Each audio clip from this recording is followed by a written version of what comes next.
Chapter 1. The events that transpired have become somewhat hazy, merely a sorrowful episode, a bout of inebriation, after which Severus Snape was irrevocably transformed from his former self. The current Severus embodies a synthesis of two souls. One is the renowned prodigy of the Western magical realm destined to become the potions master at Hogwarts School of Witchcraft and Wizardry. Severus Snape the other is the soul from an alternate dimension, an ordinary teacher named Zhang Jin from 21st century Huaxia. In Zhang Jin's recollection, Severus was merely a fictional character, a tragic antagonist from the best-selling Harry Potter series. He believed that his drunken state was a consequence of a failed oil investment, and he vaguely recalled a misstep on the staircase before finding himself here. For Severus, the arrival of anyone or the circumstances surrounding it have become inconsequential. Lily, the woman he cherished most, lies lifeless in his arms, stiff and cold, along with his heart. After questioning Dumbledore, he simply wished to drown his sorrows in alcohol and join Lily in death. Thus, the arrival of another soul proved to be a fortuitous turn of events. He cared not for Potter or Harry. Although two souls have merged into one, Zhang Jin's consciousness undeniably presides over this union, leaving the pitiable Severus, the bat-like figure, with nothing but a collection of memories awaiting assimilation. The newly formed soul is undoubtedly more formidable than the original, however. Zhang Jin had merely been an ordinary teacher, having attended university and taught high school chemistry for 5 or 6 years, before finding himself in this predicament. He was neither a genius nor possessed of any extraordinary abilities otherwise. He would not have resorted to drinking away his troubles after an investment failure. As the saying goes, one misstep leads to eternal regret, and upon reflection, a century has passed. Yet there is a flicker of delight, for this is the world of Harry Potter, magical realm that many who have read the novels or watched the films have fantasized about.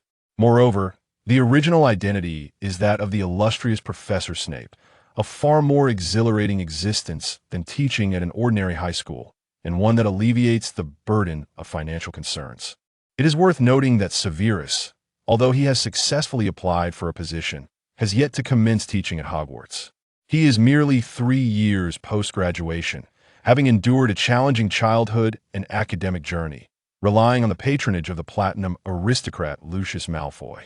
Presently, Severus has just inherited the Prince family estate. His mother hailed from the esteemed Prince lineage, being the last heir.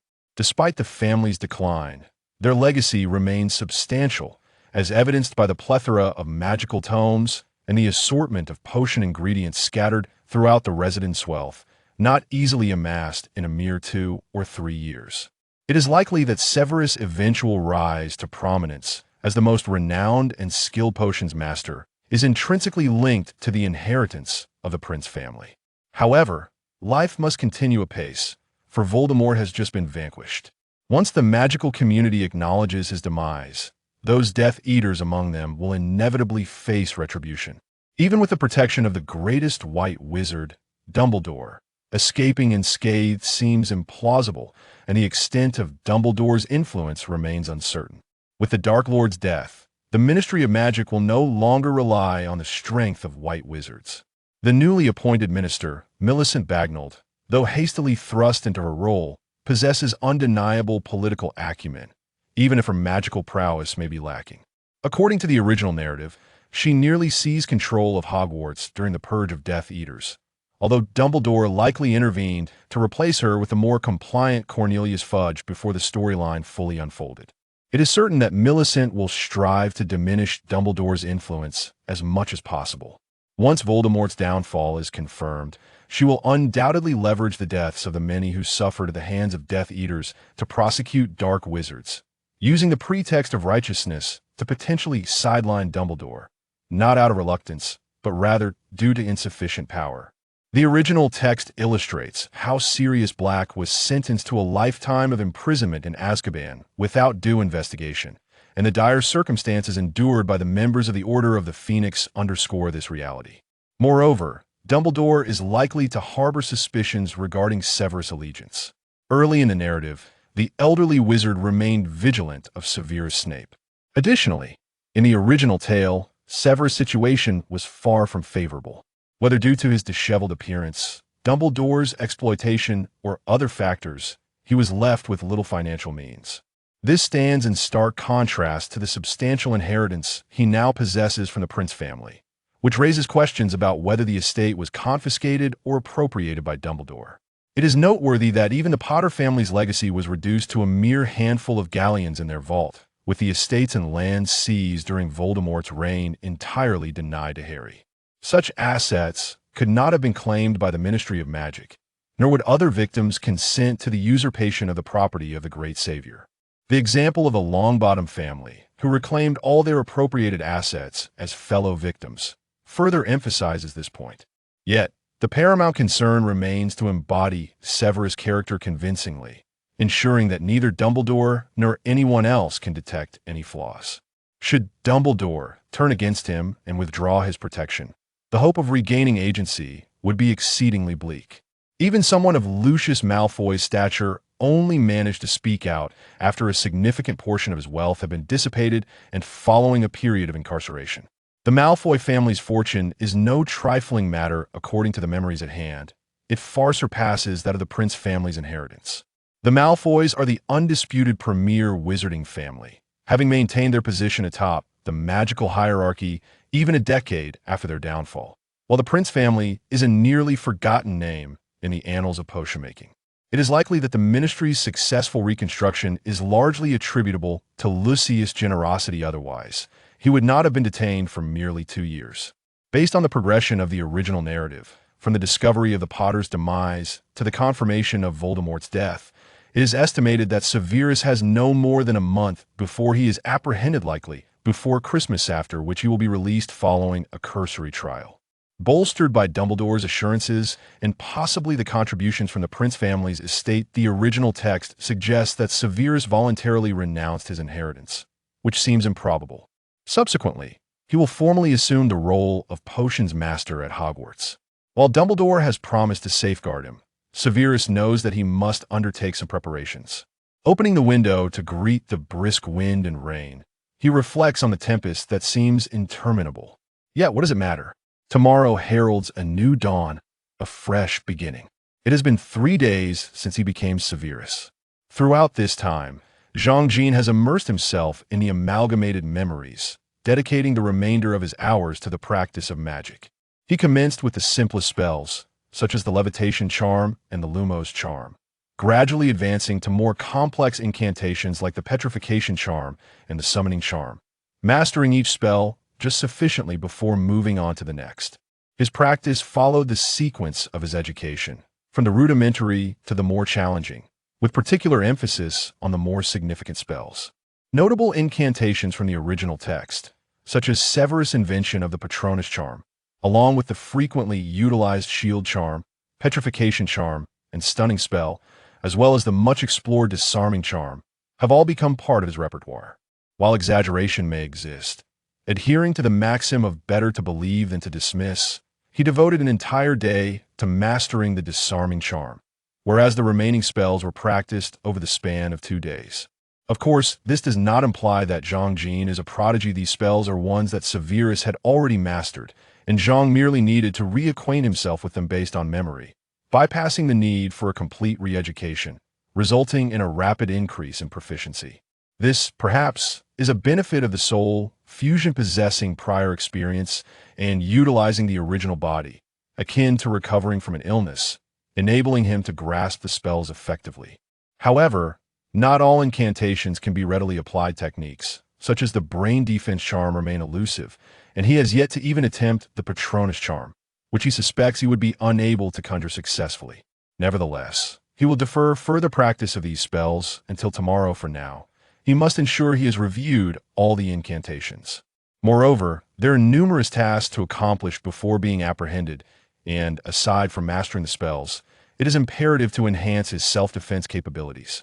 In the immediate aftermath of Voldemort's defeat, the Death Eaters were in a state of frenzy. Many sought to sever ties or flee, while the Dark Lord's staunch loyalists caused considerable unrest, ultimately leading to the arrest and execution of several before tranquility was restored. Although significant warfare may have subsided, localized chaos is unavoidable. Should he venture out and fall victim to an unknown assailant of Vada Kedavra, it would render his existence utterly futile. Moreover, Zhang Jin must venture out once before his arrest first, to confer with Dumbledore, as some semblance of a unified front is essential, and secondly, to arrange for the disposition of his belongings, lest they be confiscated as spoils by those Aurors. Abandonment is an impossibility. After much contemplation, Zhang Jin resolves to transfer some of his potions, the majority of his potion ingredients, and various tomes to Hogwarts, accompanied by a few valuable trinkets to be entrusted to Dumbledore. In truth, this act amounts to a contribution, with little expectation of retrieval, nor does he intend to seek any. Even with Dumbledore's considerable influence, the Ministry of Magic is not easily swayed furthermore. Considering Dumbledore's penchant for safeguarding Hogwarts, it is likely that these potion ingredients and spellbooks will remain there, ultimately serving his own purposes. Of course, he intends to keep some of the most precious items concealed for himself. However, Zhang Jin does not plan to store them in Gringotts. Despite the Ministry's failure to compel the goblins to open the Death Eater's vault, much like Bellatrix Lestrange's treasures remain untouched. The rationale for not using the vault is to avert Dumbledore's suspicions, and there exists a far superior storage location, the Room of Requirement at Hogwarts. Lastly, he sets aside a portion of his possessions to be entrusted to the Malfoy family, in order to alleviate future financial strains. Zhang Jin still intends to cultivate a favorable relationship with Lucius Malfoy. This man embodies the Malfoy family's motto of placing family above all else. Despite his vocal adherence to blood supremacy and his stubborn demeanor, he is fundamentally devoted to prioritizing his kin. Moreover, as he recalls, Lucius, having assumed significant responsibilities for the Malfoy lineage at a young age, is a formidable individual, far removed from the foolish portrayal depicted in films.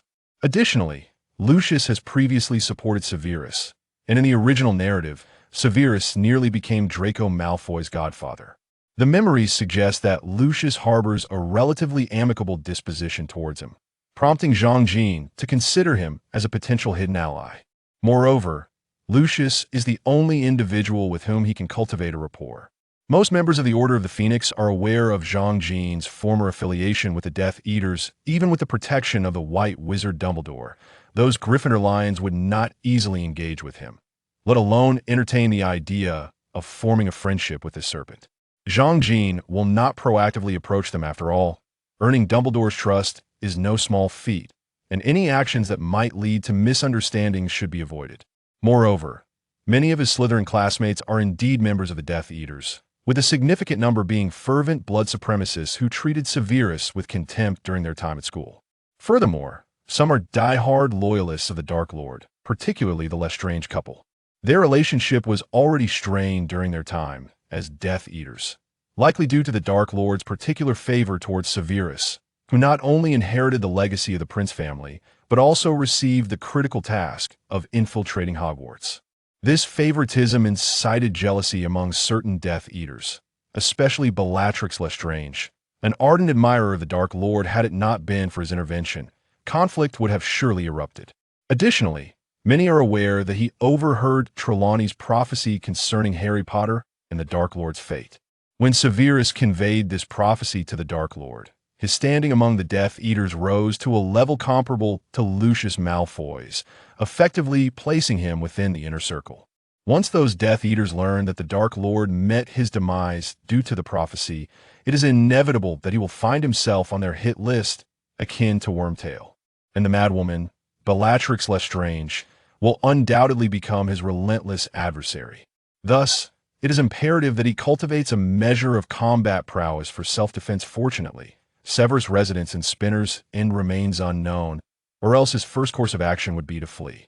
This, perhaps, is also why Dumbledore is willing to extend a modicum of trust towards him. In Dumbledore's eyes, Severus is already a solitary figure. Thus, fostering a relationship with Lucius, his only conceivable ally, becomes paramount, and to ensure safety, he must also reinforce his dwelling in Spinner's Inn with an unbreakable vow. In Zhang Jin's mind, Lucius Malfoy stands as his primary confidant, serving also as a test of Lucius' character. As for the notion of having Dumbledore as a confidant, that idea has not even crossed his mind after all. He did not even serve as a confidant for James Potter, or else Harry would have never existed. Thus it is best to refrain from seeking unnecessary complications. Before undertaking these endeavors, however, mastering the intricacies of occlumency is essential, whether to conceal his unexpectedly potent magical abilities or to prepare for encounters with Dumbledore. Proficiency in this art is indispensable. Therefore, Zhang Jin plans to first familiarize himself with various spells, subsequently practice occlumency, and then master a few emergency enchantments, aiming to consult with Lucius in no more than 2 days, while also testing his occlumency skills. If even Lucius cannot be deceived, then one should abandon all thoughts of Dumbledore and make a hasty retreat. After becoming familiar with the majority of spells, Zhang Jin began to selectively practice those magic techniques he urgently needed to master. At the forefront of his priorities was not the disarming charm, but rather the art of mental defense, also known as brain closure. This spell is specifically designed to repel the effects of legilimency, requiring neither a wand nor incantation. Yet remains one of the most challenging forms of magic to master. The most elite individuals of the age have nearly all acquired this skill, as everyone harbors secrets they wish to keep hidden. Those who cannot conceal their own little secrets are evidently doomed to failure. A master-level practitioner of brain closure can conceal their emotions, maintain composure, resist emotional turmoil, and even fabricate false emotions or memories to deceive others. Zhang Jin, however, is burdened with an abundance of secrets that must remain undisclosed, and the differences arising from the fusion of two souls must also be concealed. Any behavioral changes could be attributed to the overwhelming impact he has endured, but if anyone were to discover the joy he feels internally, it would spell disaster. T.O. Dumbledore. Severus has just lost a beloved, experiencing profound despair. To the other Death Eaters, he may appear to have perished in loyalty to the Dark Lord. Either way, it would be impossible to explain why one would feel joy. This surge of exhilaration is difficult to mask. At the very least, a high-level brain closure would be necessary. Simultaneously, he must obscure the fluctuations in his magical power and the potential changes in his soul, which most people might not detect. But Dumbledore certainly could so far. However, progress has been minimal.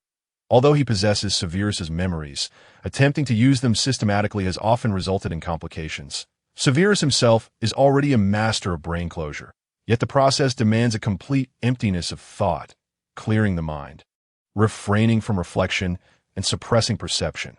While this is simple for Severus, it proves exceedingly difficult for the current Zhang Jin. Initially, Severus was struck by a blow that left his mind fractured, and the ordinary human that is Zhang Jin now struggles to control his own emotions. His once closed mind has become riddled with holes. Clearly, when it comes to magic that involves the soul, spirit, and will, achieving perfection in its execution becomes nearly impossible when the soul undergoes transformation. This also elucidates why other spells pose no issue. While brain defense, Patronus charms, and unforgivable curses remain elusive. These spells involve the soul or necessitate the cooperation of mental will. For instance, in the original text, Nymphadora Tonks's Patronus transformed into a wolf due to her love for Remus. And George Weasley was unable to conjure a Patronus after witnessing the death of his twin brother, Fred. These examples illustrate how emotional changes can influence magic, as many spells require willpower for successful execution, such as brain closure. Currently, Zhang Jin's greatest challenge lies in his inability to clear his mind, to refrain from thought, recollection, or emotional involvement as Severus does. After several attempts, he can only resign himself to the fact that this method does not suit him.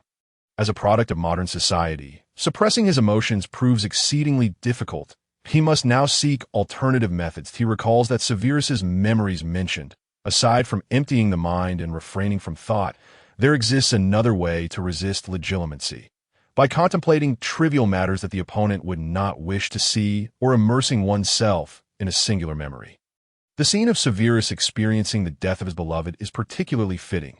For a prolonged period thereafter, Severus remained enveloped in despair, his mind occupied solely by hopelessness and regret, devoid of all else.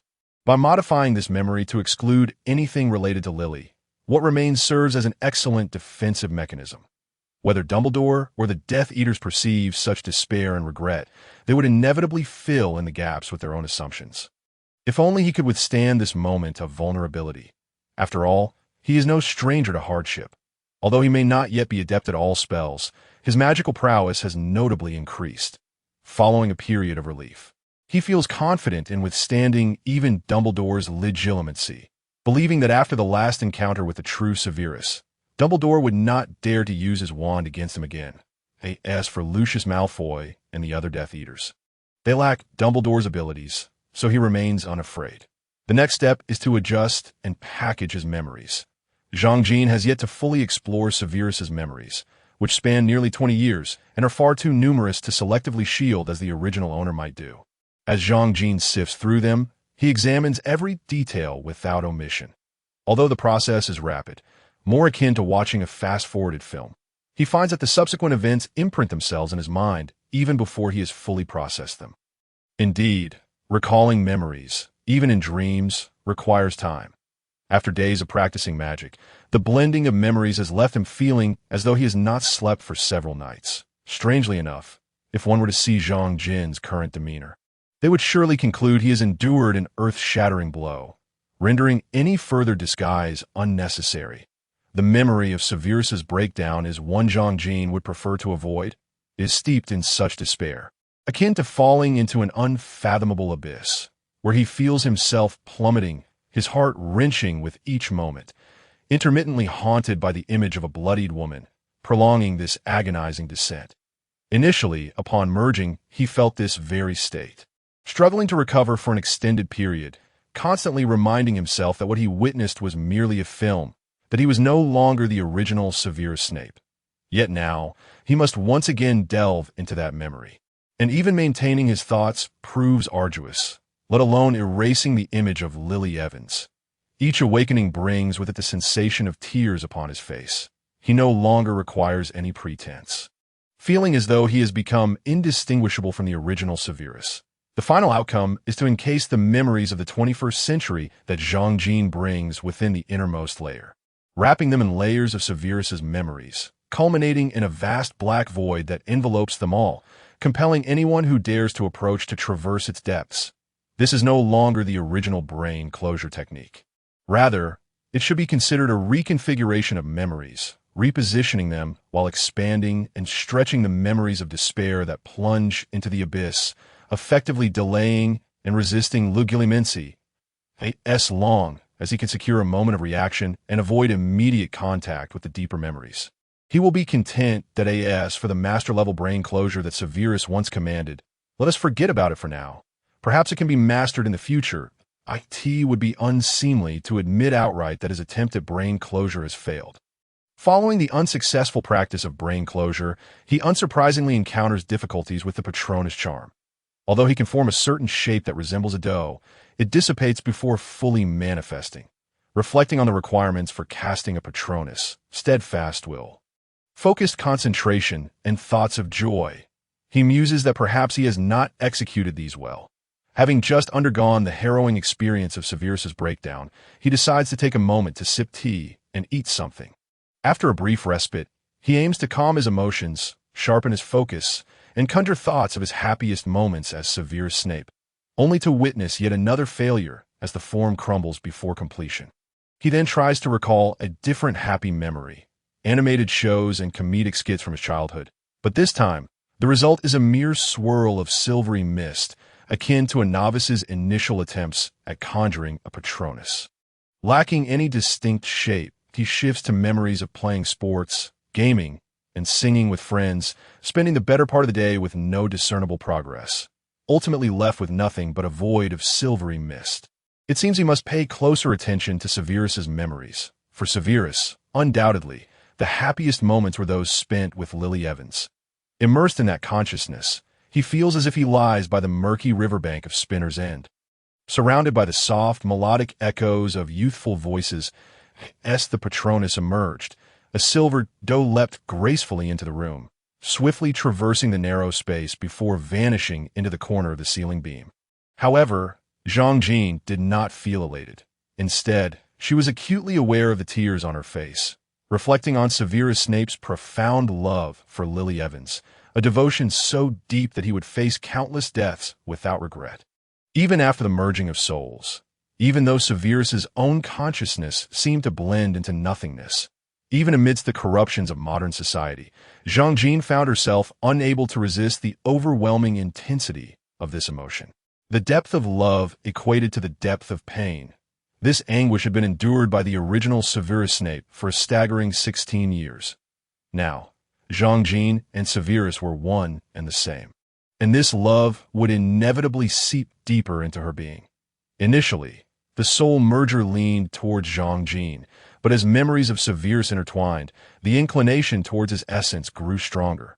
Consequently, her ability to resist Severus's emotions waned.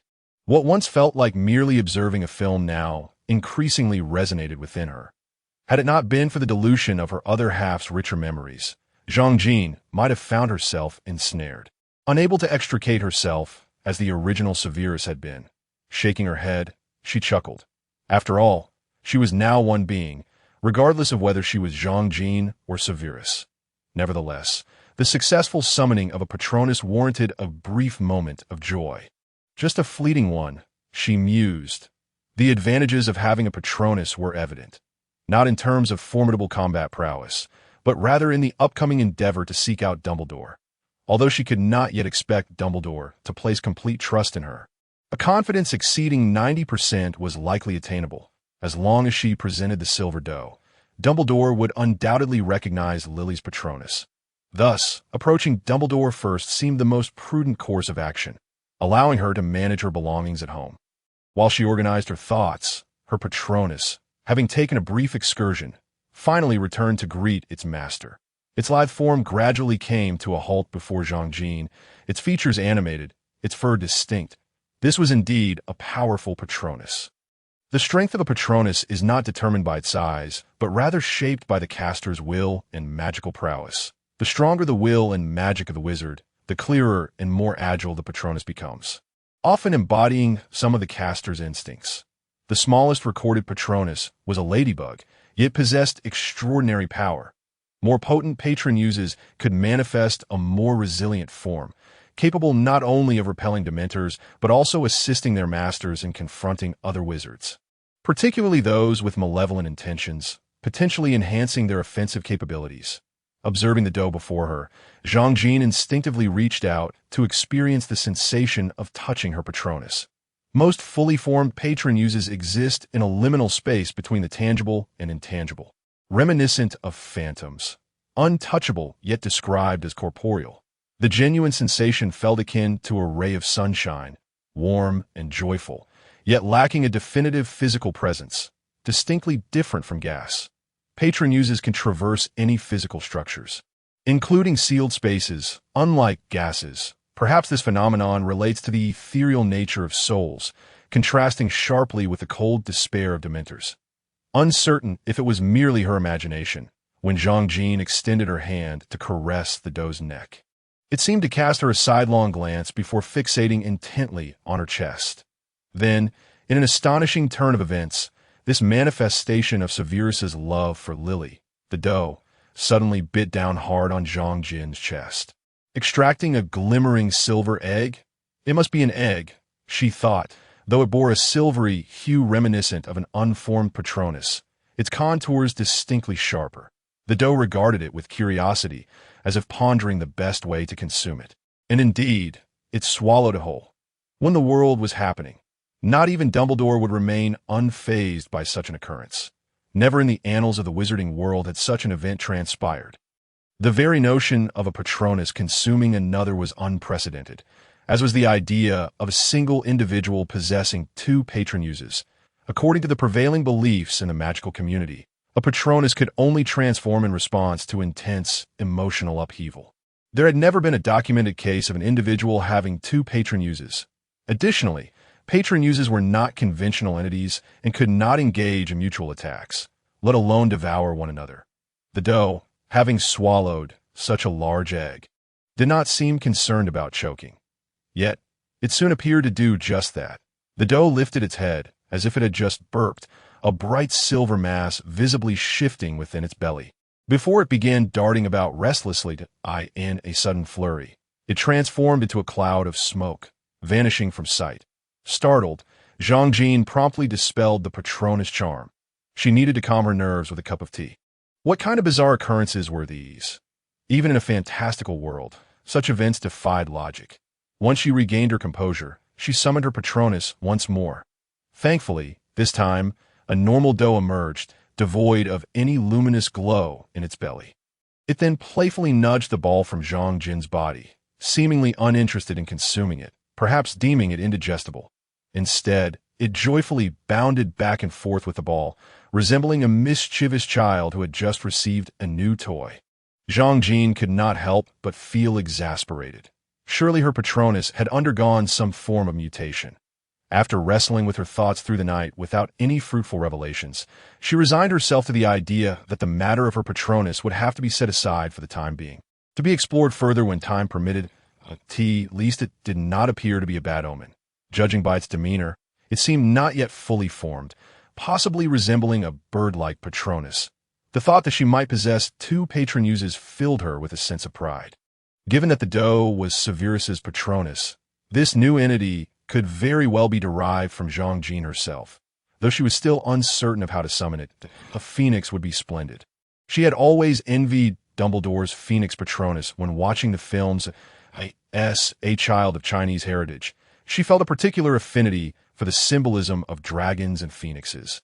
Unlike the dragons of the Western world, which resembled winged lizards, the phoenix held a more enchanting allure. Although Dumbledore's pet phoenix appeared less impressive than a legendary divine bird of Eastern lore, it was still a phoenix, arguably the most aesthetically pleasing magical creature in the entire Harry Potter universe. Not to mention its formidable strength. Furthermore, Dumbledore possessed a phoenix as a Patronus. The likelihood of acquiring a phoenix as a pet seemed slim, and attempting to usurp Dumbledore's was even less feasible. After all, upon Dumbledore's passing, the phoenix fox had vanished, never to be seen again. Moreover, it was said that Dumbledore's lineage bore phoenix blood, having been granted the protection of a phoenix long AGI in contrast. While Eastern legends spoke of dragons and phoenixes, the ancient nature of these tales rendered them dubious, and the distinct nature of Eastern and Western phoenixes suggested they were entirely different species. Zhang Jin, being of Asian descent, had never experienced the favor of fox. The prospect of having a Phoenix Patronus felt far more feasible. Patronuses generally reflect the affinity between the wizard and the animal, or they might transform due to love, aligning closely with the Patronus of the beloved. Perhaps cultivating a closer bond with Fox in the future would yield possibilities. However, the notion sent a shiver down her spine, particularly considering that Dumbledore's Patronus was also a phoenix. Perhaps it would be prudent to request some tears and feathers from Fox upon their meeting, as these were vital ingredients for potions. Yet to Fox, they were of little consequence. He could shed tears daily for feathers. Fox could be reborn from the flames. Plucking a few feathers before his resurrection would not affect his rebirth. How delightful it would be to have her own phoenix. Dumbledore was truly a nuisance and an extravagant waste of resources. She contemplated her imminent encounter with the emotionally complex and widely acknowledged strongest wizard of their time. Zhang Jin felt a twinge of unease. Once they met, she would have to cast aside her worries. After all, she was the aloof Severus Snape. First, she attended to her personal grooming. Zhang Jin had no desire to venture out with greasy long hair, reminiscent of the original Severus. Admittedly, his hair was rather long by modern standards. Perhaps it was time for a trim. There was no need to preserve Severus's original appearance. She was no longer Severus Snape. Wasn't that the essence of rebirth? Live a new life, distinct from Severus's existence. With hair cut short and styled in a side part, he resembled the image he had when he first encountered Lily Evans. Were it not for several nights of inadequate rest, resulting in slightly red and swollen eyes from the emotional turmoil of revisiting memories, this visage would indeed be strikingly handsome, although his nose appeared somewhat pronounced.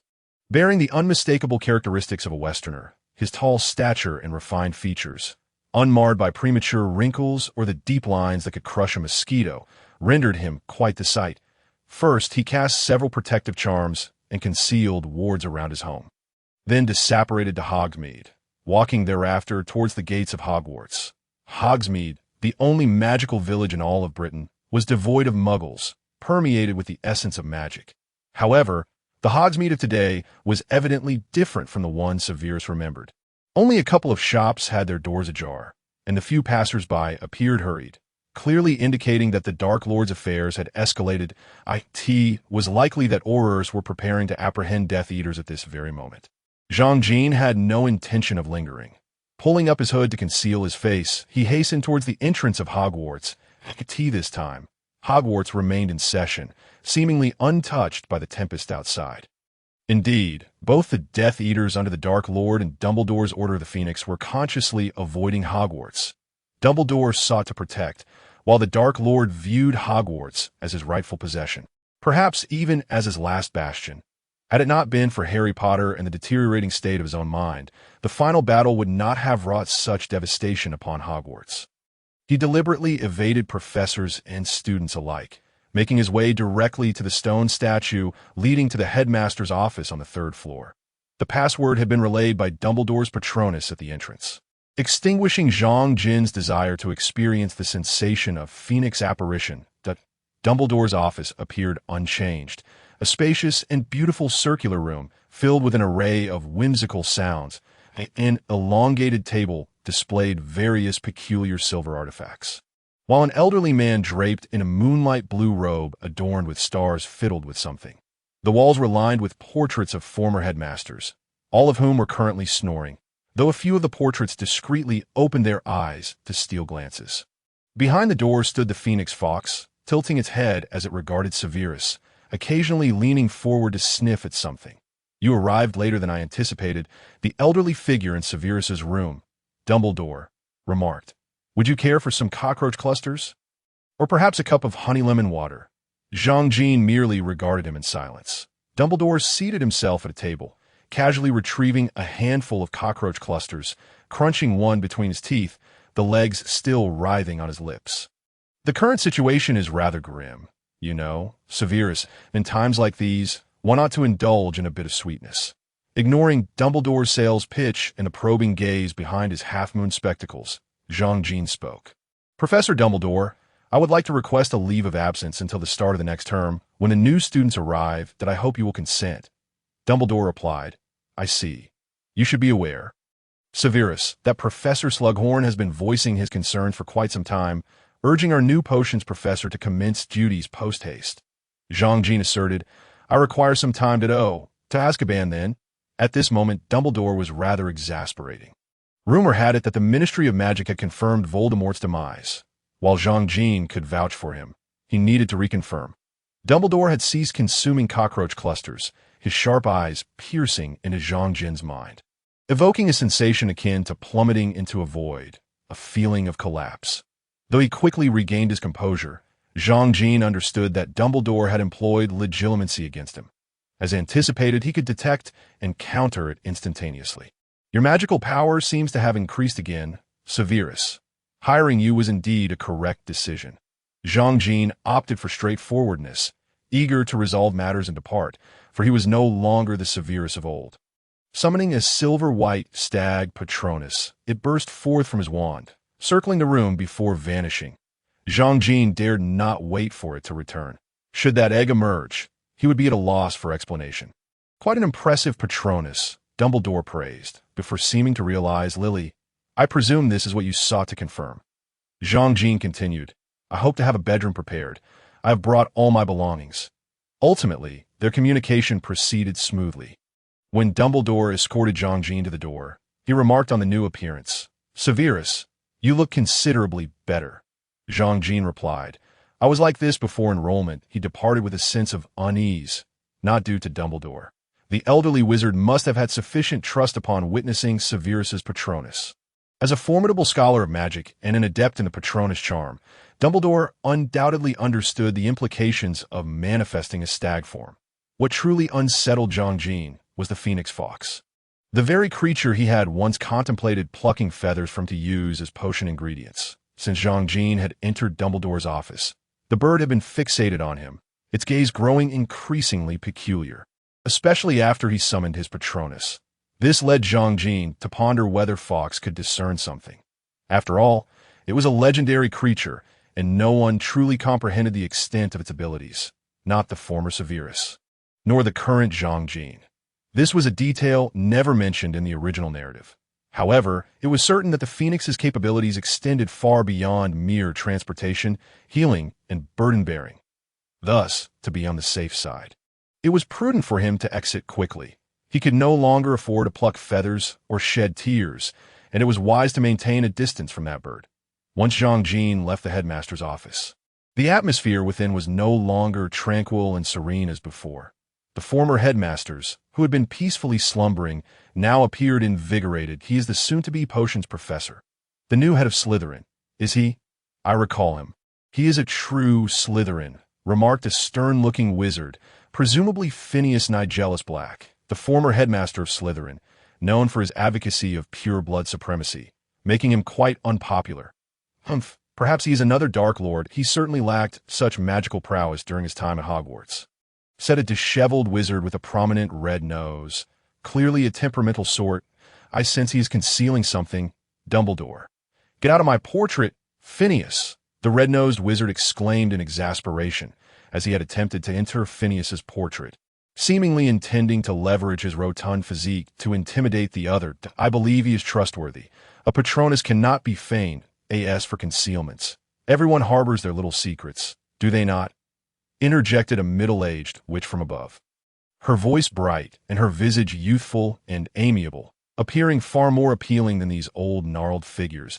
I truly hope he becomes the headmaster of Hogwarts, she added, speaking in a gentle tone that bordered on infatuation, causing the other portraits to involuntarily shudder. Yet Dumbledore paid little heed to the portrait's banter. He approached his pet Phoenix, reverting to his usual lengthy and gentle tone. What have you discovered, my friend Fawkes? Currently, Fawkes had not yet reached the point in the narrative where he would be losing feathers. He remained healthy and robust, perching upon Dumbledore's shoulder and whispering a few notes into his ear. Soul, you sense his soul is fractured? He must have employed the killing curse. Dumbledore, you must capture him and send him to Azkaban at once. While he is still within Hogwarts, insisted the red-nosed wizard, undoubtedly a Gryffindor. Absolutely not. Severus has not left his quarters in days, leaving no opportunity to cast the killing curse. Dexter, you must apologize to a Slytherin. Immediately, the two individuals in the portrait have engaged in a physical altercation, their demeanor drastically transformed from before, devoid of any semblance of decorum. Dumbledore, seemingly accustomed to the incessant antics of the insipid portraits, did not even lift his gaze. He continued conversing with Fawkes, remarking that the air about Severus lacked the repugnant essence he had expected, instead evoking a sense of familiarity. The rotund, red-nosed former headmaster remained vociferous, a characteristic likely to persist both now and in the future. He was a Slytherin, after all, and a Death Eater at that, deeply engrossed in the dark arts during his schooling days that it was imperative that he be barred from Hogwarts. Dumbledore, are you listening? You ought to consider our perspectives as well. Indeed, aside from Phineas, hailing from Slytherin, the only other notable figure in the portrait was Dolores Umbridge, who had previously extolled the charm of Zhang Jin, the middle-aged witch, offering her support and a measure of trust towards him. The majority, save for a few curious onlookers, harbored considerable distrust towards Severus, fully aware of the notorious nature of the Death Eaters. The red-nosed old headmaster swiftly rallied a group to assail Phineas, expelling him from his original portrait in a matter of moments, while Dolores remained largely ignored. Now, everyone, Dumbledore finally interjected. Fawkes has informed me that Severus did not cast an unforgivable curse. His soul's transformation may well be a consequence of profound emotional turmoil, as it pertains to the love of youth, and any resultant changes are entirely understandable. Furthermore, a Patronus cannot lie. A Patronus formed from unwavering love cannot manifest without such purity. Dumbledore continued. Fawkes also conveyed to me that Severus's soul bears significant wounds, possibly even compromising his mental occlusion, which could explain his absence. That M.Y. Phoenix does not harbor disdain for Severus. As you know, Phoenixes are drawn to those who are kind-hearted and courageous. One can surmise that Zhang Jin did not anticipate being discovered so swiftly. the failure of his mental occlusion is to blame. Had he possessed a masterful mental occlusion, even a phoenix would have been unable to discern anything amiss. As for the soul's trauma, it appears to be faintly bifurcated, resembling a soul that has only recently rejoined, appearing on the verge of rupture to any observer. This suggests that a phoenix can at least perceive the state of one's soul, provided, of course, that mental occlusion is not in effect. However, there is a silver lining. It seems Dumbledore has chosen to believe this narrative and has conveniently found an explanation for Zhang Jin's surge in magical power. A soul torn asunder from emotional distress, resulting in a magical outburst. This bears a resemblance to the methods employed by Voldemort in crafting Horcruxes. Typically, a wizard's magical outburst occurs during the awakening of their powers, as unstable magic often leads to severe repercussions, potentially rendering one mute or unhinged. Dumbledore, having experienced the ramifications firsthand through the plight of his sister, Ariana Dumbledore, who suffered injury due to a magical outburst, was reluctant to elaborate further. Her aversion to magic led her down a path of madness, precipitating the tragic early experiences that would haunt Dumbledore. Thus, he preferred to refrain from further discussion. Once we arrive at Hogwarts, we shall have ample time to observe closely. Upon emerging from the headmaster's office, Zhang Jin did not immediately depart from Hogwarts. Today's mission comprised two objectives. Gaining Dumbledore's trust was nearly accomplished, and the remaining tasks would necessitate a step-by-step approach. The next order of business was to find a suitable place to store the precious herb Zhang Jin had selected from Prince's legacy. Among the plethora of materials, dragon's blood and dragon's teeth were merely commonplace, while there were 2 unicorn horns and nearly 100 assorted other ingredients. According to Severus's recollections, these constituted only a fraction of the Prince family's inventory, with the rest having succumbed to decay and been discarded. Among the herbs carefully preserved by Severus, 2 stood out. One vial contained a golden-hued blood of unknown origin, speculated to be from some extraordinary creature. The blood radiated a fierce, tumultuous magical energy and an exceptionally potent life force. However, the fact that it had remained untouched by the Prince family until now hinted at a darker truth. Zhang Jin could sense the malevolent magic that surged within. Undoubtedly, this was a vial of cursed blood, reminiscent of unicorn blood, though distinctly different in color, as unicorn blood is silver. It remains uncertain whether there exists a method to lift the curse. For this powerful blood could be invaluable in concocting advanced healing potions and enhancing magical potency. Originally, Severus had wielded formidable magical power by the time Harry enrolled, even surpassing Professors McGonagall and Flitwick. Despite being merely in his early 30s and not yet at the zenith of his magical capabilities, his prodigious talent had manifested in childhood, suggesting a level of power that may have once mirrored that of a young Dumbledore. Given Severus's circumstances, it was implausible for him to have devoted effort to enhancing his magical abilities, making this increase in power quite perplexing. Presently, Zhang Jin's magical prowess had reached the latter stages of Severus's own abilities, and as their fusion deepened, his power continued to grow. While it remains uncertain whether he could achieve Dumbledore's current level by the story's commencement, it is likely he would not be far off. Should a magical enhancement potion be within reach, surpassing Dumbledore would be imminent. Although raw magical strength is not the sole determinant of combat effectiveness, it is clear that those with greater magic are seldom weak. The greater one's magic, the more possibilities it affords in the realm of spells. Thus, Zhang Jin eagerly anticipated this vial of blood. For what Severus could achieve, he too could aspire to. The other treasure Severus had preserved was a vial of semi-finished potion known as the Magic Fusion Potion, a common ingredient in the crafting of advanced potions. Brewing potions is no mere task of mixing ingredients. Even if a muggle were to follow the process flawlessly, success would elude them. The art of potion making requires the guidance of magical energy or the incantation of spells. The more intricate the potion, the greater the number of components involved, and thus the complexity of the magical guidance increases, leading to potential magical conflicts, severe cases resulting in explosive disasters. The purpose of the Magic Fusion Potion is to facilitate the seamless integration of magical energy into the potion while mitigating the risk of magical conflict, thereby enhancing the success rate of potion making. Each individual's magical essence is unique, rendering the suitable magic fusion potion for one person distinctly different from another.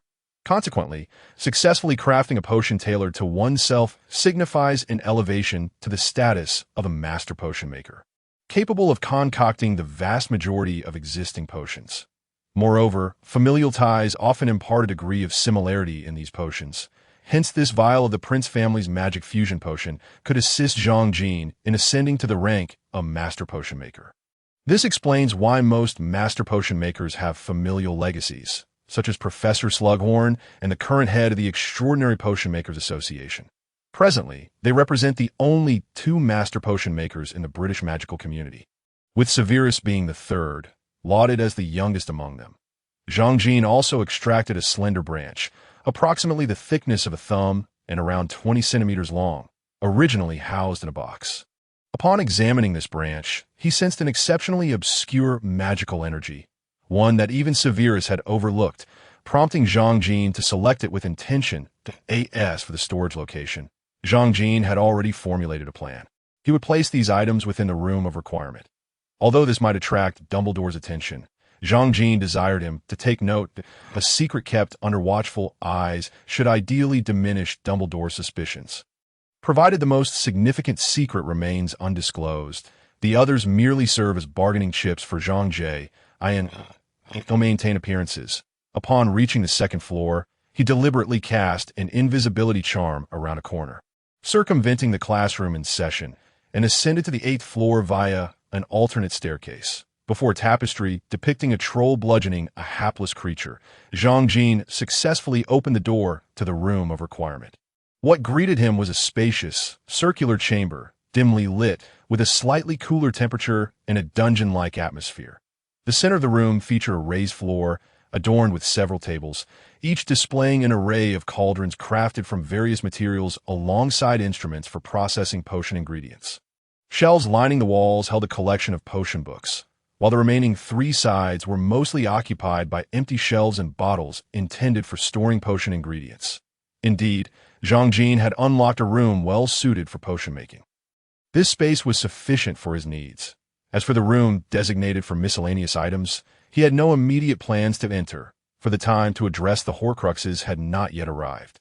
First, he intended to clean the area thoroughly, removing all debris and spoil materials, and subsequently organizing the potion ingredients, including some finished potions, into designated shelves and bottles for contributions to Hogwarts, until he formally took residence in the cellar. Zhang Jin resolved to treat this as his office. Just as he completed his tidying, Dumbledore entered in an opportune moment. "You found a fine place," he remarked, his demeanor as gentle and tolerant as ever, akin to that of a teacher addressing a student. "Are these from the Prince family?" "Indeed," Zhang Jin replied while continuing to arrange the materials at hand, as some items required prompt attention to prevent further deterioration. "Voldemort once mentioned this place to me, intending to establish it as a secret base. I thought you ought to be aware." Dumbledore commented, "This is the room of requirement. I only ventured here once in my youth. It is said to respond solely to those in need." Zhang Jin held an unwavering disbelief towards Dumbledore's words. Otherwise, the old man would not have appeared so fortuitously, coinciding perfectly with Severus's tidying of his room. Observing Zhang Jin's reluctance to engage in conversation, Dumbledore took it upon himself to speak. "Severus, it is imperative that we engage in an open and forthright discussion. This would be beneficial for both of us. We have nothing to discuss. There was nothing before, and certainly, after you failed to safeguard Lily, there's even less that I promised to protect Lily's child, and that is the extent of our conversation," Zhang Jin replied brusquely, harboring significant resentment towards Dumbledore. If Severus's greatest animosity was directed towards himself, followed closely by Voldemort and Potter, Dumbledore and the once presumed foolish informant occupied the third position in his disdain. Thus, Zhang Jin could not possibly regard Dumbledore with any semblance of cordiality, particularly given his awareness of Dumbledore's exceedingly complex nature. That Dumbledore's demeanor was perpetually ambiguous, whether towards family, friends, or students. Even towards himself, he often appeared gentle and benevolent. Yet in moments of necessity, he could turn capricious, albeit rarely.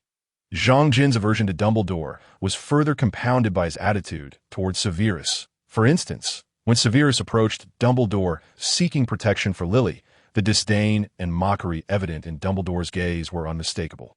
Yet, when encountered at school, he always donned an amiable and fatherly fa-ade. After Lily's demise, when Severus sought him again, Dumbledore feigned sorrow, uttering apologies while simultaneously thrusting Severus into a deeper abyss, ensuring that he would struggle for the rest of his days. "You were the one who informed Voldemort of that prophecy, Severus. You are responsible for Lily Evans's death. Nevertheless, her child still lives, and you must ensure his safety to atone for your sins to this day." Zhang Jin vividly recalled every word Dumbledore spoke, every expression he wore. His emotions were genuine, his words sincere.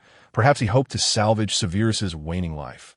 Yet, were there ulterior motives? Did Dumbledore, upon witnessing Harry, begin to suspect that Voldemort had not perished? At that time, he was the sole believer in Voldemort's survival, even as the Death Eaters had succumbed to despair. Dumbledore succeeded. Severus survived, albeit burdened with unending pain, remorse, and despair, existing merely to fulfill Dumbledore's will. Such a Severus left an indelible mark on countless souls, while Dumbledore incited profound resentment in many. This complexity likely stemmed from Dumbledore's early experiences of loss. Originally, he was not known for a gentle temperament.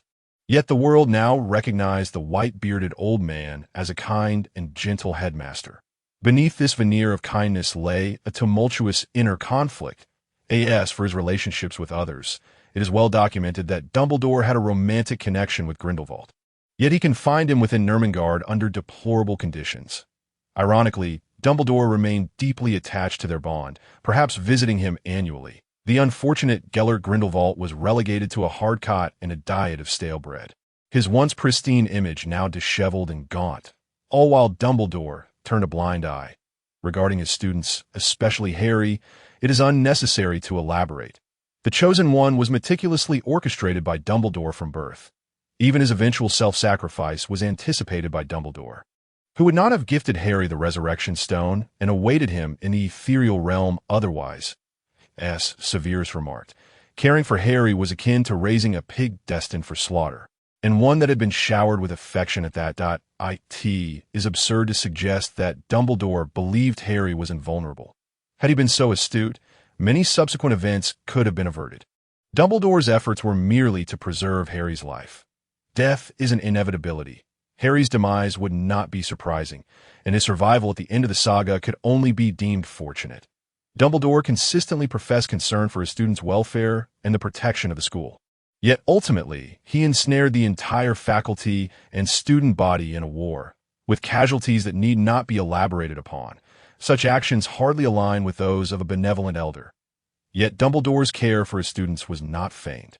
Thus, he emerged as a figure of contradiction and complexity, not someone with whom one could forge a deep connection or trust. That be why the conclusion of the Harry Potter saga, both the wizarding community and film aficionados held a multifaceted view of Dumbledore, teetering between admiration and disdain. Conspiracy theorists and staunch believers in the White Wizard could not persuade one another. In Zhang Jin's perspective, Dumbledore's complexity arose from his early experiences of loss, which imbued him with greater compassion and empathy, yet also instilled a profound fear and prejudice towards dark magic and an aversion to ambition. In his view, whether as a headmaster or as a leader of the Order of the Phoenix, Dumbledore was inadequate. Despite his formidable personal power, his mindset remained antiquated, particularly regarding dark magic. Such a figure is best approached with caution, even if avoidance is impossible. Therefore, Zhang Jin preferred to disregard Dumbledore. That the potion of fusion. Congratulations, Severus. I am pleased to see that Professor Slughorn's position has been taken over by a master of potions. Dumbledore had clearly recognized the potion Zhang Jin had just retrieved. He did not produce the other 2 vials. If there is nothing further, I would ask you to leave, Professor Dumbledore. I must begin my potion making. Zhang Jin finally spoke, his voice deep and slightly hoarse, reminiscent of Severus.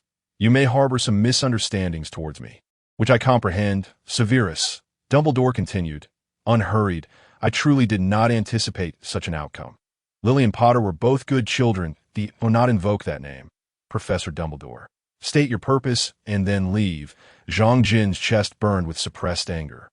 He was beginning to genuinely detest Dumbledore, especially this behavior that masqueraded as probing while merely aggravating his wounds.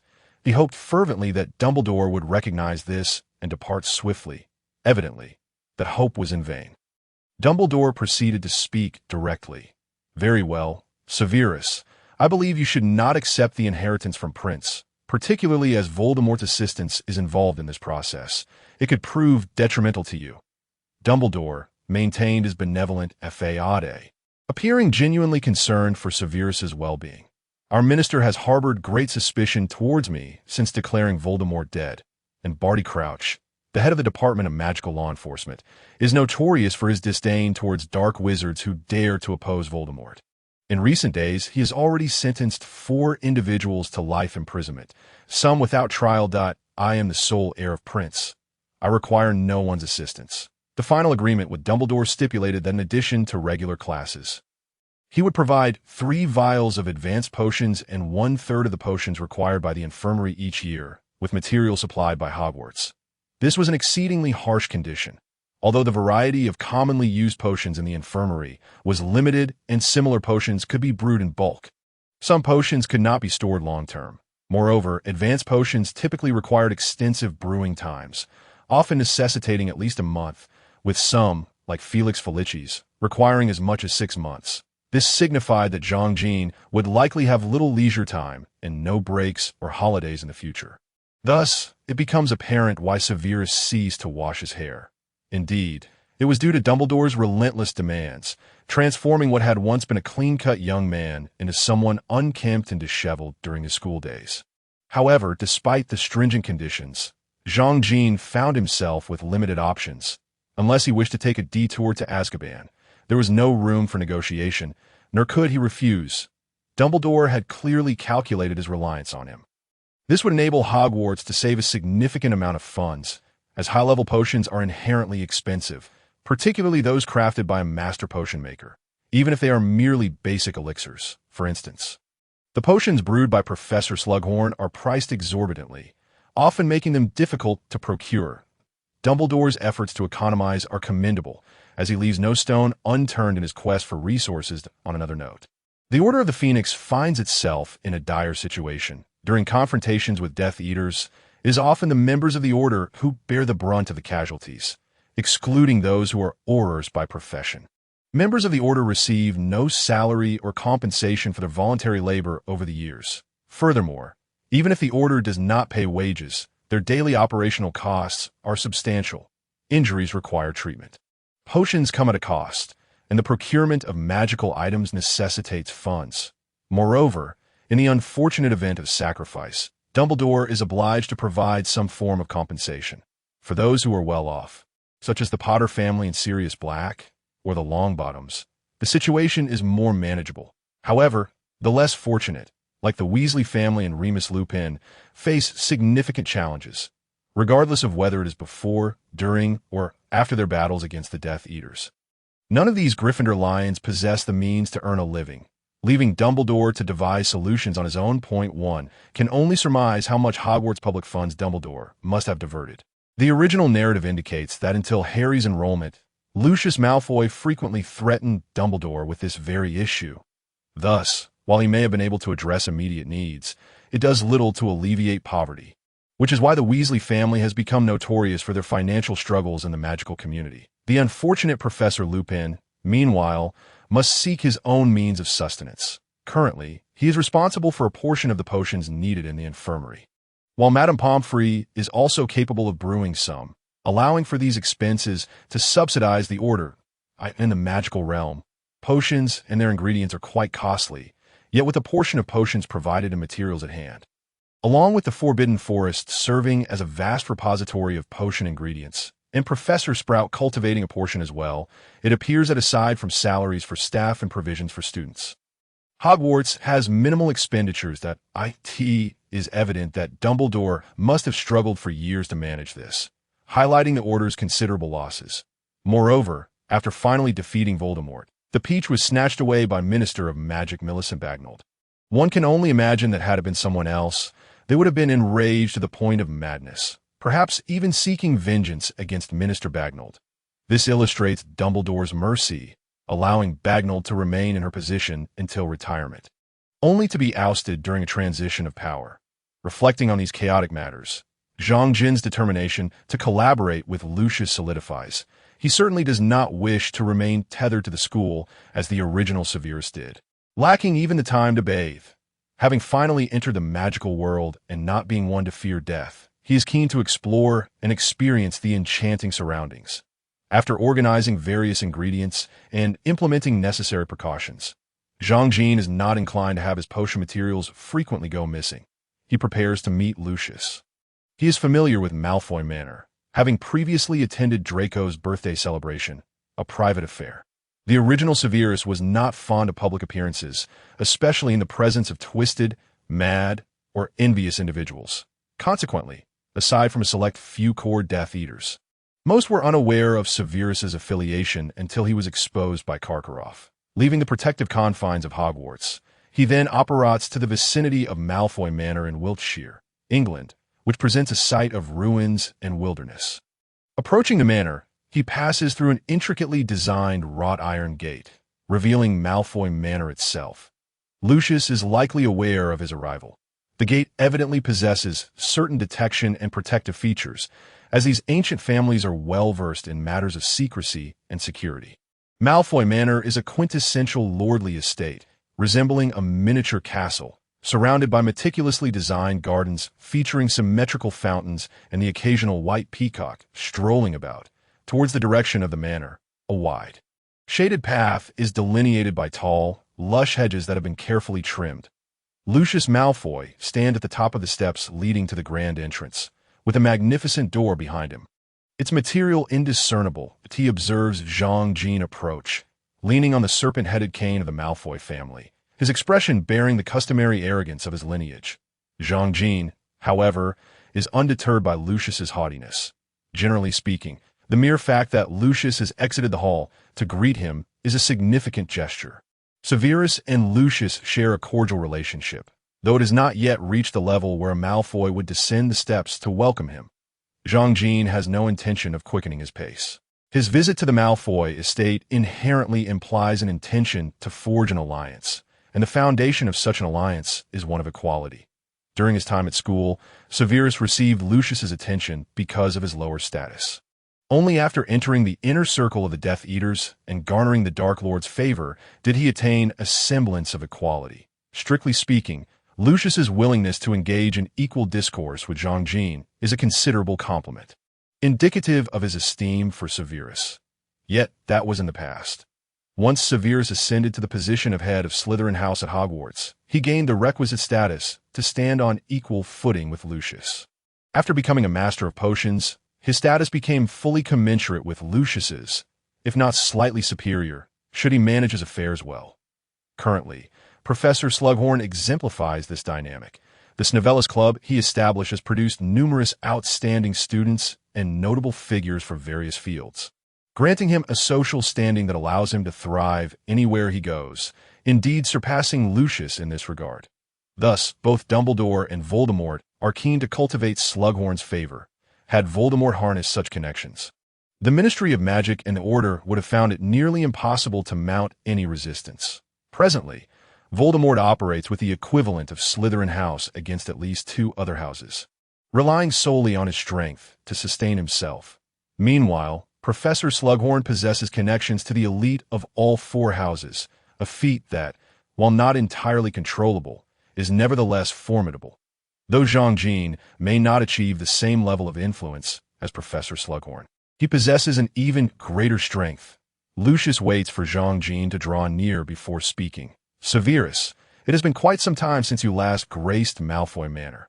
The last occasion was at Draco's birthday. He exhibits no reaction to Zhang Jin's demeanor. This is a true Malfoy. Never attempt to decipher a Malfoy's thoughts.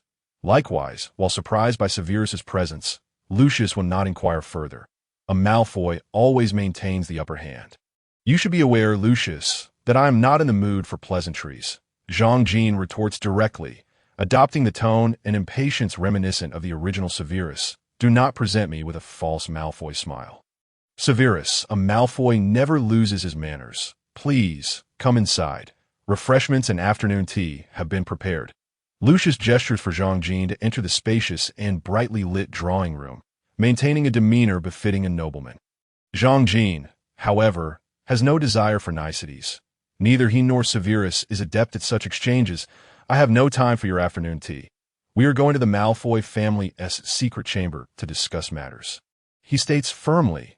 Lucius hesitates momentarily, but does not elaborate. His steps, initially directed towards the drawing room, pivot towards the entrance of the secret chamber, indicating that preparations have been made in advance. Dobby, guard the entrance. No one is to enter. Clearly, Lucius is not only prepared, but has taken thorough measures. Jean-Jean notices that Narcissa is conspicuously absent from the drawing room, evidently having been instructed to keep her distance.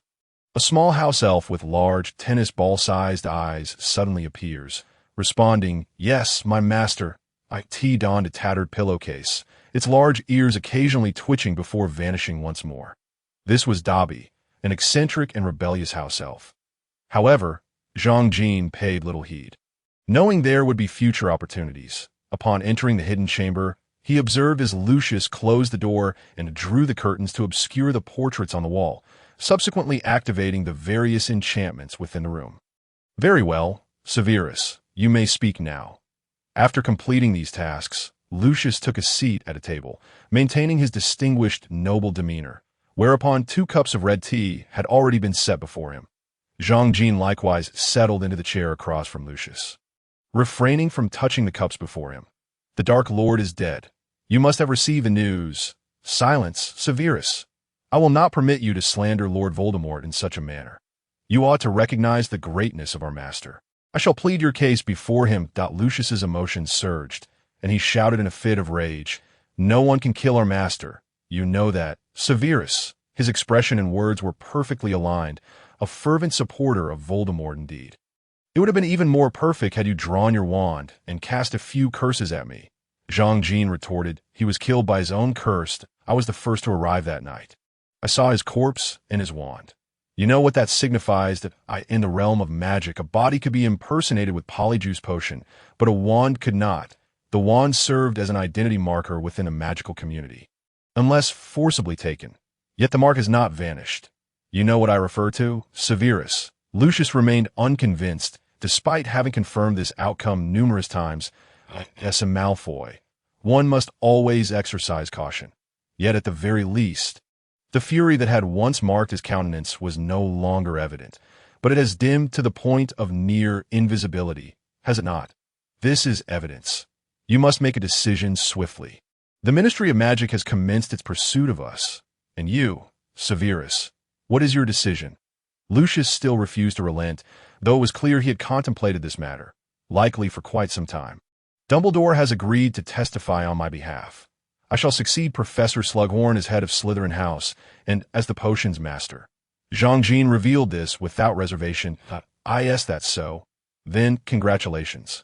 Lucius replied slowly, fully regaining his previous noble demeanor, his voice still carrying a distinct cadence.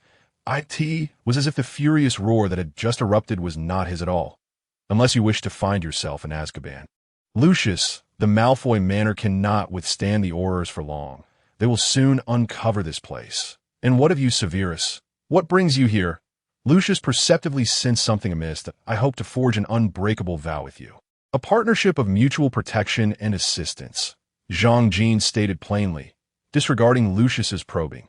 He knew he was no match for a Malfoy in this regard. He spoke candidly, locking eyes with Lucius, simply observing him. This was not an attempt at intimidation, nor was it a mere gaze.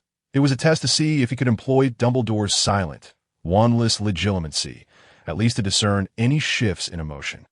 When negotiating with a Malfoy, even a cordial relationship necessitated a degree of wariness. What can I gain from this? The Ministry of Magic poses no threat to the Malfoys. Lucius appeared composed, though his inner turmoil was palpable. What if they arrest you and detain you without trial? Jean-Jean remained untroubled. The Malfoy family motto is family above all. Even the mere possibility exists. What would you do with Narcissa and Draco? Unseen, Lucius's hand gripping his wand had turned veiny, yet his visage remained serene. Nevertheless, all of this was not lost on Zhang Jin's legilimency. As anticipated, his silent, wandless attempt at legilimency was thwarted by Lucius's mental defenses. But he could still glean some insight into his emotional state that, of course, the prerequisite was that he could release it silently and without a wand. Our minister fears Dumbledore might seize credit for the capture. Hence the methods employed will be rather brutal and direct. He may very well authorize the Aurors to use the unforgivable curses. You think Narcissa and Draco are prepared for the loss of their kin? Family has always been the Achilles heel of the Malfoy lineage. Family above all constitutes their very foundation. That I will declare that I was tempted by the Dark Lord. I could even find someone to attest that I was subjected to the Imperius curse. Lucius had indeed devised a plan. The ministry requires the Malfoy family's galleons. They shall not harm me. Lucius spoke with conviction, as he had similarly escaped peril in the original narrative. The ministry's appetite is insatiable, especially given their considerable losses during the previous turmoil. They might even need to renovate their headquarters. Zhang Jin too felt fortified, for as a Malfoy, family remained their eternal vulnerability, thus, in the original tale. Lucius had betrayed Voldemort on 2 occasions, and Narcissa had done the same to AT that time. The Malfoy family was confronted with retaliation from others. Did you not worry for Narcissa and Draco? What precisely are you implying? Severus, what could you possibly offer the Malfoys? The protection of the potion's master. Lucius's tone finally shifted, revealing a hint of sarcasm. Yet his anxiety was evident. He would endure suffering or even death for himself, but not for his family. He was a true Malfoy. So, do you agree to the alliance, Lucius Malfoy? Indeed, I agree, Severus Snape.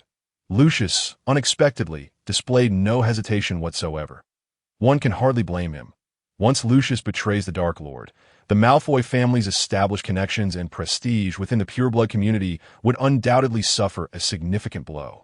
The Malfoy family originally migrated from France over a millennium ago, accompanying King William I of England, where they established their lineage. Ironically, the original Malfoys were closely allied with Muggles, and their influence was widely felt even in the upper echelons of British society at the time. It was only after the enactment of the Statute of Secrecy that the Malfoys began to deny their past interactions with Muggles, instead espousing a doctrine of pure blood supremacy, which successfully facilitated their ascent into the upper echelons of the wizarding world. Subsequently, the Malfoys leveraged their substantial wealth accumulated in Muggle society to invest heavily in the magical realm, all while vocally promoting sentiments that aligned with the ideology of pure blood families in the early 20th century. They even launched a magazine, War of Wizards, that championed pure blood ideals and vilified Muggles, thereby amplifying their notoriety. Consequently, as pure blood families dwindled, the Malfoys found themselves at the pinnacle of all wizarding lineages.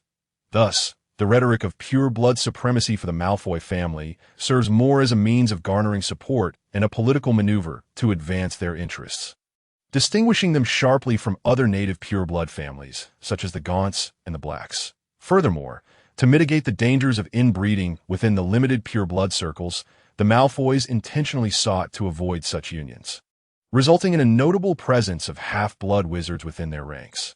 This strategy has spared the Malfoy family from the fate that befell the Gaunts or the Lestranges, whose descendants often exhibited twisted and deranged traits that led to their downfall. Thus, the guiding principle of the Malfoy family has always been the supremacy of family. This is also a crucial reason why Zhang Jin sought collaboration with Lucius, who is more of a political opportunist than a fanatic of pure blood ideology.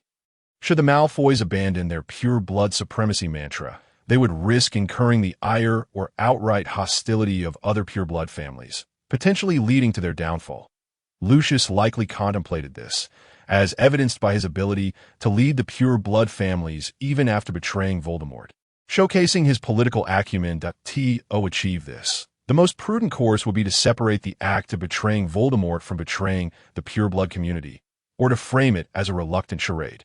Initially, Lucius may have chosen the latter option, which explains his reinstatement after Voldemort's return. However, this approach has its drawbacks, primarily fostering distrust, which has left the Malfoy family struggling to maintain their position. Soon, with Narcissa's assistance. Zhang Jin and Lucius completed the unbreakable vow, pledging mutual allegiance and protection, with the understanding that this alliance would extend well beyond the present situation. So, Severus, do you have any suggestions? After Narcissa departed, the two continued their conversation in the chamber. At this point, Lucius's demeanor had markedly shifted, shedding his previously masked expression. I have no suggestions to offer. Only two pieces of news. How you choose to use them is up to you. Zhang Jin stated straightforwardly. The first piece of news is that young Barty Crouch, the son of the current head of the Department of Magical Law Enforcement, is a Death Eater. This is indeed good news. Can it be confirmed? Lucius appeared notably pleased. It is no wonder Lucius was delighted. Voldemort's recruitment of Death Eaters was not a public affair, and only those deemed suitable were introduced to others within that circle. Furthermore, during large gatherings, everyone wore masks, making it difficult to ascertain identities, and even Lucius only knew a fraction of the Death Eaters, and non-core members were often only aware of a handful, such as Karkaroff, who ultimately reported only 3 Death Eaters. The head of the Department of Magical Law Enforcement is a figure capable of rivaling the Minister of Magic, renowned for his opposition to Voldemort. Young Barty had boasted of his connections to me more than once, nearly revealing his mark. Severus and young Barty Crouch are peers, both recognized as prodigies, though the latter harbors significant animosity towards Severus. Moreover, young Barty is an ardent pure-blood zealot, likely looking down upon Severus's lineage. This animosity drives him to flaunt his accomplishments before Severus. One cannot be surprised by his behavior, since forming an alliance. Lucius's attitude has shifted remarkably. What's the second piece of news? The Dark Lord is a half-blood. Zhang Jin abruptly dropped this bombshell. What did you say? Lucius spat out a mouthful of red tea. His wand cast aside, clearly taken aback. Zhang Jin calmly lifted the shield charm, relishing Lucius Malfoy's discomposure. The Dark Lord's birth name was Tom Marvolo Riddle. Rearranging the letters reveals M. Voldemort. He is a half-blood, the offspring of a Muggle and a daughter from the Gaunt family. This information confirmed. The resilience of the Malfoy lineage was evident as Lucius quickly regained his composure. Fortunate for Zhang Jin that the Dark Lord was already deceased, or Lucius might have resorted to violence. But what of your beloved wand? Will you simply discard it? Of course, Zhang Jin refrained from voicing this concern. Provoking Lucius further could lead to dire consequences. The information is confirmed. Hogwarts has his records. After graduation, he worked at Borgin and Burke's for a time. Ironically, as a representative of pure bloods, Voldemort, revered by pure bloods who would gladly kiss his robes, is in fact a half-blood. Moreover, very few in the wizarding world are aware of this fact, especially the Death Eaters, who remain entirely oblivious. The reasons are straightforward. Voldemort has never revealed his true name and appears drastically different from his former self. Many of the initial followers were genuinely captivated by Voldemort's charisma and were largely unaware of his origins. Even Voldemort himself only discovered his lineage shortly before graduation, and he concealed this fact that same day. His actions included murdering his biological father, Old Tom, and framing his already unstable uncle, the last of the Gaunt line, Morphin Gaunt, ultimately leading to Morphin's demise in Azkaban and the extinction of the Gaunt family.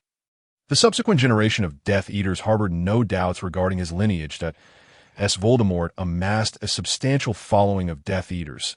His power and influence grew, compelling him to shroud his origins in secrecy and forbidding any inquiries. Additionally, pure blood arrogance played a role. They presupposed that a Slytherin heir, a formidable dark wizard, and a proponent of pure blood ideology must be a pure blood himself. If this revelation were to circulate through the magical community, it would undoubtedly leave many in a state of shock. By nightfall, Lucius hastily departed Malfoy Manor, returning only as dawn approached. Meanwhile, Zhang Jin remained at the manor, primarily to guard against any unforeseen circumstances. During dinner, only Zhang Jin and Narcissa were present. The solitary male and female, accompanied by a house elf, did not engage in any conversation that could expand into a lengthy narrative. The meal was somewhat bland, as Zhang Jin and Narcissa were not well acquainted, resulting in only a few exchanges concerning Draco, during which Zhang Jin gifted her a potion designed to prevent magical surges. Malfoy Manor is indeed quite beautiful, embodying classic Western architecture. However, Zhang Jin did not have the opportunity to explore thoroughly, as Narcissa left with Draco shortly after the meal. Left alone, Zhang Jin occupied himself by perusing his magical texts in the sitting room. When Lucius returned, he found Zhang Jin engrossed in his reading. "Apologies, Severus. You know how pressing the situation is." Zhang Jin slowly shifted his gaze from the book. "That'd be why the looks of it. Things should have gone relatively well." Indeed, those individuals have long been intimidated. Upon my mention, they all acquiesced, yet not a single one dared to be the first to step forward. Merely a pack of cowards. Lucius's tone exudes a certain flair, particularly when paired with his somewhat sardonic remarks, revealing him as a natural aristocrat. This behavior is entirely expected. Even a Slytherin would agree that self-preservation is paramount, a skill inherent to nearly every member of that house. Thus, it is rare to encounter an impulsive Slytherin. They are invariably inclined to plan meticulously before taking action. However, this trait is not without its drawbacks. Their excessive caution often leads to missed opportunities. "Tomorrow, I shall require your assistance once more. Severus, I have arranged to meet Bartemius Crouch at the Hog's Head Inn." The following morning, the Daily Prophet published a brief statement from Lucius Malfoy, asserting that he had succumbed to the allure of dark magic and had fallen victim to the Imperius Curse and the Cruciatus Curse, which had led him to become a dark wizard. He expressed his intention to renounce his former allegiances and generously offered a substantial donation to the Ministry of Magic for restoration purposes. Among other things, the article was relegated to a mere corner of the page, evidently too timid to occupy a more prominent position. Ironically, Lucius, who often criticizes others for their timidity, displayed a modicum of courage himself. Otherwise, this would undoubtedly have been the headline of the day. Every Slytherin exhibits such behavior, to a point that it borders on the pathological. Caution does not equate to cowardice or weakness. Nevertheless, his intentions were unmistakably clear. Moreover, last night, Lucius had conferred with several closely associated families and had deliberately leaked information suggesting that he was a victim of persecution by the Ministry of Magic, thus justifying his actions. Even so, retaliation seems inevitable. This is nearly certain, given the numerous loyal followers of the Dark Lord.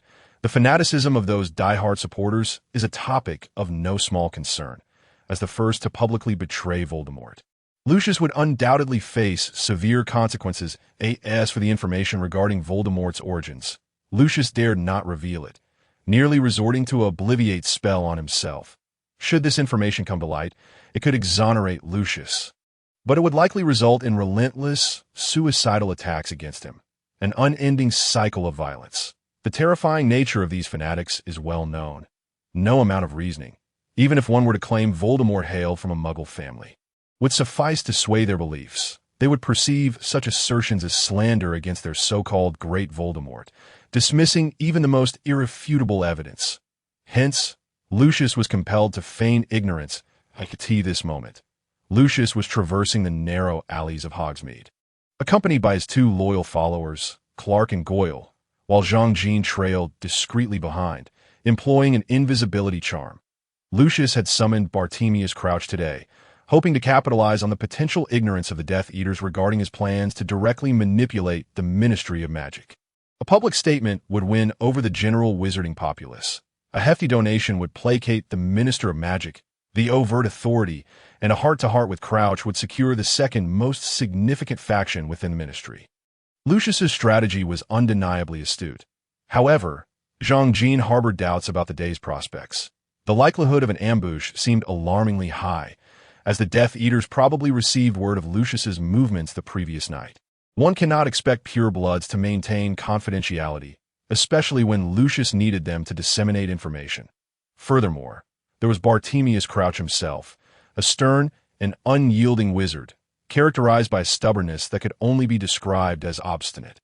It is worth noting that he had risen to prominence during Voldemort's reign by daring to oppose him.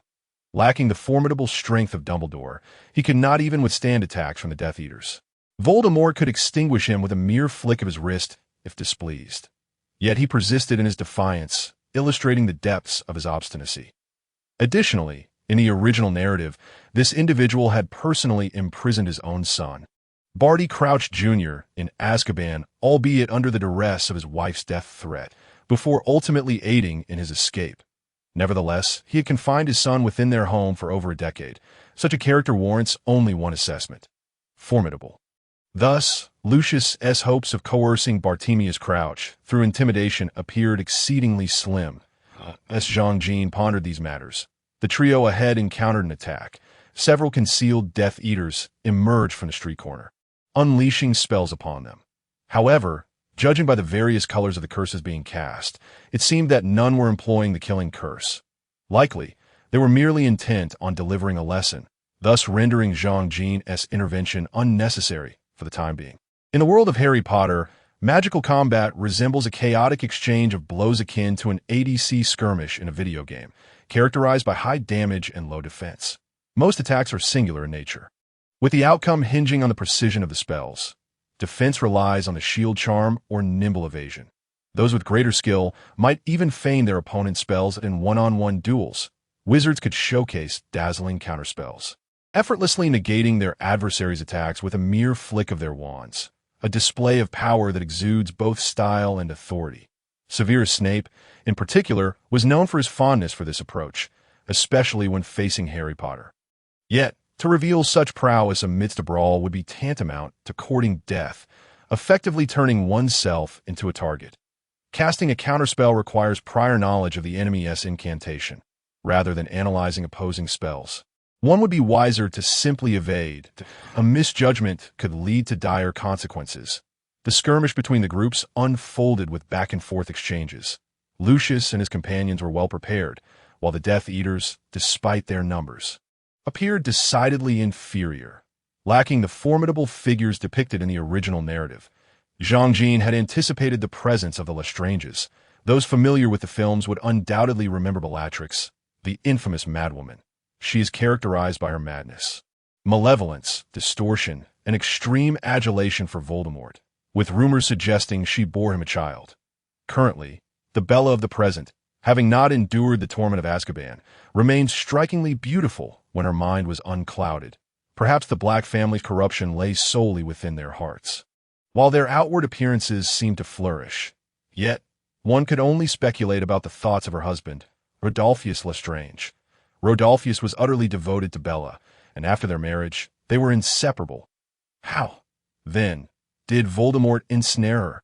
Surely, it could not be through fear or coercion, but perhaps through a deeper admiration for the Dark Lord, leading to voluntary submission. But such malevolence is best left unexamined. It is far wiser to focus on the unfolding events. Ideally, with a bucket of popcorn in hand, as the battle progressed, the dynamics began to shift. Lucius remained formidable, ultimately turning the tables on the assailants. Inevitably, the confrontation concluded without any significant resolution, dissipating into an anticlimactic finish. The opposition refrained from employing the killing curse, and Lucius had no intention of detaining them. Soon, the group entered the Hogshead Inn, with Jean still following closely behind, maintaining his invisibility. Caution was indeed warranted. In this regard, Jean exhibited certain Slytherin qualities of prudence. This is by no means an indication of cowardice. The Pig's Head bar bears little difference from how it appeared over a decade ago, with its dilapidated wooden sign hanging from an equally shabby iron frame, depicting a severed pig's head still stained with blood. Inside, the bar is cramped and dim, exuding a pungent odor reminiscent of mutton, while thick layers of grime accumulate on the windows, rendering the interior completely invisible from the outside. It would be wise for Jean to first indulge in a breath of fresh air, as someone accustomed to modern living cannot endure such a stench. Within the establishment, only a few rough-hewn wooden tables are scattered about, each adorned with flickering candle stubs, and the floor appears to be layered with centuries of filth, obscuring its original material. Prior to entering, Lucius and the others wrapped themselves up tightly, rendering their true appearances unrecognizable. Lucius even concealed his cherished wand. Many patrons within the bar are equally swathed in layers, for this is a gathering place for all sorts of individuals, bustling with activity despite the ominous atmosphere outside. The proprietor is an eccentric old man, none other than Aberforth Dumbledore, the brother of the illustrious Albus Dumbledore.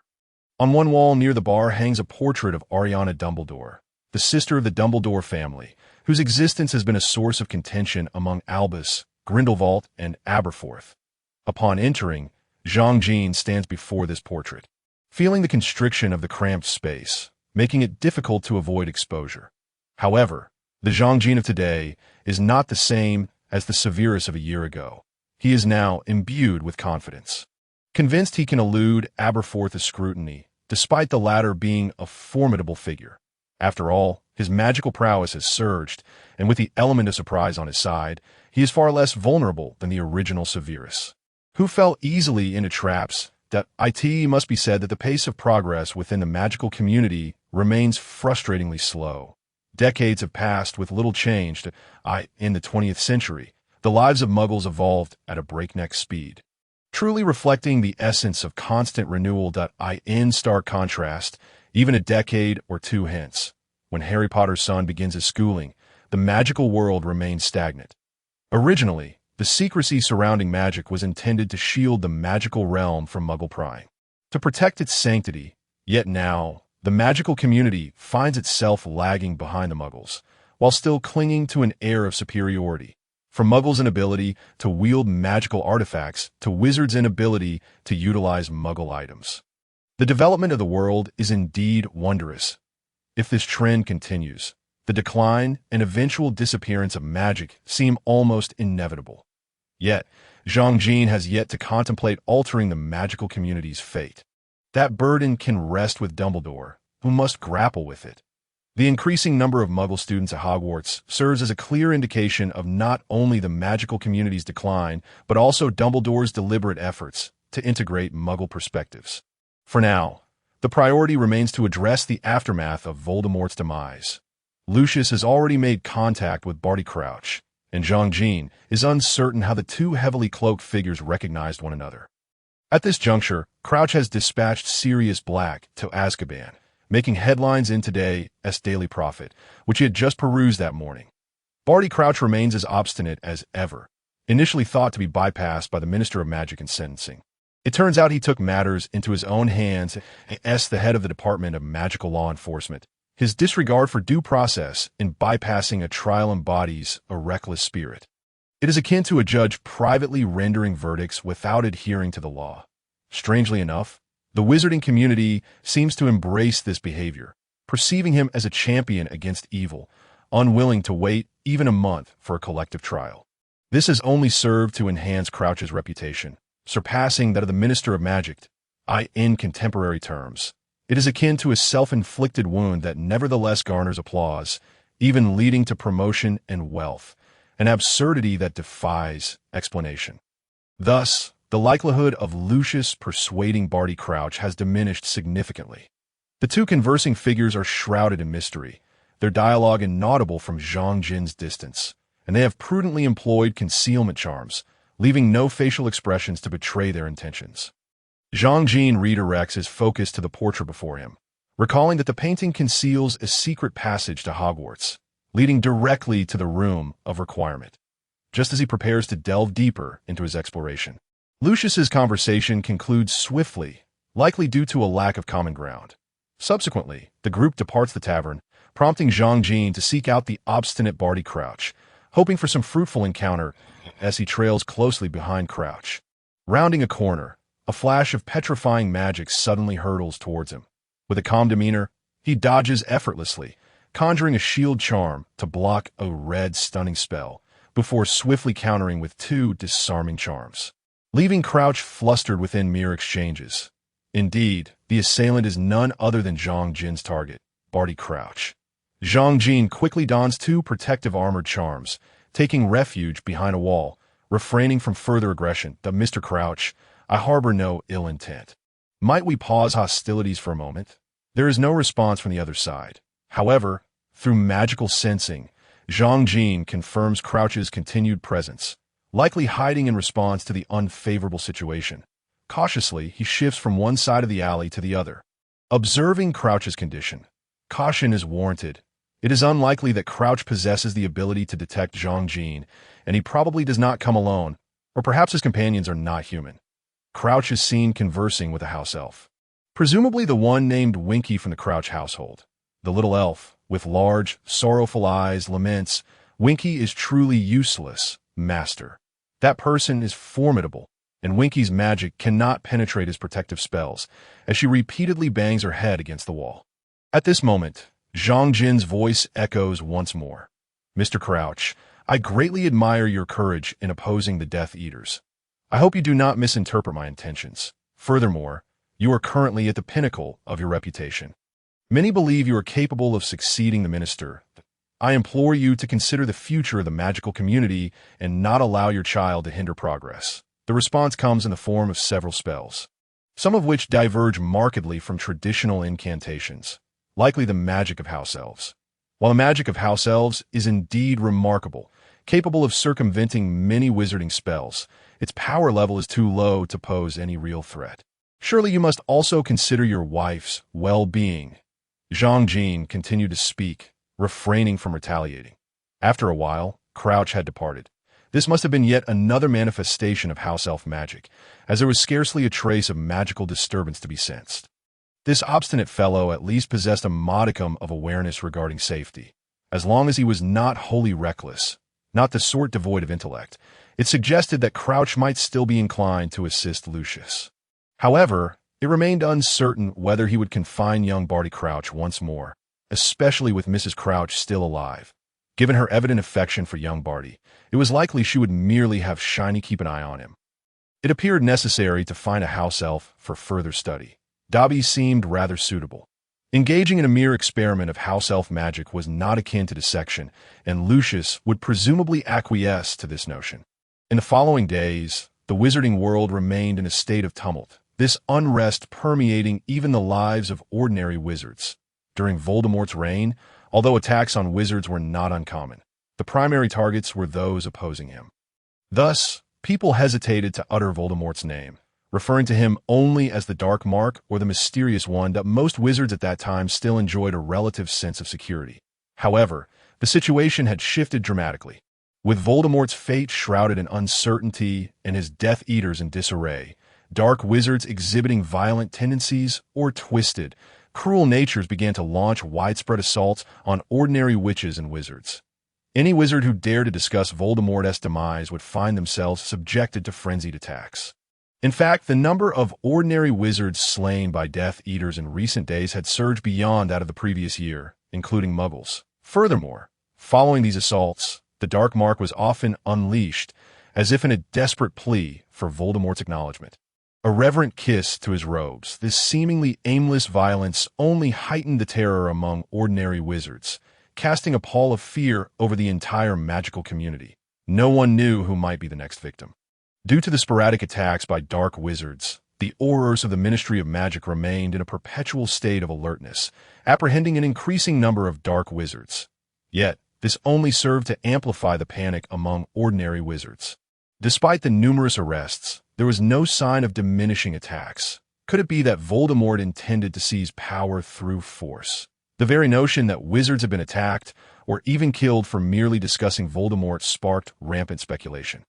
The greatest fear was that many believed Voldemort had commenced a purge of the magical community alongside his pure-blood followers, with any muggle or squib facing execution, and even half-blood wizards not aligned with them at risk of death. In the magical realm, within the span of a mere week, it felt as though the world were on the brink of apocalypse. This sense of dread intensified, particularly following the apprehension of the Lestrange couple. The loyal Death Eaters had refrained from confronting Lucius for a reason. Their foremost priority was to ascertain the situation. Indeed, the Death Eaters remained oblivious to the specific events that had transpired. When Voldemort set out to eliminate the Potter family, he certainly did not inform his subordinates. The only ones privy to this information were the traitor Peter Pettigrew and Severus, now known as Zhang Jin. It is likely that Voldemort regarded this undertaking as a mere triviality, akin to a casual visit to the restroom, never anticipating his own downfall. Following Voldemort's demise, Pettigrew dared not reach out to others. And the following day, he feigned his own death, causing an explosion that claimed the lives of several Muggles and ensnared Sirius Black. This incident ignited a series of attacks within the magical community. marking the onset of an era shrouded in terror. Severus, as a spy, had minimal contact with the other Death Eaters, and Zhang Jin had no intention of reaching out to them. Consequently, as a week elapsed, the majority of Death Eaters remained unaware of the unfolding events. Whether it was Voldemort's death or the legendary defeat by a boy scarcely 2 years old, such rumors were disseminated by the Ministry of Magic. Coupled with the sudden dimming of the Dark Mark, this incited further panic among the Death Eaters, leading them to unleash terror upon innocent civilians in a frenzied display of their fear. They released the Dark Mark in hopes of summoning Voldemort to demonstrate his continued existence. The failure to achieve this only exacerbated the madness of these lunatics, becoming the principal source of the current turmoil within the magical realm. The core of the Death Eaters, the Lestrange couple and their allies, were far too eager to uncover the truth to concern themselves with Lucius.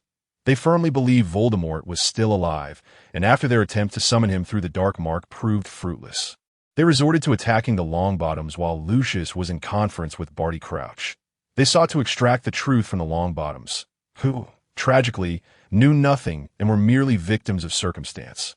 Ultimately, the Longbottoms were driven to madness by the twisted torment inflicted upon them by the increasingly deranged Lestrange couple. Had it not been for the timely arrival of Aurors, their lives would have surely been forfeit. Thereafter, they were left to languish in St. Mungo's Hospital for Magical Maladies and Injuries. It is said that upon witnessing the plight of her son and daughter-in-law, Mrs. Longbottom fell into a faint, while their son, Neville Longbottom, experienced a magical surge, ultimately having no choice but to dissipate his uncontrolled magic, leaving his future magical potential uncertain. The Lestrange couple and their fellow Death Eaters were subsequently apprehended, and alongside the Longbottoms, they became the headline of the next day's Daily Prophet. This headline reignited the panic among wizards. The focus shifted from the Ministry's capture of dark wizards to the alarming fact that even the pure-blood Longbottoms had been attacked, with the couple subjected to the Cruciatus Curse to the brink of insanity. Moreover, upon discovering that the assailants were the pure-blood Lestranges and the Black family Bellatrix, many wizards became even more convinced of the pure-blood's intentions to eradicate Muggles and Half-Bloods. Amidst this atmosphere of terror, the Ministry of Magic found it imperative to preemptively announce the news of Voldemort's death. Subsequently, Harry Potter, a boy not yet 2 years old, was heralded as the chosen one for having vanquished Voldemort. In the ensuing days, the Daily Prophet, along with other major and minor publications, was replete with articles about the Savior, Harry Potter. Speculations regarding how the Chosen One had triumphed over the Dark Lord abounded. Some deemed it was due to a legendary magical artifact possessed by the Potters, while others fancifully suggested that Harry was a reincarnation of Merlin, and some even conjectured that merely casting a glance at the Dark Lord had been sufficient to bring about his demise. As for the ongoing attacks, aside from the Ministry, no one else seemed to pay heed, as if the populace had swiftly forgotten their previous fears and anxieties. Thus, after more than a month, most of the masterminds behind the attacks were apprehended. While some Death Eaters evaded capture by jumping into the water, others lurked in the shadows, awaiting their chance, and some simply vanished without a trace. Meanwhile, the fervent discussions among ordinary witches and wizards regarding the Chosen One, Harry Potter, persisted for a full month. People incessantly speculated, inundating the Ministry and Dumbledore with letters, yearning for a glimpse of the intact Savior and an explanation for the events at BY this time. The name Harry Potter had become universally recognized, with even prayers transforming into expressions of gratitude towards Harry rather than Merlin. Even toddlers were encouraged by their parents to utter the name of the Savior, Harry Potter. Ultimately, it was Dumbledore's intervention that brought resolution. He claimed that aside from the lightning-shaped scar on Harry's forehead, he was otherwise unharmed and was receiving excellent care from his only legal guardian. This assurance pacified the public, who then settled down, with only occasional reports about the Savior surfacing. Harry Potter had become the Savior, though whether for defeating Voldemort or dispelling the panic within a magical community remained a mystery. Wizards resumed their lives, merely remembering to express gratitude to the Savior Potter, while everything else faded into insignificance. Following the events in Hogsmeade, Zhang Jin returned to Hogwarts. For the past few days, Zhang Jin had sequestered himself within the Room of Requirement, not emerging even for meals, which were provided by the house elves from the school kitchen. Initially, Zhang Jin had merely wished to experiment, not expecting that the house elves would indeed be able to access the Room of Requirement. Their familiarity with Hogwarts likely surpassed that of most staff members, although it remained uncertain how they compared to Dumbledore, of course. Zhang Jin was not idle. He had finally begun to delve into potion making, a subject he had previously neglected due to various reasons. Over the past few days, he first concocted some simple potions according to the textbook, and then re-prepared them using Severus's improved methods. Zhang Jin hoped to uncover certain principles underlying the potion-making process that, in the magical world, spells have begun to establish a rudimentary system, encompassing incantations, methods of casting, and, most importantly, the underlying principles of spell casting. Consequently, many students at Hogwarts had invented spells, though most were trivial or prank spells. The most renowned was Severus's invention of the Levi Corpus Curse and its counter-curse, which rapidly spread throughout the school, becoming the most popular jinx. Another notable spell, also created by Severus, was the Sectum Sempra, a high-level offensive curse that inflicted the sensation of being slashed by blades upon the target. Thus, inventing spells was not an overly difficult endeavor. Even advanced new spells could emerge within a few years. Furthermore, during their later years, some students could perform minor or simple spells silently, with the most exceptional students capable of wandless magic to a certain degree. A server at the Leaky Cauldron was adept at using wandless magic to arrange shares, and, judging by their age, they had likely graduated not long ago. The innovation and invention of potions have always proven to be a formidable challenge. Even a potion genius like Severus can merely refine the methods of potion preparation. If we were to consider every spell that has ever appeared in the magical realm, the count would easily exceed hundreds of thousands. Yet potions number only in the mere hundreds, the vast majority of which are poisons and their corresponding antidotes. The subject of potions has long been regarded as the most arduous course at Hogwarts, without exception. Among all foundational subjects, potions remains the sole discipline devoid of any theoretical underpinnings. The few named laws are mere summaries of experience, their validity often uncertain. For instance, the only law referenced in the original text, the Goblet of Fire's third law, states that the components of an antidote for mixed poisons must be greater than or equal to the sum of the components of their individual antidotes. This is due to the need for additives to facilitate the blending of different materials when mixed together. Thus, the more components there are combined, the greater the quantity of additives required, and consequently, the more potion ingredients that must be utilized. However, this law was soon undermined when Ron Weasley accidentally ingested poison. Due to time constraints, a targeted antidote could not be concocted. Instead, Harry Potter resolved the issue with a simple dung bomb, rendering laws and principles irrelevant. This bears resemblance to the evolution of traditional Chinese medicine, where, historically, the excessive use of medicinal ingredients necessitated the addition of specific components to neutralize side effects. Yet eventually, it was discovered that certain herbs could counteract each other's adverse effects, leading to ongoing debates about dosage and variety. The practice of potion making in a magical world has remained an accumulation of experience, akin to the alchemy we understand today. Wizards, including potion masters, are aware of which potion ingredients can merge through special methods to yield potions with specific effects, yet the underlying reasons remain elusive.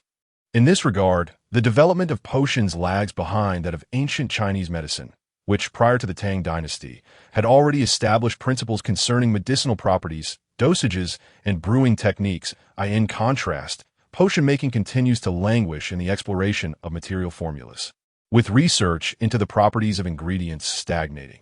The absence of a scientific framework akin to chemistry is utterly intolerable to Zhang Jin, who has been educated in a systematic scientific manner in his previous life.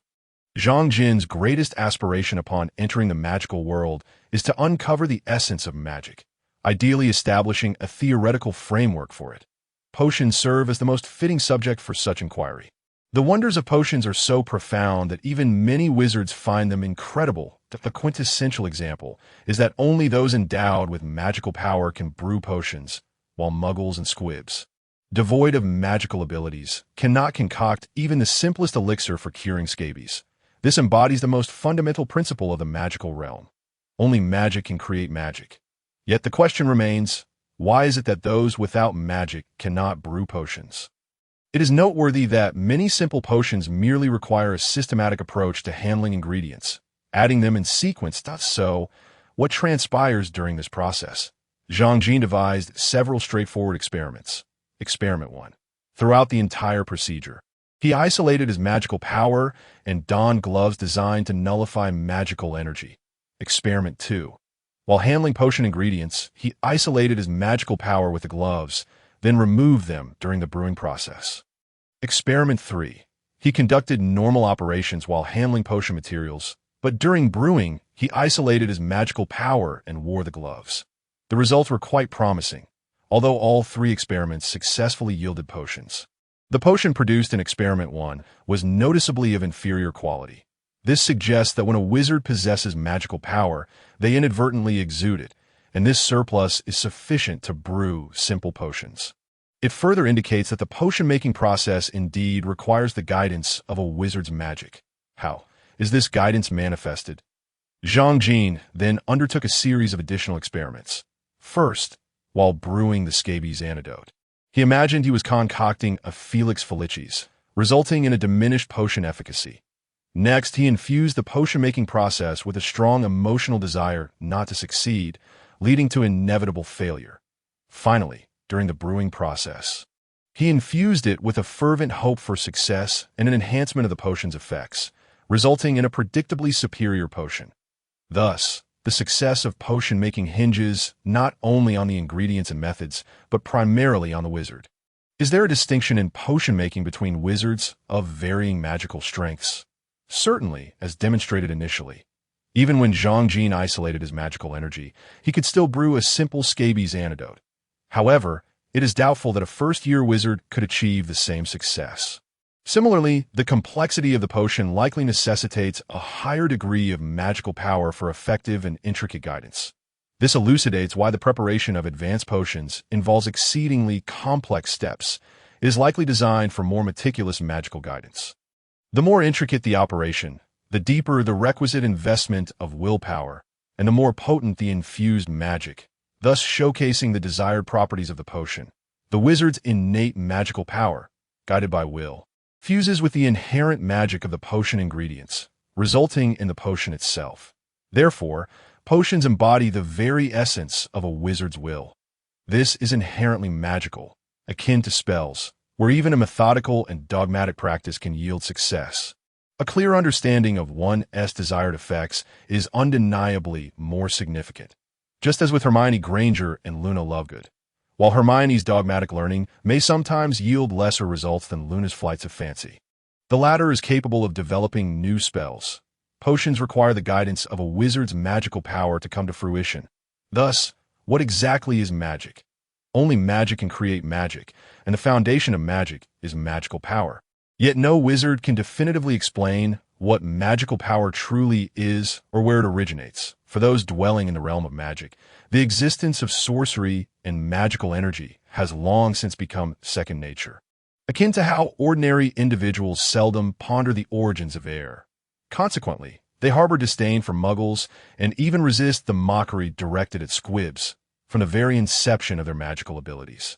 Wizards have engaged in the practice and application of magic, yet they seldom contemplate its origins. Perhaps some have, for pureblood families have long held the belief that only by preserving their bloodlines can they give rise to more formidable wizards and perpetuate the legacy of magic, perceiving it as a product of lineage. However, this notion is evidently flawed. Wizards hailing from Muggle backgrounds have never been a minority, which cannot simply be attributed to the dilution of magical bloodlines. Considering the influence of mental will on spells and potion making, we may boldly speculate that magical power emanates from a mind or the soul, while magic itself manifests as a phenomenon wherein will intervenes in reality. Wizards with formidable mental fortitude possess a stronger will, thereby exerting greater influence over the world around them. Conversely, those with weaker minds find themselves incapable of affecting reality and, consequently, casting spells. Thus, the release of spells and the concoction of potions necessitate the guidance of mental will. Furthermore, it is clear that there exists a delineation regarding the extent of one's mental capacity. Those who surpass this threshold are wizards, while those who fall short are muggles or squibs, in Zhongjin's perspective. Magical energy resembles light, the mind akin to a candle that produces this light, with the physical body serving as the lampshade enveloping the candle. Wizards wielding magic do so as if utilizing the light that penetrates the lampshade to influence the external world. Therefore, it is the mind that determines the ability to generate magical power and employ magic. Everyone possesses a soul and mental will, which is why legends speak of utilizing ordinary individuals as sacrifices or consuming muggles to amplify magical potency. However, the mental will of ordinary people is too feeble to pierce the lampshade, rendering them incapable of wielding magic. This parallels depictions in online novels, where the body serves to protect and confine the mind. Only those with substantial mental strength can transcend physical confines to influence the external world, thereby manifesting magic. Only by projecting their spirit outward can one perceive magic, akin to how magic can only be touched by magic itself.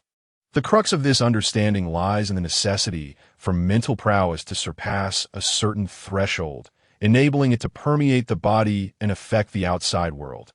Therefore, the enhancement of magical power fundamentally hinges on the growth of the body, alongside the maturation of the soul and mind. This translates to the fortification of one's internal mental strength, while the quality of the physical form is challenging to alter.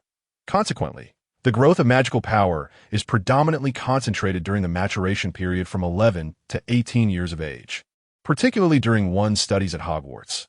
Thus, it is rare to witness a significant surge in magical ability post-adulthood. Individuals like Voldemort, for instance, must resort to splitting their souls to stimulate their magical growth, akin to dividing a wick to amplify its brightness. Moreover, wands presumably serve to amplify the influence of the mind, functioning as conduits that allow the spirit to traverse directly into the external world. They likely also enhance the potency of one's will, rendering it more formidable and aligned with the wizard's intentions.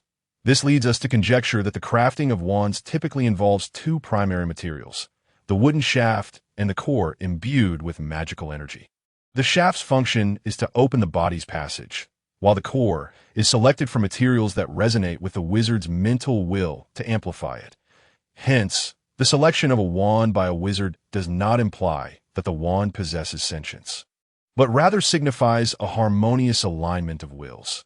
This explains why certain spells necessitate specific emotions or resolute intentions for their execution, as exemplified by Luna, who can effectively wield magic through mere imagination. It also elucidates why some spells may falter when emotional fluctuations arise, while an unwavering resolve can significantly enhance magical potency. This rationale further clarifies the prohibition against dark magic within the magical community. It is unequivocally not, as some assert, that power knows no distinction between good and evil. The casting of dark magic often requires malevolent intentions. For instance, the killing curse demands an unwavering desire to slay, while the cruciatus curse necessitates a twisted desire to torment. Thus, prolonged practice of dark magic inevitably leads to the corruption of the soul's will. Conversely, a soul devoid of darkness cannot proficiently wield dark magic. What purpose would its acquisition serve? This context also sheds light on Dumbledore's reluctance to employ the killing curse against Voldemort. Many speculate that had Dumbledore chosen to wield it, he could have vanquished him.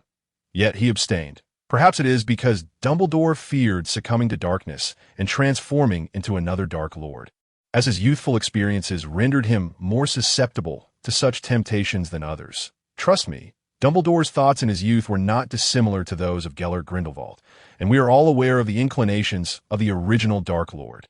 Returning to the discourse on magical power, does bloodline exert an influence? Undoubtedly it does. The body serves as the lampshade, and the higher the transparency of the lampshade, the better its capacity to transmit light. Hence, ancient wizards possessed a superior quality of lampshade material, enabling them to cast spells without the aid of wands, while modern wizards, with increasingly diluted bloodlines, are akin to increasingly opaque lampshades. However, elevating one's bloodline is an arduous endeavor, predetermined at the moment of a wizard's birth, making it challenging to effectuate change through personal effort. Ancient wizards likely enhanced their abilities through the amalgamation of magical creatures' bloodlines, which is why many ancestral wizard families boast certain lineages. For instance, Slytherin is reputed to possess the bloodline of the feathered serpent, while the Dumbledore family is said to have a lineage connected to the phoenix. However, whether such methods of bloodline fusion remain viable today is dubious, as the contemporary magical community possesses few wizards with exceptional bloodlines, and most existing magical creatures have similarly diluted bloodlines. Consequently, pureblood families attempt to preserve their bloodlines through consanguineous unions, a practice that is glaringly inadvisable. They are not enhancing the material of a lampshade to increase its transparency. Rather, they are fracturing the lampshade, creating more fissures through which greater amounts of light may pass, thereby acquiring more potent magical abilities. Such actions undoubtedly carry significant risks, the most apparent being the diminished protection of the soul, rendering it more susceptible to temptation and descent into darkness. This also makes one's will more prone to distortion, which explains why many pure-blood wizards who practice dark magic have joined the ranks of Death Eaters. Simultaneously, we might venture further into speculation. Magical creatures are capable of casting spells or possessing inherent magic, while wizards can utilize these magical materials to brew potions. This implies that during the process of the spirit traversing the body, the physical form retains some residual essence of the spirit, thus endowing it with magical properties. Consequently, different magical creatures or plants possess varying residues of spirit, resulting in diverse characteristics among magical materials. This notion is corroborated by the selection of wands. Those crafted from different materials or cores derived from distinct magical beings are suited to different wizards. Moreover, it is conceivable that the entire magical realm, or even the world itself, represents a composite of wills, lacking a singular independent will, akin to the conjectured Gaia or Aleia. However, throughout countless epochs from ancient times to the present, innumerable powerful wizards have arisen, and countless wizards have cast spells within this world. These wizards and magical beings, whether in life or after death, continue to permeate this world with their spiritual will, leaving traces of their essence behind. What a colossal amalgamation of will this must be. Thus, it would not be surprising if a collective consciousness akin to the Earth's were to emerge. Of course, the probability of such a phenomenon is exceedingly slim. The amalgamation of countless distinct wills into a unified consciousness is virtually impossible. Furthermore, the spells cast by wizards not only enhance their own will, but also serve to communicate with external wills, allowing their own intentions to collaborate with those of the external realm to manifest magic in the physical world. Therefore, the very notion of magical power is illusory. Throughout, it is merely spirit and will that prevail. The elements of earth, wind, fire, and water hold no true significance. This world is simply one wherein spirit transcends the limitations of the physical body, perhaps emerging only after the first individual to transcend such limitations appeared. In the original world, such individuals did not exist. Contemplating this perspective, could it be possible that the pursuit of immortality is similarly achievable? If the inner spirit is indeed the primordial spirit, then cultivating immortality is essentially the process of absorbing the wandering spiritual will from the external environment to strengthen one's own essence. The emergence of inner demons may stem from the will carried by the assimilated spiritual energy. As these wills grow stronger, they begin to exert influence over one's own will, hence the term inner demons. Overcoming these inner demons is, in fact, a process of purging these external wills or a process of refinement. This world seems a bit amiss. Is it still the realm of Harry Potter? If that is the case, perhaps future generations might witness the rise of similar supernatural factions. As long as humanity endures, the spiritual wills generated after death will accumulate. And ultimately, if a single individual possesses sufficient spiritual strength to breach the corporeal barrier, it would be akin to opening Pandora's box. Enabling more individuals to harness such powered IT is also conceivable that those mythological tales hold a grain of truth. Perhaps there are indeed divine beings that exist. This could even elucidate why cultivation requires a retreat from the mundane world. Evidently, the spiritual wills in the earthly realm are far more chaotic, necessitating greater time for refinement, or they may give rise to more severe inner demons. Conversely, the spiritual forces in the wilderness, after a protracted period, may possess lesser wills, thus being easier to refine and absorb. As for the likelihood of success, that remains to be substantiated further. I sincerely hope it does not lead to the creation of some meditation or cultivation techniques. Zhang Jin merely desires an ordinary magical world. Shaking his head vigorously, he attempts to cast aside these thoughts. The pursuit of immortality still feels too distant. Nevertheless, finding ways to enhance his strength is indeed imperative. Why engage in prolonged bouts when one can secure victory with a single decisive strike? Wouldn't it be more gratifying? What if the opponent manages to stage a comeback, leaving oneself in the role of the villain? Speaking of which, Severus has always been defined as a villain, only to be redeemed in the end. Villains perish from excessive dialogue, such as the way of things that bolster one's strength. The most effective method is, of course, to enhance one's mental prowess, either by increasing the quantity of spiritual energy or by finding ways to elevate its quality in terms of quantity, it has been gradually increasing alongside the soul fusion. And further fusion with other souls is not feasible. The amalgamation of Zhang Jin and Severus can only be described as highly serendipitous and cannot be replicated. Even now, the intricacies of it remain unclear.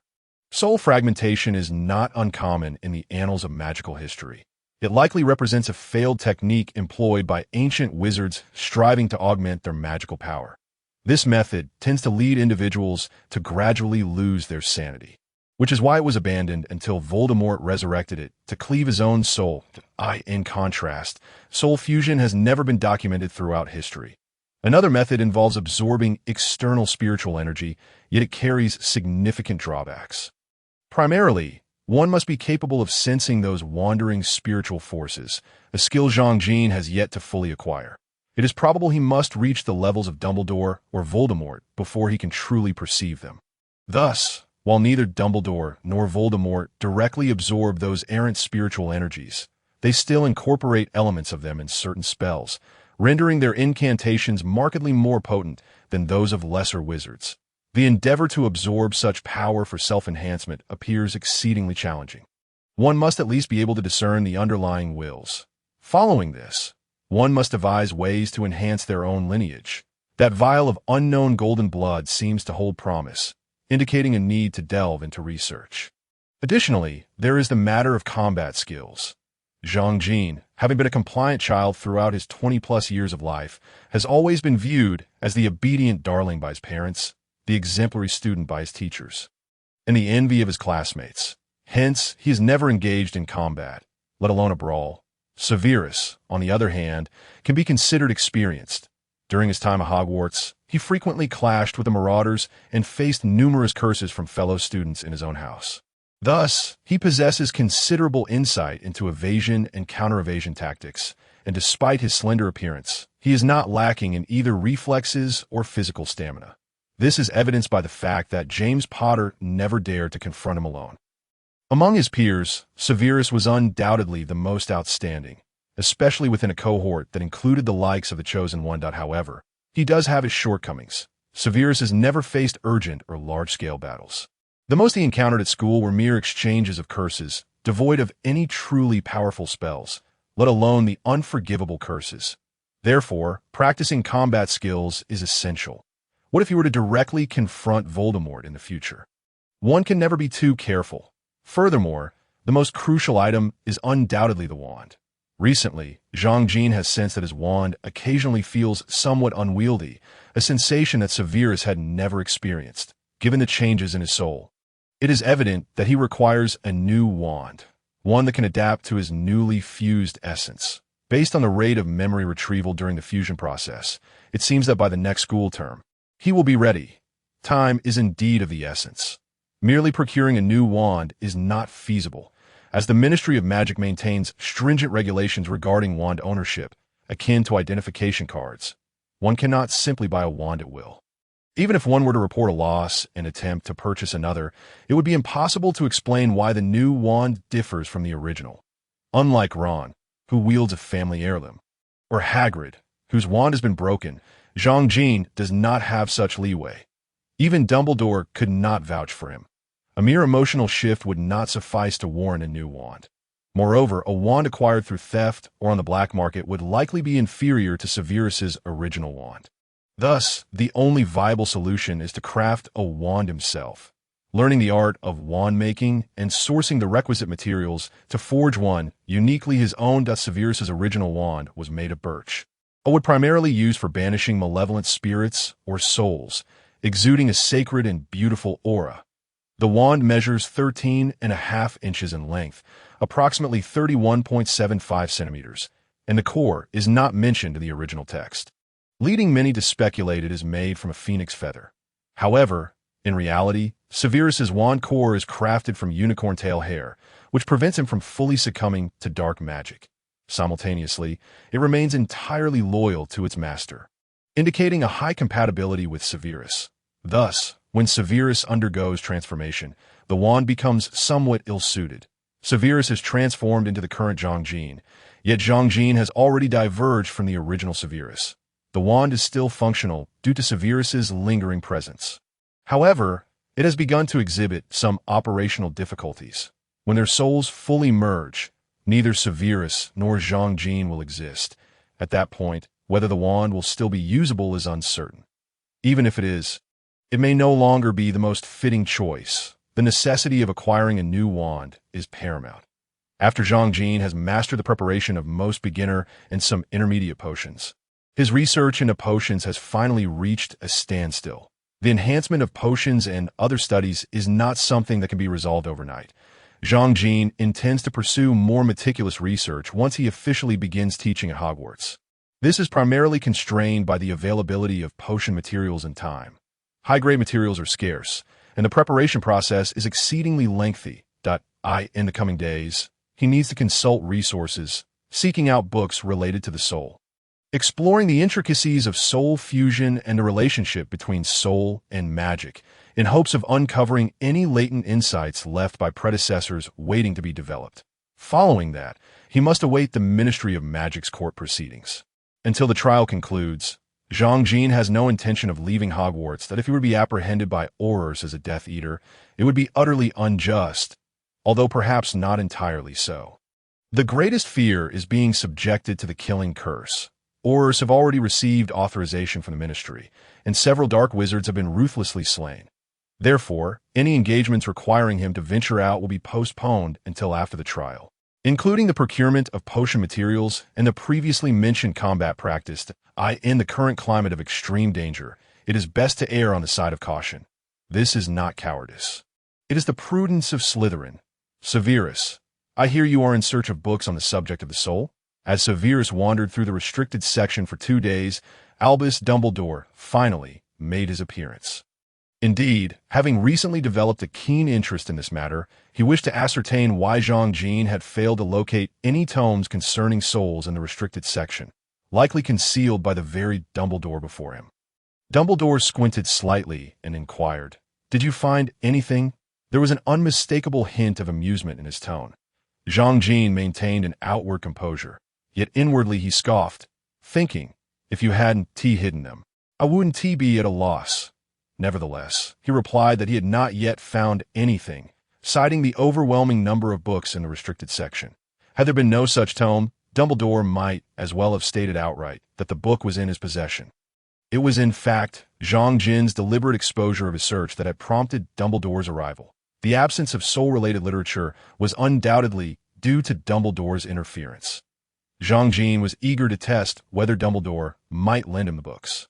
In truth, Dumbledore was likely probing Zhang Jin's intentions behind borrowing such texts. The reason Dumbledore concealed all books pertaining to souls was his fear of encountering another student akin to Tom Riddle.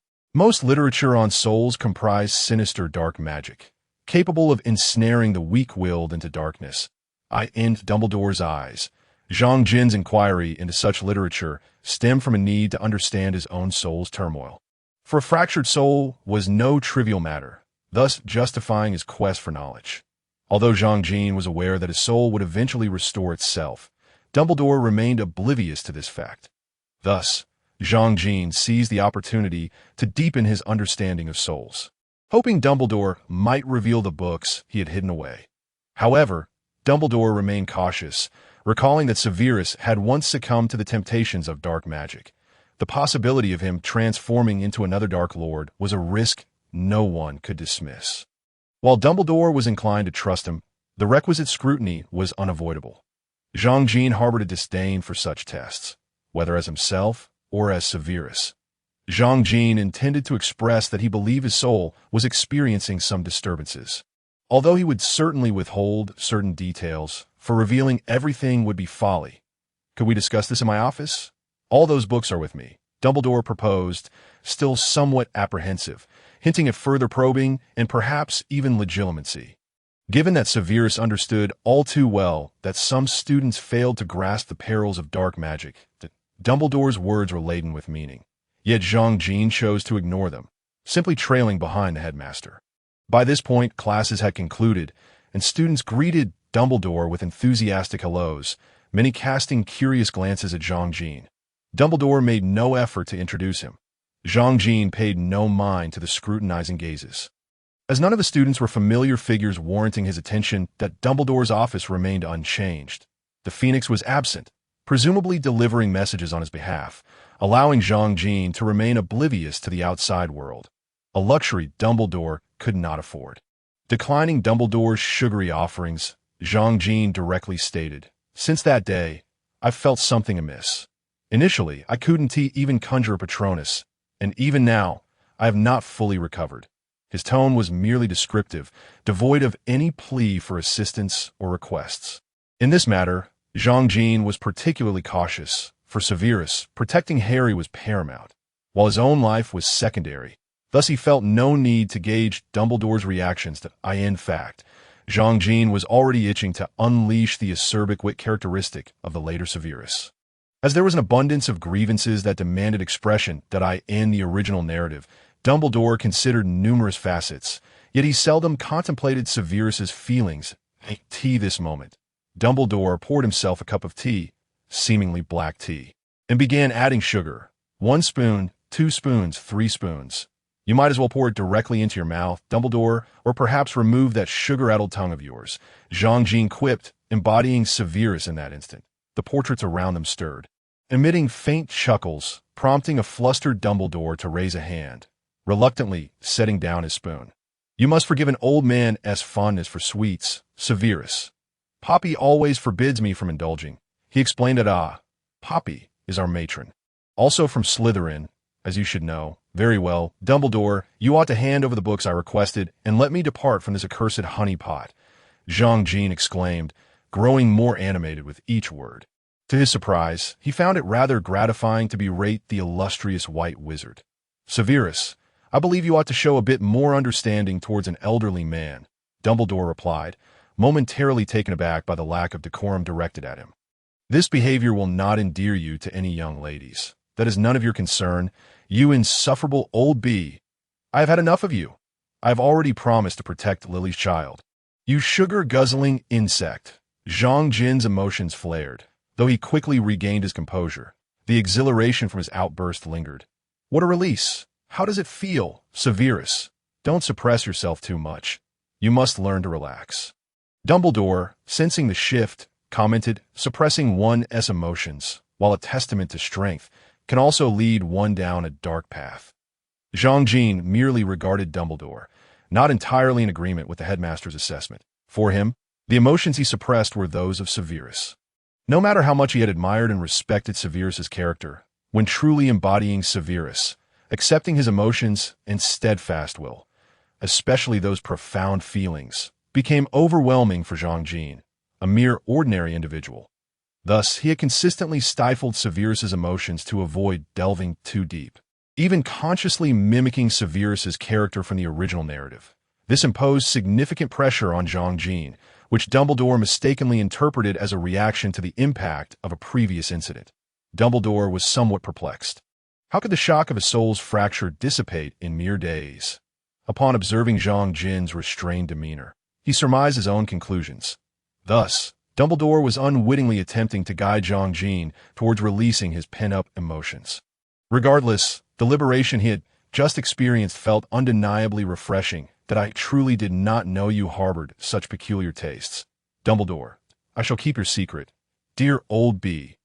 Zhang Jin mused that, if it feels this good, why change it? Upon acquiring the books, he promptly exited the headmaster's office. While it was undeniably gratifying to confront the greatest white wizard of the age, the risks were considerable.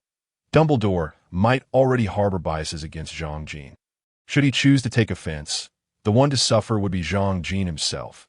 Thus, it was prudent to seize a small advantage and depart swiftly. There would be ample opportunities to spar with Dumbledore in the future. With the pressures of teaching weighing heavily, it was essential to find time to unwind, and Zhang Jin trusted that Dumbledore would understand. Returning to the room of requirement, he retrieved 2 books pilfered from the headmaster's office, one of which was indeed Secrets of Advanced Dark Magic, a tome concerning Horcruxes and rife with malevolent dark spells. What had prompted Dumbledore to suddenly place such trust in him?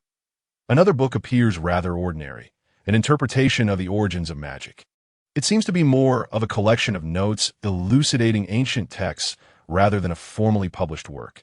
There is little to be said about dark magic, based on Zhang Jin's discoveries. It predominantly targets the soul, the very source of magical power and the foundation of sorcery.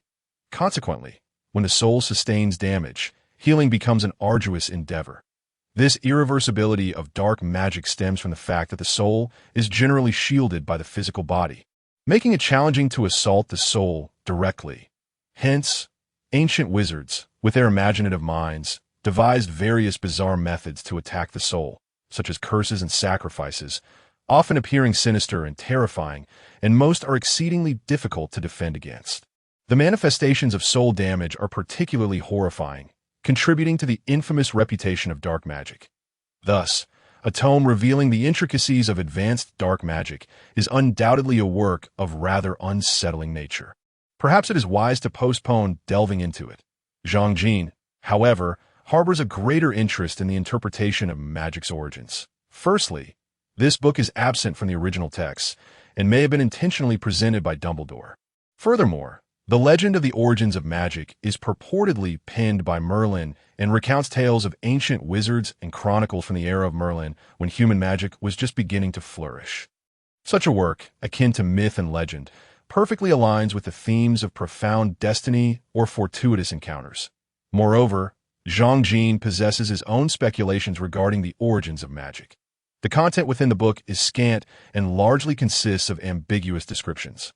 With many areas characterized by conjecture and speculation, it suggests that the original concepts of magic's origins are either too profound or that he possesses only fragments of the text. It is said that in ancient times, humans were incapable of casting spells, rendering the existence of wizards non-existent. During that time, humanity was frail and subservient to powerful magical beings, referred to as gods. Eventually, humans began to intermarry with these so-called gods, thereby acquiring magical abilities that would be passed down through generations, marking the inception of the wizarding bloodline. These gods were, in fact, magical creatures, significantly more powerful than those that exist today. Many of these formidable beings could assume human form. Reminiscent of the Animagus transformation, as humanity grew stronger, the rift between them and these magical beings widened, leading humans to seek various means to enhance their own power. The most prevalent method involved uniting with magical creatures, as the offspring of more powerful beings tended to exhibit greater strength. This practice has persisted into the present day. Subsequently, humans harnessed the bloodlines of these gods to augment their own strength, to combat and battle against them, leaving behind a tapestry of legends throughout human history.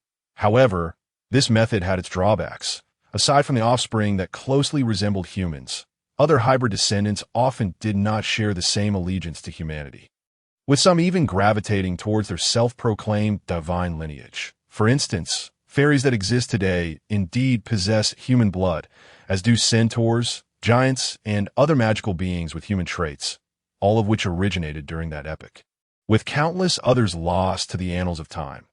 Thus, the next phase for human wizards was one of unprecedented creativity, wherein they incessantly experimented with various methods to amplify their magical prowess. They also explored diverse applications of magic, such as consuming the flesh and blood of other magical beings, which later evolved into sacrificial rituals. Additionally, they resorted to seizing the young of magical creatures for enslavement and training, and even experimented with transplanting organs, particularly hearts, from magical beings, resulting in the creation of numerous half-living entities. Ultimately, there were attempts to transform into magical beings, leading to the birth of the Animagus transformation. It was during this period that humanity's understanding of magic expanded significantly. Wizards who once could only cast spells instinctively like magical creatures began to grasp the concept of learning that in their quest to merge bloodlines. Wizards invented a plethora of spells, the most notable being the Killing Curse. This marked humanity's first profound realization of magic's impact on the soul, although the precise origins of the spell remain obscured. It was initially conceived to usurp the bloodline of magical creatures, inherently aimed at seizing power. Since power originates from the soul, this endeavor morphed into the act of soul theft. However, due to the incompatibility of two coexisting souls, those who cast this curse often met with self-destruction. Nevertheless, due to the curse's formidable power, it was not abandoned but rather continually refined. Thus, the curse transformed into one that deprived power, or, in essence, the soul, which eventually became known as the Killing Curse. During this era, the side effects of the Killing Curse were profound, often demanding a life as a price, leading wizards to wield it sparingly. This segment of history enlightened wizards to the realization that certain magics could wield immense power, capable of directly assaulting the soul. This is the essence of dark magic. The soul is exceedingly fragile. Even the mightiest magical beings possess souls that are easily susceptible to attack and destruction. Consequently, wizards of that time devised numerous spells targeting the soul, some of which evolved into contemporary dark magic, while many others faded into obscurity. Wizards employed these dark magics to vanquish many formidable magical beings. But the corruption and distortion inflicted upon their own souls led to a schism within humanity, ushering in an era devoid of peace. Eventually, certain magics were categorized as dark magic, and wizards who practiced them were deemed dark wizards, initiating restrictions on the development of dark magic. Due to the occasional bursts of creativity and folly among wizards, dark magic became rampant among them, as they often overlooked its inherent dangers in their pursuit of greater power. It was not until the emergence of Merlin that this predicament was addressed. However, the specifics of how Merlin resolved the issue remain unmentioned, abruptly concluding the narrative. This leaves one to ponder whether this abrupt ending is genuine or if it was a deliberate omission by Dumbledore. Should he believe that the subsequent content was not meant for Zhang Jin's eyes? Thus, the book contains little of genuine interest, offering only a plethora of legends and conjectures, rendering its utility rather limited.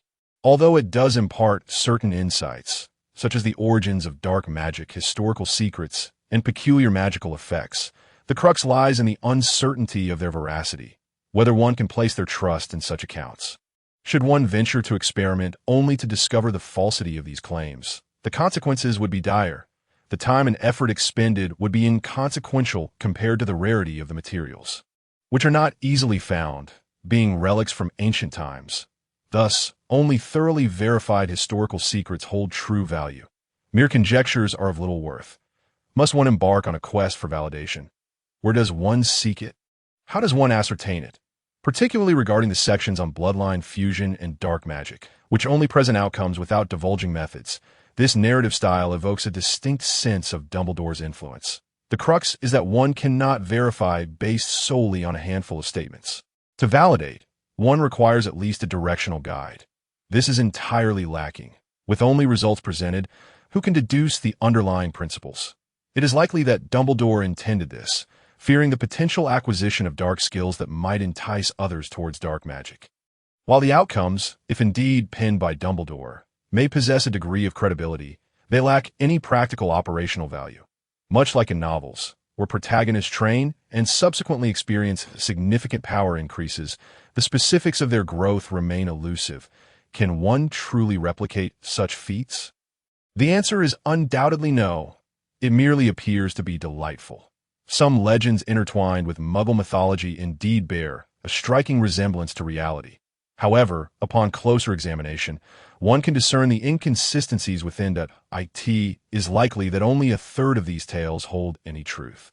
This consideration is bolstered by the possibility that they were penned by Dumbledore, thus enhancing their credibility. Nevertheless, many legends are not entirely unfounded and possess a degree of factual basis. Creatures such as centaurs and fairies exist in reality, though the origins of their existence remain debatable. Of course, to wholly believe in these legends is to invite folly. One might say that the fragments of truth within these tales offer clues for those seeking the ultimate verity. Whether one can extract useful insights from these legends depends upon one's own capabilities and, equally, one's fortune. The most significant revelation from these legends likely pertains to Merlin. The text mentions Merlin only in passing, yet references to him, coupled with the lore surrounding his authorship of the origins of magic, at least suggest that Merlin was indeed a real figure. You read correctly. The wizarding community harbors doubts regarding the existence of Merlin, primarily because the tales surrounding him are often contradictory and even exaggerated. The myriad accounts of Merlin's exploits are excessively embellished, leading wizards to regard him as nearly omnipotent.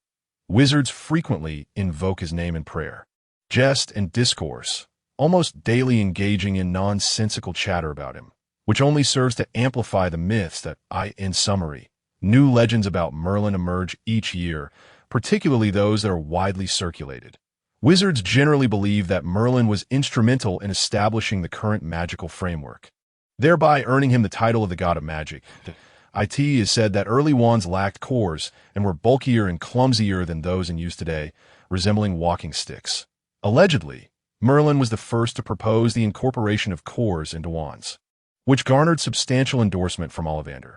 Furthermore, as Merlin refined the methods of casting spells, the necessity for skill increased, leading to the gradual replacement of the cumbersome wands with the more agile varieties we see today. These legends are widely regarded as credible.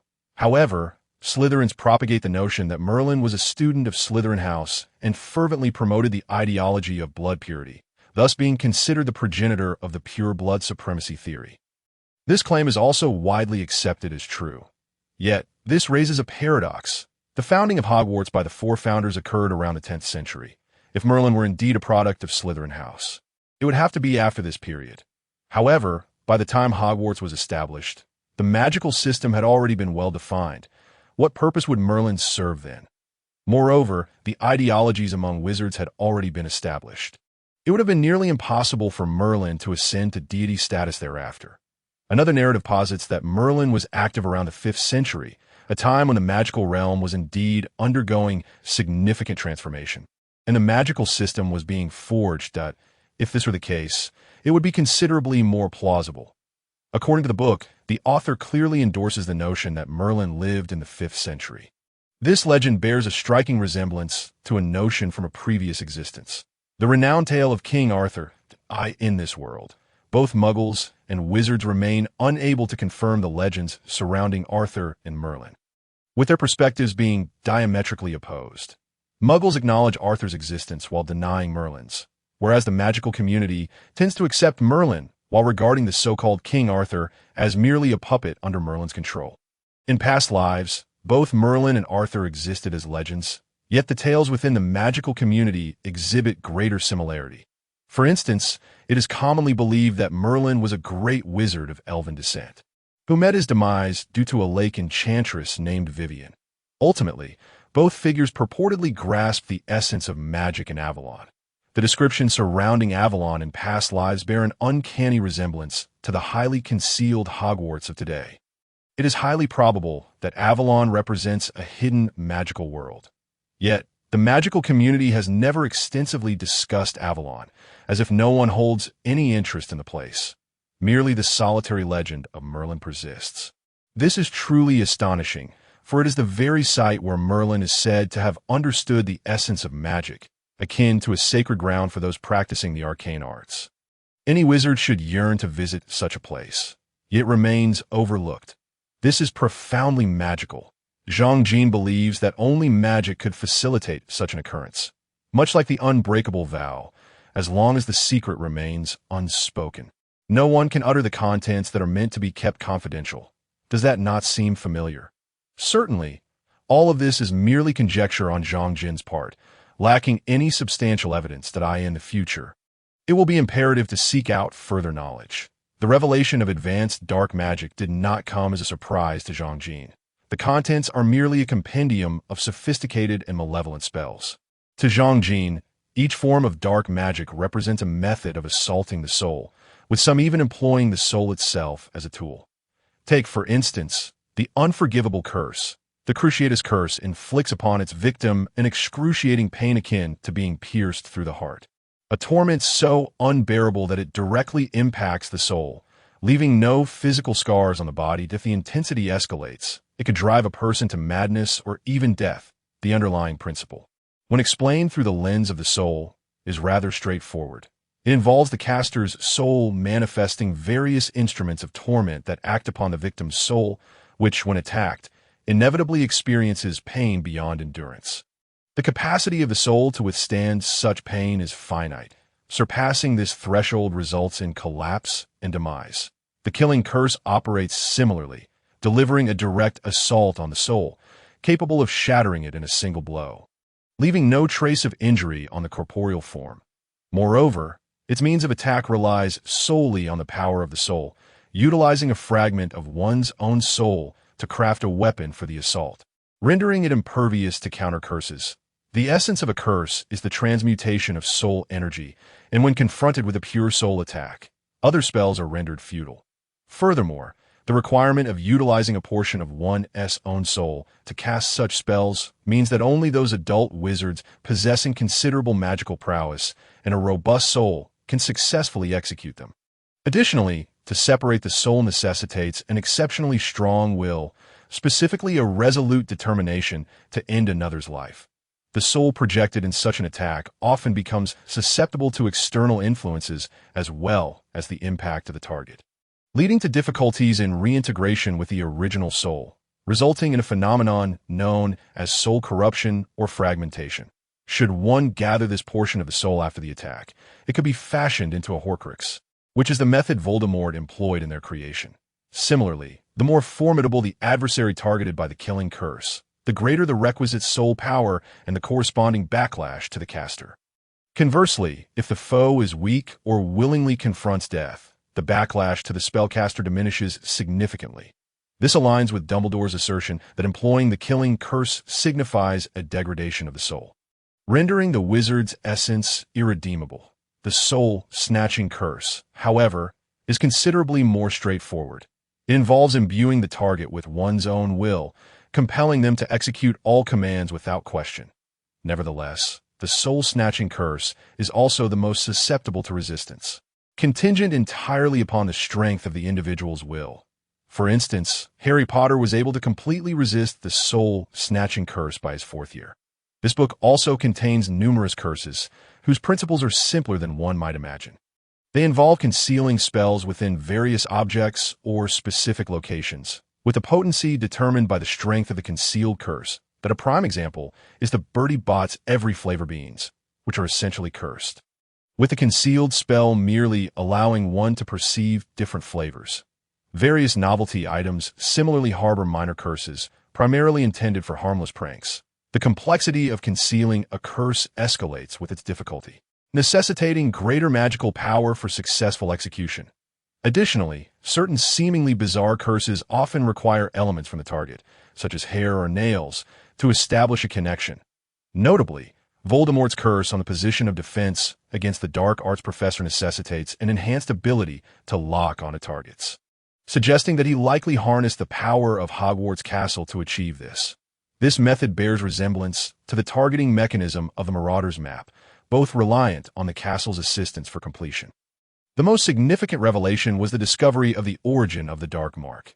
This dark magic was initially employed to mark magical creatures, referred to in earlier times as the slave mark. It served to ensure that captured or raised magical beings would not betray their captors. The method involves marking a minuscule fragment of one's soul onto the soul of the target. The depth of this marking corresponds to the magnitude of the infused soul power, with excessive infusion potentially affecting the caster as well.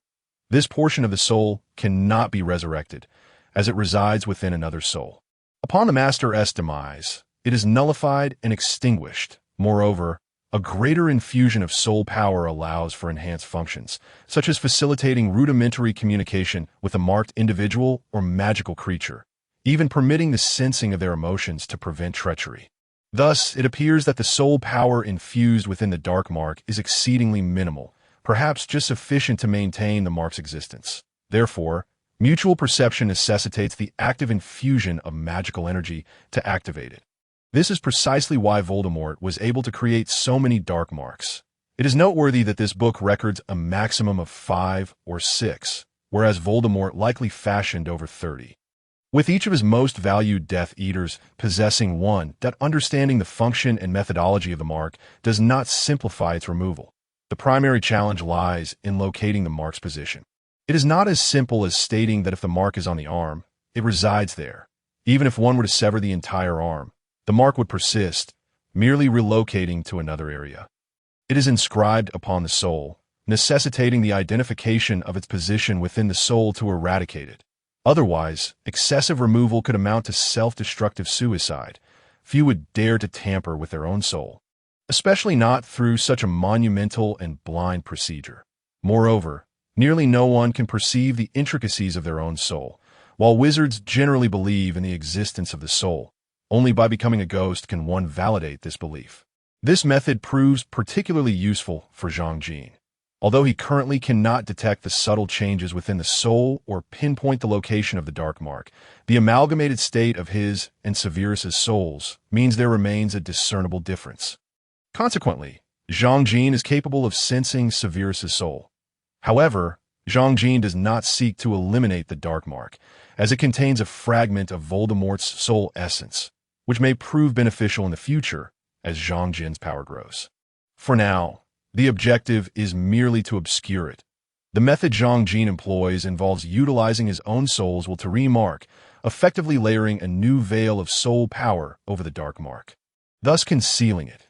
Since it is his own soul, the operation is surprisingly simple. Indeed, it may be akin to overlaying Zhang Jin's soul upon Severus's, given their imminent fusion, making the process relatively effortless. This is a realization Zhang Jin had not anticipated. Altering the soul state of another individual would be nearly impossible, let alone layering it. One cannot simply treat the soul as water, easily covered. The concealment of the dark mark progresses exceptionally smoothly. Albeit as anticipated, it is not a permanent solution, lasting at most 3 days. Nonetheless, it represents progress, does it not? At the very least, when Zhang Jin prepares to attend the Ministry of Magic's trial, he need not fear being unmasked at that moment. If someone were to report Zhang Jin as a Death Eater, he could openly reveal his arm in defiance, that I in this light. It seems unnecessary for Dumbledore to testify on his behalf. Zhang Jin can affirmatively declare, Behold, I bear no dark mark, but prudence dictates a measure of caution. Perhaps it is best to merely observe the trial and witness those illustrious figures from the text firsthand. Interestingly, the Severus depicted in the original work did not dare to attend the Ministry of Magic's trial, likely out of fear of being compelled to roll up his sleeve. During the process of concealing the dark mark, Zhang Jin felt an uncanny familiarity with the casting procedure reminiscent of transfiguration. Although it may not be a universally applicable transfiguration incantation, there is nonetheless a sense of familiarity associated with it. The essence of transfiguration lies not within the incantation itself. Transfiguration and spells represent entirely distinct systems, each fundamentally different in nature. Standard spells bestow new or additional attributes, which would be likened to abilities upon an object. For instance, the levitation charm grants the ability to fly, while the Lumos charm confers the power to emit light. Higher-level spells can endow objects with more complex properties, such as the Killing Curse, which imparts the attribute of death. The granting of these abilities is achieved through the exertion of the will of the soul. Consequently, these bestowed abilities necessitate precise control through the use of incantations. Hence the multitude of spells, each corresponding to a different effect. In contrast, transfiguration can alter the attributes of an object, such as changing its color or shape. Such transformations require only simple incantations, with the resultant form entirely reliant on imagination and magical energy. Thus, transfiguration spells are few in number. Indeed, even the transformation of wood into metal would hardly elicit astonishment, for it is sustained solely by magical force. With sufficient magical energy, one can change anything they desire, aligning perfectly with the established principles of magic and our understanding thereof. Since these transformed entities are sustained by magical energy, they revert to their original forms upon the depletion or removal of that energy, which is why wizards cannot utilize transfigured gold coins, for instance. However, advanced transfiguration is truly extraordinary. Firstly, it involves the transformation of the soul, not merely altering external appearances, but fundamentally changing the soul itself. This is the essence of animagus transfiguration, which is remarkable precisely because it constitutes a complete and utter metamorphosis. When a wizard transforms into an animal through animagus transfiguration, the resulting creature is indistinguishable from its native species in the natural world. It not only possesses the habits and physiological traits of that species, but is also capable of interbreeding and producing offspring. For instance, the five-legged creature within the wizarding community was generated through the use of transfiguration by other wizards, and it has since evolved into a fascinating biological community. There are numerous accounts within the wizarding world of wizards who, after transforming, forget their original forms or are unable to revert and must live as animals, reproducing in that state. The animals created through animagus transfiguration possess no magical energy. Their ability to live and reproduce stems solely from the transformation of their souls. It is difficult to fathom how those who were once wizards, upon accepting their animal identities, managed to coexist, share habitats, and even breed with wild beasts without the alteration of their souls. Zhang Jin distinctly sensed the flow of his soul changing, akin to water while covering the dark mark, enveloping Severus's soul, only for it to return to its original state after a period. Thus, animagus transfiguration, in addition to necessitating a change in appearance, fundamentally requires a corresponding transformation of the soul, which is exceedingly challenging. Therefore, one can only transform into an animal whose essence closely resembles their own soul.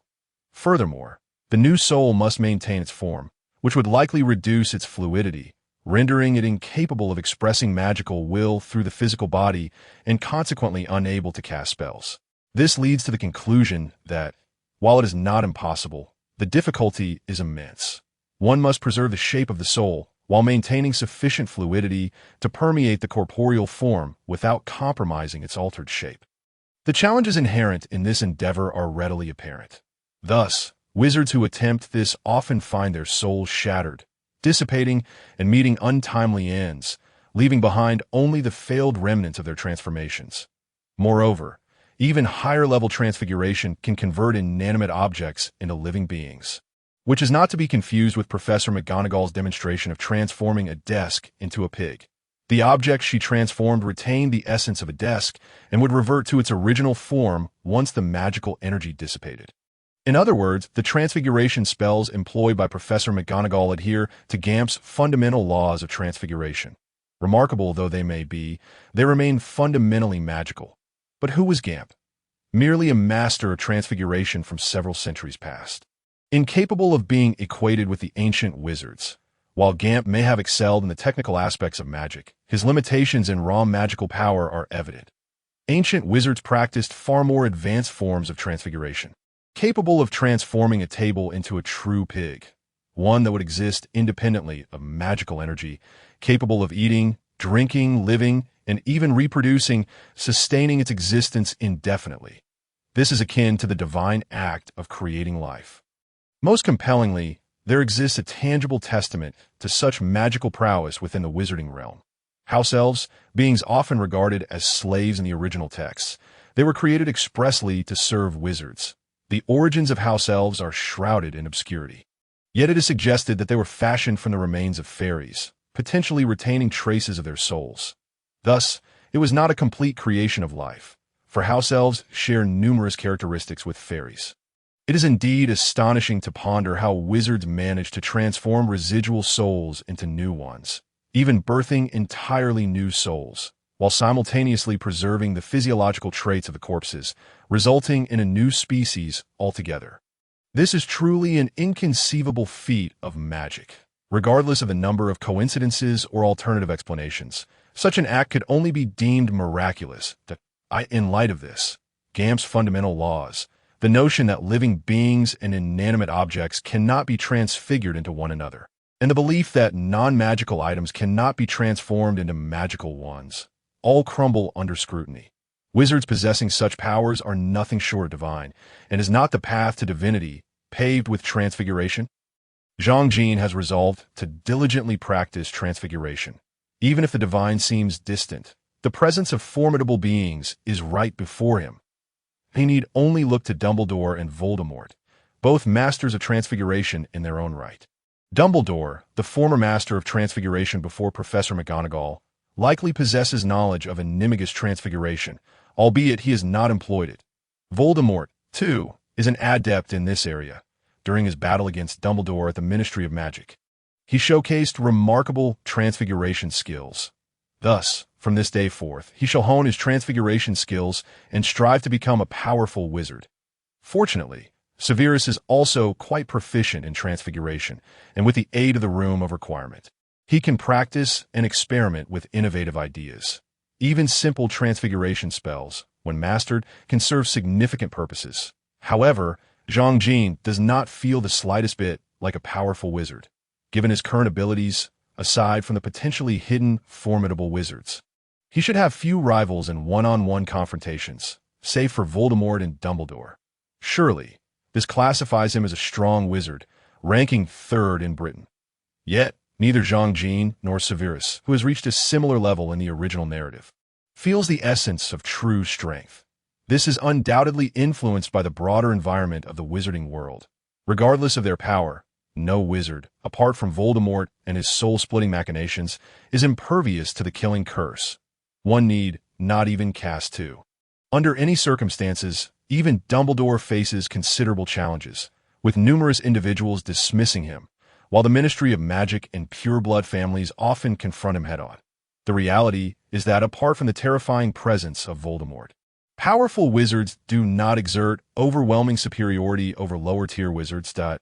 In simpler terms, as long as one is a fully matured wizard, even with significant disparities in strength, the weaker party still has the potential to turn the tide. Especially in a group assault, the wizarding world's attacks predominantly focus on single-target strikes. Voldemort, for instance, penetrated the entire magical community using his formidable single-target offensive capabilities. Yet such powerful single-target attacks are inherently weak in defense, making wizards particularly vulnerable to ambushes. One could easily fall victim to a sudden killing curse, as Sirius did at the hands of Bellatrix. For Zhang Jin, who often immerses himself in novels, a strong individual is one who can effortlessly crush all adversaries, regardless of their perceived weakness. Clearly, the wizarding world does not operate under such conditions. How then does one become a powerful wizard? Should one risk appearing foolish by attempting to show off? Yet, soul transfiguration offers the possibility of dominance. The killing curse targets the soul, does it not? What if I were to create a soul-infused shield for myself? Would that not suffice?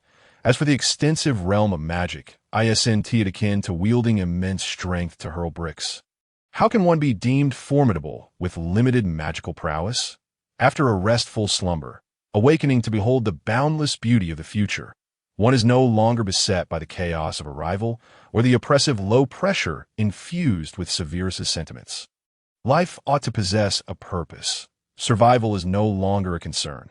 Being a potions master presents no formidable challenge, yet comprehending the intricacies of magic necessitates considerable strength. Thus, let us first establish a modest goal, to surpass Dumbledore as a powerful wizard.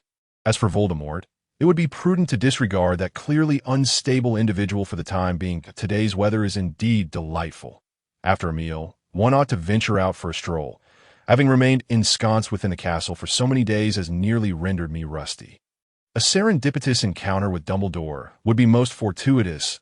In just a couple of days, the Ministry of Magic will convene for a trial.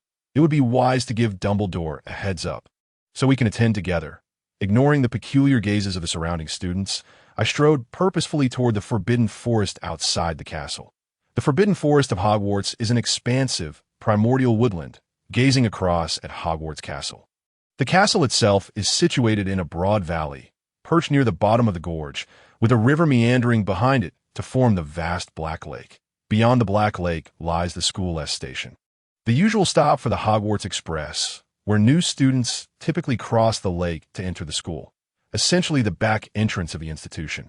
Following the river a short distance up a gentle slope leads to a quaint village, the only pure wizarding village in all of England, Hogsmeade. The forest stretches from the Castle's rear to the outskirts of Hogsmeade, encompassing the Forbidden Forest, which extends to the hills behind the castle. This vast expanse is merely a designated section, surrounded by walls that include Hogwarts Castle, the Black Lake, and the Quidditch pitch on the opposite side. Near the walls adjacent to Hogsmeade stands a grand iron gate, which serves as the true entrance to the school. All within the confines of the walls are enveloped by Hogwarts protective enchantments, where apparition and other forms of teleportation are strictly prohibited. The entirety of Hogwarts encompasses a considerable area, with more than half being the Forbidden Forest, home to a myriad of magical creatures and a diverse array of plants and insects. Most of these flora and fauna are magical beings, such as unicorns, thestrals, acromantulas, and mandrakes, all of which are prime materials for Potion Dash, making that in the years to come.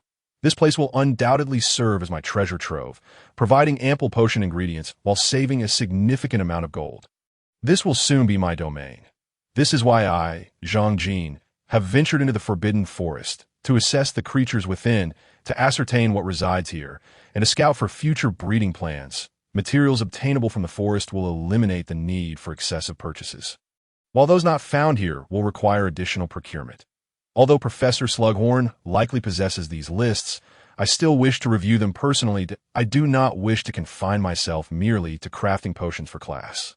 I also aim to provide Dumbledore with several vials of advanced potions, while preparing some for myself and maintaining reserves, knowing that experiments will consume some as well. This constitutes reasonable procurement. Furthermore, as the proprietor, I must understand the activity ranges of various creatures within, in preparation for introducing other magical beings in the future. This would not only enhance my potion materials, but also enrich the biodiversity of Hogwarts Forbidden Forest. What a splendid prospect! In this regard, I share a common interest with Hagrid. However, Hagrid's pursuits are purely recreational, while I approach it with a more systematic, compensated perspective, potentially offering remains when the time is right. As for Hagrid, he should continue his role as the keeper. His hobbies and skills align well with that. This inclination toward cultivation and husbandry is inherent to those from China, where the skills in planting and raising are often exceptionally honed. The potion materials I gather and the potions I concoct will significantly smooth my path to becoming a formidable wizard. As anticipated, Dumbledore stood at the entrance of the Forbidden Forest, his back to me, arms crossed, gazing into the distance, embodying the essence of a sage waiting for my arrival. It is evident that this old man keeps a watchful eye on the room of requirement. Otherwise, he wouldn't have arrived before me, as I have not tarried in my journey, unless Dumbledore employed apparition or phoenix teleportation, which seems unnecessary and rather undignified. Severus, you ought to take more strolls. Would you care to accompany me? Dumbledore gently patted my shoulder, then proceeded into the forest. How are you feeling? Is your health improving? I could only follow closely behind. Not yet. I fear I still require some recuperation, Professor Dumbledore. If you encounter any difficulties, do not hesitate to inform me. I will assist you, Dumbledore continued, his pace unwavering, without turning back, embodying the comforting demeanor of a wise grandfather in conversation.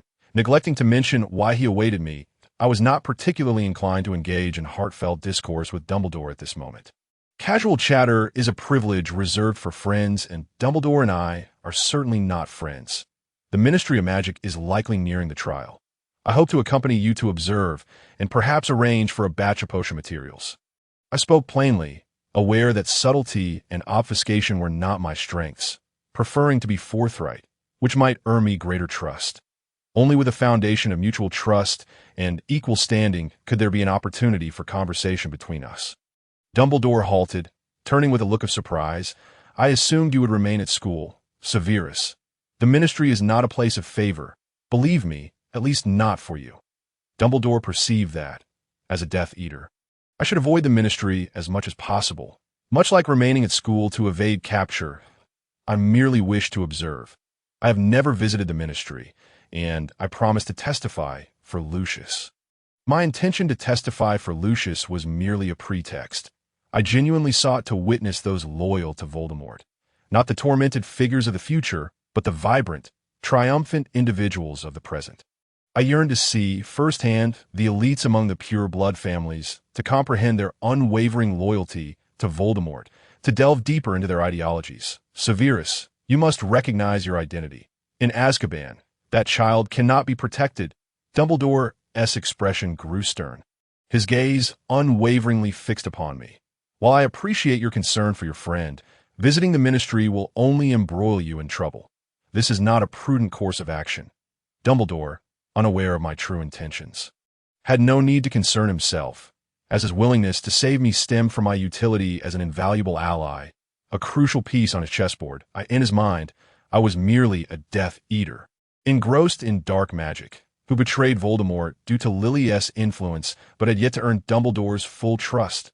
Moreover, Lucius Malfoy, a seasoned pure-blood Death Eater, further fueled Dumbledore's skepticism regarding my allegiance to the Order of the Phoenix. That child does not require my protection, does he? He can thrive without me. I did not wish to be beholden to Dumbledore, as the original Severus Snape was. I yearned to explore the wizarding world, to seek traces of mythical legends, which necessitated a preemptive conversation with Dumbledore.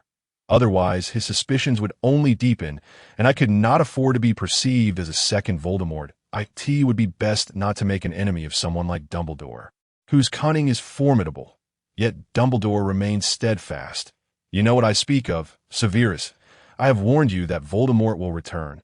You have made promises to me. Severus Snape? Dumbledore's tone had grown decidedly unfavorable. He desired a compliant pawn, and should that not be the case, he would prefer to see it destroyed. I believe this should suffice to prove my innocence. Jean extended his hand to reveal his smooth forearm, devoid of any markings, for the original dark mark had been concealed just yesterday. That I surmise that I shall not find myself in Azkaban. Professor, how did you manage this? Dumbledore's expression was one of profound astonishment as he grasped Jean's arm and cast a detection spell with his wand. The concealment was remarkably adept and cunning. Can you sense it? Jean was genuinely taken aback. He had deemed Dumbledore to possess formidable abilities, assuming the professor would be unable to perceive anything. I too can only sense that something is amiss.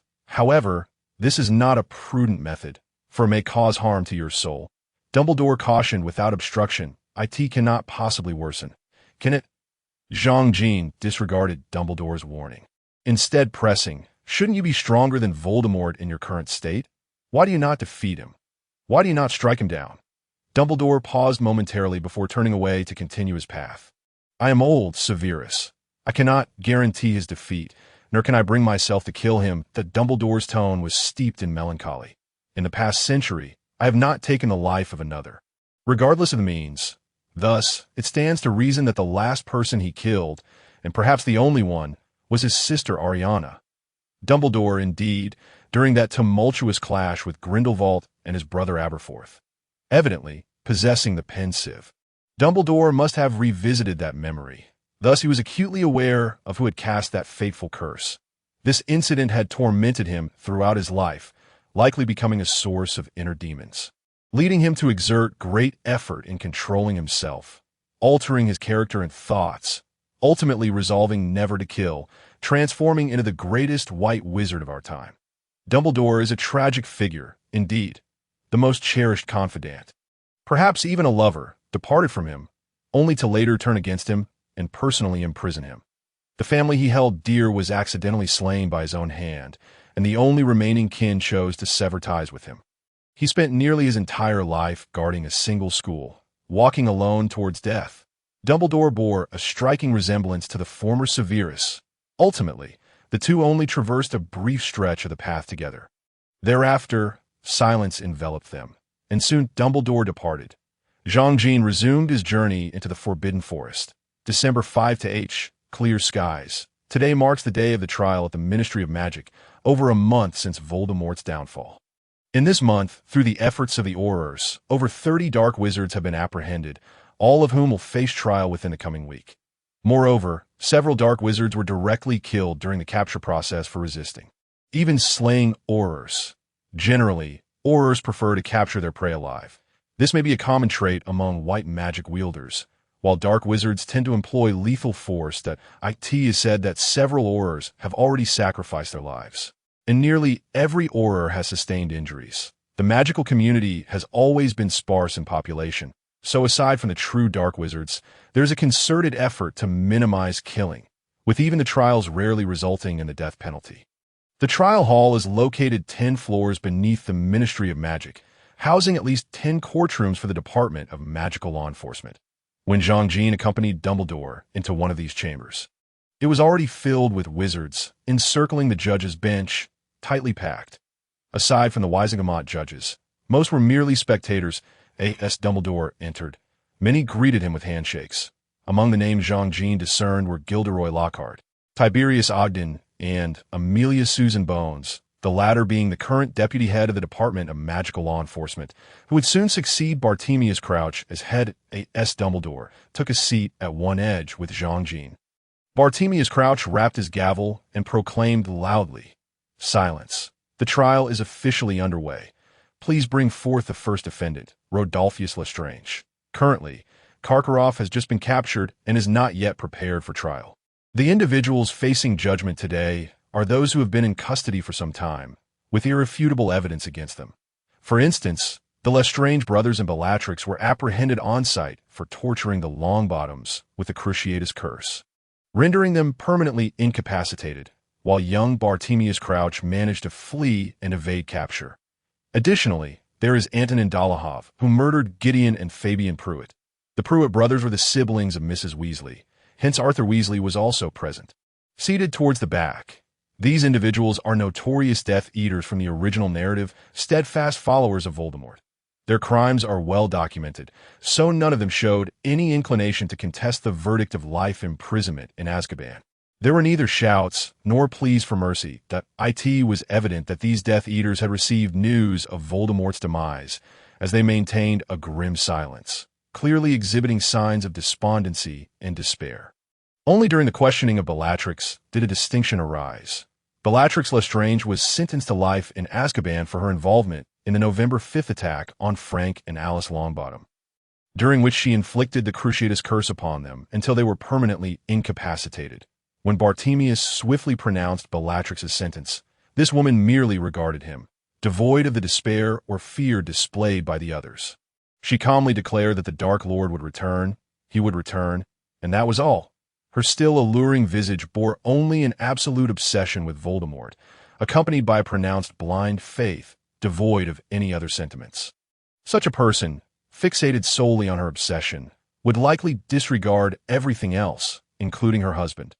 Observing Bellatrix in this state, Zhang Jin was convinced that should Voldemort desire her, she would undoubtedly disregard all else to reach him.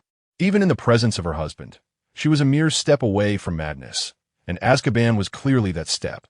Finally, as the day's proceedings drew to a close, Bartemius Crouch spoke once more.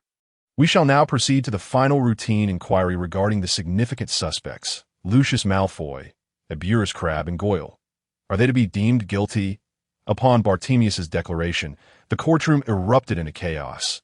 It seemed that apart from some family members of the victims, the majority had gathered for this reason. Ever since Lucius and his associates claimed they were under the influence of the Imperius Curse in an attempt to exonerate themselves, the magical community had been rife with debate. Lucius and the others could not provide evidence to substantiate their claims of being controlled. They could only leverage their positions, bribing ministry officials and uniting to exert pressure on ministry. Furthermore, it was apparent that the minister had been swayed, and it was now clear that Bartemius Crouch's faction was reluctant to let them off the hook, hence this unusual inquiry. Zhang Jin had come to observe, ensuring that no unforeseen complications arose. While he could remain indifferent to others, Lucius Malfoy was a different matter. The two had only recently bound themselves with an unbreakable vow, and failing to assist would be indefensible. After all, Zhang Jin no longer needed to worry about his own standing. Aiding Lucius would undoubtedly benefit their future collaboration. That moment, a male wizard called out loudly. Mr. Malfoy has confirmed that he was under the control of the Imperius Curse. The minister has verified this. He should be acquitted. However, others countered vehemently. Those fellows are diehard supporters of the Dark Lord, true Death Eaters. I refuse to believe they were controlled by the Imperius Curse. The courtroom was immediately filled with a cacophony of voices, the arguments escalating to the point where it seemed violence was imminent. Zhang Jin noticed Arthur Weasley raising his fist, poised to strike. Witnessing this scene, Bartemius Crouch had no choice but to rap his gavel once more. Silence, silence. The Aurors have completed their investigation in the matter. If there is new evidence, please present it. Otherwise, we shall proceed to a vote. After a considerable interval, the venue finally began to quiet down. It must be said that Bartemius Crouch appeared intent on letting matters slide, though perhaps others harbored differing opinions. This inquiry seemed primarily aimed at providing an explanation to his supporters. Upon surveying the room and noting that no one had stepped forward, Crouch prepared to render his judgment. Well then, he began, but was interrupted by a high-pitched female voice. Everyone turned to see a woman clad in a pink sweater. Resembling a toad, speaking to herself, I believe that while there is no definitive evidence to assert that they were not under the influence of the Imperius Curse, it cannot be conclusively proven that they were indeed controlled. Therefore, it is necessary for someone to demonstrate that they were truly under such control in order to render a verdict of not guilty. I implore the interrogators to take this into consideration. If neither side can furnish new evidence, then I respectfully request that the interrogators deliver a just verdict regarding the serious harm inflicted. Even if life imprisonment is not feasible, there should at least be some form of punishment. And appropriate reparations must be made to reflect the ministry's commitment to justice. Dolores Umbridge seemed quite pleased to have so many eyes upon her, and after speaking, she took a moment to acknowledge those around her with a sense of pride. Bartemius Crouch recognized Umbridge immediately. Her notoriety within the ministry was unmistakable, and everyone was aware of her close association with the current deputy minister, Cornelius Fudge. However, he did not expect Fudge's typically inconspicuous faction to emerge in support of him. Was this an endorsement? Yet, he had no desire for it. Crouch felt disheartened. He initially thought this was merely a formality, not anticipating the arrival of such a troublesome element. Umbridge's assertions garnered considerable agreement from many wizards. The general populace often harbors a propensity for animosity towards the affluent, particularly towards someone like Lucius Malfoy, who epitomized the callous wealthy elite despised by the lower echelons of society.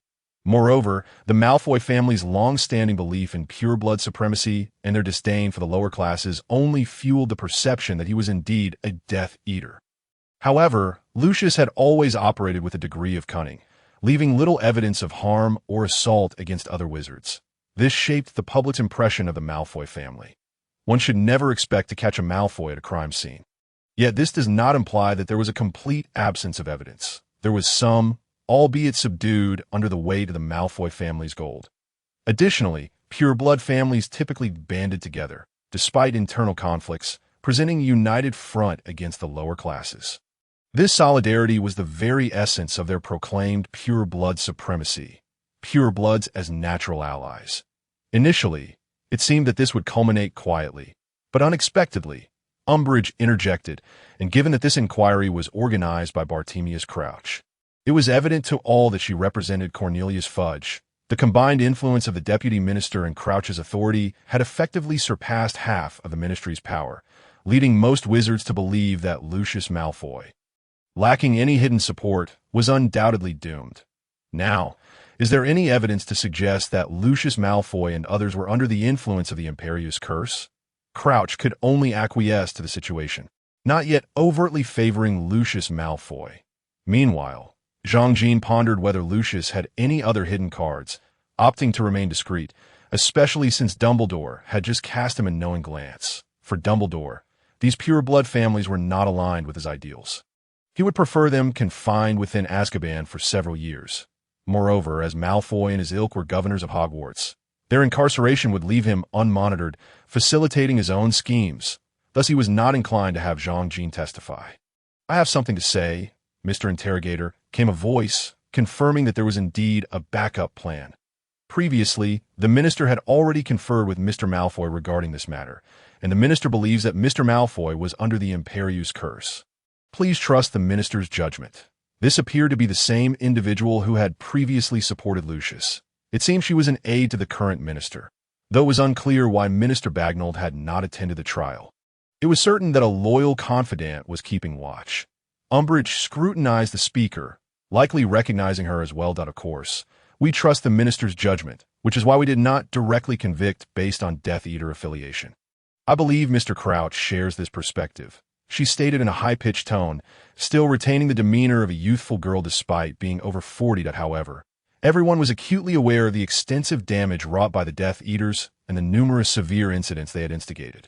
Thus, Deputy Minister Fudge felt it prudent to exercise caution, ensuring that those who threaten the safety of the magical community do not evade justice.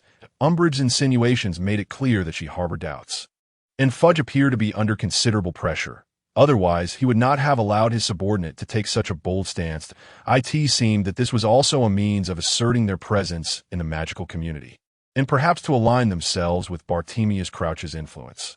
However, little did they know that Crouch's son was a Death Eater. It is simply the case that, no matter the setting, there are always those who bring trouble.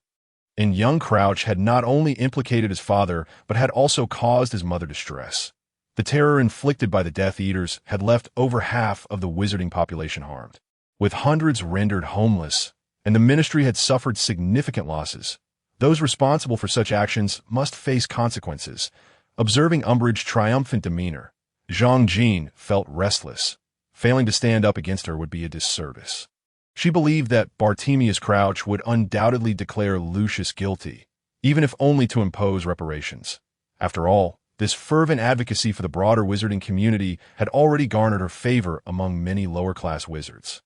The murmurs of agreement among the crowd revealed that the vast majority of ordinary wizards were beginning to align with Umbridge's proposal. Silence fell as Crouch resumed, striking his gavel, and it was evident that he was poised to deliver a counterargument. A mess. Umbridge, I must remind you that, based on the current investigation, there is no direct evidence linking Lucius Malfoy, as well as Mr. Crabbe and Mr. Goyle, to the previous Death Eater attacks. Crouch's words were firm, reflecting his usual demeanor of seriousness and fairness. The only charges currently levied against the three are that they provided assistance to the Death Eaters and are suspected of being affiliated with them. Or do you possess evidence to the contrary? Crouch did not mince words, directly challenging Umbridge, who surely would have presented evidence that she had any to this juncture. Umbridge sensed a shift in the atmosphere. Crouch did not seem inclined to relentlessly pursue Malfoy and his companions. What to do now? Umbridge began to feel a twinge of panic. Initially, her intention was to rally Bartemius Crouch to bolster Fudge's popularity, yet now that the spotlight was on her, shouldn't it be her turn to take the blame? If Crouch refused to shoulder the responsibility, wouldn't Team Minister Bagnold seek retribution against her? She had just boldly countered the minister's pressure, not only rebutting, but also insinuating implications, if no one was willing to take the fall. She and Fudge would not withstand the minister's wrath. After all, Mr. Malfoy had not attended the inquiry. Had he, surely they were too frightened to show up. Otherwise, the dark mark would serve as the most compelling evidence. At this moment, Umbridge could only maintain her composure, having already crossed certain lines. Retreating now would be too late. Ms. Umbridge, do you comprehend the implications of your statements? While the majority of Death Eaters bear the dark mark, this cannot be utilized as evidence. Aurors have already determined that this mark can be forcibly branded. Barty Crouch's voice was unmistakably tinged with anger. After all, these are the very rules he had established, likely intending to leverage them to safeguard his son. Furthermore, the dark mark alone does not suffice for judgment. Voldemort has only issued a little over 30 marks, not nearly as many as after his resurrection. Yet the ranks of his Death Eaters are undoubtedly far larger. Many of the Death Eaters previously apprehended by Aurors bore no dark mark. This is a privilege reserved for core members, not a common occurrence. Within the ranks of the Death Eaters, bearing the mark signifies status and recognition from Voldemort. Nonetheless, Barty's remarks struck true, echoing sharply in the chamber. One need only observe Umbridge's sullen demeanor to grasp the sting of his words. Even so, Umbridge remained undeterred. Having stepped into the fray, Retreat was not an option. She could only attempt to extract some form of compensation from Lucius Malfoy and his ilk, a feat that would be regarded as a significant accomplishment for the Ministry of Magic. Should she fail to achieve even this modest outcome, not only would she have offended Minister Bagnall for naught, but she would likely find herself shielded by Fudge against backlash, a scenario she wished to avoid. It is worth noting that Umbridge had exerted considerable effort to ascend to her current position, employing rather unscrupulous methods along the way, engaging in numerous actions that skirted the law. Today, she had prepared a contingency as well. I possess a witness who can attest that Lucius Malfoy was present at the scene of the attack and used the blasting curse to damage a ministry building, recalling her backup plan. Umbridge regained her composure and continued to speak in her high-pitched, girlish voice. As her words settled in the air, the courtroom erupted into a cacophony of discussions, with calls for Lucius Malfoy's condemnation ringing out. Dumbledore, observing Jean, conveyed a clear warning through his gaze. However, it seemed he was destined for disappointment. I apologize, Professor Dumbledore, but I am left with no choice. Jean could only shrug helplessly in response, and the faint glow emanating from the unbreakable vow on his wrist was sufficient for Dumbledore to grasp the situation that, of course, Jean had not acted with malice. The mere thought of not aiding Lucius would trigger a subtle reaction of the contract, and he had merely intensified it slightly. This the unbreakable vow. Dumbledore squinted, wishing to scrutinize further. When was it established? It had been in place for some time. We agreed to assist one another under certain conditions. Jean answered with caution, refraining from explicitly stating that the vow had been recently forged, as Dumbledore's inquiry clearly suggested a skepticism. Very well. It appears I, too, cannot remain an outsider in this matter. Dumbledore refrained from further comment, adopting a reflective demeanor, a sign of his advancing age, hoping that someone might still believe the ramblings of an old man. Evidently, Dumbledore was not pleased. He despised the feeling of losing control, a fact that served as a rather apparent warning that that moment, Barty had completed his inquiries regarding the witness presented by Umbridge, and Jean remained uncertain about the authenticity of her witness. Given Umbridge's nature, it was entirely plausible that she had fabricated the testimony. Fortunately, the witness merely claimed to have heard someone refer to the leading wizard as Lucius amidst the darkness of the attack, without providing any further specifics. This indicated that Umbridge's objective was still to secure some form of compensation or to compel Lucius Malfoy to offer them a sum of galleons. Mr. Interrogator, there is no need for such convolutions. I can confirm that Lucius Malfoy was under the control of the Imperius curse. Despite this, Jean stepped forward as part of Lucius's funds had already been utilized, and for the sake of future collaborations. It was prudent to conserve resources. Furthermore, should he remain silent today, others would inevitably pressure him to speak up, such as Karkaroff, who was well aware of Severus Snape's whereabouts. Those individuals, believing Voldemort to be dead, would likely seek to report on their affiliations to evade punishment. And who might you be? Barty Crouch immediately turned his gaze towards him, clearly aware that the crux of the matter lay in whether Lucius had been controlled. I am Severus Snape, recently appointed to succeed Horace Slughorn in the potions class at Hogwarts. At Professor Dumbledore's request, I operated undercover within the ranks of the Dark Lord and personally witnessed him cast the Imperius and Cruciatus curses upon Lucius Malfoy. Jean spoke rapidly, undeterred by whether the wizards could comprehend his words. Moreover, his account of witnessing the Cruciatus curse was indeed accurate, as Lucius's arrogance had initially displeased Voldemort. Professor Dumbledore, is the witness's testimony credible? Barty Crouch did not immediately question Jean, but first sought Dumbledore's confirmation. Indeed, I appointed him last year, and he's currently working for Hogwarts. Dumbledore replied matter-of-factly. Then, Severus Snape, can you assure us that your claims are true? I assure you that I in that case. The pace of the inquiry quickened considerably, yet Umbridge appeared increasingly reluctant. Please hold, Mr. Interrogator. I have ample reason to suspect that Severus Snape is also affiliated with the Death Eaters. And I hope Professor Dumbledore will not be deceived that I believe I can distinguish fact from fiction. Ms. Umbridge it sounded as though Dumbledore was growing angry. His tone remained calm, yet an unsettling aura permeated the air. However, given that your prior misjudgment resulted in the deaths of the Savior's parents, namely James and Lily Potter, I believe we ought to exercise additional caution. Umbridge must have had her head caught in a door, for she would not have been so audaciously confrontational with Dumbledore otherwise. The current Dumbledore was not the same old man solely focused on vanquishing Voldemort while neglecting the Ministry of Magic, as depicted in the original text. Furthermore, this woman had specifically mentioned the Potters, a topic both Dumbledore and Jean were eager to avoid. That I, in my capacity as the president of the International Confederation of Wizards and chief warlock of the Wisengamot, I vouch for Severus Snape. Dumbledore spoke without any hint of aggression, yet it was evident that Umbridge was thoroughly intimidated. The toad-like woman could only mutter feebly about the dark mark, attempting to salvage her dignity. This served as a testament to Dumbledore's formidable reputation. Despite some doubts regarding his capabilities due to the Potter's demise, the title of the most powerful white wizard of the last half-century was not easily dismissed.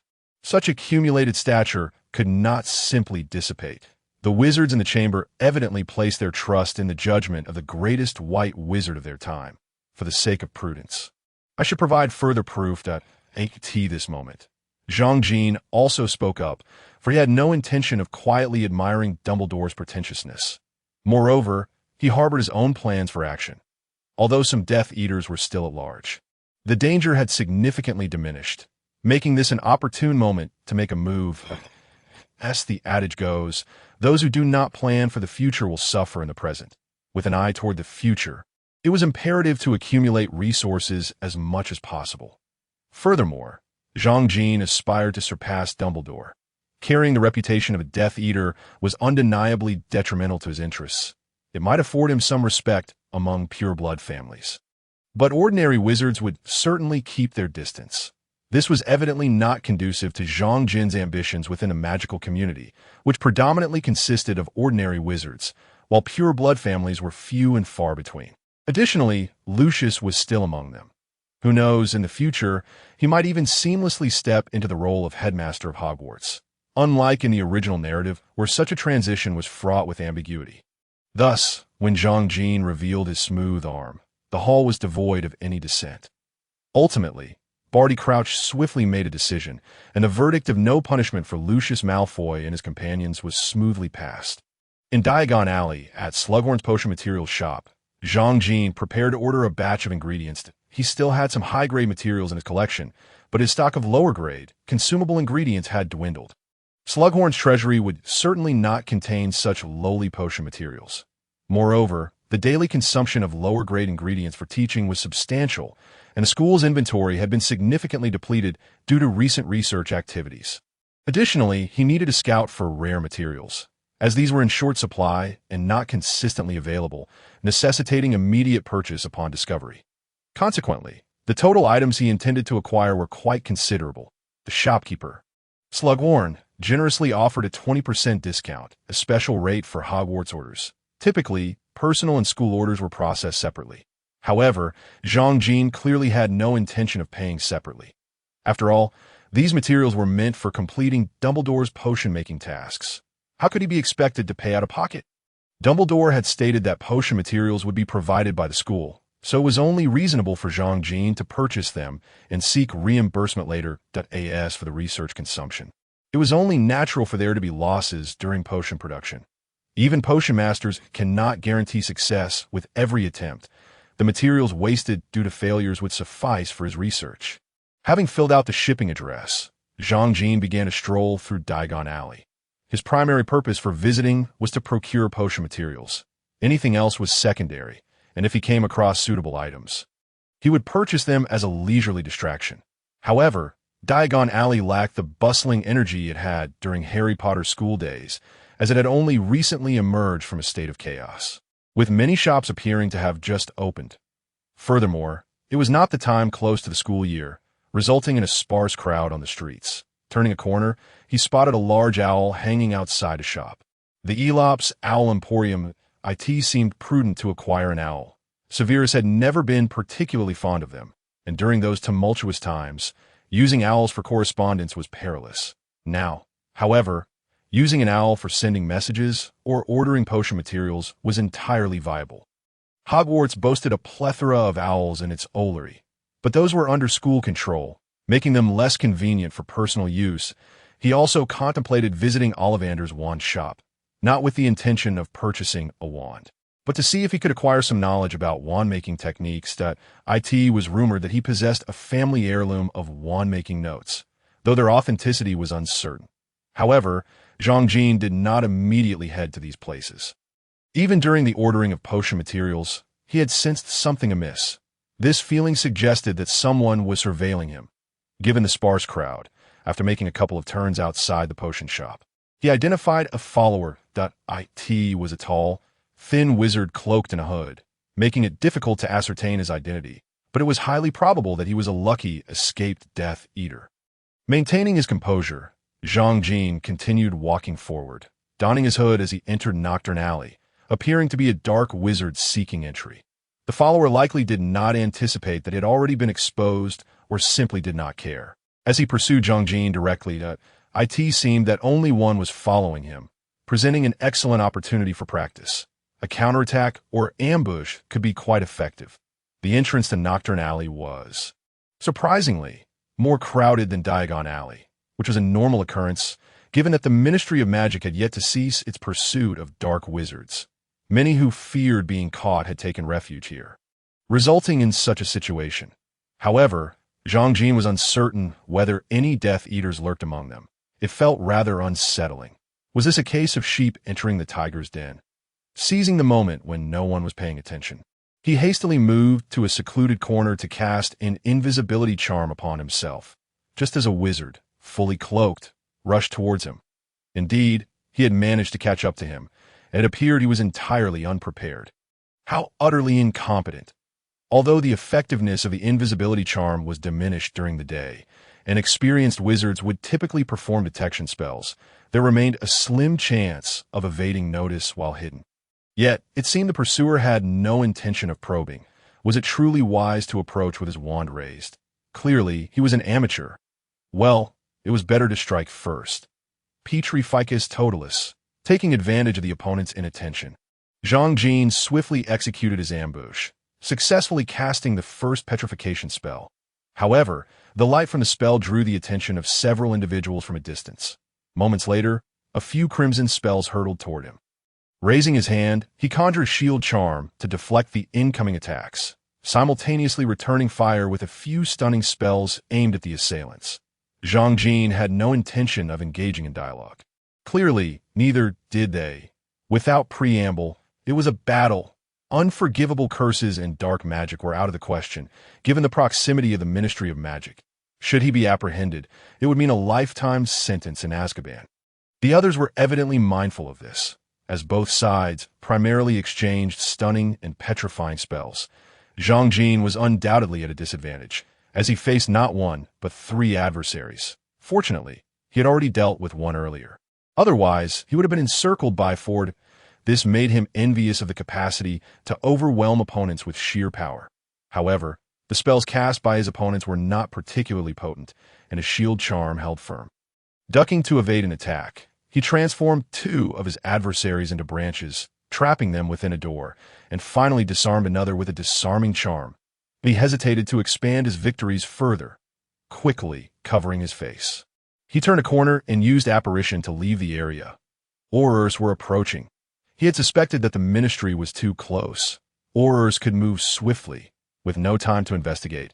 Returning was also out of the question, as the magical signature from apparition would be highly detectable by experienced wizards. Thus, Zhang Jin returned to Diagon Alley, seeking out 2 unnoticed corners to cast several invisibility charms until he had traversed an entire block, allowing him to walk out unobtrusively. These evasive actions were not aimed at avoiding the dark wizards. They were clearly targeting him, and he would be recognized the moment he showed himself. Moreover, they were likely struggling to save themselves. After all, he was faster than they were, and the laggards would surely be pursued by Aurors. This was merely a precaution against Aurors. Being caught during an attack would certainly lead to complications. To Zhang Jin, the entire episode felt like a dance of ambush and counter-ambush, presenting no real difficulty. Now, he pondered whether more individuals would come looking for him. Should he create an opportunity for them to launch an attack? As Zhang Jin ambled forward, lost in thought, he found himself unwittingly standing before the entrance of Ollivander's wand shop. Perhaps it was best to reconsider. Those individuals had yet to muster the audacity to launch a direct assault in Diagon Alley. First, it would be prudent to consult with Ollivander. The matter of the wand needed resolution without delay. While it had not seemed pressing before, the recent attack had left him feeling somewhat hindered. Mr. Garrick Ollivander is renowned as the preeminent wand maker in the contemporary wizarding world, drawing not only British wizards, but also numerous foreign visitors to London in search of wands. This is one of the reasons why the British magical community stands at the pinnacle of the global hierarchy. England boasts the finest wands and the most esteemed magical institutions. This is no jest. The significance of magical education is widely acknowledged, that a wizard's potential for growth is influenced not only by innate talent, but also by the quality of their education. Particularly in a context where the majority of ordinary wizards possess similar capabilities, the caliber of education becomes paramount. Schools of higher educational quality are bound to cultivate more elite talents when the student body is relatively homogeneous. Hogwarts exemplifies such an institution. What sets Hogwarts apart from other magical schools is its profound understanding and instruction of magical fundamentals. With a longer history and more formidable founders than its counterparts, Hogwarts possesses a wealth of magical knowledge, particularly in theoretical realms, which remains unmatched by others. Thus, Hogwarts' curriculum frequently includes systematic explanations of magical theory, especially in the 6th and 7th years. Consequently, while graduates may not initially appear the most exceptional, they often demonstrate greater potential for growth, having mastered comprehensive theories that enable them to apply and even innovate magic with finesse. This is a distinction that Beauxbatons and Durmstrang cannot rival, as they tend to focus more on practical magic, often neglecting theoretical instruction. Hence, they struggle to keep pace with Hogwarts. If any institution were to surpass Hogwarts, it would most likely be Ilvermorny School of Witchcraft and Wizardry in the United States. Founded by Isolde Sayer, a descendant of Salazar Slytherin and a Hogwarts alumna, Ilvermorny inherited Slytherin's magical knowledge while also replicating a substantial amount of Hogwarts' magical resources, enriched further by the indigenous magic of North America, thus rendering its knowledge comparable to that of Hogwarts. Ilvermorny's house system and teaching methodologies closely mirror those of Hogwarts, and as a relatively young magical school, it embodies a spirit of reform and innovation that Hogwarts lacks.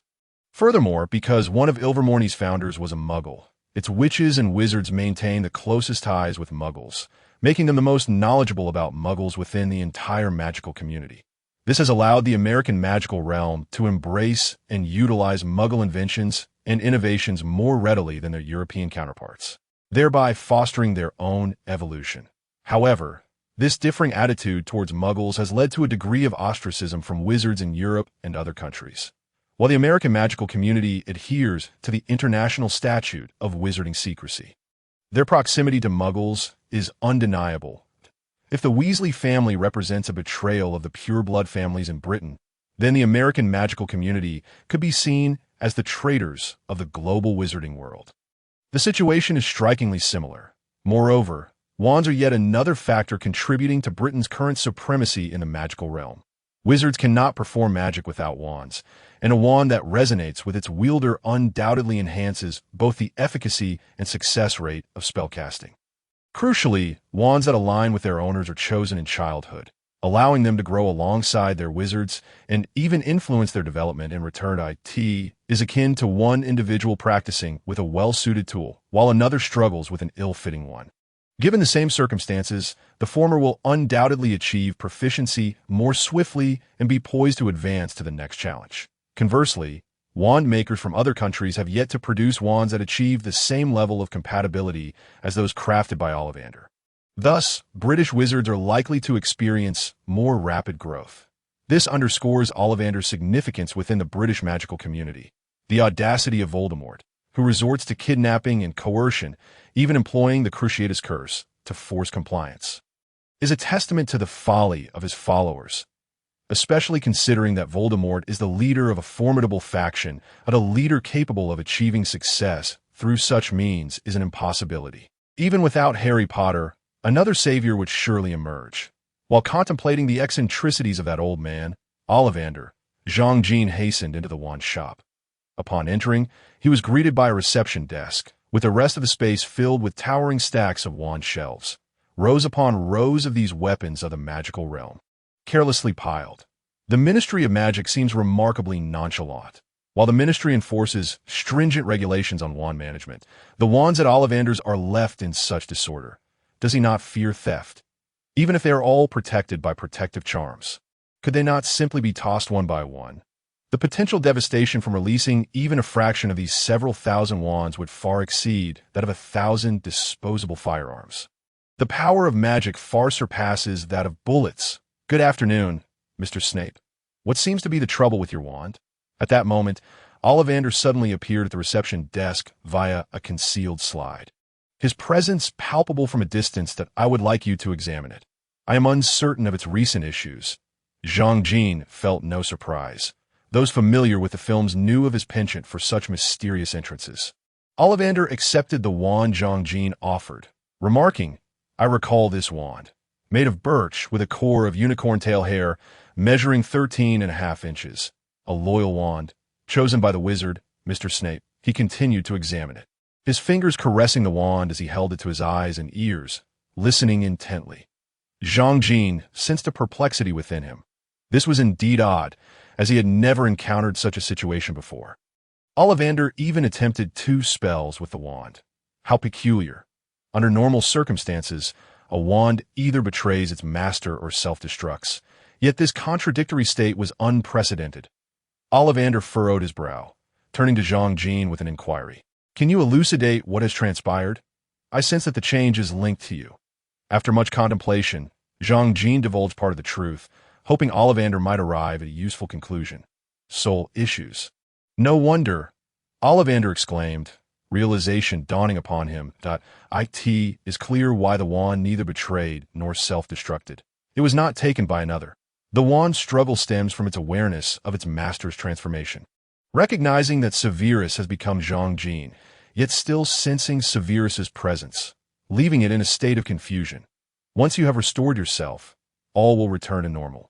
After discerning the situation, Ollivander returned the wand, cautioning, remember, it is the wand that chooses the wizard, Mr. Snape. However, this was not the answer Zhang Jin sought. He had already surmised the reason and desired a solution instead. Hence, he continued to gaze at Ollivander without accepting the wand. What if I cannot restore myself in the near term? Or cannot return to my former state? Ollivander appeared to ponder this dilemma, taking a moment before responding, then you must consider acquiring a new wand. A wand with a core of unicorn tail hair does not permit its master to change their heart, whether for good or ill. You must understand, it is the wand that chooses the wizard. Ollivander seemed particularly fond of reiterating this phrase. Can I change my wand now? Zhang Jin felt a sense of urgency. He sensed that the wand might not endure until his restoration and might not even suit the new him. This was the most frustrating aspect for Zhang Jin. His soul was unlikely to recover in the short term, and his wand was at great risk of damage. Surely, he could not go without a wand indefinitely. As it stands, his soul requires at least another 6 months, if not more, to fully merge, far exceeding initial expectations. Upon arriving in this world, it was presumed that the 2 souls had already achieved complete fusion. Especially since Severus willingly relinquished his own, and the 2 had neither quarreled nor even communicated. However, it soon became apparent that the fusion was not quite perfect, much like kneading dough, while they had been combined. The boundaries between them had not entirely vanished at that time. Zhang Jin believed that the incomplete acceptance of Severus's memories was to blame, leading him to practice magic incessantly in those days to absorb the memories. Yet now that the memories had long been assimilated, the souls remained inadequately merged. Though there was still a singular consciousness, it felt as though the body was divided, creating an uncomfortable experience, particularly when casting spells. Moreover, the 2 souls continued to shift within each other, but the blending had become exceedingly sluggish, akin to oil and water, struggling to combine. One could only lament that the final stages of any endeavor often slow down, becoming increasingly arduous. If this were to mirror the case of Harry Potter and Voldemort's fragment, it would spell disaster, as it had taken 17 years for complete fusion to elude them. although Severus had long lost consciousness, rendering a Horcrux-like scenario impossible. The situation remained unsettling. Should this continue, it might lead to a true case of schizophrenia. Especially with the current unmanageable circumstances, the wand had already begun to act erratically, seemingly unable to tolerate such a capricious master, and if it persisted, self-destruction appeared imminent. The significance of a wand to a wizard is immense. For Zhang Jin, it was utterly inconceivable to go months without using his wand. Once a wizard becomes accustomed to magic, the desire to experience a life devoid of it is unthinkable. That a mere flick of the wrist can clean any mess, and the elegance of wielding a wand is undeniably captivating. Zhang Jin had originally been enamored with Harry Potter precisely because of the striking motions involved in spell casting. Moreover, who hasn't secretly experimented under the covers? What if one were to discover they were a wizard too? Therefore, Zhang Jin could never relinquish his wand. It represented a wizard's devotion and dignity. He could endure not even a few days without it. Just imagine how many dream of becoming a wizard. Thus, one could only hope that Ollivander might possess a solution. However, it was evident that Ollivander was at a loss as well. After pondering for a moment, he spoke. "You must understand, it is the wand that chooses the wizard." "Mr. Snape," he said with a grave tone, "and in your case, no wand would choose you."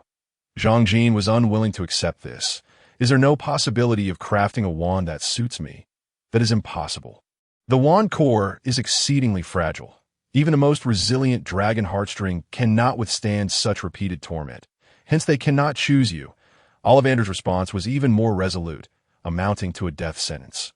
"What if I were to use my own hair?" Zhang Jin was taken aback. If even Ollivander had no solution, what could he do? Was learning wand-making merely for the foolish? "Ah, there is another possibility." At that moment, Ollivander spoke again. "I recall a method, one that exists only in theory. Never yet realized." He straightened up. "I remember this idea from my family's notes. Let me fetch it." Zhang Jin barely managed to display a semblance of a smile before Ollivander dashed off. Rummaging through shelves. "Found it!" Ollivander exclaimed, holding a hefty notebook over 10 centimeters thick. Was this truly the treasured heirloom of the Ollivander family? Was it safe to simply take it out like this? "Oh, do not worry. No one cares for this. I only use it while experimenting with wands. Crafting wands requires innate talent." Ollivander casually explained before flipping through the pages. "Look, here it is. The wand serves as a bridge for the wizard to communicate with the outside world." He spoke with palpable excitement, his previously indifferent gaze now appearing even more peculiar, seemingly indifferent to whether Zhang Jin could comprehend why grandfather theorized that the material of the wand is the key to unlocking the body, while the core is the bridge to the outside world. A wizard's magic, once guided by the wand, becomes clearer in its intent to cast spells. Yes, just so. After an extensive monologue, Ollivander still had not reached the crux of the matter. Thus, the wand chooses the wizard, much like an employee selecting whom to serve. "Mr. Snape, is that not remarkable?"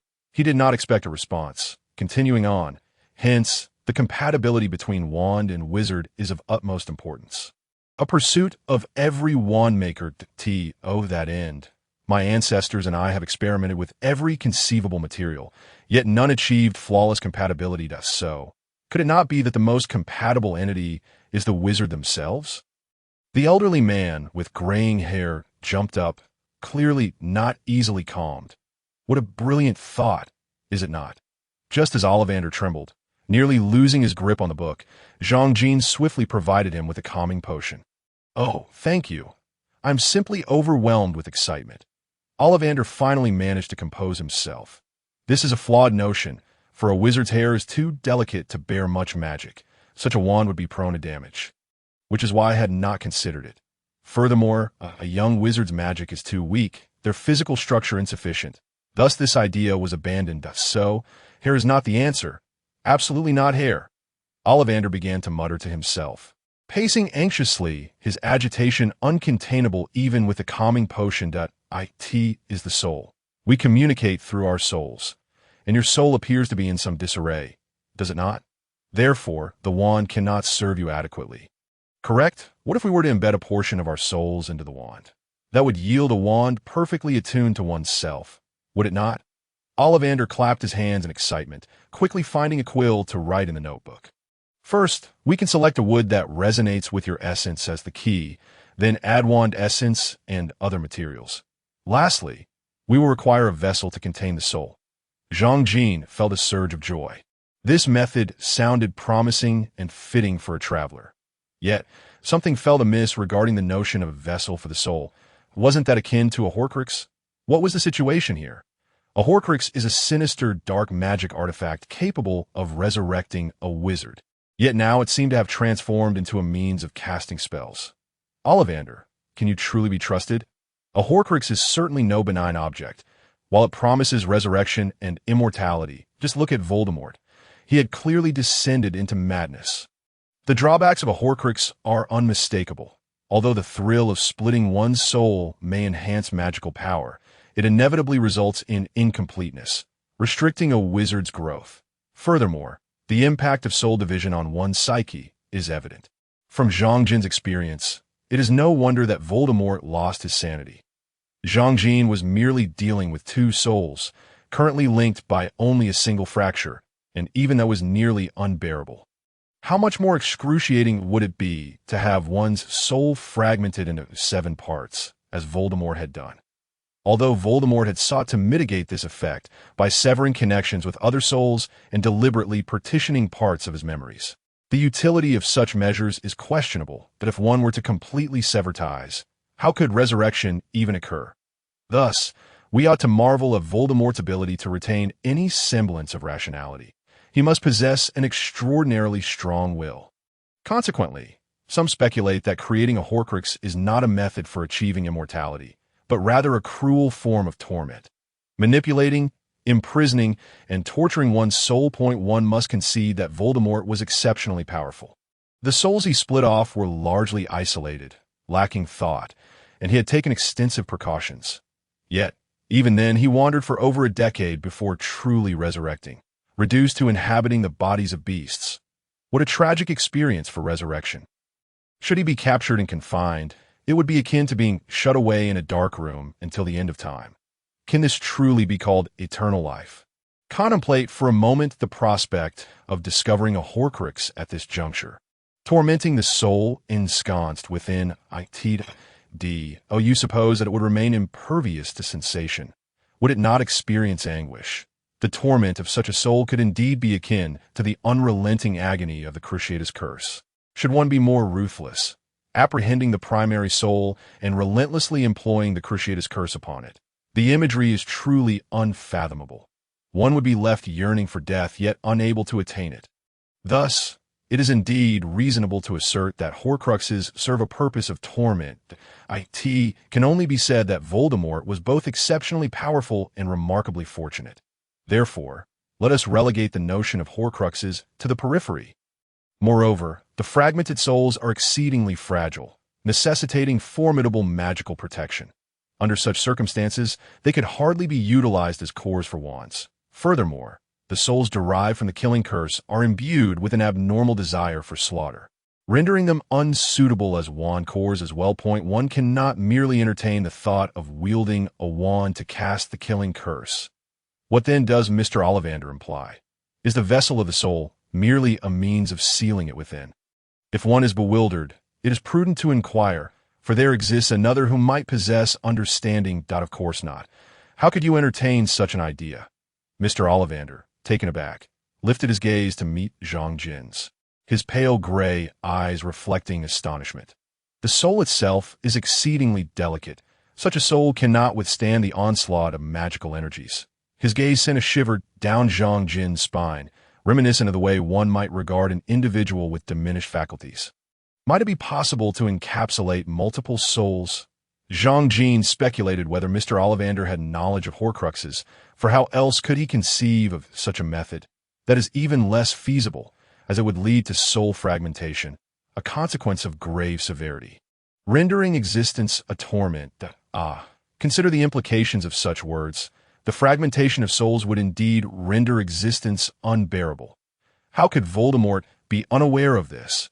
It is hardly surprising that the Ollivander family, as one of the pure-blood families, possesses such lore. Surely other families must also be privy to this knowledge, indicating a general awareness of the consequences of soul fragmentation. Yet, Voldemort remained oblivious. Perhaps one ought to light a candle for the pitiable Dark Lord Voldemort. Upon reflection, it is quite understandable. After all, Voldemort was raised in an orphanage and lacked any familial legacy, with much of his knowledge gleaned from Hogwarts, particularly from the forbidden section of the library. Furthermore, certain knowledge may not even be documented, as purebloods likely grew up hearing tales and legends, few of which were ever committed to paper. Moreover, Voldemort could not disclose the existence of Horcruxes to others, not only to prevent their destruction, but also due to an awareness of the dire consequences should he be apprehended. As for Professor Slughorn's motives in revealing information regarding Horcruxes, that is a matter shrouded in uncertainty. Based on Zhang Jin's assessment of Professor Slughorn's character, it seems he may have initially let slip details before subsequently misleading the unfortunate Tom Riddle, likely not anticipating that anyone would actually endeavor to create Horcrux. Thus, following Voldemort's demise, when Professor Slughorn comprehended the gravity of Voldemort's actions, this venerable professor, having spent the majority of his life at Hogwarts, promptly fled. His fear was not of the resurrected Voldemort, but rather of the Death Eaters. Fearing they would discover that Voldemort's descent into madness was, in part, due to him. Furthermore, the souls of ordinary wizards cannot be extracted. Only those with inherently strong souls, who have endured trauma, stand a chance of success under fortuitous circumstances. Mr. Ollivander, unaware of Zhang Jin's contemplations and assuming he was concerned with wand-related matters, elaborated further. Indeed, there are legendary precedents for this. It is said that the great wizard Merlin employed such a method to craft his wand, which is why he attained the title of the God of Magic, with his wand likely perishing alongside its master. This tale is, in fact, a part of the Ollivander family's lore. They have gathered numerous legends concerning wands, though many are less than credible. Consequently, the methods of wand-making employed by the Ollivander family do not adhere closely to these legends. They are more inclined to forge their own wands, treating the legends as mere entertainment. Were it not for Zhang Jin's arrival, Mr. Ollivander might not have recalled this matter. According to legend, Merlin's wand was crafted from the hair of a lake nymph, a material of absolute purity, devoid of any impurities. With a smile, Mr. Ollivander seemed to suggest that such a wand was on the verge of creation, stating, "This is the material we seek, pure magical energy, free from any extraneous elements. As for what those extraneous elements might be and how to procure them, I am less certain. Legends remain just that, legends. Their veracity is uncertain. Hence, Mr. Snape, you may wish to conduct a trial." Despite his words, Mr. Ollivander's demeanor suggested he was far from merely wishing to experiment. While others might struggle to grasp the concept of materials devoid of impurities, Zhang Jin surmised that this likely referred to substances consisting solely of soul energy, lacking any volition. Such materials would undoubtedly be challenging to locate. "Mr. Snape, do you intend to give it a try?" Mr. Ollivander inquired, a hint of concern in his tone, as this method likely could only be attempted by Zhang Jin. Others would scarcely risk the peril of soul fragmentation for such an unreliable endeavor. "I can prepare the wand shaft in advance and instruct you on how to discern wand cores. While I cannot guarantee the material's suitability, I can assist you in determining whether it can be utilized as a core." Zhang Jin was already inclined to acquiesce, yet Mr. Ollivander's eager demeanor made it seem almost impertinent not to press for further details. Mr. Ollivander felt an acute sense of urgency. This was a once-in-a-lifetime opportunity. And who could say when another such chance might arise? The vast majority of wizards are exceedingly protective of their wands, often cherishing them more than their loved ones. Consequently, it is rare for wizards to require a replacement wand. Typically, a wand is replaced either when one inherits a relative's wand or in the rare instance of a breakage. Inheriting a relative's wand commonly leads to either retaining it indefinitely or replacing it upon reaching adulthood. While newly of age wizards seldom possess the prowess of Zhang Jin, such wizards find it exceedingly difficult to extract their soul energy. In fact, even most wizards who graduated years ago would struggle to extract their soul energy. This implies that merely attaining the capability to extract a soul already excludes the majority of wizards. The number of wizards requiring a wand replacement is even more scarce. compounded by the fact that employing this method while the soul remains stable can easily incite turmoil and fragmentation. It is akin to attempting to extract a small shard from an unbroken pane of glass. One misstep leads to shattering. Conversely, retrieving a fragment from an already fragmented glass is considerably easier. The number of individuals whose souls have fragmented, yet who can still live normally and require a wand replacement, is even fewer. Even Voldemort, having divided his soul into 7 pieces, did not require a new wand, as all fragments remained his. Thus, his original wand continued to function. Voldemort's desire for a new wand stemmed solely from his quest for one capable of vanquishing Harry Potter. In contrast, Zhang Jin's situation is unique.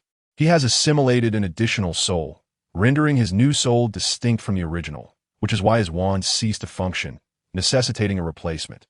The probability of such a scenario is indeed unparalleled. While Mr. Ollivander may not fully comprehend the situation, he recognizes the rarity of this opportunity. This is the first encounter since proposing this method, a chance that nearly slipped into obscurity. To validate an unprecedented wand-making technique is an allure no Ollivander could reasonably resist. I can impart the methods of wand-making employed by the Ollivander family to you.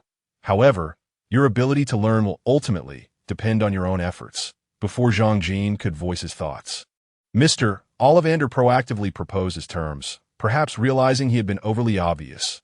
This is the finest offer I can extend, and I trust you will not decline. You are in need of fine wand. Mr. Ollivander stated with unwavering certainty, his gaze fixed intently upon Zhang Jin's face, those pale, indifferent eyes seemingly discerning something profound.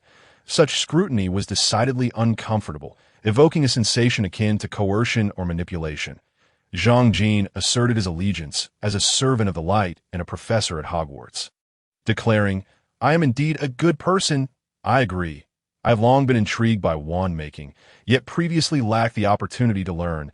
Such favorable conditions undoubtedly warrant acceptance. After all, this represents a high-level skill in weapon crafting, one that, once mastered, will prove immensely beneficial.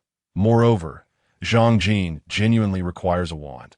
Initially, Zhang Jin had contemplated learning wand-making, so this opportunity is serendipitous, sparing him the need to seek clandestine avenues for knowledge. Furthermore, the unfolding of this narrative is strikingly familiar. Is it not a quintessential protagonist journey? Will the next step involve a quest for materials followed by a series of extraordinary encounters? Though the plot may be cliché, it remains compelling. Does it not? Would one truly abandon the prospect of a protagonist's unique advantage simply because the storyline feels predictable? It is inconceivable. After all, who wouldn't relish being the protagonist? In such tales, protagonists are often imbued with a halo of fortune. So what is there to fear? Let us proceed. What do you require of me? Zhang Jin is eager to embark on an adventure befitting a true hero. However, since arriving in this magical realm, he has done little more than remain cooped up in his home or school, which is hardly in line with the protagonist archetype. Long last, a genuine adventure is on the horizon. Ollivander, seemingly oblivious to Zhang Jin's musings, refrains from probing further, perhaps even suspecting that something is amiss with Zhang Jin's very soul. It is prudent to avoid provoking such eccentricities. Thus, let us return to the matter at hand. Legend has it that Merlin encountered the Lady of the Lake on a small island known as Avalon, where he crafted his wand. That if that island exists, it would likely be akin to Hogwarts, a place uncharted and safeguarded by magic. Ollivander speaks candidly, revealing that this knowledge aligns closely with what is known from Zhang Jin's previous life. That it appears the existence of Avalon is highly plausible. Indeed, as suspected, this will unfold into a magical island adventure, where the protagonist will encounter fortuitous events and ultimately escape peril. The distinction lies in the fact that while other protagonists embark on these journeys in teams, Zhang Jin is entirely alone. What a fortuitous coincidence, Mr. Ollivander. Is that island perpetually shrouded in mist, surrounded by marshlands, accessible only by boat? One hopes it is not that island, for in the tales of his past life, it is perilous, rumored to be the final resting place of King Arthur. Guarded by 9 powerful maidens and countless otherworldly sentinels, a sanctuary of purity in Britain and even Europe. However, this remains uncertain, as it is merely a legend. Have you ever seen or heard of this island? Ollivander finds it peculiar. In his estimation, the legend of Avalon is scarcely known, with the Ollivander family only having encountered it through their collection of wand-related lore. Well, Muggles say it is the burial site of King Arthur. Zhang Jin feels a sense of helplessness. He cannot simply admit to discovering this information through Baidu. Might he inquire who Baidu is? Who is King Arthur? You see, he has indeed asked, yet it appears that the wizarding world lacks any legends concerning Arthur. Arthur is a king in Muggle lore, reputed to be Merlin's apprentice, who ascended to kingship with Merlin's aid. Zhang Jin can only summarize the relevant tales, hoping Ollivander does not probe too deeply, for that would prove difficult to fabricate. Clearly, Ollivander has no intention of pursuing further inquiries. He calmly states that Muggle legends are generally inaccurate, many having emerged only after the application of a forgetting charm. Does this imply that numerous tales are mere fabrications of Muggle imagination? For the next 2 months, you shall learn the art of wand-making from me, and then we shall search for the truth. In the days to come, Zhang Jin resolves to closely follow Ollivander as he learns the craft of wand-making. It is imperative to resolve the wand issue. Ignorance may be bliss, but knowing without resolution would only lead to persistent anxiety, hindering his studies in potion-making, especially since a wizard without a wand is akin to a defenseless individual. In such a state, traversing Diagon Alley would be rather unsafe. Zhang Jin, uncertain about the reliability of his wand, feels like a ticking time bomb, liable to explode at any moment. That Ollivander's wand-making workshop is situated on the 2nd floor of the wand shop, a modest space filled to the brim with various items. Much like the 1st floor, it seems Ollivander is not particularly affluent. The shop is a family heirloom, adorned with minimalistic decor, even upstairs. Logically, given that wands are essential for wizards, one would assume Ollivander's monopoly in this business would yield substantial profits. Being a necessity, however, if each wand sells for only 7 galleons, he might indeed incur losses. Whether it's phoenix feathers, unicorn hairs, or dragon heartstrings, none are inexpensive, especially since it is said that no 2 cores may originate from the same creature, except for Harry and Voldemort. Thus, it appears that the majority of wands are crafted from dragon heartstrings, phoenix feathers, or unicorn hairs. According to calculations derived from the British wizarding community, how many phoenixes, dragons, and unicorns would be required to meet this demand? Am I merely overthinking, or have I stumbled upon some hidden truth? The 2nd floor is of similar dimensions to the 1st, differing slightly in that one shelf is dedicated to displaying some semi-finished wands, while the others hold wand-making materials. Surrounding these shelves is a large workbench, approximately 3 meters long and over a meter wide, sufficiently spacious to serve as a makeshift bed. That is my workbench. You may tidy up a space beside it. Ollivander instructs Zhang Jin upon their arrival, immediately commencing his lessons in wand-making techniques. This straightforward approach resonates well with Zhang Jin, as opposed to the roundabout, veiled dialogues of a character like Dumbledore, which can be mentally taxing.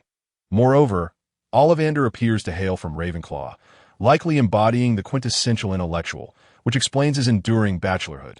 First, let us assess your aptitude in this field. Ollivander retrieves a large wooden chest from one of the nearby cabinets, holding it with great reverence. This ancient chest is adorned with a weathered surface, exhibiting unique patterns forged by the passage of time, with the edges hinting at some magical luminescence, likely a relic passed down through the Ollivander lineage. A crucial aspect of wand-making is harnessing the wand's inherent characteristics, aligning it with the wizard. The greater the compatibility, the better. The key to enhancing this compatibility lies not only in the craftsmanship, but also in the selection of materials, particularly the core. Each wand, born from the fusion of a distinct core and wand body, is unique, and a highly skilled craftsman can perceive the core's individuality, sensing the wand's essence. For instance, I can perceive the emotions of wands. When young witches and wizards come to select theirs, I can sense whether a wand is compliant or resistant, and I can feel the joy a wand experiences upon meeting its master. Thus, it is the wand that chooses the wizard. Mr. Snape. Mr. Ollivander, isn't it a tad abrupt to convey so much at once? Zhang Jin remarks, having just begun to perceive him as a taciturn intellectual. Such a sudden shift feels like a slap in the face. Perhaps Ollivander, who typically speaks little, has been more communicative lately, given the preschool interactions he has had. Yet, the tone of his discourse is rather striking, particularly when paired with the upward curve of his smile, the deep-set wrinkles etched across his face, and his silvery eyes. Is it possible that Ollivander harbors some peculiar inclinations or afflictions? Perhaps we ought to extend some understanding to this solitary elder. Moreover, it seems he has just mentioned something rather extraordinary. Hold on. Mr. Ollivander, did you just claim to perceive the emotions of wands and their core materials? If we follow the earlier supposition that all magic is a manifestation of soul power, then the emotions perceived would indeed reflect intent. To discern will from inanimate objects, even those recently deceased, is a feat that requires an exceptionally robust soul and will. Surely, even Dumbledore and Voldemort could not achieve such a level of perception. Coupled with the earlier musings about the origins of wand core materials, could it be that Ollivander is indeed a recluse of extraordinary talents? Yet, he does not appear to fit that mold. Furthermore, in the films, Ollivander is captured and tortured by Death Eaters, so surely he cannot possess a penchant for suffering? Or do all hidden masters have their idiosyncrasies? Ah, this is what I refer to as talent. Mr. Snape, the Ollivander family has conducted extensive research and discovered a method to perceive the fluctuations of materials. Ollivander spoke rather casually, yet Jean felt a shiver run down his spine. After all, this was a revelation of a treasured family secret. This method, however, demands an extraordinary gift, and it can only sense wands. While it is somewhat regrettable that it is limited to wands alone, Ollivander, are you truly unaware of how to utilize it? Despite its flaws, if the approach is correct, it paves a path towards perceiving intent, a pathway to discerning the will of nature, if one could accurately sense the intentions of the soul's power within the natural world. And considering that the soul is indeed magic, it would essentially facilitate communication with the will inherent in natural magic, that wouldn't harnessing such power yield tremendous results, exponentially enhancing the potency of spells. Moreover, by establishing communication with the external world, one could gather vital information, thus alleviating the concern of being ambushed by the killing curse, providing at least a semblance of confidence in facing 10 foes alone. This skill could very well be described as the ability to listen to the voices of all things. Even in its diminished form, it is still immensely appealing. Perceiving those fluctuations is not overly complicated. For instance, highly skilled wizards can detect spells cast in the shadows, while aurors can track apparition. Perhaps noticing Zhang Jin's astonishment, Ollivander, in a rare moment, offered an explanation. The Ollivander family's perception of wands relies heavily on the accumulation of experience, akin to the sound of a heartbeat, each distinct rhythm representing a different emotion, and with enough accumulation, one naturally gains deeper understanding. Yet Ollivander still fails to grasp the significance of this technique. Should I inform him? It would be unfortunate if he were to let such knowledge slip in front of others, but that hinges on the ability to perceive those heartbeat-like sounds, which I refer to as talent. Whether it be the rhythm of a heartbeat or some other phenomenon, could you perhaps teach it before we continue? Is it truly fair to tantalize like this? Zhang feigned earnestness while listening to Ollivander's various introductions. But internally, he was already simmering with sarcastic thoughts.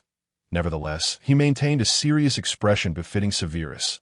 The atmosphere must not collapse. As Zhang pondered various thoughts, Ollivander had already placed the box upon the table and opened it. Inside were some failed wands from the Ollivander family's collection, rendered unsuccessful due to their overwhelming emotional content, making them ideal for testing and comparison. Ollivander slowly extracted several wands from the box. Aside from their age, they appeared quite ordinary compared to other wands. These wands were nearly incapable of casting spells or would not respond to a wizard's intentions. Ollivander demonstrated a Lumos charm, only for the wand to retaliate by splashing him with water, a sight that was quite comical given his soaked visage. Come now, take one and give it a try. Release a simple spell. From the moment Ollivander retrieved the box, Zhang had been speculating about its contents. However, aside from the 3 deathly hallows, the most renowned treasures in the magical realm were those left by the 4 founders of Hogwarts. He had never heard of any notable artifact from the Ollivander family. Yet if they were wands, it was hardly surprising, considering their over 2,000 years of wand-making history. Retaining a few wands was quite normal. But one would expect to find some exceptionally powerful wands, akin to the legendary swords found in tales and films, where every swordsmith leaves behind a remarkable blade, often acquired by the protagonist through a convoluted journey. Sometimes even accompanied by a spouse, to present several failed wands as heirlooms is rather eccentric, is it not? It seems he had overthought the matter. This is not a world where treasures lay scattered about. Gazing upon the wands in the box, Zhang Jin's hopes of discovering a treasure had dwindled, yet he could sense the distinctiveness of these wands, compared to the finished wands on the first floor. The fluctuations of these wands were markedly pronounced. Following Ollivander's suggestion, he picked one up, yet even before casting a spell, he sensed something was amiss. This wand felt unusual. You can perceive it, can't you? My grandfather also speculated that. Apart from a select few exceptionally gifted wizards, those of considerable power should also be able to sense it. Zhang Jin longed to inquire about Ollivander's intentions. Professor Dumbledore had also been able to perceive it. However, can you attempt to discern what sets these wands apart? At this moment, Zhang Jin was tempted to remark on their varying lengths, widths, colors, and patterns, but clearly, this was not the answer Ollivander sought, and such a cheeky response might invite trouble. Though Ollivander might seem incapable of overpowering Zhang Jin, uttering such words would be entirely inconsistent with Severus's character. He reminded himself inwardly that he was no longer Severus Snape, yet he maintained the facade of Severus's expression. He examined each wand meticulously, feeling its surface and scrutinizing it closely. Indeed, there was something different about them. They emitted varying magical energies. Zhang Jin was nearly certain that these energies were distinct. Each one was unique. And it was not merely a matter of strength. Typically, the magic wizards perceive is simply magic. They can sense it but cannot articulate it, merely aware of its existence. That it is for this reason. Coupled with the numerous similarities between magic and the soul, that Zhang Jin concluded magic is indeed a manifestation of soul power. However, while he could only discern differences in quantity regarding the pure soul power or magic emitted, unless it transformed into different spells, the magical energies from these wands allowed Zhang Jin to perceive distinctions akin to spells. The magic, though not potent and the differences subtle, were nonetheless clear. The more he experienced, the more he could discern their uniqueness. You can sense it, can't you? This is truly wonderful. Dumbledore, too, could only sense the magic. He could even detect slight differences in magical intensity, yet he was unable to perceive the qualitative differences in magic. Ollivander was exceedingly excited. To be able to sense magic is already a mark of an exceptional wizard, whereas those as powerful as Dumbledore could distinguish between intensities, yet all they sensed was the same magic, merely differing in quantity or strength, with no other distinctions. This old man has become quite animated. Perhaps I should offer him another calming draught. It seems excessive consumption might yield some side effects. If my deductions are correct, could that distinction represent will? What Ollivander referred to as emotions. Yet it seems I cannot fully sense excitement or anger. Next, one must remember these differences, which I term the rhythms of beating. Akin to a heartbeat, different rhythms symbolize different emotions, and various emotions represent differing thoughts, thus leading to the selection of a wand by a wizard. When a wand encounters a suitable master, it exhibits emotions of excitement or compliance. Conversely, it may react with resistance or even anger. Zhang Jin accepted a black wand, roughly 8 inches in length, from Ollivander's hand. However, after fiddling with it for a while, he could only discern its difference from other wands. The specific distinction eluded him, and he felt no trace of anger or similar emotions. You cannot directly perceive emotions. This is merely a conclusion drawn by the Ollivander family. Afterward, when you encounter such fluctuations, you will recognize them as representing anger. How profoundly logical that statement is. It is akin to learning an entirely new language. The first time one hears it, the meaning is lost, but when someone points out that it is an insult, one understands upon hearing it again that the essence. However, Zhang Jin refrained from voicing this thought. Understanding implies that one must learn an entirely new language, the language of will expressed through emotions. This indeed seems to be an excellent skill. I wonder if mastering it would enable communication with other wills. Perhaps uttering a call for assistance while casting spells could yield some effect. Ultimately, he had acquired a new skill. How delightful! Subsequently, he experimented with several other wands, each representing joy, refusal, contradiction, and sorrow. It was indeed all related to emotions. However, 5 seems rather limited, does it not? How can one communicate effectively? Is it akin to conversing with emojis? I express joy, you reciprocate with joy, and should I express joy once more, you might respond with sorrow. This demands an extraordinary level of creativity. What if I inadvertently misinterpret? Upon realizing that Zhang Jin possessed the remarkable ability to sense the emotions of various wands, Ollivander was filled with immense joy, as if a great weight had been lifted from his shoulders. This exuberance was so profound that it led Zhang Jin to wonder if there was something amiss within Ollivander's heart. Is this truly the daily existence of a master? Must one possess a touch of madness to be deemed worthy of such a title? Yet, Ollivander began to elucidate, revealing that nearly a century had passed since he began searching within the Ollivander lineage, only to encounter numerous children who did not meet the requisite standards. Now, at long last, he had found someone who did. Ollivander then delved into the matter of the wand shop's legacy. The Ollivander wand shop has been passed down through my family for over 2,300 years, and I have managed this establishment for more than 60 years. Initially, I never harbored concerns regarding its succession. However, the sole descendant among my heirs with the talent for wand crafting has tragically passed away, and none of the others have inherited the Ollivander gift of wand making. Ultimately, in order to ensure that young witches and wizards could procure their wands without hindrance, I consented to the Ministry of Magic's arrangement for an apprentice, provided they possessed the necessary talent. Yet, only today have I encountered a wizard who is both gifted and willing to learn the craft. Severus Snape, I implore you to carry forth the Ollivander tradition of wand making. Will you grant me this promise? As Ollivander spoke, he could not restrain the tears that welled in his eyes. The thought of the Ollivander legacy potentially fading away without a successor was a source of great sorrow for this elderly gentleman. In that moment, he became visibly agitated, not with joy, but with trembling lips, glistening eyes, and quaking hands. The sight of his silver eyes brimming with tears was profoundly moving, evoking a deep sense of empathy. One could easily envision a forlorn elder clinging to a lifetime of skill, yearning for a worthy successor, reminiscent of certain intangible cultural heritages facing extinction today, observing Ollivander's aged visage and tear-filled eyes. Zhang Jin responded, I cannot. Then, feeling his refusal might seem unreasonable, he added a more suitable justification. I simply do not possess the gold galleons required to purchase these materials. Indeed, Zhang Jin stood firm in his rejection, citing financial constraints as his rationale. The towering stacks of wands and materials, while visually impressive, would undoubtedly require a staggering amount of galleons, far exceeding the meager savings in Harry Potter's vault, and it was a venture far beyond Zhang Jin's means. You need not worry on that front, Ollivander remarked, seemingly perceptive of Zhang Jin's hesitations. The Ministry of Magic provides all materials free of charge. You may request whatever you need. So, was that why wands were so affordable? The ministry must have considered that exorbitant prices would render them inaccessible to young witches and wizards, such as the Weasley family, and thus decided to subsidize the materials, leaving only the labor costs for the buyers.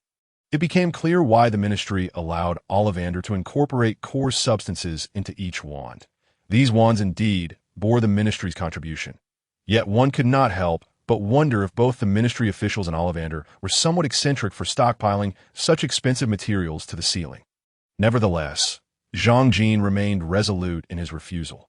Although the magical materials appeared irresistibly alluring, and despite his own aspirations to learn wand crafting, he had no intention of dedicating his entire life to this pursuit. Moreover, one must not overlook the peculiar longevity of wizards in the magical realm.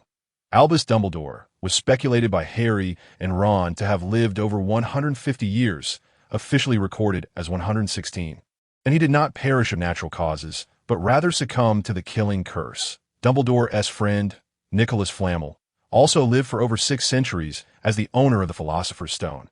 Even ordinary wizards can enjoy extended lifespans. For instance, the esteemed member of the Wisingamot, Gilderoy Lockhart, had proctored Dumbledore's Transfiguration exam, while the author of A History of Magic, Bathilda Bagshot, was a friend of Albus Dumbledore's parents, both surpassing his age. Even Garrick Ollivander himself lived to see Harry Potter's descendants attend school, suggesting he had at least 30 more years ahead of him.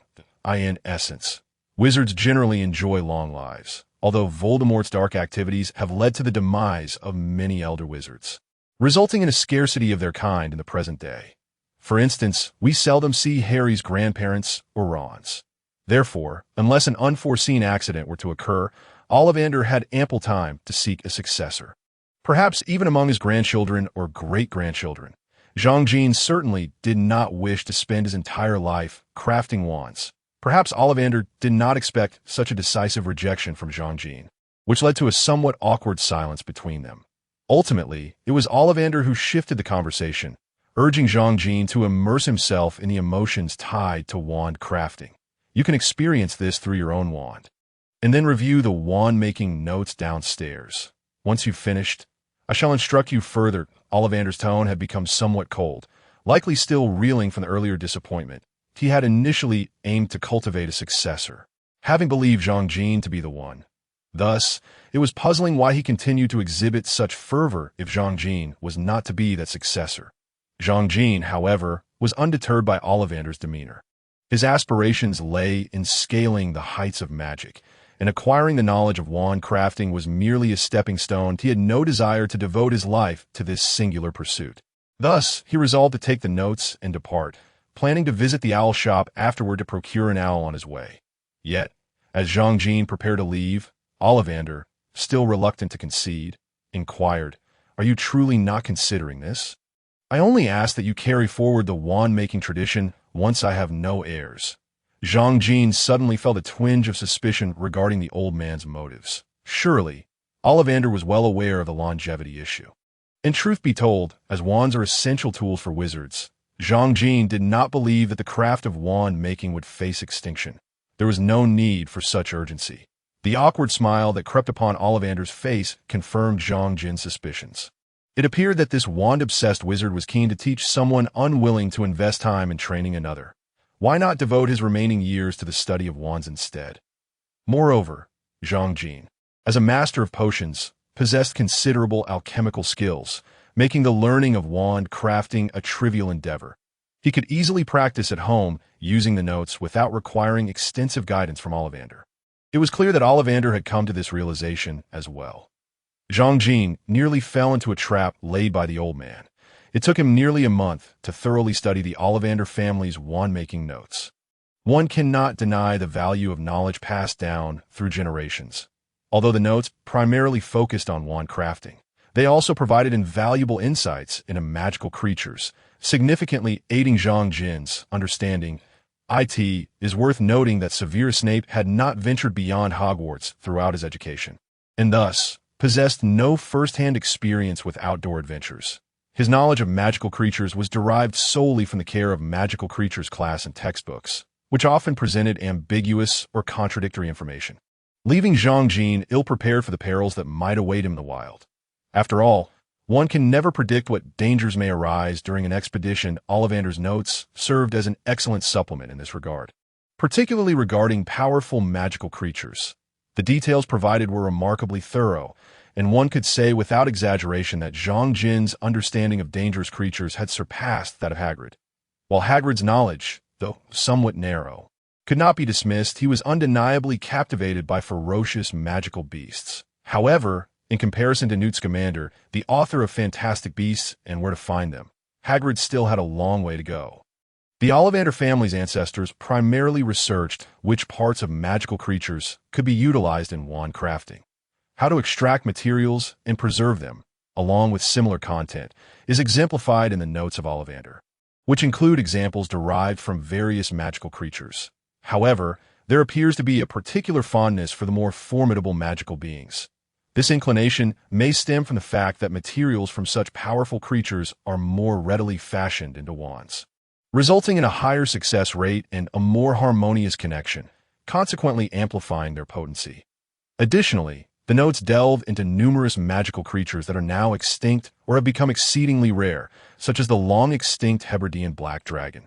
a species that once coexisted with the Welsh green dragon in Great Britain, notable for its larger size and ferocity, comparable to the formidable Hungarian horntail. Especially significant is the legendary assertion that King Arthur possessed the bloodline of the red dragon, which further heightened Zhang Jin's interest in this information. Regrettably, as time progresses, the information regarding these magical creatures diminishes, eventually vanishing altogether.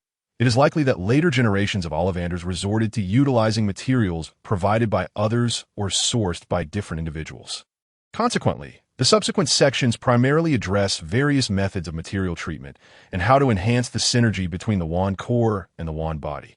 The techniques described for handling these materials left Zhang Jin feeling invigorated, far surpassing the typical methods of mere cutting and scraping, evoking a sense reminiscent of the diverse skills found in the rich tapestry of Huaxia's martial arts, where even a simple act of chopping vegetables can yield a dozen distinct techniques, a notion that is almost unfathomable to the average person. Furthermore, these methods of material treatment prove immensely beneficial in potion making, not merely for display, but also to maximize the release of the inherent magical properties within the materials. In handling suitable materials for wand creation, such as hair, tendons, and heartstrings, Ollivander's ancestors achieved a level of mastery that is nothing short of extraordinary. Zhang Jin encountered over 40 distinct methods for processing unicorn tail hair, all aimed at discovering the most suitable technique for wand crafting. It remains unclear how much material and how many lives of Ollivanders were expended in these studies, which are undoubtedly rare experiences. These insights led Zhang Jin to feel that whether or not he pursued wand making was inconsequential. The knowledge itself was invaluable. With such experience, not only would he feel emboldened in his adventurous pursuits, but it would also significantly aid in potion making and its refinement, potentially elevating Zhang Jin's proficiency in potion creation to an entirely new level. Moreover, it appeared that Zhang Jin had not made any significant sacrifices in this process. The sensation of reaping rich rewards without substantial investment was exhilarating. However, a minor disappointment lingered, as a month had not advanced Zhang Jin's perception of wands in any meaningful way, although he had experienced the emotions of those wands. Delving deeper into their essence seemed nearly impossible. Unlike Ollivander, who could observe the selection process of young wizards, Zhang Jin found it unlikely that other wizards would entrust their wands to him, especially since he seemed not particularly well-liked. Thus, during these days, he could only attune himself to his own wand, and even in his awareness of it, those fluctuations appeared to be slowly transforming, diverging from their original state. Initially, Ollivander had described the original fluctuations as conflict and struggle. What then were they now? Without a point of comparison, how could one ascertain? This led Zhang Jin to ponder whether there might be an issue with Ollivander's method of perception. How could a method requiring comparison and a standard object determine that standard? Although Ollivander claimed it was based on experiential exploration and accumulation, how could those wands serve as a standard reference? Was it merely due to stronger fluctuations? This prompted Zhang Jin to reflect on other matters. For instance, even before understanding the significance of such fluctuations, many wizards instinctively sense something amiss upon encountering certain objects. A quintessential example is that any wizard perceiving the killing curse, Avada Kedavra, immediately feels an unmistakable aura of death and terror, a palpable sense of mortality. This perception is not derived from standard reference, but is a direct, visceral experience shared by every wizard. Furthermore, considering that the casting of the killing curse necessitates an intense resolve to kill, could it be said that only a willpower strong enough to a certain extent can be sensed? Moreover, one might intuitively grasp the underlying meaning of that will. Much like mythological figures who can communicate with all beings, those deities possess an innate knowledge or omniscience. Such phenomena should stem from the interplay of wills. Zhang Jin doubted that those divine beings or legendary figures would need to study and comprehend fluctuations or compare their meanings. They would undoubtedly perceive the conveyed meaning of intent directly. Therefore, it could be argued that Ollivander's approach represents a shortcut discovered when one has not yet reached that level, albeit a considerably limited one. That this situation could very well explain why Dumbledore chose not to pursue Ollivander's wand-making techniques. Nonetheless, this method is not entirely disadvantageous for Zhang Jin, as it at least allows for an early perception of intent, fostering greater sensitivity to the fluctuations of will. More importantly, this method enabled Zhang Jin to detect other wills within his own soul. Upon sensing another will, Zhang Jin was, to be honest, utterly unfazed. After all, it was impossible for his soul to remain entirely unintegrated for such an extended period without reason. It could only be said that the combination of soul perception further confirmed his suspicions. Considering all possibilities and conjectures, the truth was singular. Severus's will had not completely dissipated. Some remnants lingered, commonly referred to as lingering attachments. Yes, please disregard this somewhat humorous designation. We may also refer to it as obsession. In essence, although Severus had willingly sought death, relinquishing his body and soul to Zhang Jin, his subconscious had not entirely vanished. His final thoughts, desires, and some lingering regrets and attachments remained, forming these obsessions, though few in number. They were challenging to merge, akin to the essence of intent. The saying goes, quality triumphs over quantity. 1,000 elite soldiers can easily surpass 10,000 rabble. It was precisely due to the influence of Severus's residual will that the final merging of souls had been protracted. With the passage of time, the remnants of will would inevitably diminish, ensuring eventual complete integration.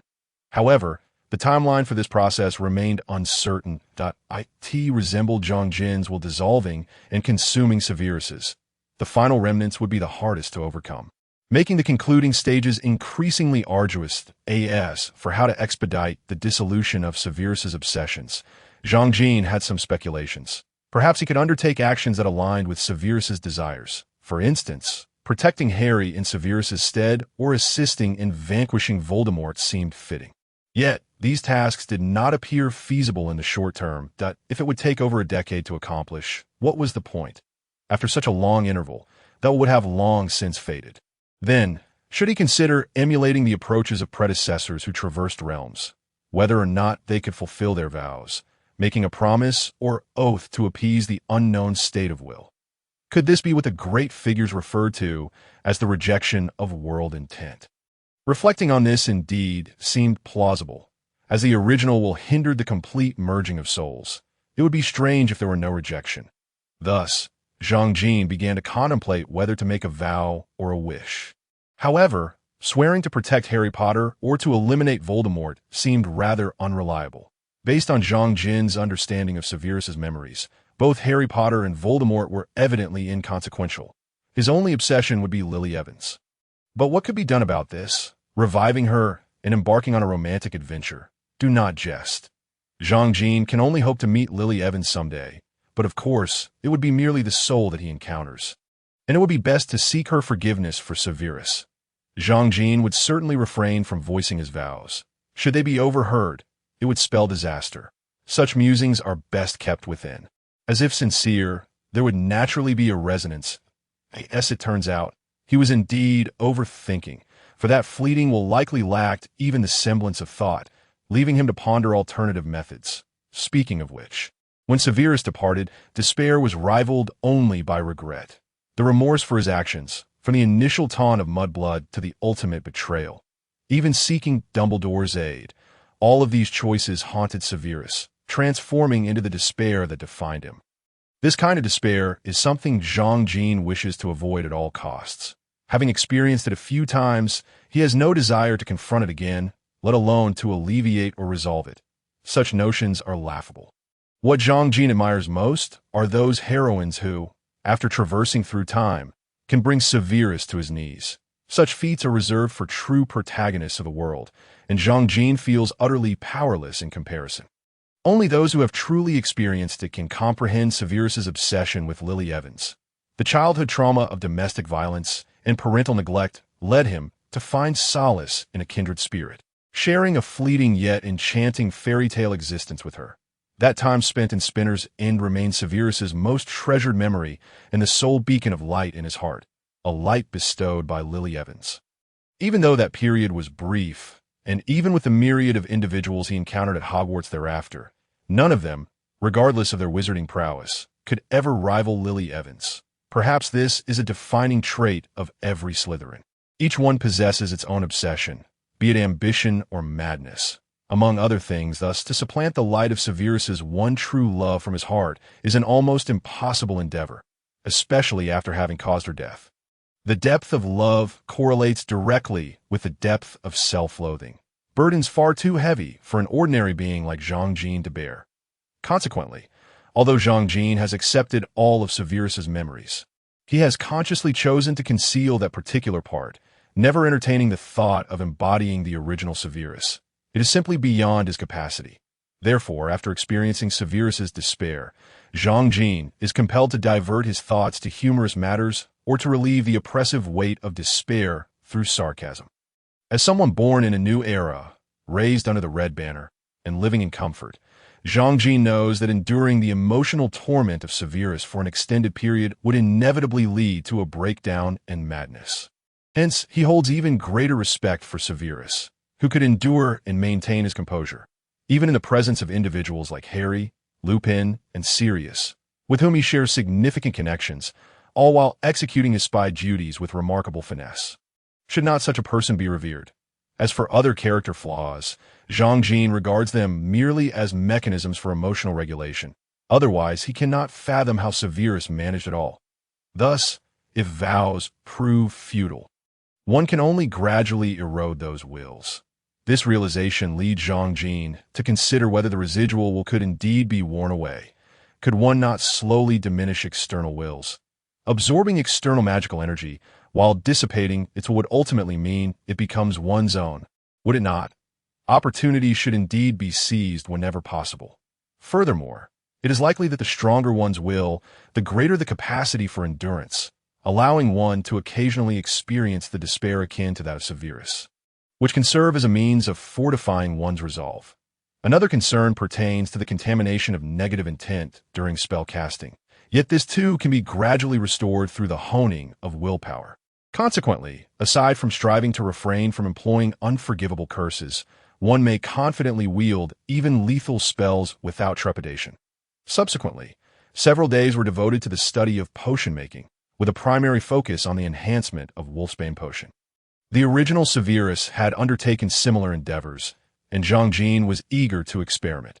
Achieving the title of Master Potion Maker necessitates a certain degree of accomplishment and renown, and improving the Wolfsbane potion followed by publication would serve as an excellent avenue. Moreover, the ability to concoct advanced potions, including the Elixir of Dissolution, would undoubtedly facilitate the evaluation process. Afterward, a considerable amount of time was spent learning wand-making under the tutelage of Ollivander, a process that proceeded seamlessly. While it may be impossible to reach Ollivander's level of mastery, Jean Jean at least achieved competence. Subsequently, he crafted a spare wand with a dragon heartstring core, which, despite its lack of loyalty and tendency to yield to the powerful, is sufficiently robust and, most importantly, durable enough for even Jean Jean to use for over 6 months. With the assurance that his wand had a reliable backup, Jean Jean began preparing for his inaugural adventure. This journey had been long anticipated, as since his arrival in this world, his greatest excitement had stemmed from magic, Hogwarts, and the allure of the unknown. Though the primary objective of this expedition was not mere recreation, but rather to locate a suitable material for his wand's core, ideally something akin to Merlin-esque, devoid of any external will and containing only pure magical essence. This did not detract from the enjoyment of the scenic vistas along the way. The tentative destination for this quest was Avalon, the legendary site where Merlin is said to have acquired his magic, and also his final resting place. Muggles, in turn, regard it as the eternal resting place of King Arthur. Whether he would succeed in finding it remained to be seen. However, he planned to bring along a vial of Felix Felicis. Although Felix Felicis does not truly enhance luck, it facilitates clearer and more rational responses by adjusting the brain and body, creating an illusion of extraordinary fortune. This was sufficient, as Jean Jean's primary deficiency was experience. With the aid of Felix Felicis, he was confident that he would uncover any elusive clues. Avalon is a fabled paradise, akin to the celestial realms of Huaxia or the Pure Land, a place yearned for by every witch and wizard. Yet curiously, few seem to have heard of it.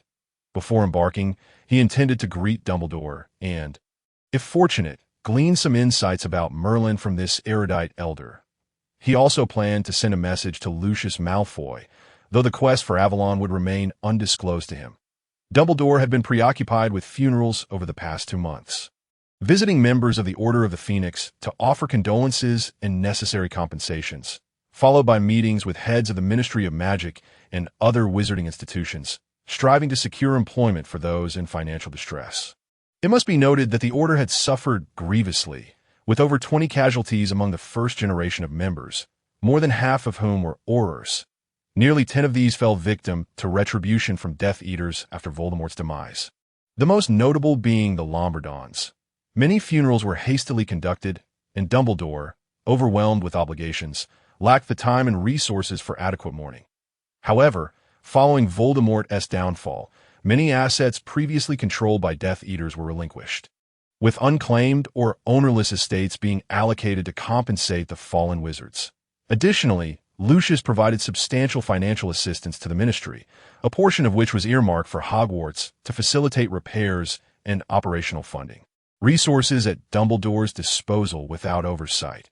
Yet, even this may prove insufficient. Considering the enormity of losses, it cannot be said that the current year's condolences are adequate, particularly for the Lombardons, who now languish in St. Mungo's hospital. Hence, it is understandable why the ministry harbors apprehension towards Dumbledore.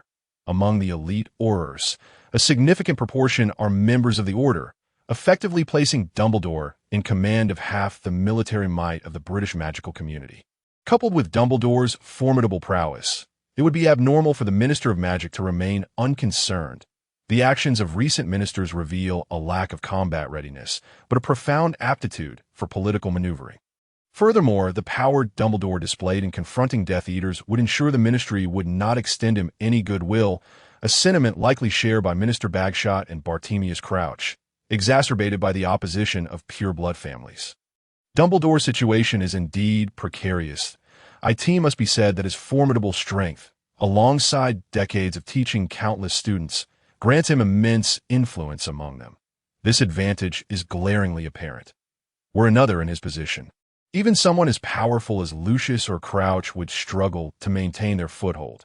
This reluctance to engage in power plays is also tied to Dumbledore's conscious decision to refrain from seizing control over the British magical community. Should a minister of comparable strength, such as Professor Flitwick, emerge with a significant influence, it is conceivable that Dumbledore might find himself ousted from Hogwarts. When Zhang Jin encountered Dumbledore, the elderly wizard was resting in his office.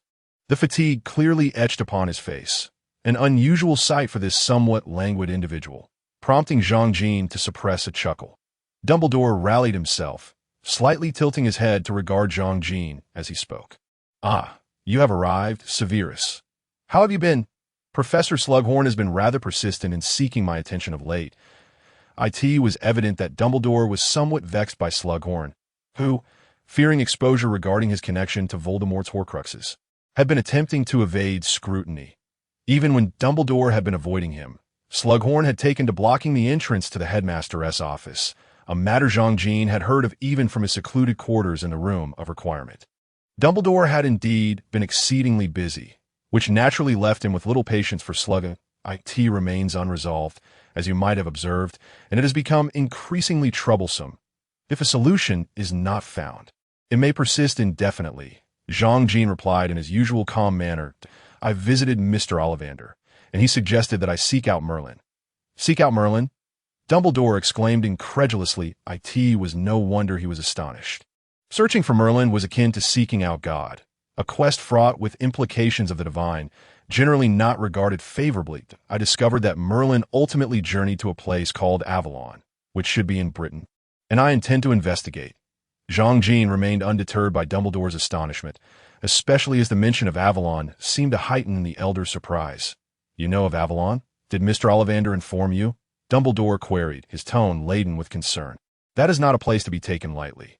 While Dumbledore's previous texts had alluded to Merlin, they had not mentioned Avalon specifically, yet it was clear he possessed knowledge of its existence.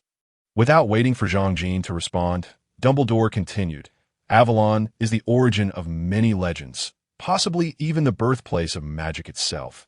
Its location remains a mystery. The fabled Avalon is described as an endless isle, paradoxical yet not unusual. It appears small, yet entrance is impossible. Once one enters, escape becomes futile, as if it possesses no boundaries. Moreover, the island is home to numerous perilous creatures. Fire dragons and fairies are commonplace, and no one knows what one might encounter within. Much like the legendary Merlin's encounter with the Lady of the Lake, Hogwarts itself bears tales of Godric Gryffindor meeting fairies in Avalon, where he purportedly obtained the Gryffindor sword. Dumbledore regaled Jean Jean with a plethora of legends surrounding Avalon, indicating a substantial familiarity with the subject. These tales are ancient, their veracity shrouded in uncertainty. Should you insist on proceeding, I recommend you take this. It is an invisibility cloak. Dumbledore did not assert that the invisibility cloak belonged to the Potter family, nor did he mention anything about the Deathly Hallows. When Jean Jean extended his hand to accept it, he feigned ignorance with a smile. 2 days later, Jean Jean embarked on a quest to find Avalon. Prior to his official departure, he exchanged a substantial amount of pounds at Gringotts. Of course, Jean Jean had no intentions of investing in the Muggle world. After all, this was Britain in 1982, and who could predict what would be a lucrative investment at that time? Moreover, the goblins at Gringotts were exceedingly welcoming of wizards exchanging galleons for pounds, yet they were less inclined to accommodate the reverse transaction. Typically, the service of exchanging pounds for galleons was exclusively available to Muggle-born students and their parents. Goblins had an affinity for the gleaming galleons, showing little interest in paper currency. Furthermore, pounds were rendered useless in the magical realm. To goblins, they were akin to worthless scraps of paper. Naturally, one could also exchange gold directly, though it was not based on weight. Jean Jean discovered that galleons were worth significantly more than an equivalent weight of gold, primarily due to the myriad enchantments affixed to galleons, such as anti-counterfeiting, anti-replication, anti-damage, and even counting spells. This complexity elucidates why the magically less educated community could employ such a sophisticated monetary system. These coins were capable of automatic counting and providing change. Goblins, in matters of finance, were unexpectedly astute, seemingly intent on rendering wizards more foolish. Indeed, goblins had never contemplated simplifying their currency system. On the contrary, they frequently enacted reforms that left wizards perplexed, resulting in widespread mistrust of goblins among the wizarding population. Wizards, too, were a peculiar lot. Despite their distrust of goblins, having once waged wars against them, rightly deemed foes, they nevertheless entrusted their wealth to Gringotts, where goblins safeguarded their fortunes. The goblins' affinity for galleons resembled that of son Wukong guarding the peaches of immortality, leaving one to wonder when their patience would wane.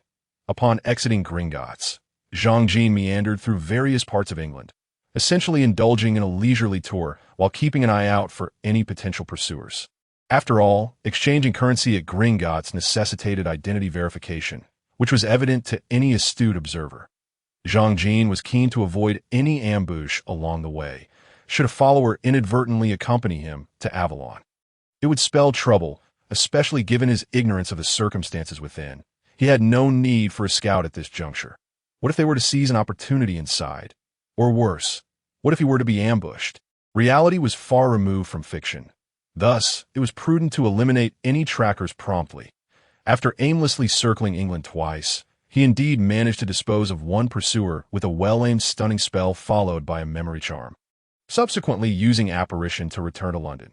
Thereafter, Jean Jean began to conceal his whereabouts. He donned a fashionable Muggle winter jacket, complete with a hood, and retrieved a prepared backpack that had enchanted with undetectable extension charms and featherweight charms to accommodate his belongings. Naturally, he ensured that valuable items remained on his person. The temporary undetectable extension charm was not particularly stable, especially when it came to storing magical items. Even Jean Jean faced a risk of losing possessions during the spell's duration. Thus, items such as the invisibility cloak, Felix Felicis, Veritaserum, and especially concocted poison had to be kept close at hand. Fortunately, as it was winter and the weather remained chilly, the ample pockets of the jacket provided a suitable hiding place for his valuables. Jean Jean then opted for a train to travel to Yorkshire in northern London, followed by a flight from Leeds Airport to Plymouth in Cornwall, located on the southwestern coast near the English Channel. This journey took him on an extensive detour, utilizing various modern transportation methods without the use of magic. He even boarded the plane clad in the invisibility cloak, legendary for its ability to conceal even from death itself. Should he still be tracked while cloaked, he would have no choice but to resign himself to fate. Upon reaching Cornwall, Zhang Jin blended seamlessly with other backpacking tourists. Cornwall was particularly renowned for its pixies, a fact that did not pique Zhang Jin's interest, as they were not the focus of his journey, that he intended to depart from Newquay in Cornwall, traversing the Celtic Sea towards his ultimate destination, Wales. Indeed, all of Wales was his target, as it was deemed the most probable location for Avalon. According to legends from his past life, both Merlin and King Arthur hailed from Wales, which served as their battleground and home. These insights stemmed from his recollections of a previous existence. The magical realm and the Muggle world bore no connection to the legends, and even the Muggle Arthur appeared to have materialized out of thin air. Guarding all of Britain in Zhang Jin's past life, the legendary King Arthur was a quintessential Welsh monarch, defending Wales against the Saxons of England, a key factor in his focus on Wales. This was information even Dumbledore was unaware of. Although the accuracy of such interworld information was uncertain, it at least provided a direction. Another crucial aspect was the presence of the famed Welsh green dragon. If a dragon were to serve as a guardian, access would indeed be challenging. While individually weak, Welsh green dragons were unique in their gregarious nature. Unlike other dragons, which could dominate a mountain with just 2 or 3 individuals, Welsh greens typically resided in groups of a dozen or more within the Cambrian Mountains. The collective combat prowess of such a number would undoubtedly surpass that of an equivalent number of wizards. Furthermore, when a significant number of wizards were in motion, the entire population of Welsh green dragons would converge, potentially numbering in the hundreds. This scale and strength could rival the forces engaged in the final battle between Hogwarts and Voldemort. With the dragons displaying greater unity than Voldemort's minions, it must be noted that while Welsh green dragons were somewhat weaker, their number surpassed those of any other existing dragon species. Furthermore, the guardian of Avalon in the legends of his past life was none other than the Green Knight, an uncanny coincidence indeed. Boarding a modest sightseeing cruise, Zhang Jin spent the better part of the day sailing across the Celtic Sea, which was also one of his objectives, given its suspicious name. The legends of Merlin and King Arthur originated from Celtic mythology, specifically from the most renowned and widely recognized tales within that tradition. Although the term Celtic now broadly refers to the entirety of Great Britain, it is primarily associated with the Celtic Sea. Furthermore, this association aligns with the notion that Avalon is an island, a perspective that Zhang Jin finds somewhat unlikely. She speculates that the islands mentioned in the magical realm may differ significantly from those in reality. Nevertheless, since she is here, she cannot afford to miss the opportunity. Initially, Zhang Jin plans to embark on a tour from a Muggle's perspective, primarily to identify any overlooked locations, and subsequently to search meticulously. Ultimately, she intends to utilize the focusing potion, combining these 3 approaches to enhance the likelihood of discovery, at the very least, in terms of narrowing down the search area. If Avalon indeed exists, its probability of being located in Wales is significantly higher. Snowdon, situated in the northern part of Wales, is also known as Year. It marks the northernmost point of the entire Cambrian mountain range and stands as its highest peak, with an elevation exceeding 1,000 meters, which is quite rare across Great Britain. That a substantial portion of Snowdon is encompassed within a national park, a practice that aligns well with the customs of the magical community, which often designates dangerous areas as protected zones, thereby barring Muggles from approaching under the guise of conservation. This area is also a sanctuary for the Welsh green dragon. Such protective measures effectively prevent unnecessary casualties and mitigate incidents of dragon sightings.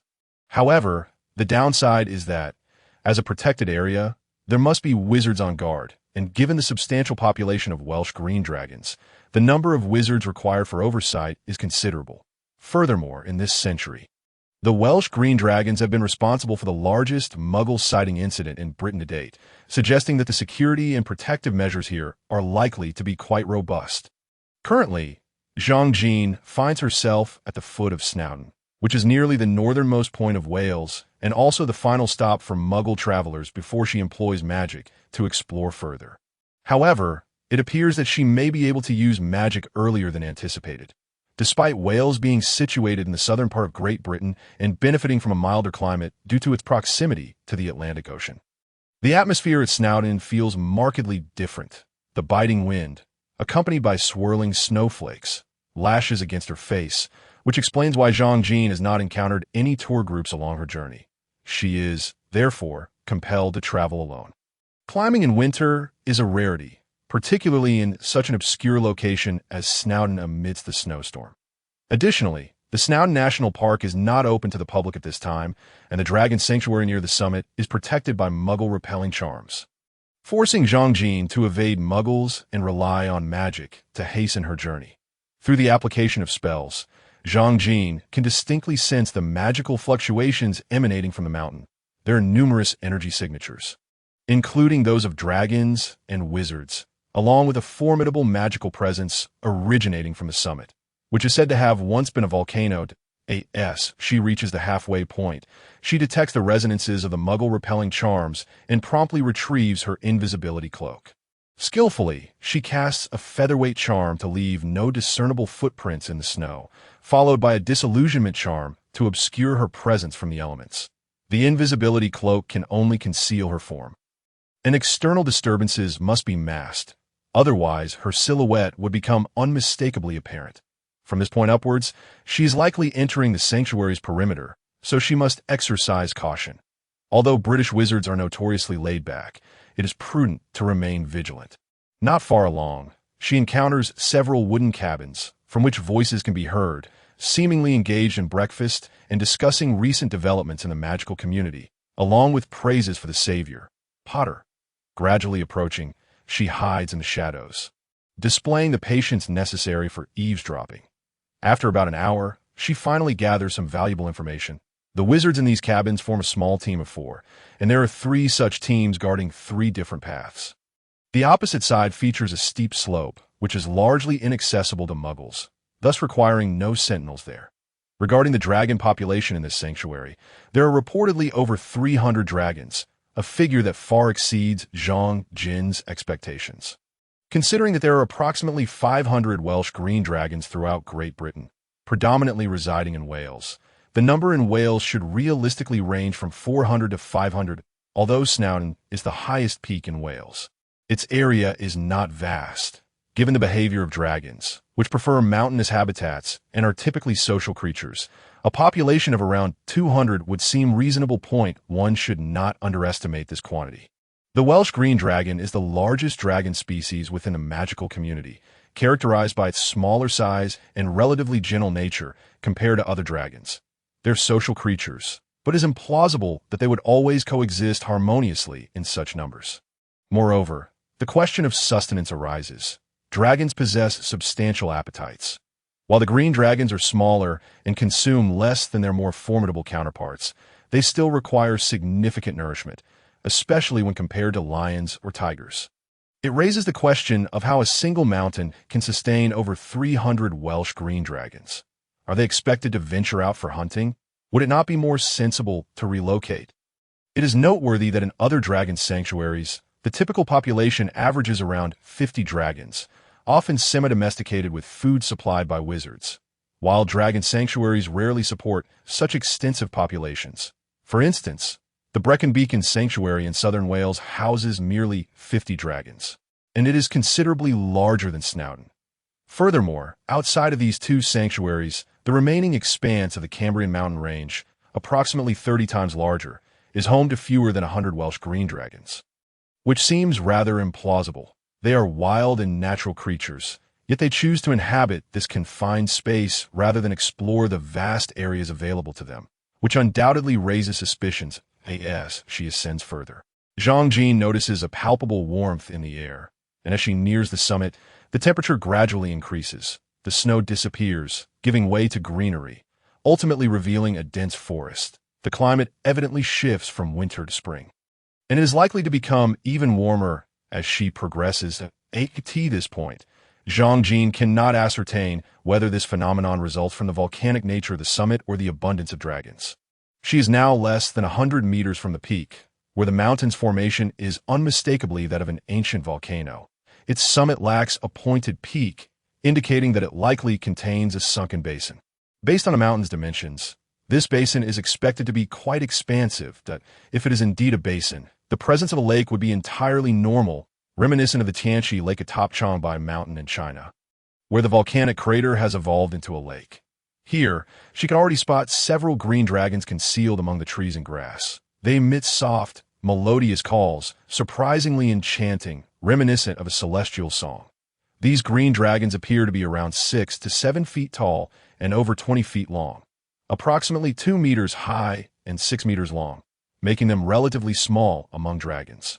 In contrast, typical fire dragons can grow to lengths of 9 meters and heights of 3 meters, while the Ukrainian ironbelly can reach nearly 15 meters. The green dragons possess emerald green skin and a slender build, making them difficult to detect when nestled within branches or grass. Thus, Zhang Jin treads cautiously. Drawing their attention would be perilous.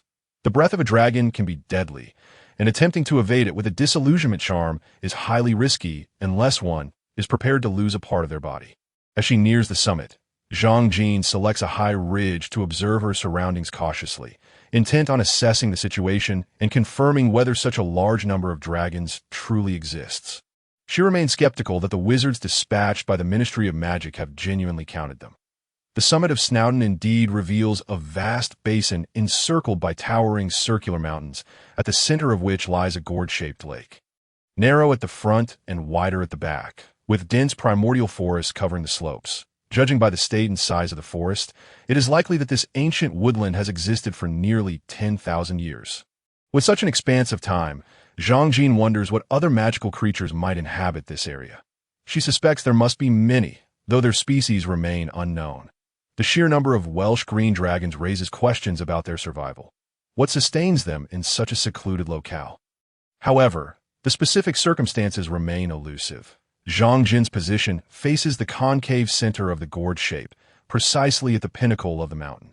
Although this should be an exceptionally advantageous location, due to the considerable distance from the cliff to the basin's floor, which is shrouded in a primeval forest, he can discern little beyond faint sounds. Moreover, the distant view is even more obscured.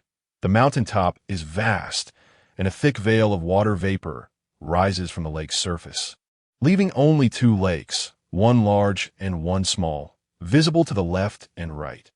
The details atop the lakes are indistinct, yet the cliffs that rise beyond the basin are clear, providing a general outline of the mountaintop's shape.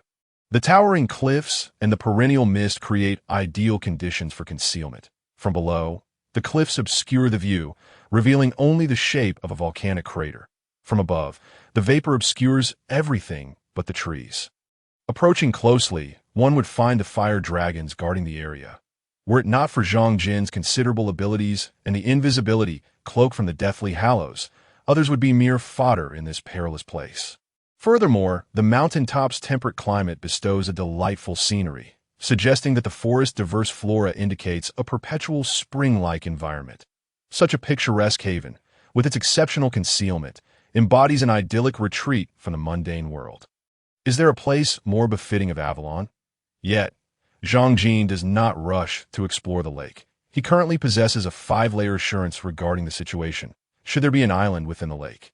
His confidence might rise by 2 more layers. However, Zhang Jin is not foolish enough to venture into the unknown unprepared. He intends to observe further and explore the other areas of Wales using magic.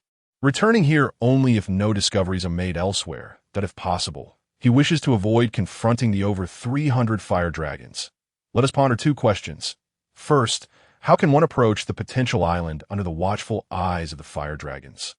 Second, how can one depart from this place without triggering an uproar? Should the fire dragons take notice, resistance would be futile. Death would be inevitable. This is precisely why Zhang Jin must exercise restraint. The danger is overwhelming. Moreover, this is merely the overt peril. Who knows what other threats lurk within? After 2 days of keen observation, Zhang Jin resolves to depart, for the presence of fire dragons is overwhelmingly oppressive. It is evident that this is a territory encircled by fire dragons, with the greatest concentration of them residing near Zhang Jin, owing to the expansive forest below. Additionally, numerous magical creatures inhabit this area. For instance, Zhang Jin once witnessed a Welsh green dragon soaring with a wild boar in its grasp. Most of Britain's native magical beings are present, though those above the third tier are rare, likely due to the dominance of the Welsh green dragon, which deters other formidable magical creatures. Yet, not all is certain. Zhang Jin has encountered a rhinoceros-like creature with thick skin, which grazes leisurely even under the breath of the Welsh green dragon, untroubled by the dragon's minions. This creature, known as the armored rhino, is a small magical beast native to Great Britain, though it is said to be extinct. Zhang Jin learned of it from Ollivander's notes. This revelation deepens Zhang Jin's gratitude towards Mr. Ollivander, as it is clear that other possibly extinct creatures may still reside here. Thus, further preparations are essential. What initially seemed ample equipment now appears insufficient, and entering without more preparation would almost certainly lead to disaster. Before departing, Zhang Jin plans to conduct an experiment, casting the soul-stealing curse on a Welsh green dragon to assess its efficacy. If he could control a dragon, his task would be significantly easier. Given Zhang Jin's current prowess, confronting a Welsh green dragon is not insurmountable, provided he can lure it to a location devoid of other dragon awareness, while minimizing magical fluctuations, meaning he must refrain from employing high-powered spells. Ultimately, he achieves his objective through the application of potions, showcasing the advantages of alchemy. The process remains largely quiet, and as long as the potion is administered successfully, it causes minimal impact. Thus, it becomes evident that future potions must be prepared in greater quantities. Furthermore, he must consider the dragon's resistance to these potions.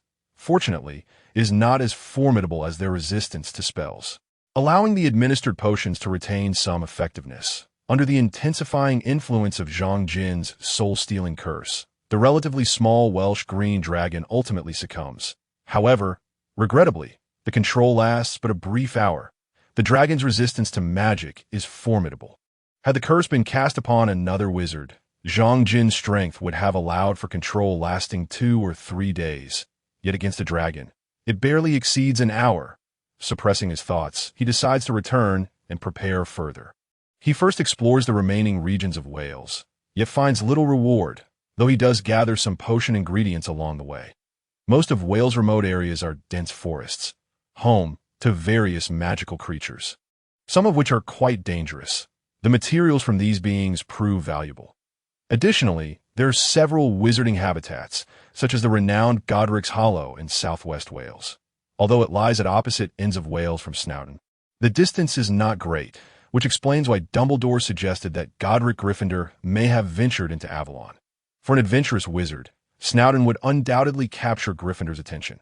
This raises the question of whether Dumbledore himself has ever ventured there. His home is also in Godric's Hollow, albeit relocated later, making it akin to his hometown, but he must be quite familiar with it. Judging by Dumbledore's tone, it is likely he possesses knowledge of that place and has conducted extensive research, though he may not have entered it himself. Or perhaps he did but met with failure. Hence the borrowing of the invisibility cloak. This suggests that upon returning, Zhang Jin should seek out old Dumbledore for a discussion.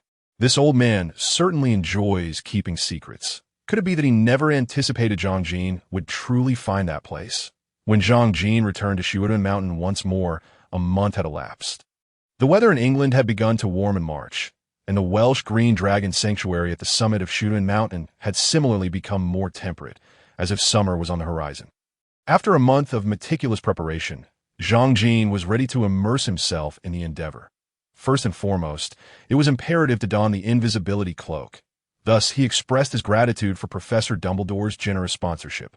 Let us set aside the previous secrets this venerable man had concealed, for he is undeniably formidable. In his youth, Dumbledore had indeed visited this place, yet at that time, he had not possessed the Potter family's invisibility cloak, which precluded him from venturing deeply into the area. He had barely reached the lake's edge before being compelled to retreat, likely in a rather disheveled state. According to Dumbledore, the forest was predominantly inhabited by herbivorous creatures alongside the green dragon, such as wild boars, armored rhinos, and large-antlered deer. While carnivorous magical creatures were surprisingly scarce, it was speculated that the green dragon subconsciously regulated the population of these predatory beings to prevent a shortage of food. Thus, one need not fret excessively about these animals. However, the greater concern lay not with the green dragon, but rather with the flora and insects inhabiting this primordial forest. Numerous perilous magical plants thrived here, such as devil snare, venomous tentacula, and various other dangerous species whose names remained unknown. Many of these plants possessed the uncanny ability to see through the invisibility and disillusionment charms, likely due to their distinct mode of perception. Therefore, utmost caution was necessary while traversing the area. One should avoid approaching these unidentified plants or take necessary precautions in advance. Once detected, it would be exceedingly difficult to escape, as each plant not only bore its own offensive capabilities but also hosted a multitude of various insects, most of which were toxic or fiercely aggressive. These insects would attack according to the plant's directives, potentially causing a greater ruckus until the target succumbed or was ultimately discovered by the Welsh green dragon. Dumbledore himself had been detected by a mandrake, whose cries summoned a swarm of blood-sucking moths, which had subsequently overwhelmed him. In the end, it was only through the aid of Fawkes's abilities that Dumbledore managed to escape before the dragon caught sight of him. The moths, when fluttering their wings, released a hallucinogenic toxin, which nearly claimed Dumbledore's life. This incident illustrated Dumbledore's rather mediocre resistance to illusions, underscoring the profound impact it had on him. Zhang Jin's strategy was to locate a herd of wild boars, commanding their leader to scout ahead while he trailed behind, clad in his invisibility cloak and casting various protective charms. The wild boars would serve as a shield against the Welsh green dragon's detection and act as decoys, triggering traps to safeguard Zhang Jin from encountering dangerous plants. These plants had mastered the art of camouflage to ensnare their prey. For instance, Zhang Jin witnessed a devil snare deceitfully transforming itself into an ordinary shrub. As the wild boars approached, it swiftly ensnared them from all directions, vanishing without a trace in a matter of 2 minutes. As a result, Zhang Jin navigated the forest with increasing caution, after depleting a total of 15 wild boars. He finally arrived near the lake's edge, a feat made possible by the long-term habitation of these boars in the forest, as some plants remained beyond their reach, indicating that they were far from ordinary. Had Zhang Jin attempted this alone, even with the invisibility cloak, he would have needed to employ magic, and any significant display of power would undoubtedly attract the attention of other creatures in the forest, likely culminating in an assault by fire dragons. Taking on over 300 fire dragons single-handedly was an impossible task. Zhang Jin was not mad. Through his careful exploration and the selfless sacrifices of the wild boars, the vapor rising from the lake came into view. However, by that point, the last of the boars had vanished, having met an unfortunate end in a patch of grass, fulfilling its noble duty.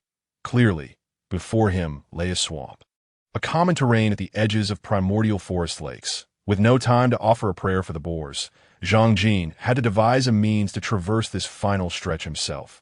Upon entering, he had noted that his current direction would keep him relatively close to both lakes, situated in the concave center of the gourd-shaped valley. Although this route required passing through a substantial stretch of forest, it would shorten the distance he needed to cover in the lake. He believed the dangers lurking within the lake would not be lesser than those in the forest, perhaps due to its location between the two lakes. The swamp was extensive, dotted with numerous trees, though the fauna was noticeably diminished, while some moisture-loving vines flourished more densely. Zhang Jin recognized 5 or 6 devil snares in this area, but it was too late to change direction.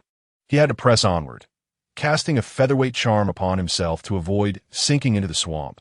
He transfigured a piece of deadwood into another wild boar to continue scouting ahead, while he remained close behind. Soon, the newly transformed boar had taken only a few steps before it met its demise. This time, it was not the swamp that claimed it. Zhang Jin had ensured the boar was protected by magic. The creature that caused its sacrifice resembled a crocodile, possessing a crocodile's body but with a head more akin to that of a fish. It lunged from the swamp with startling suddenness, snapping the boar into pieces before dragging it down into the murky depths. This was truly not a place for the average wizard. Nevertheless, Zhang Jin felt a sense of reassurance. He had now entered the realm shrouded in vapor. Although he lingered at the periphery, casting spells here would be far less likely to attract the attention of the green dragons. provided he kept the noise of his magic to a minimum. He could proceed with relative freedom. Thus, Zhang Jin cast several armored charms upon himself, summoned a few more transfigured wild boars, and continued onward until he finally reached the true lakeside, from the vantage point of the boundary. The waters of both lakes appeared remarkably similar, both a deep, impenetrable black, reminiscent of Hogwarts' Black Lake. Only shadowy forms could be discerned beneath the surface, and one could easily surmise that formidable aquatic creatures lurked within. However, once he could cast spells, it was uncertain who would pose a greater threat, as Severus Snape was no fool. Zhang Jin retrieved the gillyweed he had prepared in advance and swallowed it whole. He vowed that no one would desire to chew on gillyweed. The slimy texture was utterly repulsive. Bracing himself against the churning in his stomach and the agony of transformation, Zhang Jin plunged into the lake. The surface of the gillyweed was slick and viscous, akin to the tentacles of an octopus, and Zhang Jin felt as though he were consuming raw octopus, unwashed and unprepared. This sensation was unlike anything he had experienced in his previous life. The majority of the cuisine in his former life was comprised of cooked dishes. However, upon entering the magical realm, while the food was not particularly bizarre, everyone was familiar with British cuisine. One simply sought to satiate their hunger. Tragically, as a wizard, one was perpetually required to deal with various magical ingredients, particularly as a master of potions that in the past, while researching and handling potion ingredients, Zhang Jin had been thoroughly repulsed, as no one could genuinely enjoy the slimy, mucus-like substances or the various oddly scented excretions of magical creatures, all of which were essential potion components, and yet one was expected to consume them. The taste could be discerned from the expressions of the wizards who have sampled the potions. Indeed, none of the brews are particularly palatable. This day, Zhang Jin has only consumed a few potions made from ingredients that are not excessively bizarre, while those concoctions containing fecal matter have remained untouched in his potion cabinet. Furthermore, he has chosen to abstain from consuming them whenever possible. Yet, this is not the most repulsive aspect. Certain extraordinary creatures, both animal and plant, possess unique parts with remarkable properties, such as the gill pouch grass and the tumors of the matra rat, which must be consumed raw to yield any effect. Consequently, one may observe wizards indulging in peculiar fare, predominantly raw and decidedly unappetizing, in hopes of obtaining some unknown magical benefits. For instance, the tumor of the matra rat, known for its capability to counteract misfortune and curses, was discovered through such means, illustrating the extent of wizards' experiments. Thus, it is no wonder that muggles tend to regard wizards with a mixture of reverence and prejudice. Upon entering the lake, visibility was nearly non-existent. Only the chilling sensation of the surrounding waters could be felt. However, the ironclad charm surrounding him remained intact, which alleviated Zhang Jin's anxiety. Soon enough, clarity returned, and the water transformed into a refreshingly cool embrace, rendering his body light and buoyant. His hands morphed into webbed appendages akin to those of a duck, while his feet elongated, resembling webbed paws. Even the water he inhaled was filtered through the gills, sprouting beneath his ears, leaving only the oxygen vital for life. This is precisely why Zhang Jin opted for gill pouch grass. Its simplicity of consumption, raw efficacy, and formidable effects far surpass those of the bubblehead charm and transfiguration. With almost no drawbacks aside from its limited duration, the bubblehead charm restricts vigorous movement, and human mobility in water is inherently cumbersome. As for transfiguration, full-body transformation necessitates relinquishing one's wand, while partial transformations lead to considerable inconvenience. Of course, the study of animagus transformation is not for the faint of heart and cannot be mastered in a short time. Moreover, historical records of animagus transformations have yet to document any instances of becoming aquatic creatures, although there have been cases of transforming into amphibians or serpents. Therefore, gill pouch grass is indisputably the optimal choice for underwater exploration among wizards. After consuming the gill pouch grass, Zhang Jin could see clearly underwater without the need to blink. Akin to having transformed into a fish, he swam rapidly, soon losing sight of the lake bed, and before him lay an enigmatic, murky expanse. Fish darted past him like darts, while clusters of aquatic plants swayed gently in the water, their shimmering reflections creating a mesmerizing spectacle in the distance. shadows flitted about, indistinct due to the limited visibility, which extended only about 20 meters around him. Aided by the lake's clarity, Zhang Jin remained vigilant. Creatures like grindylows posed little threat, while water spirits, water demons, and water pythons were merely minor nuisances. His true concern lay in the potential presence of groups resembling the Welsh green dragon.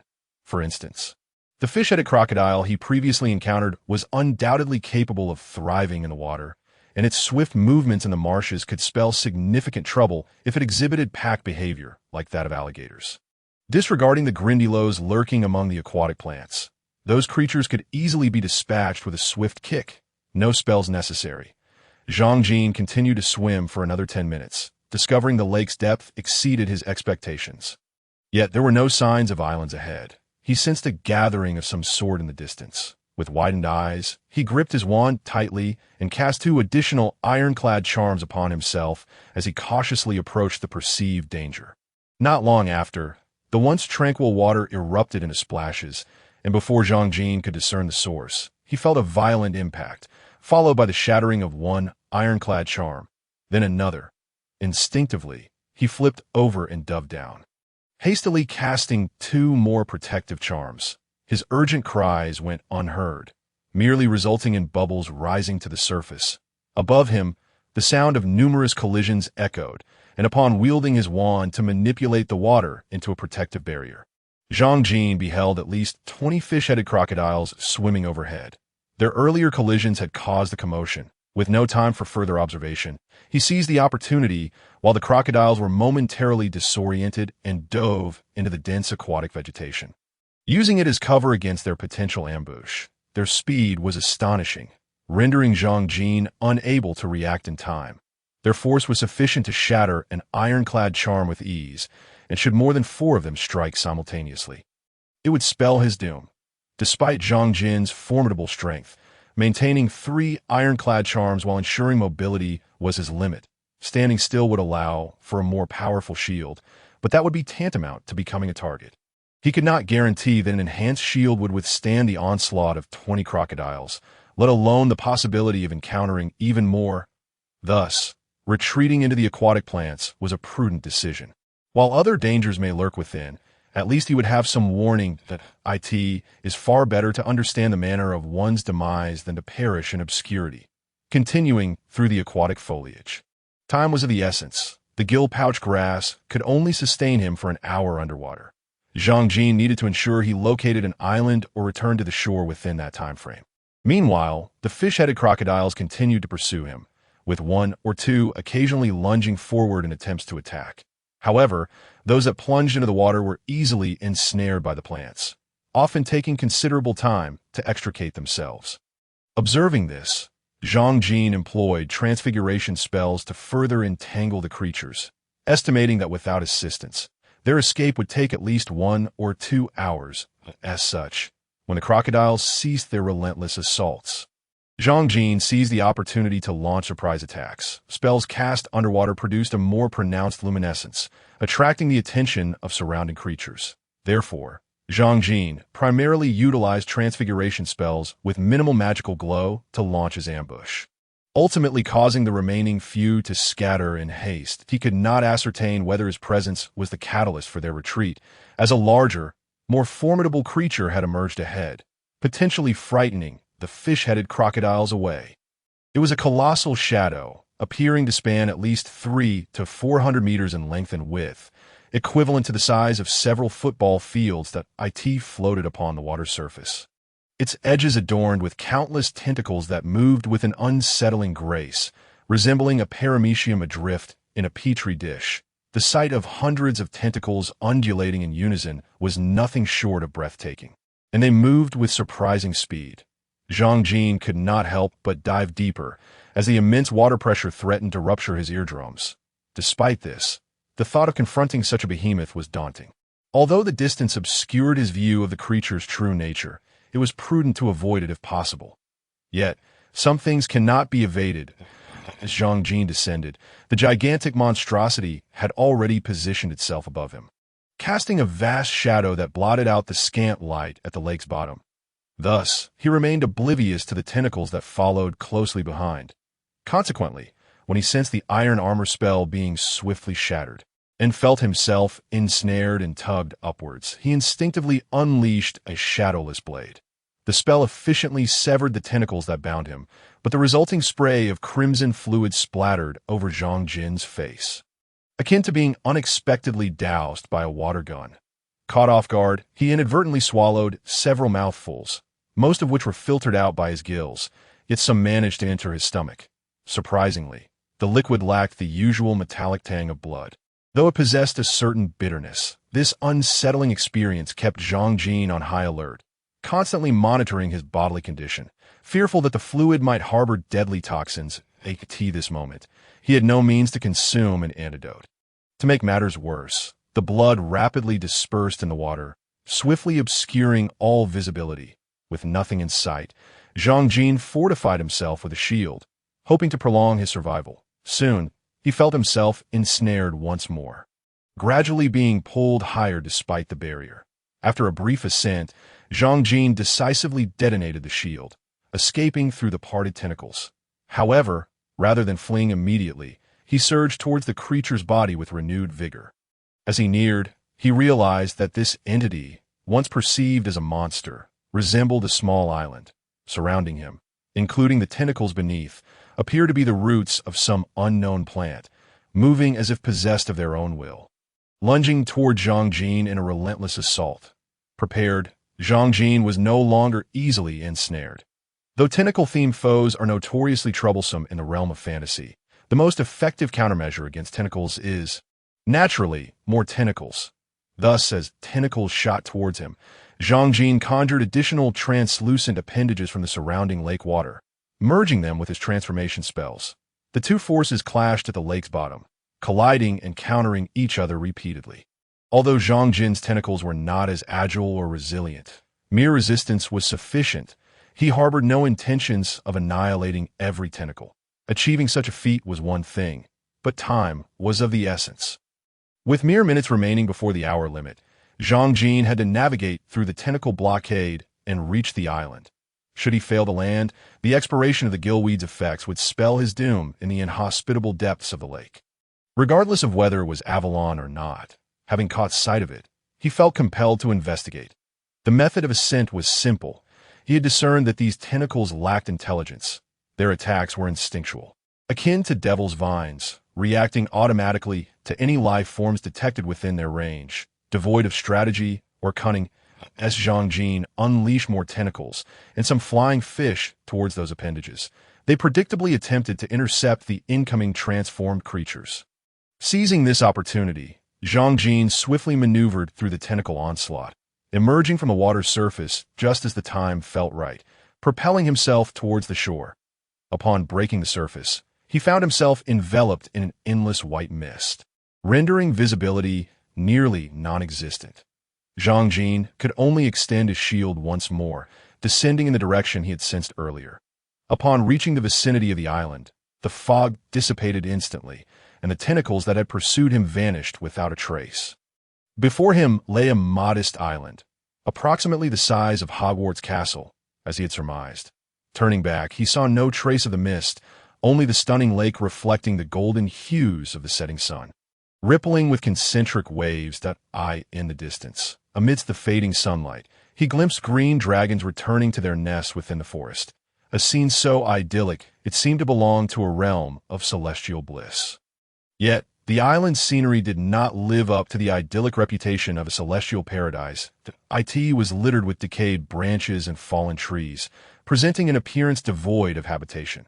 The remnants of crumbling walls suggested that it had once been occupied, but now exuded an aura of desolation, far removed from the beauty and abundance associated with the legendary Avalon.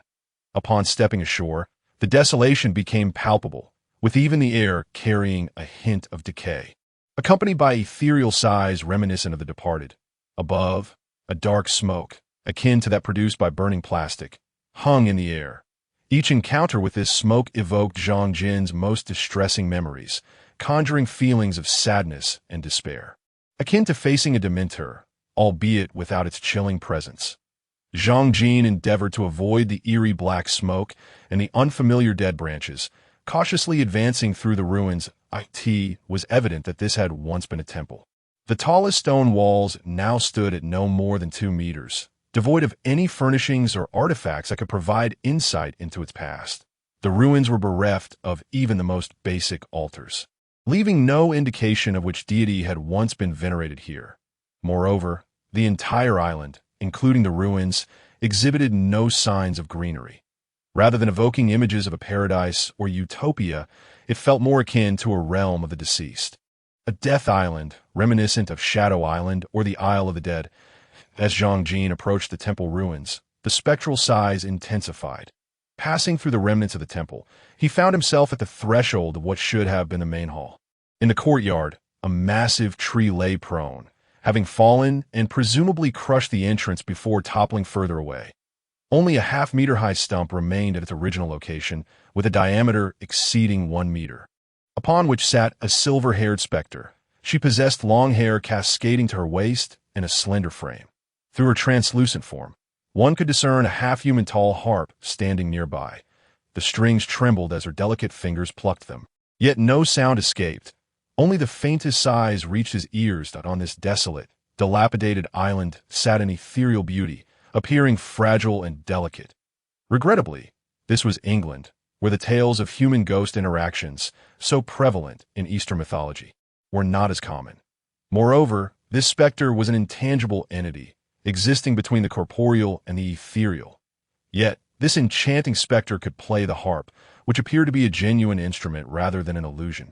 Though its music remained silent, as Zhang Jin scrutinized her, the specter turned gracefully in mid-air, shifting from her initial position to face him, yet she did not lower the harp nor raise her gaze.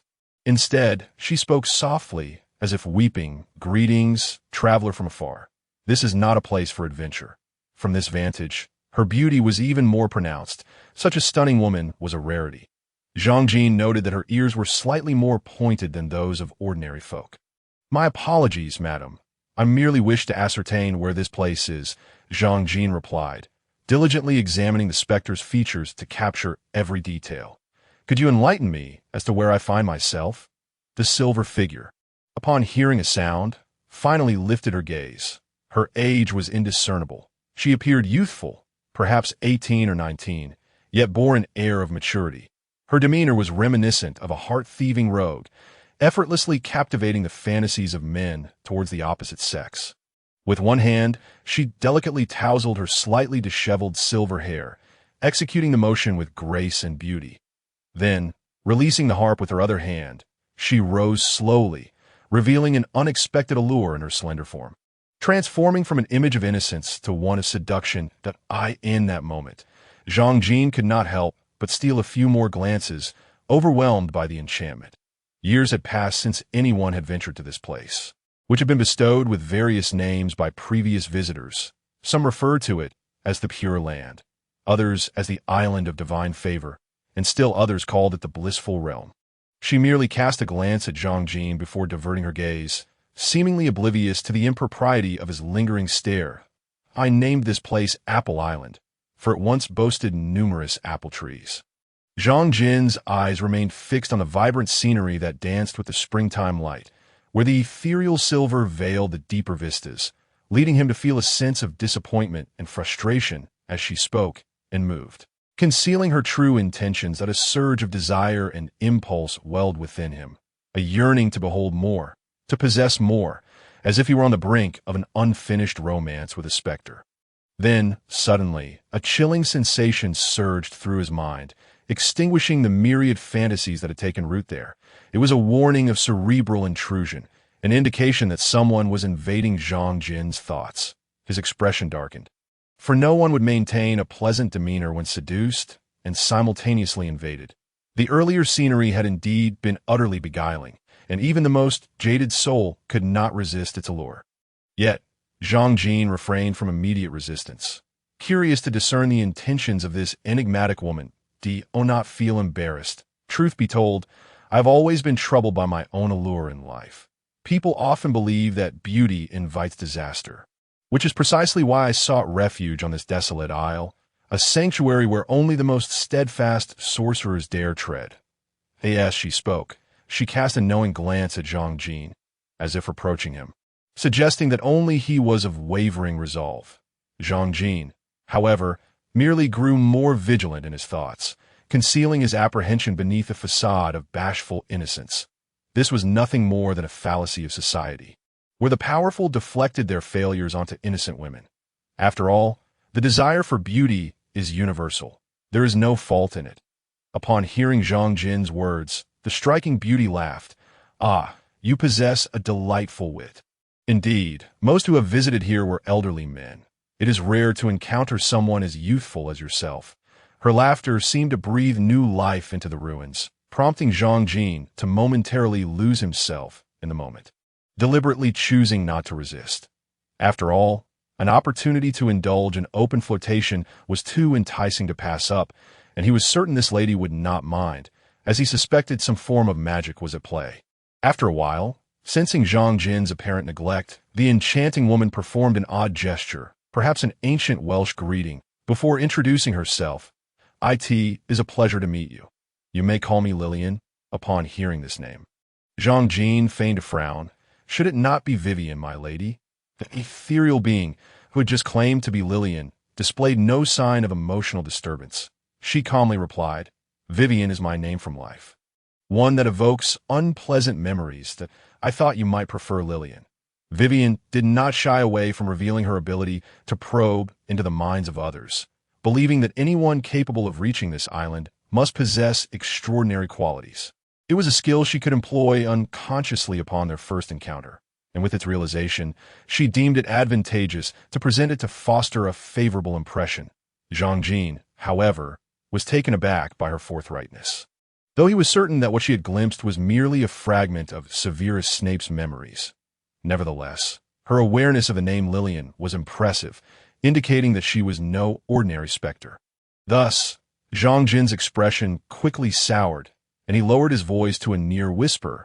It is quite impolite to invade another's mind at will. Such actions could easily incite conflict. I would prefer that no one else bears that name. As he spoke, he tightened his grip on his wand, adopting a posture that suggested readiness for confrontation. "I apologize.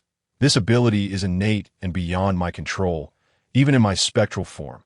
Vivian offered a sincere apology, her demeanor and expressions exuding such earnestness that it was difficult to harbor any resentment. Instead, one could not help but feel a sense of her profound grievance. "It is indeed a convenient ability," Zhang Jin remarked. "I am Severus Snape.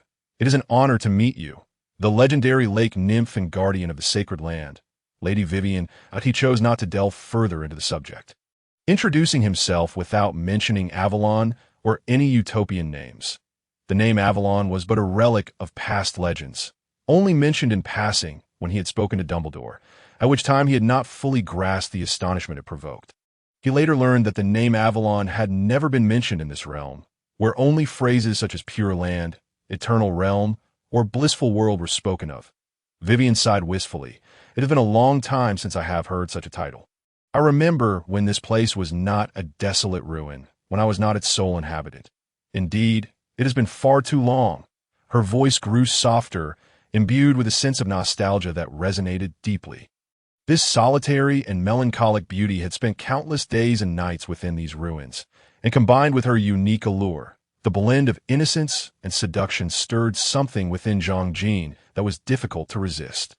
Were she not a ghost, her charm would likely be irresistible to any man. Yet Zhang Jin maintained his composure, refraining from acting like a naive young man, despite the undeniable impulses that arose within him as Severus Snape. Silently wiping his nose, he thought to himself, "Good, no nosebleeds. The lake's enchantress, the lake's siren, or perhaps the Lady of the Lake, serves as the guardian of this pure land, known as Avalon, regardless of the guise she assumes." Almost every legend embodies two common characteristics: an irresistible beauty, so profound that even Merlin could not extricate himself from its allure, and an inexplicable malevolence. In the tales of Merlin's past, a recurring theme emerges. His pursuit of Vivian culminated not in triumph, but in treachery, as she ultimately ensnared him in a fatal embrace. Whether these legends hold truth or not, one fact remains indisputable. For these ancient sorcerers, the act of extinguishing one or two lives is trivial. Thus, should she be displeased, she is quite capable of taking action. Moreover, this specter possesses peculiar powers, including the ability to manipulate emotions and even corporeal forms. Her capacity to probe into another's mind is undoubtedly a manifestation of her own magic. Akin to the art of legilimency, albeit more subtle and refined, IT intertwines with her charm, allowing her to cast spells without the need for gestures or eye contact. Additionally, the ability to physically interact with objects is a feat most ordinary ghosts cannot achieve. The only known entity capable of such is Peeves the poltergeist at Hogwarts, whose existence is exceptionally unique. He is not a ghost in the traditional sense, and the Hogwarts spirits have never regarded him as one of their kind. Moreover, his origins remain a mystery, as he has existed since the inception of Hogwarts, predating even the first students, including the infamous Bloody Baron. Speculation suggests that Peeves is a manifestation of the mischievous thoughts of Hogwarts students. A spirit born from their collective imagination, fused with the castle's magic. His existence serves to fulfill the pranks students desire, embodying a seamless blend of humor and malice. Peeves' presence validates Zhang Jin's theories regarding magic, soul, and will, indicating that the magic emitted by wizards carries the essence of its wielder's intent, which, when combined and amplified, can give rise to extraordinary entities. In contrast, the Lady of the Lake, known as Miwayan, may not share the same nature as Peeves. Zhang Jin is inclined to believe that Miwayan resembles a Horcrux, akin to the soul of Tom Riddle sealed within a diary. The young Riddle was the only one to exhibit characteristics of a Horcrux, capable of casting spells and interacting with the physical realm while retaining some spectral traits. Such an existence is undoubtedly perilous.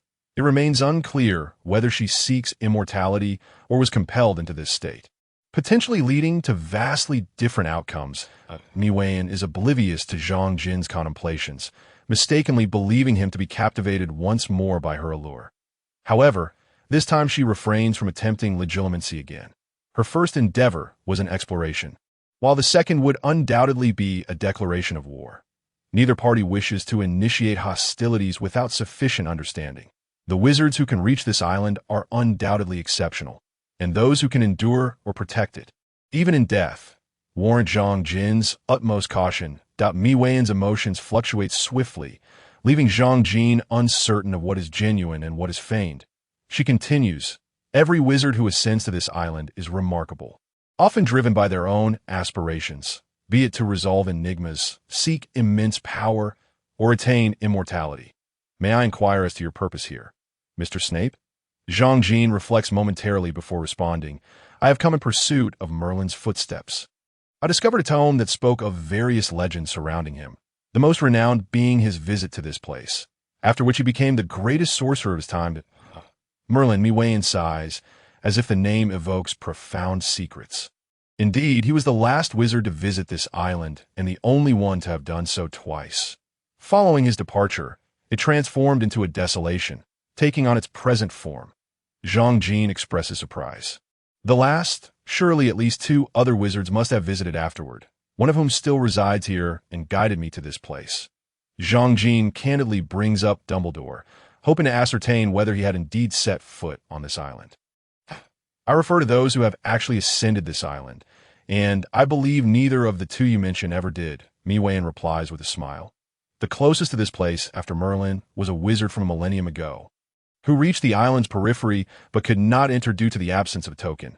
Ultimately, he discovered a sword at the lake's bottom and departed, never to return without a token. Zhang Jin's attention is immediately captured by the term. He cannot recall bringing anything of the sort, yet he managed to enter. You are unaware? Miwayan inquires, her curiosity piqued. You are indeed fortunate. This island is laden with barriers, and a token serves as the key to unlocking them. Without one, entry is impossible, which means you must possess something that qualifies as a token.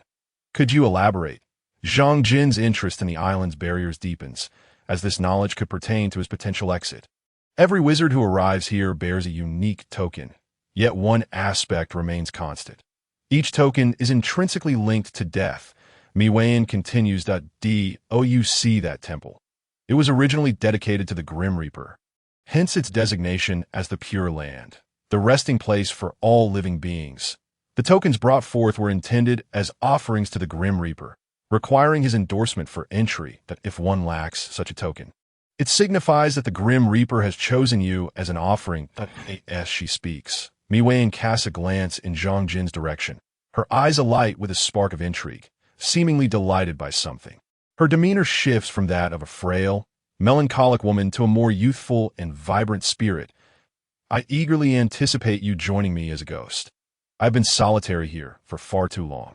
The specter, transformed into a youthful maiden, expresses her invitation to Zhang Jin, her posture and tone reminiscent of a girl yearning for her beloved to whisk her away. Zhang Jin, however, recalls the invisibility cloak he possesses. This legendary artifact, a manifestation of the Deathly Hallow, aligns perfectly with the concept of a token. Yet he cannot possibly offer it to the Grim Reaper. Besides, with the temple in ruins, what would he even offer? Tokens require a place of sacrifice, and with the temple dismantled, the feasibility of such an offering is nullified. Who knows if any deity remains? Moreover, what truly constitutes a deity? Is it a wizard wielding more potent magic, or a collective of shared ideals and intentions among people? Zhang Jin muses that this presents an intriguing research topic. However, for now, he decides to set it aside.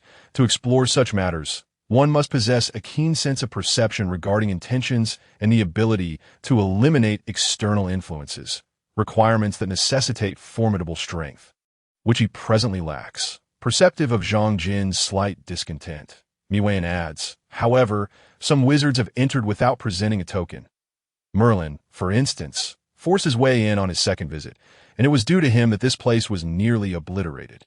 Without waiting for Zhang Jin to inquire further, Miwayan continues, beyond its veneration of the Grim Reaper, the island's most precious treasure is the eternal water it guards, which some wizards refer to as the tears of the elf or holy water. Merlin sought the holy water and breached the island, yet he destroyed everything in his quest and ultimately left in despair. That time, I and the other guardians battled against Merlin, despite uniting our powers. We could not prevail, and in the end, they perished while I became a ghost. She sighs thus, this place now stands as a desolate isle, and I fear I may disappoint you. Zhang Jin, abandoning any admiration for her beauty, urgently queries, why did Merlin seek the holy water? Where has it gone? The holy water is a condensation of pure magic, capable of enhancing a wizard's power, improving the success rate of alchemy, and serving in various magical barriers. Miwayan replies fluidly, without hesitation, as for its current whereabouts. I regret to inform you that I cannot disclose that information. My sole duty now, as the guardian, is to protect the holy water. Zhang Jin did not mind. Being privy to such a wealth of information was already quite commendable, albeit the veracity of this information remained uncertain. Nonetheless, it was imperative to conduct his own exploration. Thus, he inquired, Madam Lake, would you object to my taking a look around? Wei Weiyan replied, of course not, if you could discover it on your own. It shall not be my negligence that I am but a specter now, incapable of hindering your endeavors. After uttering these words, she paid no further heed to Zhang Jin, returning to the original wooden stump, where she resumed playing her harp. This time, however, the harp emitted melodious notes that evoked a sense of ethereal, mythic music. Zhang Jin meticulously traversed the entire isle, examining every detail with great care, particularly testing the boundary at the island's edge, which felt as impenetrable as a sheet of glass. The island was not extensive, and aside from the temple, there were no other edifices, allowing for a swift reconnaissance. Upon his return, the sun had entirely set, and the demarcation between day and night intertwined with the specter's form, enhancing the luster of her silver hue, rendering her visage more vibrant than ever. Madam Lake, may I inspect this area? Zhang Jin queried, having already explored all other locales. This place surely held greater significance. For although the specter professed a desire for secrecy, her immobile demeanor only fueled suspicion. As if she were hinting at concealed matters, as he approached, he observed something amidst the twilight, which became clearer as he drew nearer. The center of the stump upon which Wei Weiyan sat did not bear the usual circular growth rings of a tree. Instead, it was somewhat flattened, with a gap approximately 1 finger's width at its core, suggesting the presence of something within. "You have found it!" Wei Weiyan seemed to exhale in relief. "Thus, it is not I who have betrayed the sacred secret. Is this the holy water?" Zhang Jin asked, gazing at the stump beneath her. The situation was somewhat awkward, as Wei Weiyan was still perched upon the stump, while Zhang Jin stood before her, peering down, given the stump's considerable size and the fact that she sat at the edge. Zhang Jin's line of sight inadvertently traversed her form, particularly the scant fabric that adorned her chest, revealing a significant portion of her figure. Moreover, Wei Weiyan's actions were peculiar. She clearly noticed Zhang Jin's gaze but did not shy away. Instead, she leaned slightly forward, allowing him to peer deeper. Zhang Jin found it hard to believe that a specter would harbor such intentions, especially one so renowned for her beauty, with suitors aplenty. Although Severus had yet to develop the deep lines of age and stern demeanor that characterized him later. A mere change of hairstyle rendered him quite handsome, albeit inconsequential compared to figures like Merlin. Why, then, did she seem to deliberately entice him? This place held more than just holy water. It was, in fact, the sanctum itself. The island merely served as its threshold, a realm governed by the Reaper, accessible only to the living with a token of passage. Yet no one knew what lay within, as few ever emerged. And those who did spoke of it not, as though they had forgotten all that transpired inside. Wei Weiyan, with a tone imbued with a unique sentiment, asked, "Are you certain you wish to enter?" Zhang Jin merely nodded, seemingly entranced, his gaze still lost in that revealing sight. "Then, might I request a favor? Please bring me something from within, anything at all. I merely wish to possess a memento." Her eyes beseeched him. Her form inching closer, her ethereal silver body colder than any other specter, finally rousing Zhang Jin from his reverie. He did not push her away, uncertain how to repel a specter. For now, he could not afford to display any intentions of resistance. After all, could one not indulge in the affections of such a striking beauty? Alas, her chill rendered physical contact impossible, leaving him to merely feast his eyes. Perhaps Wei Weiyan truly intended to employ her allure to coax something from him. Yet her confidence was rather misplaced. Did she assume no one had ever encountered a beauty before? The process of entering the sanctum was akin to undergoing a phantasmagoric transformation, as if his entire being were spun within a washing machine, only to be ejected and deposited by a murky river. This was a locale with which Zhang Jin was profoundly familiar. A long, polluted river coursing through the town of Kirkworth, its banks choked with weeds and littered with refuse. From here, he could see a towering chimney belonging to an abandoned mill. Adjacent to the mill stood a row of dilapidated brick houses, relics of a bygone century, their walls marred and patterns obscured. The cobbled streets wove a spiderweb-like network of alleys, one of which was dubbed Spider's Tail Alley, a haven for the impoverished and disreputable, where Severus Snape had resided for over 20 years. On the opposite bank of the polluted river, the landscape was notably cleaner, devoid of heaps of garbage and discarded debris. Instead, there was a somewhat neglected amusement park and a relatively modern housing complex, where Severus's childhood friend, Lily Evans, resided.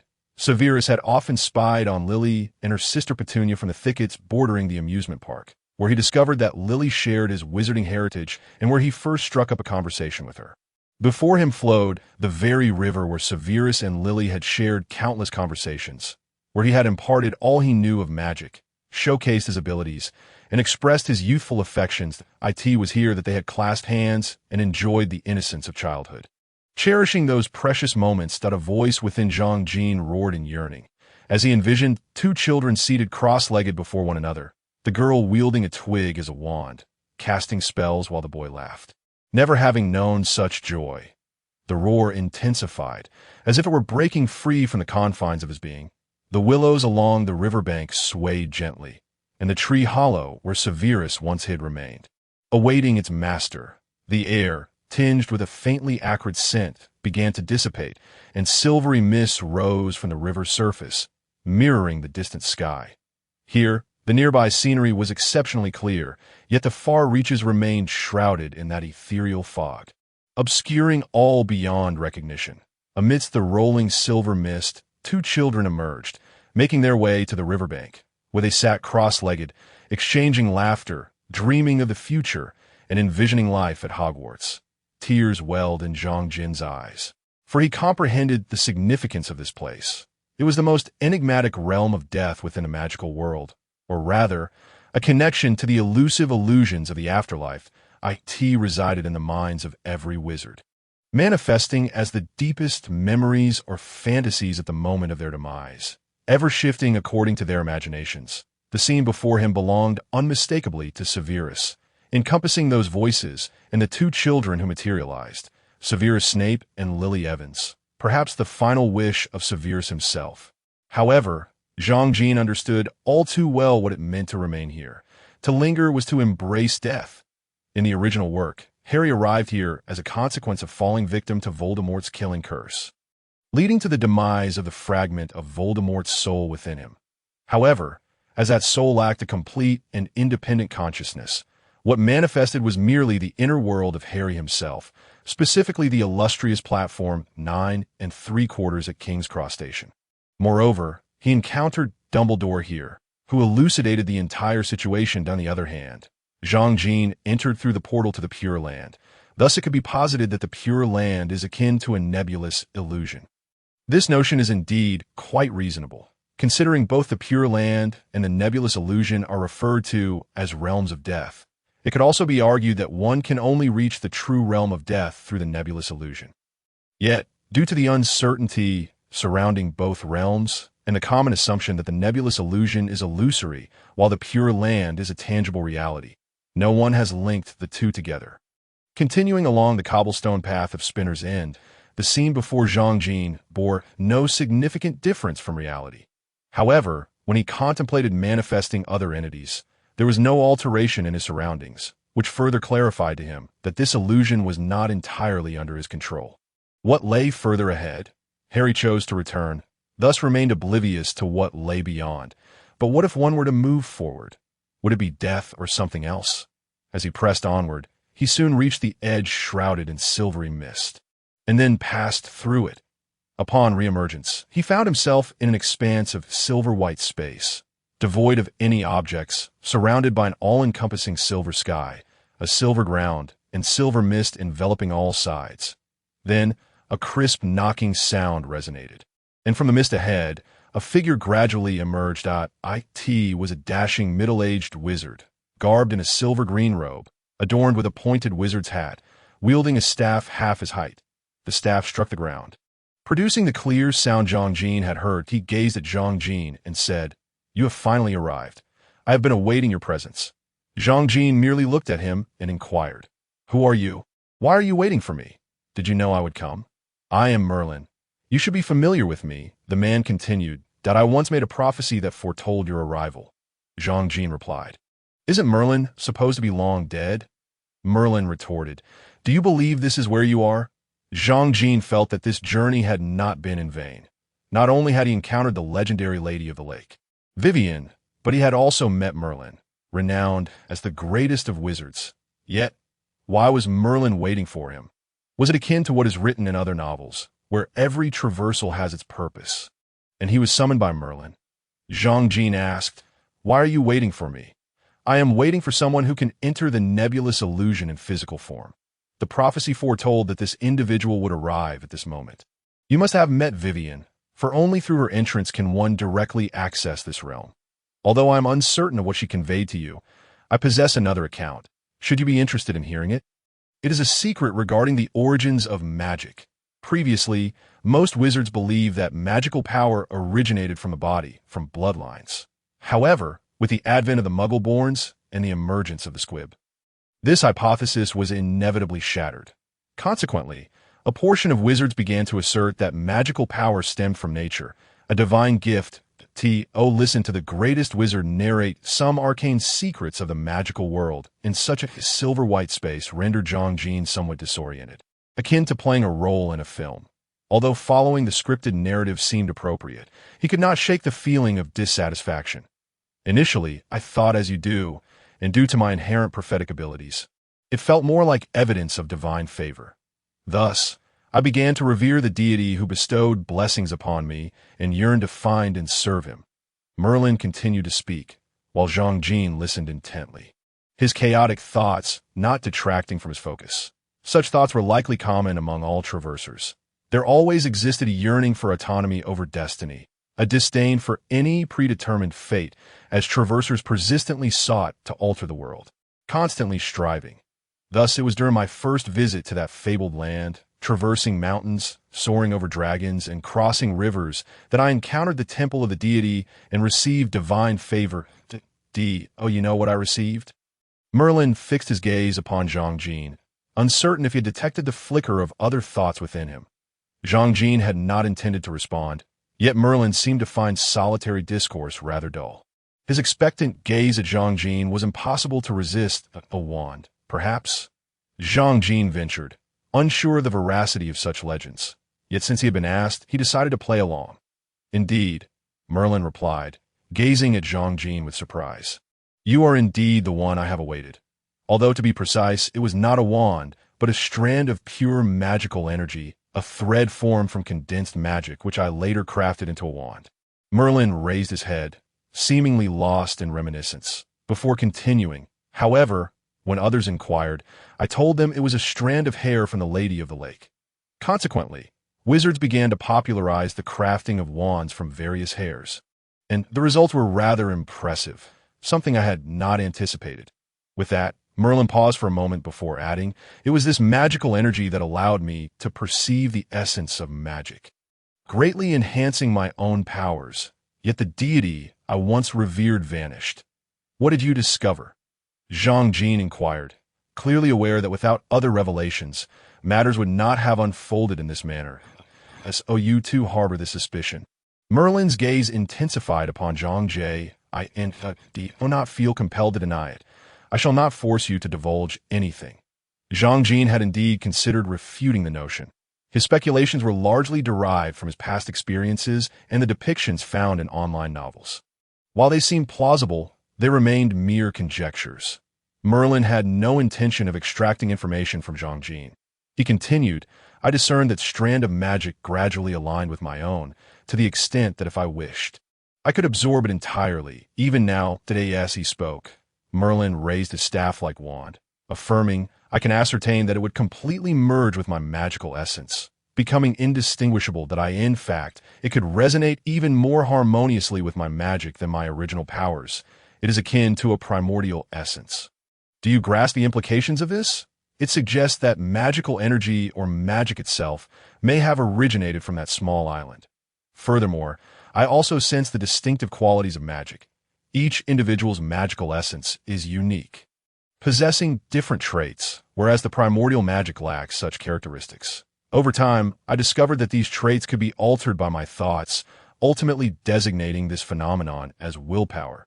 Thus, we wizards are comprised of will, magical energy, and the physical body.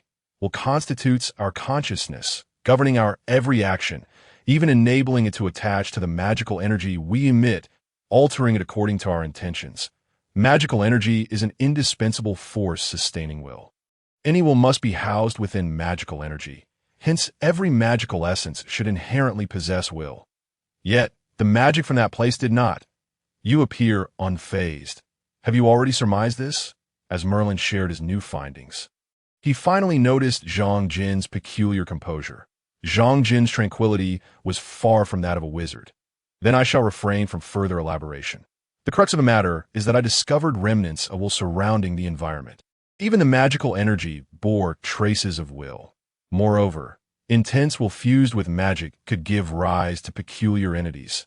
Some resembled ghosts, others resembled charms, while some ascended to the status of deities. He fixed his gaze upon Zhang Jin, his tone slightly animated. Do you realize that when I discovered that gods were merely figments of human imagination, a collective manifestation of shared will, I felt profound disappointment. How could such incomplete entities, devoid of coherent thought, ever be deemed divine? Thus, upon completing my series of experiments and fulfilling my mission, I returned to the Pure Land. At that moment, my reverence and fear of the gods had dissipated. I sought to understand the divine in depth and aspired to become a god, an impeccable god. During this period, I observed that the Pure Land continuously absorbed external magical energies, while that so-called God could devour the chaotic wills within those energies, subsequently revitalizing the entire world with magic. His method of eroding was akin to the silvery expanse you behold now. It is a pure land, a realm that connects with the thoughts of the departed. Its true purpose is to extinguish the will of the deceased. Upon the wizard's demise, although his corporeal form fades, his magical essence and will are not easily severed. Such entities infused with the will of others are challenging to harness. Thus, this sacred realm collects the deceased's magical essence to nourish the world, while the elusive phantasm serves to erode the will contained within the magic. The silvery mist you observe is, in fact, magical energy, though the will within has yet to dissipate entirely. When a will is nearly extinguished, the magic devoid of will coalesces into a liquid form, and even purer magic can assume shapes and objects. As Merlin spoke, he waved his wand, and Jean witnessed the silvery mist begin to recede, forming a small lake in the space it vacated. The lake, though modest in size, exuded an oppressive aura, for its waters were filled with magic. This is the lake of fairies, the source of magic, the very essence of all existence. The silvery waters stirred not a ripple. They resembled a gathering of mercury. Although its area was limited, akin to a large puddle, labeling it as a lake felt somewhat excessive. Yet, within this seemingly insignificant pool lay a vast reservoir of pure magical energy drawn from the entire magical realm. Do not be deceived by the lake's size. Its contained magic is immense, so vast that even a fraction of it could forge a mesmerizing illusion, connecting to the minds of every newly departed soul, ensnaring them in an eternal reverie until their wills faded into oblivion. Merlin gazed at the silvery waters with awe, his eyes becoming entranced, though he quickly regained his composure. This, however, is but a fraction of the magical energies within the realm. The majority of magic is imbued with will or dispersed throughout nature, illustrating the staggering magnitude of natural magic compared to the relatively diminutive power wielded by wizards. Moreover, the Lake of Fairies continues to expand, its magical essence perpetually accumulating. When I first encountered it, its area was merely half of what is now, and over the course of a millennium, it has nearly doubled in size, with recent days witnessing even more rapid growth. It is illogical for such a vast reservoir of magic to be squandered. It is worth noting that the energy required to sustain the mesmerizing illusion is less than 1/10 of its annual increase. Merlin gazed upon the modest lake with boundless anticipation. The sheer volume of magic contained within could birth a true deity, one capable of commanding the world. Clearly, both Wei Wei and I recognized this potential, igniting a conflict between us for the chance to ascend to divinity. Yes, I do not deny the allure of becoming a god. It is a temptation that few can resist. Merlin expressed this with a sense of wistfulness, devoid of any embarrassment, as if to say that the aspiration to become a deity is a thought that crosses the mind of any reasonable person. No one would refuse such an opportunity. Jean inquired, "So ultimately, you emerged victorious, did you not?" Given the current circumstances, it appeared that Merlin, presiding over this realm, had indeed triumphed. Furthermore, Merlin, the greatest of wizards, ought to possess formidable combat prowess, despite the legends claiming he fell by Wei Wei's hand. Yet, Merlin's demeanor did not resemble that of a god. Like Wei Wei bore the semblance of a specter. With a bitter smile, Merlin replied, I once believed myself to be the mightiest wizard of my time. Yet I was defeated. Although Wei Wei's combat strength may not match mine, my defeat was inevitable. I could not bring myself to slay her. What you see now is my magical essence intertwined with will, manifesting as a ghostly presence. In truth, I perished long ago. Jean furrowed his brow and remarked, but the Wei Wei and I encountered was also a specter, while Jean had his suspicions regarding Wei Wei's existence. He was uncertain if Merlin was aware that a specter— Impossible, Merlin replied. Frowning, I exerted every ounce of my strength, yet could only wound her severely without delivering a fatal blow. Each time I injured her, she swiftly recovered. I attempted to confine her, to exert control, but ultimately failed, becoming ensnared on that small island instead. Subsequently, I sealed off our battleground with barriers, preventing any magic from entering the island, even destroying anything suspicious or living on that isle, dismantling any potential aid for her. Yet it proved futile. I could not slay her. In the end, I had no choice but to seal myself and the source of my magic within Avalon before my powers waned. Avalon? What is that? Zhang Jin felt a surge of excitement as something familiar finally emerged. Merlin continued. Avalon is the scabbard of a sword I once possessed. It is imbued with the property of eternal magic, rendering it indestructible. Thus, it is through Avalon that I am able to await your arrival. Moreover, to prevent Wei Weiyan from entering, I established the mesmerizing illusion at the entrance of the scabbard. Anyone wishing to pass through must either perish or bear a sacrificial token of death. Zhang Jin inquired, how could you be certain I would come? This was a conundrum that puzzled Zhang Jin. Wei Weiyan had mentioned that one must bear a token of death to enter the island, and Merlin had stated that a sacrifice related to death was necessary. Could it be that they had conspired together? I did not know who would come, but the prophecy foretold that the visitor would be the master of death. If one cannot conquer death, they shall not pass through the mesmerizing illusion, and thus they cannot reach this place. Zhang Jin could only express how profound his words sounded, but as for conquering death, he preferred to abstain.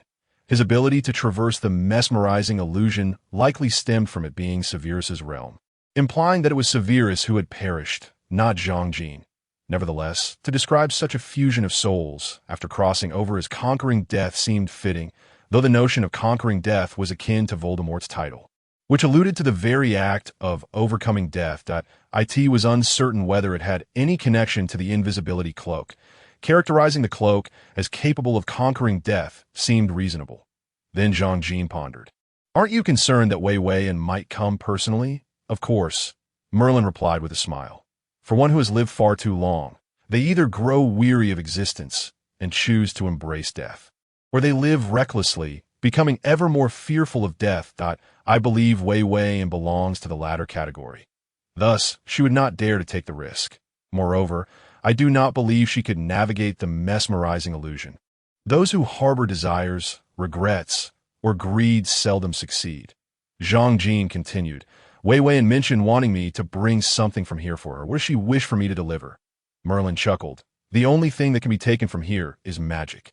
Aside from the Lake of Fairies, the source of magic, there are no tangible entities to be extracted.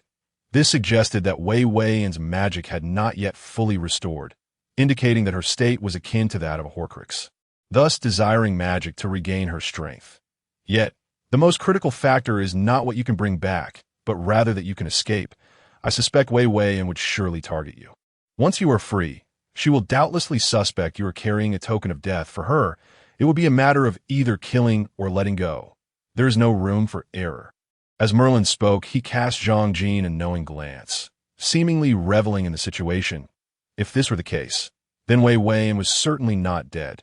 She likely sought to utilize that fragment of magic to restore herself, though it remained a mystery how she had endured for so many years without a source of magic. Merlin expressed his admiration for Wei Weiyan, as if he held her in high esteem. At that moment, Zhang Jin contemplated the events he had encountered since arriving, particularly the tendrils he had encountered at the lake's bottom. The sensation of those root-like appendages was unmistakable, yet Merlin claimed to have destroyed everything on the island. Are you certain you demolished everything? If everything was indeed eradicated, how did those tendrils come into being? Could they be connected to Wei Weiyan? Merlin appeared taken aback by Zhang Jin's inquiry. I'm certain everything was destroyed, without exception. You should have seen it for yourself. Zhang Jin could confirm that aside from Wei Weiyan, nothing else existed on the island. Thus, a question arose. Prior to my arrival on the island, I encountered some tentacle-like roots at the lake's bottom, encircling the island and capable of attacking. Merlin was taken aback. Roots? There's never been any mention of roots before. He pondered for a moment, and then remarked. That must be the secret of Vivian's immortality. I am certain that at that time, apart from Vivian, there were absolutely no other living beings on the island.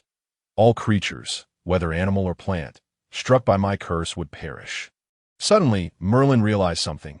No, there was one who did not die. Vivian. At this point, he abruptly looked up and said, if what you say is correct, then it must indeed be Vivian. She is utilizing this method to absorb the external magical energy, which means she relies on this to sustain her life. Merlin continued, "Have you heard of soul splitting?" Zhang Jin replied, "Is it a Horcrux?" "Indeed," Merlin affirmed. "The method of soul splitting has existed among wizards for a long time. Though back then it was regarded as an extreme and perverse practice. There have been records of Horcruxes for quite some time, but due to the inherent dangers involved, it was ultimately abandoned. Clearly, although the creation of Horcruxes was forsaken due to its immense unpredictability, unreliability, and severe psychological repercussions, even ancient wizards ceased to study it. Nonetheless, this method was documented and eventually led to the birth of Voldemort. Merlin further elaborated, "Although the crafting of Horcruxes was abandoned, one cannot deny that it can serve as a means of survival. If I am not mistaken, Vivian must have created Horcruxes. I just do not know how many she made, allowing them to assist her in gathering magical energy to sustain her life." Merlin continued, "What you observe should be one of her Horcruxes, though it may also be her body.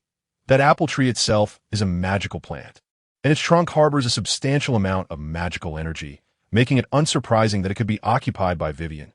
Merlin then inquired, "Did you see anything else?" Subsequently, Zhang Jin recounted the events after entering the island and his conversation with Vivian in detail, particularly the harp she played on that stump of Avalon. However, Zhang Jin had a lingering question. Avalon is a sword sheath. What happened to the sword inside it? Merlin, deep in thought regarding Zhang Jin's words, casually responded, "That sword was lost during my battle with Vivian. If that were the case, perhaps the sword of Gryffindor truly is the sword of promised victory." However, Zhang Jin was evidently unsatisfied with this answer. "Does that sword have a name?" He wished to know if the truth aligned with the legends, if the sword bore that name. Merlin replied, "That sword was forged by the fairies. I generally refer to it as the fairy sword." This was indeed a rather disappointing name, the only commonality being that it was crafted by fairies. Merlin then abruptly added, "However, I once lent that sword out, and at that time, people called it the sword of promised victory." "Is it truly the sword of promised victory? Arthur's sword?" Zhang Jin exclaimed, having just been pondering otherwise, only to be contradicted. He could only blame Merlin for speaking so breathlessly at that moment. Merlin was even more astonished than Zhang Jin. "How do you know of King Arthur?" "The name of Arthur had been concealed by my magic. It was impossible for anyone to know it. Is there anyone else who knows?" As he spoke, Merlin fixed his gaze intently on Zhang Jin, raising his wand as if he would strike should Zhang Jin provide an unsatisfactory answer. "No one else knows. It was merely a voice from the void that told me that name." Zhang Jin could only lie, hoping Merlin did not perceive anything amiss. Merlin, after pondering for a moment, lowered his wand. "It appears you possess the gift of prophecy." Unbeknownst to Merlin, he could hardly conceive of the existence of time travel. He then explained, "Do not blame me for being overly dramatic. King Arthur is my disciple, the one I believe most worthy of being called a deity, to prevent others from discovering him before his growth. I placed a spell on his name, so that no one could mention it. They would only refer to him as my king." At this point, Zhang Jin was genuinely perplexed. This situation bore an uncanny resemblance to established lore, giving one a sense of temporal dislocation. Merlin continued, "The Lake of Fairies was originally inhabited by a group of fairies. It was King Arthur, with the aid of Vivian and myself, who drove those fairies away. Subsequently, Vivian began to guard the Lake of Fairies, while I aided King Arthur in establishing a powerful nation. I intended to mold him into a god, but he ultimately rejected me. King Arthur is male." Zhang Jin's attention was completely captured by this term in his mind, or in the hearts of all anime fans. King Arthur was undoubtedly female. After all, she was my king. Merlin fell silent for a moment before saying, "Have you met her? Otherwise, how would you know King Arthur is female?" Now, it was Zhang Jin's turn to fall silent. Indeed, it was she, the one everyone envisioned as the adorable-haired king. What had become of her? Merlin, not remaining silent any longer, remarked curiously, "She died. When I sent her to the Lake of Fairies, I discovered the lake's secret and uncovered Vivian's ambitions, while also harboring some thoughts I should not have had. It was only when I arrived here that I realized her had not entered the enigmatic illusion. Perhaps she is still alive, Or perhaps there exists a hall of heroes here? Though the likelihood is slim, as even the gods have yet to make their appearance here, I wonder if I will ever have the chance to meet her again. The image of her wielding a sword has accompanied me for a long time. Or perhaps, once I grow stronger, I might visit that world known as the Holy Grail, a realm I have only encountered through the works of Type Moon. Zhang Jin now had yet another compelling reason to become powerful. For Merlin, Arthur was a disciple in whom he had placed great hopes. From the moment the prophecy foretold Arthur's existence, Merlin began devising ways to nurture him. At that time, Merlin still revered the gods. Thus, he devoted much effort to seeking them. When he could not find a true deity, he wished to shape a god with his own hands. After a period of observation, he chose Arthur, under Merlin's careful guidance. Arthur cultivated noble qualities befitting a god. Moreover, to ensure Arthur garnered enough faith, Merlin helped her establish the Round Table Knights, the predecessor of the current Merlin Knights, ultimately forming a remarkably powerful nation. However, it was also due to Arthur's excessive divinity and lack of humanity that her death ensued. Simultaneously, it was during this period that Merlin recognized the uniqueness of the Lake of Fairies, leading him to part ways with Arthur and enter the lake for the first time, where he garnered a fragment of magic to craft his wand. Yet this also resulted in Merlin's inability to save Arthur. In the end, all he could do was cast a spell to preserve Arthur's soul from dissipating. Thereafter, Merlin continued to study magical energy and sorcery, making a second journey to the Pure Land. Following his battle with Vivian, he remained here. Some of these events align with legends, while others diverge. Yet overall, it depicts Merlin's pursuit of divinity and the failure to create one.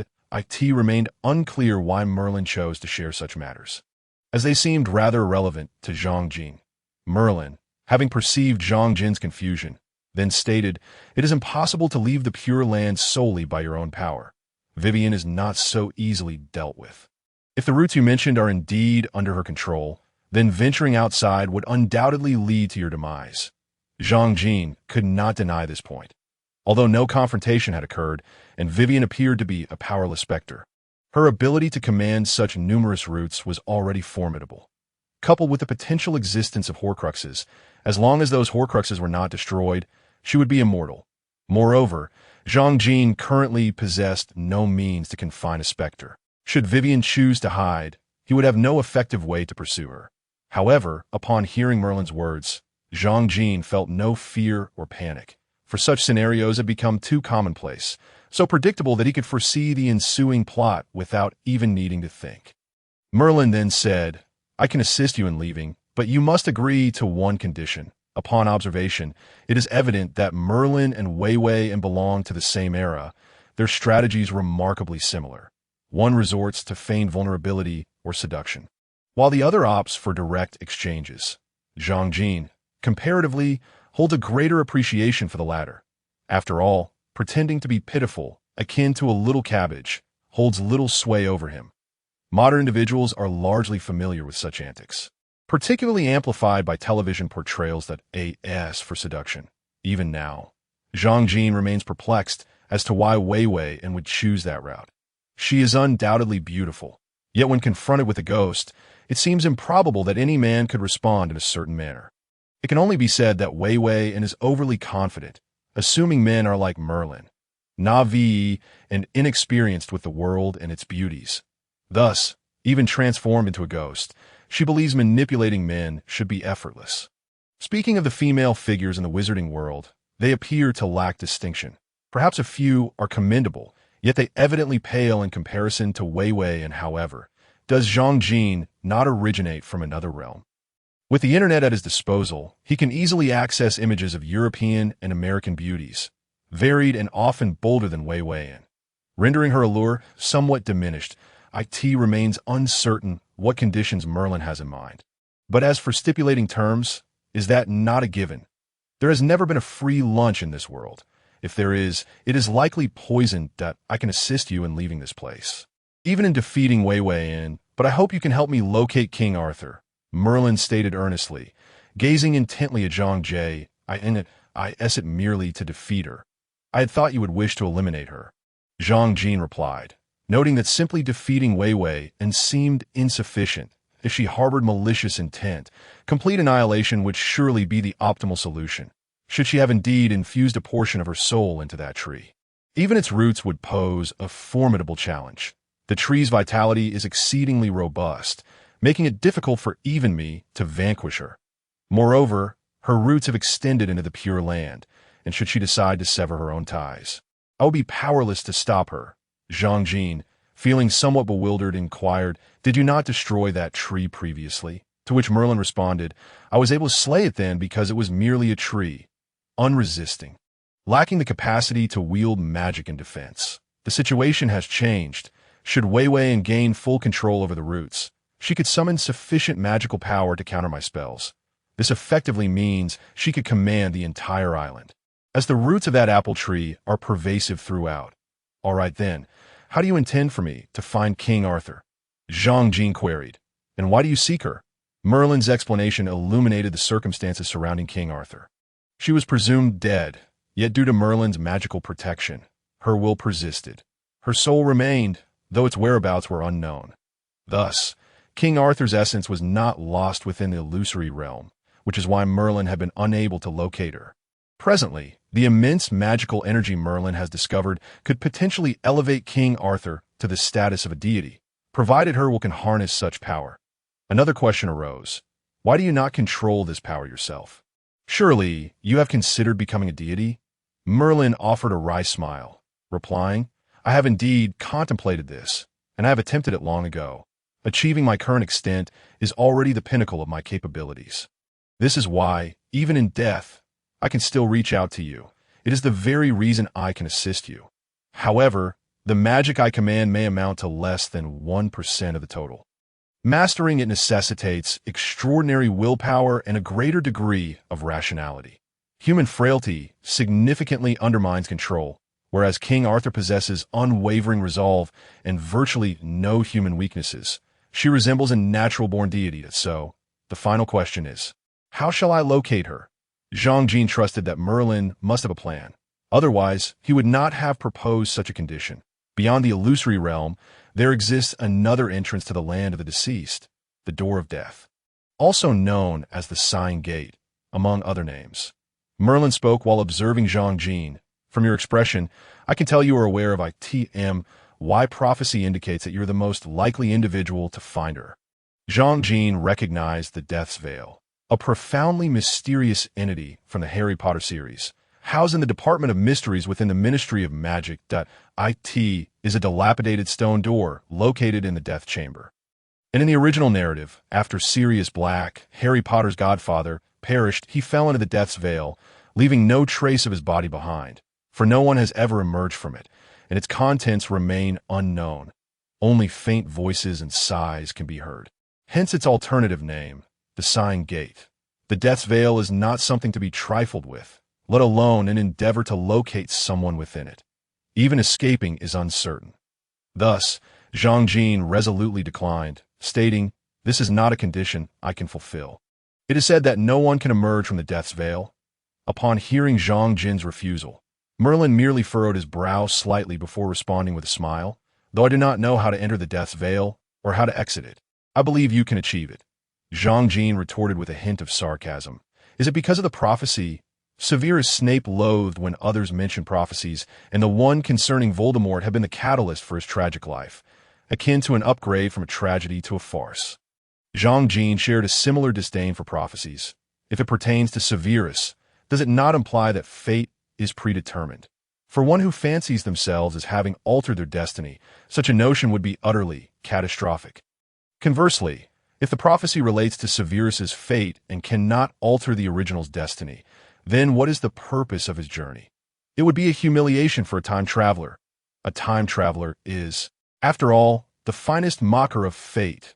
Merlin continued, "Beyond prophecy, I trust my judgment. You are no ordinary individual. From my extensive experience, I can discern your distinction. Even in my era, individuals of your caliber were exceptional. And you may even surpass me. That I believe you are among the most outstanding in this current age. And furthermore, I have no alternative. You too have no choice." That Merlin's words were direct and grounded in truth. Although receiving compliments from others can be somewhat embarrassing, especially from someone of Merlin's stature. Severus's brilliance is indisputable. He is undeniably the third most notable figure in the British magical community, particularly as he is significantly younger than both Dumbledore and Voldemort.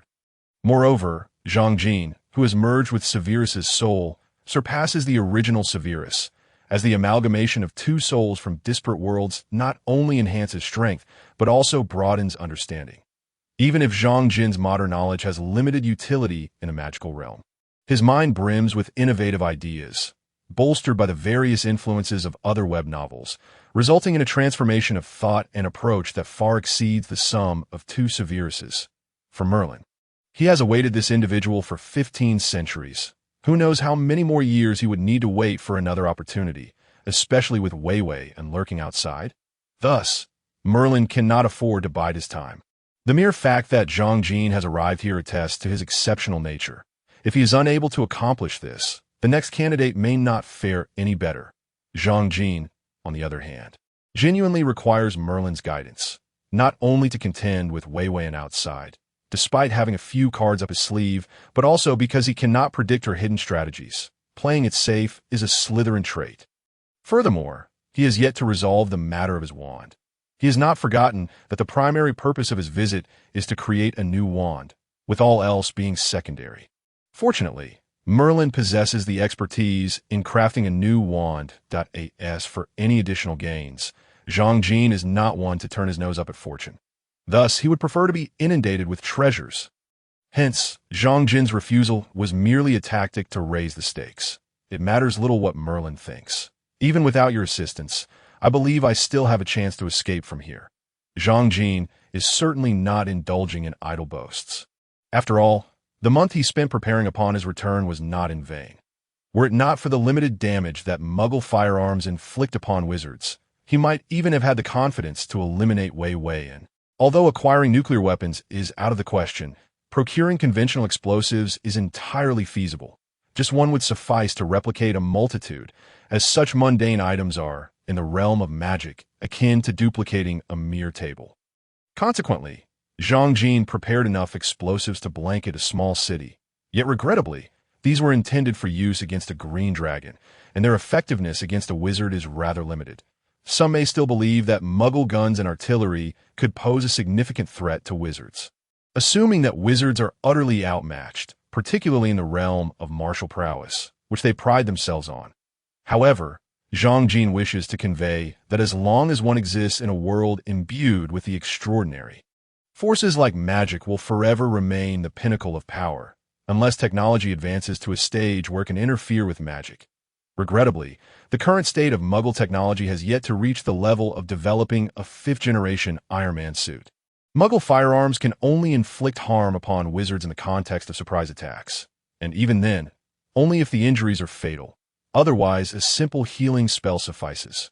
Moreover, even in a surprise assault, their efficacy diminishes after the initial encounter. Once a wizard is prepared, Muggle firearms are little more than scrap metal. Zhang Jin has researched these weapons, discovering that they primarily operate through kinetic or explosive damage. However, wizarding magic disregards minor kinetic harm.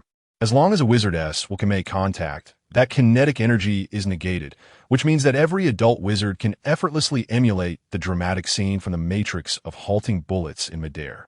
Certainly, if the kinetic force is substantial, it will demand greater magical energy from the wizard, potentially yielding results, such as with artillery shells, particularly modern missiles, which possess considerable explosive power. Yet, once wizards have witnessed such an event even once, the likelihood of a second explosion is nearly non-existent, and no specific spells are required. A surge of willful magic is sufficient to render the electronic components of those missiles inoperative, and the gunpowder becomes entirely ineffective. Thus, these shells essentially become oversized projectiles, possessing little more than kinetic acceleration. Due to their mass, such kinetic energy may still present challenges to a wizard in essence, the effectiveness of artillery or missiles pales in comparison to simply launching iron projectiles. The crux of this phenomenon lies in willpower. A wizard's intent can alter reality under the influence of their magic. If the target of this alteration lacks sufficient will to resist, such changes can be executed with remarkable ease. entirely devoid of incantations. Muggle weapons fall squarely within this category, rendering them almost completely ineffective against wizards that a powerful thought from a wizard can even reverse a missile's trajectory, and a burst of magical energy can render the gunpowder inert. Of course, it is true that wizards initially find themselves at a disadvantage when confronting Muggle weaponry, primarily due to a lack of understanding and knowledge, making it challenging to fully harness their capabilities in the face of such arms. This implies that fear may play a more significant role than one might expect. Merlin, of course, is unaware of Zhang Jin's subtle tactics, but he is familiar with Wei Weiyan. Even he finds the current Wei Wei quite formidable. And Zhang Jin has yet to reach Merlin's level of mastery. Thus, after a brief moment of contemplation, Merlin quickly discerns Zhang Jin's intentions.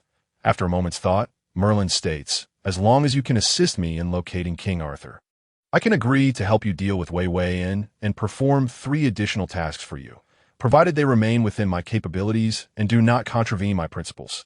Observe how Merlin's rhetoric is artfully crafted. Within my capabilities, not violating principles.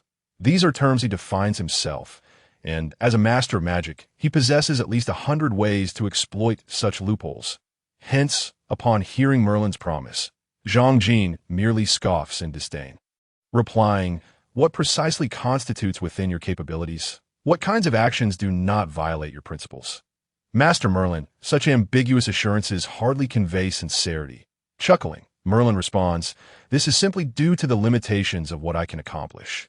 After all, I am deceased. A deceased individual cannot interfere with the realm of the living, so I cannot promise you much, perhaps only a measure of knowledge and experience, if you are willing to accept it." Although Zhang Jin finds Merlin's wisdom and experience tantalizing, he cannot help but question, "If you cannot interfere with the realm of the living, how can you assist me in dealing with Wei Weiyan?" After all, it seems rather peculiar for someone to claim they can help solve a problem while simultaneously asserting their inability to contribute. Merlin, however, disregards Zhang Jin's skepticism, stating that such matters can only be discussed once a collaboration is established. Nevertheless, he insists on a price, declaring, "Before we locate King Arthur, I will do my utmost to assist you." That should suffice, no? If you have any reservations, I can swear an oath. Additionally, Zhang Jin interjects, "There must be no actions or thoughts that could be detrimental to me." Caution is a commendable trait, a noble quality of Slytherin. Furthermore, it would be foolish to pass up an opportunity. However, Master Merlin, since you have already passed on, do oaths and contracts still hold significance for you? This hesitation arises from Zhang Jin's awareness that such an ancient being may possess hidden cards to evade oaths. Even the most steadfast loyalty spells may not apply. Rest assured, Merlin replies confidently. The oath of unwavering loyalty is anchored to the soul. It is only when there is a significant disparity in power that the constraints may diminish. You should have confidence in your own strength. No, and what are the witnesses? Who will cast the spell? No witnesses are required, as I stated. It is bound by your own strength. The more formidable your power, the stronger the binding. Therefore, you may cast the spell yourself. Though I wonder if you possess the confidence to restrain one such as me. A mere specter. Merlin gazes at Zhang Jin with a hint of challenge, a tactic that is indeed irksome. Yet both he and Zhang Jin understand that this is the best course of action available. In this secluded place, they are alone, with no possibility of finding a third party to act as a witness. Furthermore, while Zhang Jin may lack confidence in magical prowess or spell casting, he remains assured of his soul's strength. After all, 2 into 1 is a formidable combination. Thus, the two quickly begin to negotiate the details of the contract and the content of the oath, prompting a sudden surge of frustration within Merlin. There is no avoiding it. Zhang Jin, hailing from a later era, approaches the formation of contracts entirely in accordance with modern standards, incorporating over 20 additional clauses, all while being acutely aware of Merlin's mounting impatience, which he has been striving to temper. However, when it comes to the oath, there is no room for negotiation. Only the principal terms can be sworn to, as Merlin resolutely refuses to include any additional stipulations, deeming them too embarrassing. Finally, they successfully finalize the contract. In the instant the contract is sealed, before Merlin can even exhale a sigh of relief. He cannot help but exclaim in astonishment, he feels a surge of irritation rising within him. How can your soul possess such formidable power? Are you mocking me? Based on the strength of your soul, you alone could contend with Wei Wei in, and with such might, should I truly be concerned about your violating the contract? Zhang Jin calmly replies, I merely possess a stronger soul. It is akin to having power without the means to wield it effectively. Thus, I still require Master Merlin's assistance. After a brief pause, he adds, in fact, this is precisely why I've come here. Due to my soul's condition, I struggle to find a wand suited to me. Upon hearing this, Merlin comprehends that this young man is far more astute than he initially appeared. He has been outmaneuvered. Nevertheless, Merlin himself does not come away without benefit. This issue is easily resolved. I have two methods at your disposal, and you may choose whichever you prefer. Indeed, Merlin is as resourceful as ever. The challenges that have left both Zhang Jin and Ollivander at standstill are swiftly met with two potential solutions. Such issues typically arise from an inability to control one's soul, and one method involves restraining the soul's power to only what one can manage. The other entails enhancing the wand's compatibility. With sufficient compatibility, even if precise control is not achievable, it remains acceptable. Ultimately, however, the key lies in honing one's own will. A powerful will is the foundation of a wizard's strength. Zhang Jin, without a moment's hesitation, opted for the second method. For what other choice was there? Abandoning power was simply out of the question. The second approach was, in fact, quite straightforward. One merely needed to condense a core for a wand using the magical essence from the Lake of Fairies, which would resonate with any wizard. Zhang Jin inquired, how long does the process of condensing the magic take? Merlin replied, 2 months. With a smile, Merlin added, you need not worry about time. This is precisely the method I intended to discuss with you for dealing with Wei Wei. We are currently situated within my scabbard, and the space here is not as vast as it appears. The other spaces are merely illusions conjured by the Lake of Fairies, a kind of dreamlike mirage.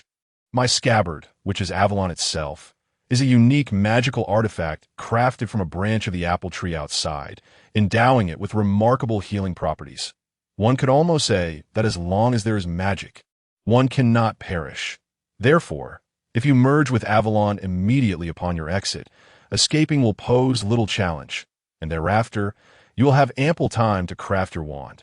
Zhang Jin pondered for a moment before asking, does that mean I must carry you with me? Indeed, Merlin answered succinctly, and I shall impart some of my knowledge and experience to you. Merlin seemed to believe that Zhang Jin would be delighted to accept this arrangement. After all, having someone of Merlin's caliber as a constant guide was a dream come true for many. However, for Zhang Jin, it felt somewhat burdensome. While others had their elderly mentors or enchanting companions, he was stuck with a middle-aged handsome man. What a peculiar situation. How old were you when you died? Zhang Jin asked. Merlin replied, approximately over 100 years. Could you perhaps adopt a different elderly persona? Zhang Jin suggested. Very well. In an instant, Merlin transformed from a striking middle-aged man into a venerable old man with a white beard, his luxurious robe morphing into a white wizard's cloak. This new visage was far more agreeable, resembling a classic depiction of Gandalf the Grey, albeit with a rather short wand in hand. At least Zhang Jin managed to retain his own youthful charm. Yet, even with this elderly figure, Zhang Jin would still prefer part ways if possible. A novice wizard might find joy in having an elder mentor to guide them, much like the archetypal characters in online novels, or even a system that grants unique advantages. For instance, Harry Potter, upon entering the magical realm, greatly benefited from having an elder to guide him. The author once contemplated writing a similar tale, akin to a Harry Potter coming-of-age story. In the original narrative, Ron Weasley played a similar role for Harry, and the influence of Ron's family and various professors was undeniable. However, the allure of such an elder figure held far less appeal for Zhang Jin. Both Zhang Jin and Severus were no longer students, and they had cultivated mature worldviews. The idea of having a mentor akin to an old grandfather felt rather awkward at this stage. It wasn't that they were averse to learning, but at their level, Merlin's teachings seemed inadequate. Had Zhang Jin merely traversed to this world, he might have needed a guide, yet Severus had already addressed those concerns. Moreover, Merlin did not possess extraordinary achievements in areas unknown to Zhang Jin, as the disparity lay solely in magic and experience. Even Merlin's pride in his knowledge might not surpass that of Zhang Jin. Wizards of Merlin's era were predominantly trained through familial lineage or a scant number of apprentices, the latter often relegated to menial tasks with little opportunity to grasp advanced magic. Many dark wizards took on apprentices merely to prepare sacrifices. Familial training was limited by the resources and capabilities of the elders, leading to a lack of comprehensive magical knowledge and the emergence of practitioners with uneven skills. In contrast, Merlin boasted a wealth of experience and formidable power. Possessing the most extensive knowledge of his time, his offer to impart knowledge was essentially about fortifying Zhang Jin's foundation and addressing any gaps in understanding. However, since the establishment of Hogwarts School of Witchcraft and Wizardry, there has been no more effective means of foundational learning than formal education.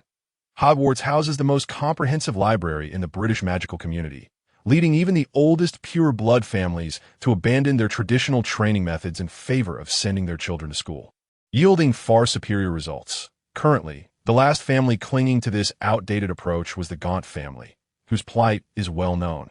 Even the most traditional of the Blacks emerged from an academic background. Consequently, Zhang Jin's knowledge and foundation were quite robust. Furthermore, over a millennium of development has advanced the research and application of magic, despite some traditions falling by the wayside. Thus, it remained uncertain who could teach whom between Merlin and Zhang Jin. Ultimately, what truly piqued Zhang Jin's interest in Merlin was not his knowledge, but rather his insights and his strength and the pursuit of further exploration, concepts only comprehensible to wizards of their caliber, and notably absent in contemporary magical society. Despite the overall progress in magic, the number of formidable wizards had noticeably dwindled. The path to becoming a powerful wizard invariably demands combat. Only through intense battles can a wizard's resolve be truly honed. Thus, major wars throughout history have birthed exceptional wizards, such as the ancient conflicts between wizards and magical creatures or the medieval skirmishes with fairies. In contrast, modern wizards have seen little conflict aside from the battles against two dark lords in recent years, with many having forgotten the very essence of combat, let alone the exploration of higher realms of magic. Particularly, Voldemort and his Death Eater showed little interest in mutual growth through combat, focusing instead on the rapid and lethal Avada Kedavra approach, a method that hardly cultivates a wizard's skill. Despite Voldemort's emergence and the deaths of numerous wizards, the magical community has failed to produce a single formidable figure akin to Dumbledore in ancient times. A similar number of casualties could have led to the rise of 5 or 6 Dumbledores. This reluctance to engage in battle has led even the most powerful wizards, like Dumbledore and Voldemort, to avoid confrontation, leaving them uncertain of how to advance further. This has resulted in Dumbledore's complacent demeanor and Voldemort's obsession with fragmenting his soul. Voldemort's actions stem not from a lack of pathways, but from a preference for the perilous route over a clear one. As wizards, one would expect their ultimate goal to be the exploration of magic and the pursuit of understanding magical essence. Yet, in the world of Harry Potter, such aspirations are scarce. Many wizards, upon reaching a certain level, shift their focus toward ideals and beliefs, having abandoned the pursuit of power. Thus, when Zhang Jin found himself with an elder, his foremost question was what exactly Merlin could teach him. Upon being asked, Merlin proudly proclaimed, "I can teach you the secrets of magic, guide you through the ocean of enchantment, even impart the knowledge of eternal youth and immortality." Zhang Jin couldn't help but recall similar sentiments expressed by Severus during their first potions class, where none of the students ever approached Severus' own level. Zhang Jin maintained a stoic expression, seeking clarity. Merlin continued with his lofty claims, asserting that magic largely emanates from one's soul and that willpower determines the upper limits of magical prowess. The stronger the will, the more adept a wizard becomes. Zhang Jin remained unperturbed, replying, "I already understand this." Merlin, brimming with pride, insisted that soul strength forms the foundation for a wizard, while willpower dictates their potential. "You simply lack the requisite will," he noted. "I am aware of that." Zhang Jin interjected, "Do you know how to enhance your willpower? Perhaps through training?" Zhang Jin pressed on, "Do you know how to eliminate other wills?"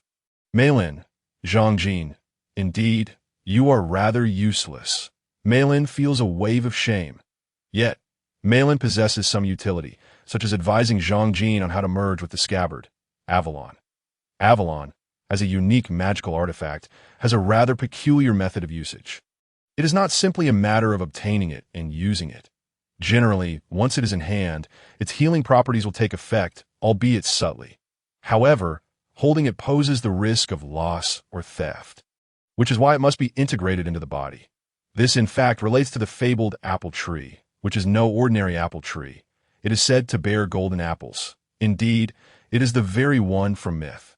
Though its capabilities fall short of the miraculous attributes claimed in legends, such as curing all ailments, bestowing intelligence, and granting immortality, in truth, apart from its healing and longevity properties, the golden apples lack extraordinary powers.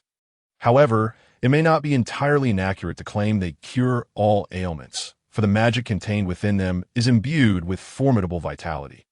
Thus, while they can indeed extend life, they offer limited healing, and the body must still combat disease independently. Therefore, in the case of ailments like cancer, one might succumb more swiftly, as the vitality of cancer cells is also amplified. The reason Avalon can be integrated into the body is that the apple wood can function as a wand. When the wand's compatibility reaches 100%, integration can occur at this juncture. The wand aligns perfectly with one's original body and soul, though such instances are exceedingly rare in reality. The branches of this legendary apple tree can seamlessly merge with the body. Yet this particular apple wood is nearly impossible to craft into a wand. Any alteration would lead to significant changes. Ordinary apple wood wands possess immense power and excel in communication. However, they struggle to effectively channel dark magic. As apple wood symbolizes protection, their strength is intended for safeguarding rather than destruction. This legendary apple tree epitomizes the essence of guardianship, thus extending its healing properties, enabling even the prospect of immortality. The method of merging with Avalon signifies a commitment to protection, akin to establishing a contractual relationship. Once the agreement is made, Avalon can be fused. Naturally, upon Malin acquiring Avalon, an additional layer contract was added. Fusion requires Malin's consent, akin to an added permission layer, transforming what could have been an accessible object into one requiring both conditions and approval, nearly akin to claiming ownership. The process of establishing this contract was completed, with Malin undoubtedly in agreement. However, at this moment, it remains unclear whose authority exceeds the other, Malin's or Zhang Jin's. It would be wise to ascertain this, for no one relishes the idea of having another man's name inscribed on their property deed, especially when that man resides in one's home. Should a quarrel ensue, who would rightfully possess the house? Nonetheless, the actual merging must occur externally, as direct contact with the scabbard is essential during fusion, and the internal space is conjured by magic, preventing contact with the interior of the scabbard. Thus, it cannot be achieved within. Likewise, the internal space does not permit the healing effects of Avalon. This situation feels quite frustrating. How splendid it would be to merge from within. Once outside, one might instantly face an ambush from way, and one cannot help but ponder the extent of this internal space. If it could serve as a storage area, it would indeed be akin to acquiring a divine artifact, one that offers both healing and storage capabilities. However, a lingering doubt arises. Has Malin left anything behind? Did he not preserve even a single treasure or materials? Thus, after a thorough search, Zhang Jin feigned nonchalance and inquired, "Have you not stored anything else here? Or is this space unsuitable for storage?" Malin, discerning Zhang Jin's intentions at a glance, could only respond with resignation. This space was initially suitable for storage. I had placed many valuable items here, some of which I was reluctant to part with. Malin spoke. His gaze remained fixed on Zhang Jin's expression. His eyes, now weathered by age, narrowed in scrutiny, causing even Zhang Jin's typically impassive visage to flush slightly. Regrettably, when I relocated the Lake of Avalon here, the tremors of magic reduced those items to mere ashes.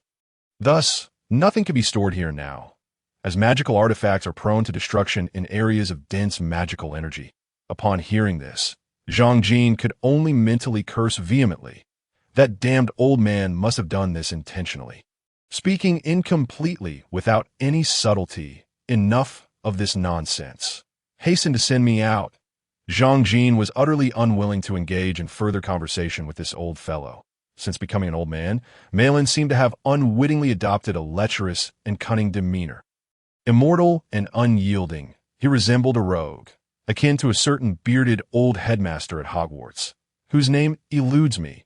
Soon, with a flourish of Malin's wand, the scene shifted once more to a murky river beneath the shadow of a towering chimney, returning them to the vicinity of Spider's Tail Alley. Why have we returned here? Could you not simply send me out? Zhang Jin furrowed his brow, expressing his distaste for revisiting this place, especially with the risk of others witnessing the scene. Although it is Severus's inner world, it still evokes a sense of having one's innermost thoughts scrutinized that I can only bring you to this point. How you exit depends on you. This is your inner world. And if you wish to leave, you should be able to, Malin explained with a semblance of helplessness, his gaze lingering meaningfully on the youthful couple holding hands by the riverbank. It has indeed been a long time since I've felt such youthful exuberance. Albeit your youth seems to have arrived a tad prematurely. Ignoring Zhang Jin's murderous glare, Malin continued to jest with enthusiasm. I said to send me out. Zhang Jin gritted his teeth, forcing each word from his hoarse voice. Are you unable to exit on your own? Malin inquired, taken aback. If I could exit, would I require your assistance? Zhang Jin's eyes were now brazenly laced with disdain, branding Malin as a fool. How could that be? Any wizard who regains consciousness in a hazy illusion should be capable of controlling it. Malin mused, then suggested, why not attempt to manipulate the illusion, perhaps by changing the scene? Zhang Jin's gaze had lost all restraint. If Malin were to inquire further, Zhang Jin resolved to retort immediately with accusations of foolishness. Yet, recognizing that he still needed Malin's help to escape, he could only internally lament. Is it not evident that I cannot control it? If I could, I would have already cast you aside. Malin, seasoned and perceptive, though encountering such a situation for the first time, quickly discerned the underlying issue. You have abandoned your past. Malin sighed, his tone laden with a grandfatherly compassion. Both past and present are integral parts of your life. No matter how painful or unacceptable, the past is behind you. Accepting it and looking towards the future is the mark of a true warrior. With a look of pity, Malin regarded Zhang Jin as though he were a lost lamb. In that moment, he radiated an aura of enlightenment, reminiscent of the days when he guided King Arthur. During that time, Malin embodied the role of a mentor to Arthur. Yet, Zhang Jin could only think to himself that the old man was misguided, for that was not Zhang Jin's past. It belonged to Severus. From a moment I laid eyes on you, I sensed your soul was unstable. Having been fractured, it is now evident that you have cast aside your past. It is no wonder you have attained such formidable power at a young age. Malin believed he had unearthed the hidden truth within Zhang Jin, invigorating him with a sense of purpose. Though he might not offer extensive magical guidance, he could still provide life lessons. His favorite role was that of a life mentor. Malin continued, however, you have strayed onto a divergent path. Only a complete soul can reach higher levels. Abandoning the past, living in fear, and relinquishing aspirations are actions characteristic of the weak. In that moment, Malin's tone shifted from compassionate to resolute, exuding confidence and the commanding presence of a true wizard, a demeanor befitting the legendary identity of Merlin. Yet, was it not a touch excessive for him to revert to the image of a youthful, dashing wizard merely to convey this message? Do you take pleasure in pretending to be someone you're not? Just moments ago, you were a life coach, and now, in the blink of an eye, you've transformed into a domineering powerhouse. Or is it that wizards from Slytherin have a penchant for such pretentiousness? Perhaps that is why Merlin was sorted into Slytherin. However, such criticisms of Zhang Jin cannot be articulated with absolute certainty, as those closest to him are aware of his true nature. Although Merlin's speculations may have missed the mark, he did, however, correctly identify that Zhang Jin still lacks the mindset of a true champion. This is entirely attributable to his upbringing. In his previous life, Zhang Jin was merely an ordinary individual, neither a leader nor an elite, and certainly not a fearless or arrogant second-generation scion. He possessed not a single trait of a formidable individual. While he harbored a modicum of self-confidence, it was not the confidence of a true powerhouse, but rather a belief in his professional capabilities. Thus, Zhang Jin is fundamentally an ordinary person. The sudden acquisition of such immense power without becoming arrogant or tyrannical can be attributed to his resilient character. Naturally, this is also linked to the circumstances of his transmigration into Severus's life, which has allowed Zhang Jin to gradually adapt, grow, and evolve. However, these transformations do not occur instantaneously. It is akin to an ordinary person winning the lottery. Most might initially revel in the joy, but soon face the dilemma of how to manage their newfound wealth. Typically, individuals lacking experience in such matters squander their winnings within a few years, with many even ending up incarcerated, and in the West, statistics indicate that up to 70 of lottery winners face bankruptcy. Hence, without undergoing trials and tribulations, one cannot achieve genuine growth. Moreover, those who have never faced combat cannot hope to become strong. Zhang Jin is acutely aware of this, and he is diligently striving to adapt and evolve. He is already significantly more formidable than when he first arrived, at which time he dared not even step outside, regardless of his reasons, fear being one of them. Furthermore, there's the matter of his relationship with Severus. Zhang Jin has never fully accepted Severus, or rather, he has acknowledged Severus's prowess, knowledge, experience, and memories, but he has yet to embrace Severus's deepest emotions, particularly those concerning Lily Evans. While one might feel moved or even weep upon witnessing their story in a film or novel, few genuinely wish to embody that narrative. It is easy to empathize with Severus's suffering and understand the self-destructive life he leads. Especially when confronted with Severus's past memories, one might feel sorrow or compassion, yet acceptance is a far more difficult endeavor. Truly accept requires an empathetic understanding of actions leading to dire consequences, and recognizing the inevitable despair of the outcomes. Few possess the fortitude to do so. If the path ahead is shrouded in uncertainty, most would tread cautiously. However, if one knows that a precipice lies ahead, would they still advance? A rational person would not, and neither would Zhang Jin. This is precisely why he has struggled to fully integrate Severus's memories. Having witnessed the consequences, he is reluctant to experience that empathy again. He prefers to digest these memories gradually and naturally, estimating that complete integration will require considerable time. That Merlin's words have unveiled a dilemma Zhang Jin has long avoided.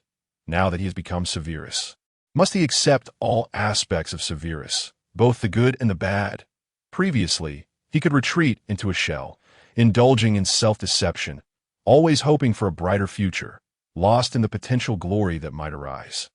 Yet the reality remains that if he were to discard Severus's past, it is evident that his integration with Severus would be flawed, and such imperfections could pose unforeseen dangers in the future. Thus, Zhang Jin must now come to terms with this reality, a notion he had anticipated, which is why he endeavored to comprehend Severus's emotions and fortify his will.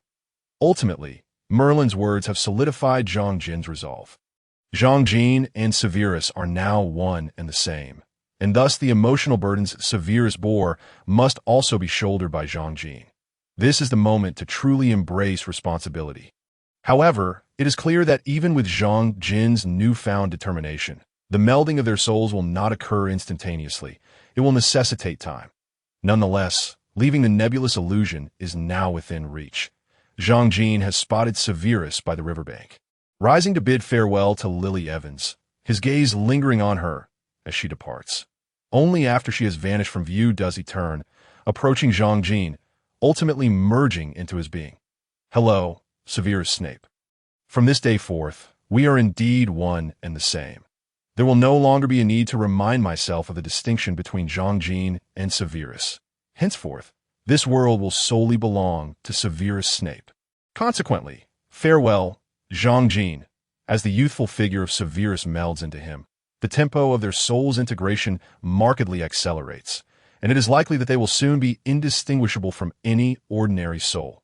Zhang Jin has resolved to fully accept all facets of Severus, be they predestined or subject to change, and from this moment on, he will officially live as Severus Snape. However, forcing oneself to embrace Severus's entirety is no simple task, even with the decision made. Complete acceptance and integration will require time. The real world does not operate like a novel, where a sudden awakening results in immediate upgrades. Yet, after resolving to accept this reality, Zhang Jin feels a sense of relief. Although he has been in this realm for several months, the mindset of an ordinary person has not significantly altered. Thus, Zhang Jin does not harbor any desire to take lives, including that of Severus. Consequently, he feels a twinge of guilt towards Severus. Such feelings cannot be dismissed as mere attempts to justify his actions as a means of liberation. The ability to self-soothe only highlights the inherent precariousness of such thoughts. Regardless of the tragic nature of Severus's fate, as a law-abiding citizen, our role is to comfort and encourage him to live boldly, rather than urging him to forsake life. The idea of killing him to grant him release is merely a self-serving excuse, not a mindset befitting a virtuous individual. Yet, when it pertains to oneself, selfish inclinations often rear their heads, resulting in a struggle between angelic and demonic impulses that a misstep in choice could lead one down a path of perpetual darkness, obscuring the light forevermore. Such occurrences abound in novels, films, history, and reality, and Zhang Jin is determined to avoid such a fate. Accepting Severus's destiny requires immense courage, and Merlin's words have provided Zhang Jin with the encouragement he needed for this decision. After all, his ultimate goal is to become the strongest in this world. Lacking even this modicum of courage would render his aspirations laughable. When Zhang Jin returns to the small island in the lake, Wei Weian continues to play her harp, reminiscent of their first encounter. She appears joyful, her form becoming clearer, perhaps due to the moonlight or the passage of time. After enduring a long journey of exploration, the moon now hangs high in the sky. Bathed in the silvery glow, her slightly solidified figure becomes even more enchanting, almost ethereal, and the slight lift of her head, paired with the upward curl of her lips, exudes a captivating charm. You've returned. Indeed, a rare hero. Did you bring me any gifts? Wei Weian inquires with a smile. Strangely, she no longer seems to yearn for the gifts as she once did. That youthful longing for beloved offerings has vanished from her visage, and the girl's lyrical innocence and vivacity have dissipated. Now, Wei Weian remains beautiful, even more so, embodying a sacred beauty reminiscent of a queen surveying her realm. This beauty seems to draw Zhang Jin in with even greater force. Before the queen, some may bow in deference, beseeching her for occasional favors, while others may harbor aspirations of conquest. Zhang Jin, having just resolved to embrace his newfound identity, clearly aligns with the latter. Moreover, Wei Weian appears more natural now, embodying the essence she ought to possess. That I apologize, Lady of the Lake. I could not procure anything from there.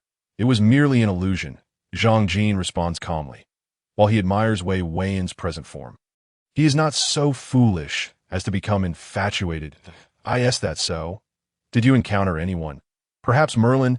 Wei Weian continued to speak with a smile, her demeanor appearing entirely natural, as if her joy was not solely a response to seeing Zhang Jin, but rather a reflection of her own happiness and good spirits. There was no trace of disappointment or dissatisfaction in her, as if she had already anticipated the outcome, and she held no doubts or uncertainties regarding Zhang Jin. Zhang Jin understood clearly the reason behind her demeanor. Regardless of what he said, it seemed inconsequential to Wei Weian. Her primary concern was her buoyant mood and her desire for conversation, while the specifics of their dialogue or his responses seemed to hold little significance for her. Both were prepared to take action, and Zhang Jin was more than willing to indulge her in conversation, for such a breathtaking beauty was a rarity. In his previous life, he could only gaze upon her likeness in pictures and conjure her image in his mind. Now, she was truly before him, engaging in dialogue. Zhang Jin had already begun to close the distance, slowly approaching the wooden stump upon which Wei Weian sat, taking measured steps until he bridged the short gap. Within, however, lingered only fragments of his memories, reminiscent of the fabled bewildering illusions. Zhang Jin stood before Wei Weian, gazing down at her, as he had before, his sight penetrating through her form to the sword sheath at the center of the stump. As he drew near, he could distinctly sense the danger pricking at him like needles. You have lied. Deceiving a woman is hardly the mark of a gentleman, he remarked. Wei Weian maintained her smile. And had it not been for the menacing aura at his back, Zhang Jin would have gladly offered her a compliment. With armor shielding him, Zhang Jin swiftly unleashed the iron armor spell and stated, "My gentlemanly demeanor is not intended to appease foes that I in tandem." He cast a blazing fireball toward Wei Weiyan. She merely sidestepped the attack, her entire form lifting gracefully into the air, and with a wave of her hand.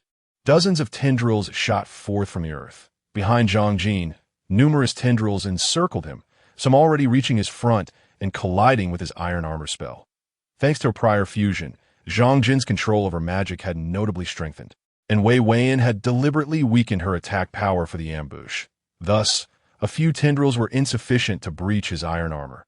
The flames he had conjured now danced around him, entwining with the tendrils, thereby diminishing Wei Weiyan's offensive impact. "I merely wish for you to remain.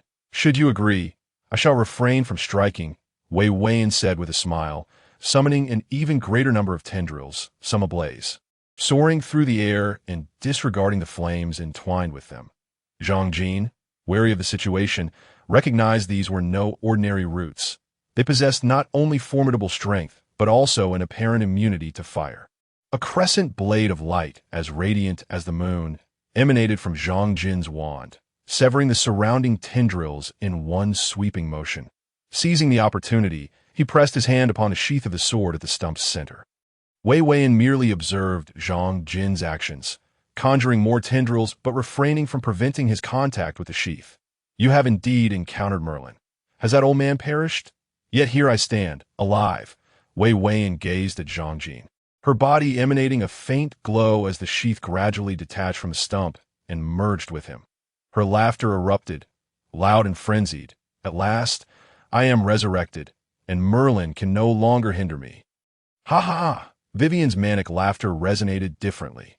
Even in her madness, it exuded a palpable authenticity. Some laughers might be scorned as mad, while others, like Vivian, were celebrated for their sincerity like tea that moment. However, Zhang Jin had no time to contemplate Vivian, for the fusion with Avalon was not as swift as he had anticipated. Instead, it was a gradual integration into his cells, a transformation that demanded time and endured an incessant itch akin to flesh regrowth, far more intense than Harry Potter's bone-growing discomfort. Thankfully, Vivian refrained from launching another attack, though Zhang Jin was not merely relieved. Even as he experienced this transformation, he remained aware of Vivian's condition, as she herself had stated. She was in the process of resurrection. The stump, now devoid of the sheath, gradually disintegrated into dust, enveloping Vivian. The previously soaring tendrils also transformed into powder, converging upon her, and additional dust from all directions swirled in to surround her, gradually coalescing into an egg-like form. Within this egg, a potent magical energy amassed, reminiscent of a demon sealed within the sheath, now revived. The island's center collapsed, caused by the disintegrating roots, flattening what was once a small, elevated isle into a level expanse, as if it had always been so, merely returning to its original state. Soon after, Zhang Jin began to recover from the agonizing itch of regrowth, adapting to the persistent discomfort while simultaneously casting spells upon the eggshell. Spells like God's Edge, Petrify All, Shatter, and Pulverize were unleashed in succession. Yet the eggshell bore no marks of damage. Gradually, the eggshell began to fade, revealing the exquisite form within in an instant. A fair and enchanting body was obscured by a flowing emerald gown. Vivian had regained her corporeal form, and though she had been nude moments ago, even Zhang Jin felt a greater impact from this revelation. Nevertheless, Vivian seemed unconcerned. After donning her attire, she immediately launched a fresh wave of attacks. This time not with tendrils, but with the brilliance of a typical wizard's spells. Zhang Jin swiftly dodged and retaliated with two spells of his OW. It appeared that Vivian's attacking potency had diminished somewhat after her revival. They exchanged spells for a brief while, and soon, Zhang Jin seized an opportunity to strike Vivian with God's Edge. However, no blood flowed from her. Instead, her skin peeled back like that of a severed tree, only to swiftly restore itself. Is this form truly a resurrection, Lady Vivian? Zhang Jin inquired, raising his iron armor spell to guard against her magic, both engaged in a seemingly equal contest. Indeed, it is a resurrection. Soon, I shall possess a far greater body. This one is merely a substitute for now. Vivian maintained her regal pride, tossing her revitalized hair, and continued, "Enough of this idle chatter. If you relinquish Avalon, I shall allow you to depart. I swear it. Let us see if you can harm me first." Zhang Jin knew he could never surrender Avalon, nor had Merlin specified how to do so. He had only mentioned the method of fusion. Moreover, due to Avalon's presence, Vivian's magic could not inflict harm upon Zhang Jin, as Avalon's healing abilities ensured that, barring severe injuries, he would recover in mere seconds. Oh, you think Avalon will enable you to slip through my grasp? You are no Merlin, Vivian mocked, adding, "And if I am not mistaken, your wand seems unlikely to endure much longer." Without waiting for Zhang Jin to respond, several spells shot forth, after Zhang Jin evaded them. They struck the ground and rapidly sprouted into roots that began to entwine around him, while Vivian intensified her assault. Zhang Jin's wand was on the verge of shattering, had it not been for the further fusion of his soul with Severus. It likely would have faltered long ago. Thus, confronted with an ever-increasing number of roots and spells from Vivian, Zhang Jin found himself in a dire predicament, struggling to withstand the relentless onslaught. Even attempting to switch wands was not a viable option, for Vivian's barrage was unyielding and the surroundings offered no refuge. The two engaged in a ceaseless exchange of attacks, dodging and countering, without a moment's respite.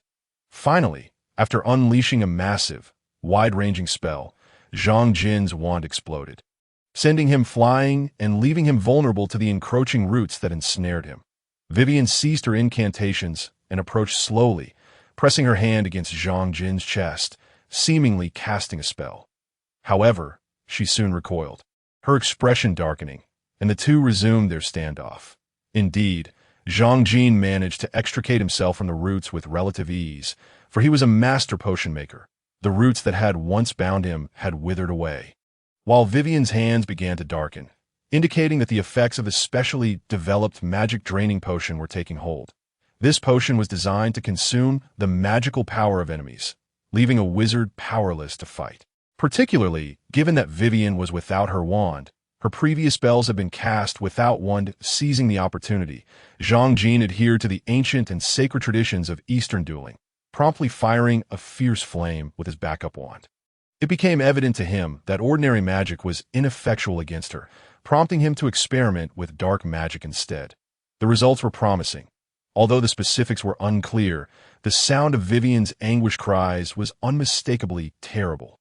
Subsequently, she distanced herself from Zhang Jin and produced an unknown harp, beginning to play.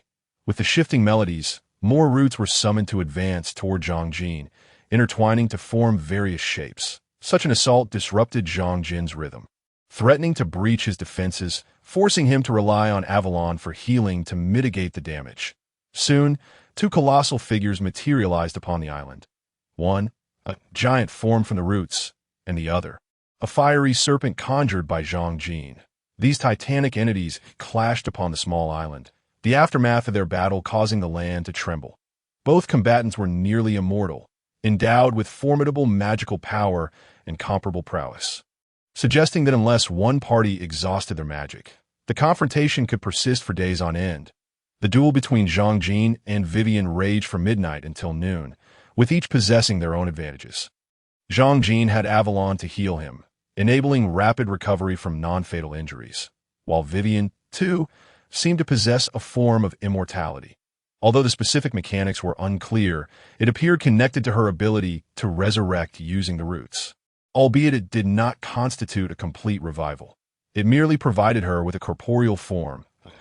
As the battle continued, both had discerned each other's capabilities. Vivian's immortality rendered her attacks weaker than her previous ghostly form, lacking any one-hit kill potential, thus granting Zhang Jin ample time to recover.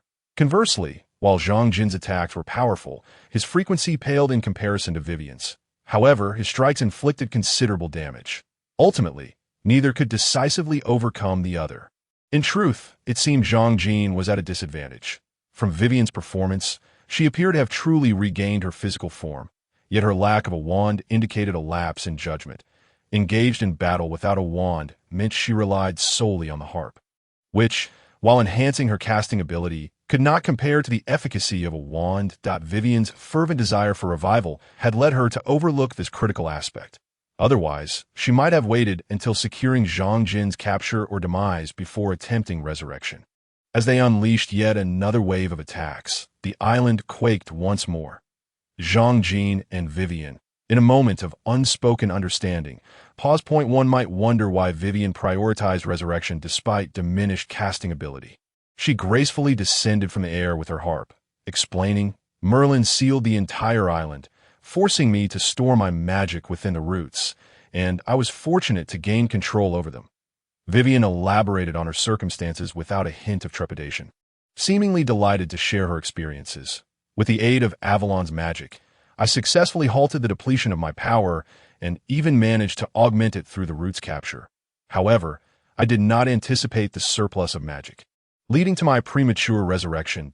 Do not mistake my capabilities. I am not yet complete." As her words echoed, Vivian abruptly shattered the harp, and dark, smoky tendrils spiraled into her being. "Initially, I was uncertain of my success, so I divided my soul into two parts. Half was concealed within this instrument.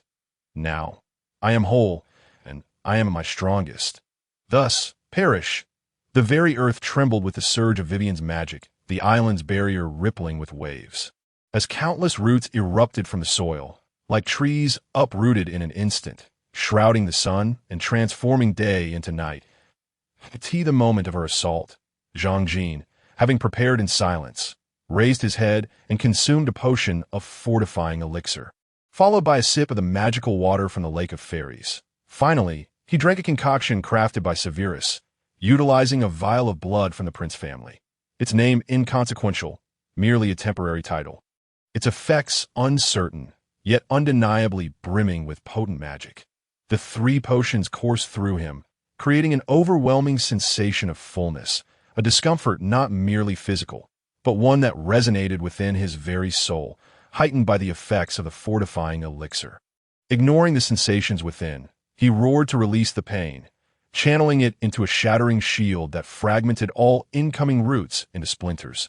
Seizing the moment, he unleashed several broad swathes of the shadowless spell. It must be acknowledged that Severus's invention was remarkably effective.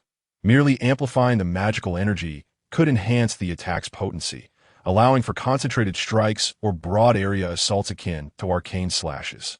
Reminiscent of Ichigo Kurosaki's Getsuga Tenchi, capable of both precision and breadth, its versatility limited only by the wielder's will. Nevertheless, his adversary was formidable.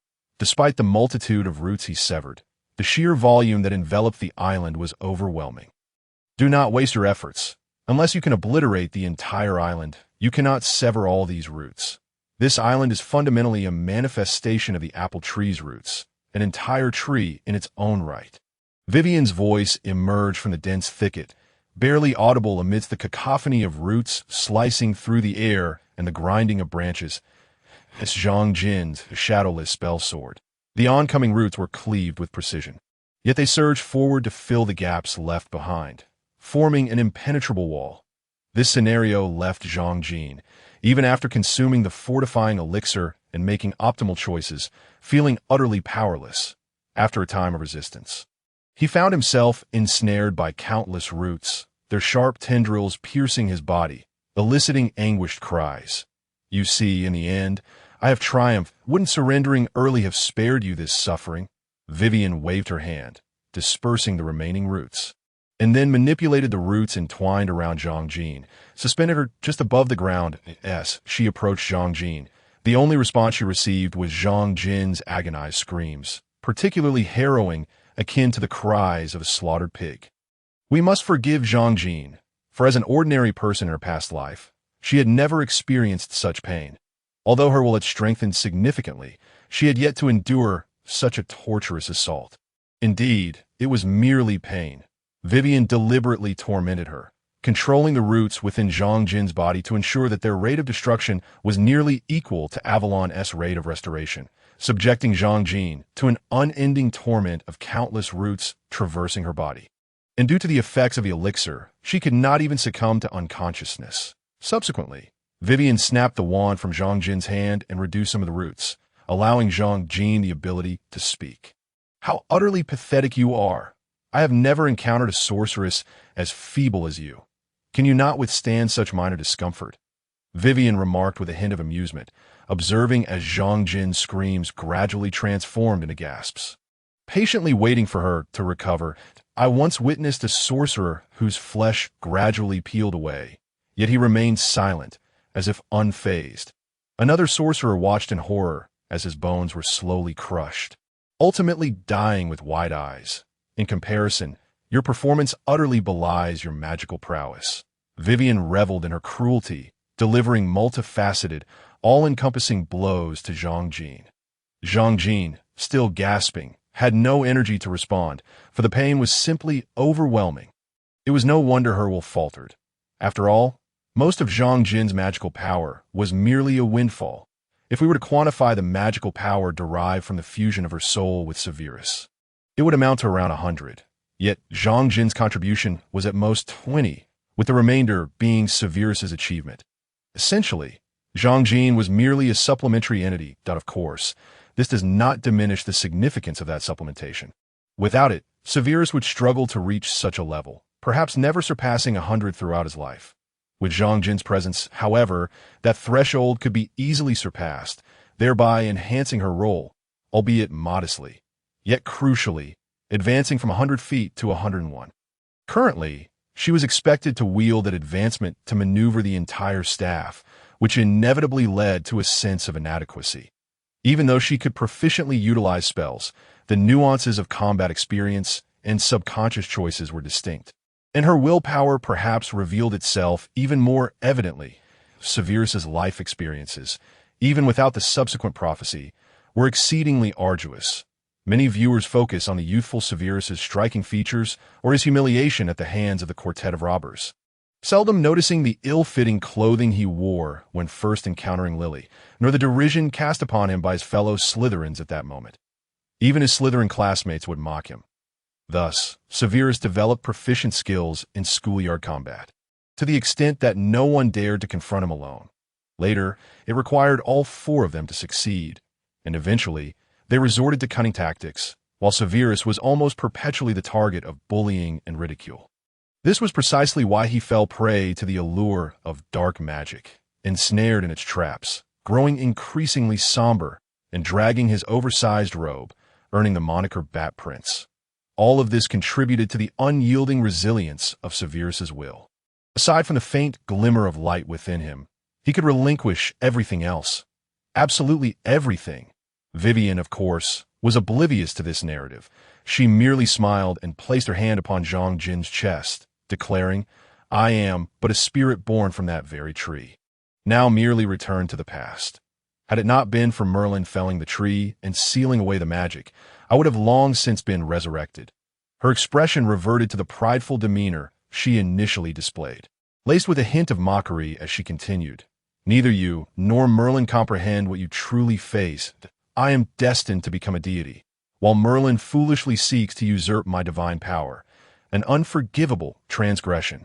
She recounted what should have been a tumultuous tale in a calm tone, particularly infuriated that he dared to desecrate and plot against me. Merlin must still be inside. I shall have a thorough conversation with him. How can you be certain you are a deity? Perhaps this is merely a figment of your imagination. Zhang Jin could not help but interject, attempting to divert her attention from the excruciating pain.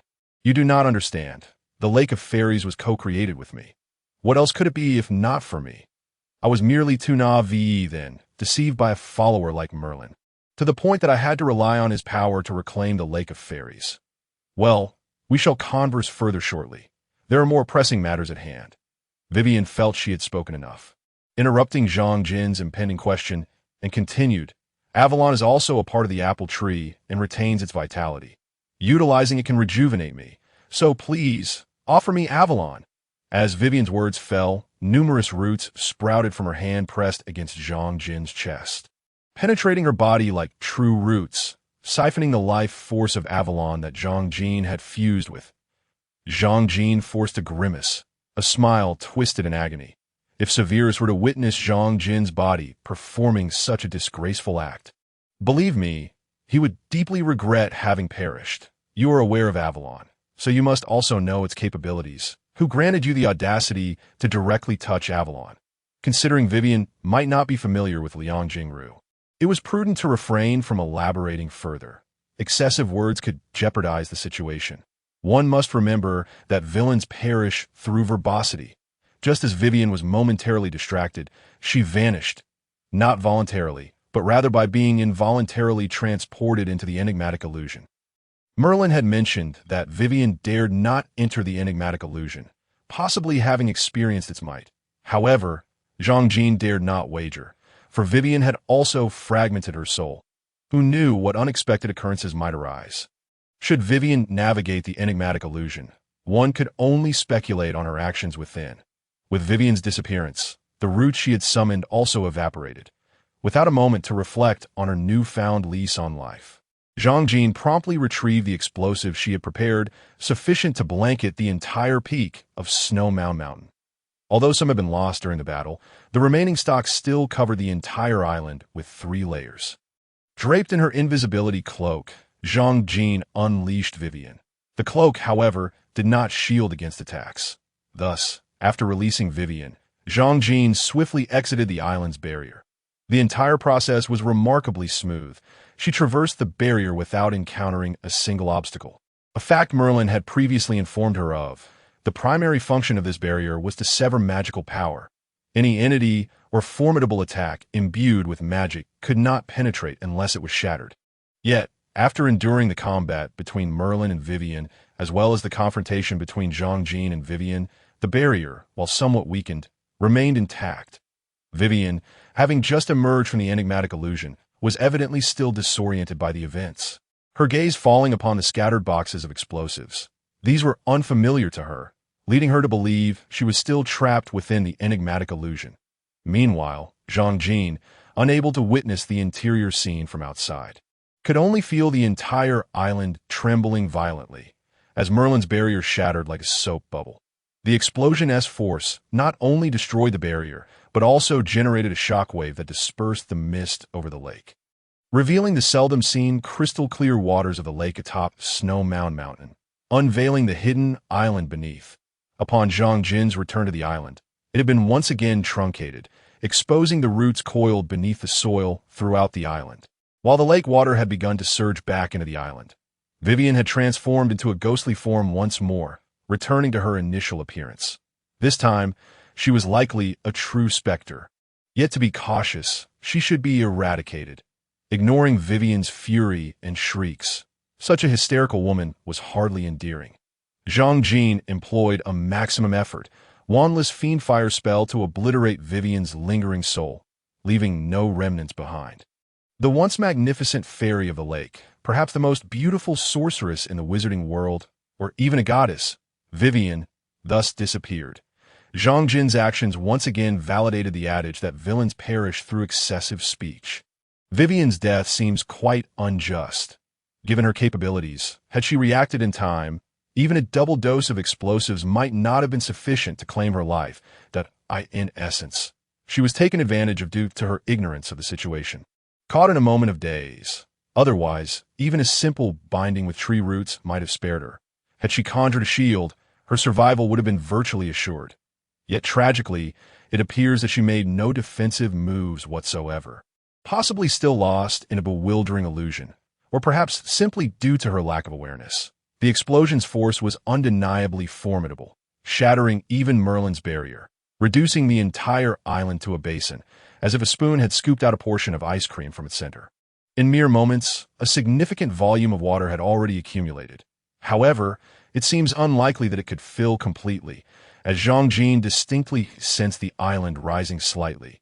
The island's interior, entwined with roots, resembled a circular wooden vessel, initially having sunk due to the explosion but now buoying back up, especially since much of the topsoil had been stripped away, allowing it to rise even further.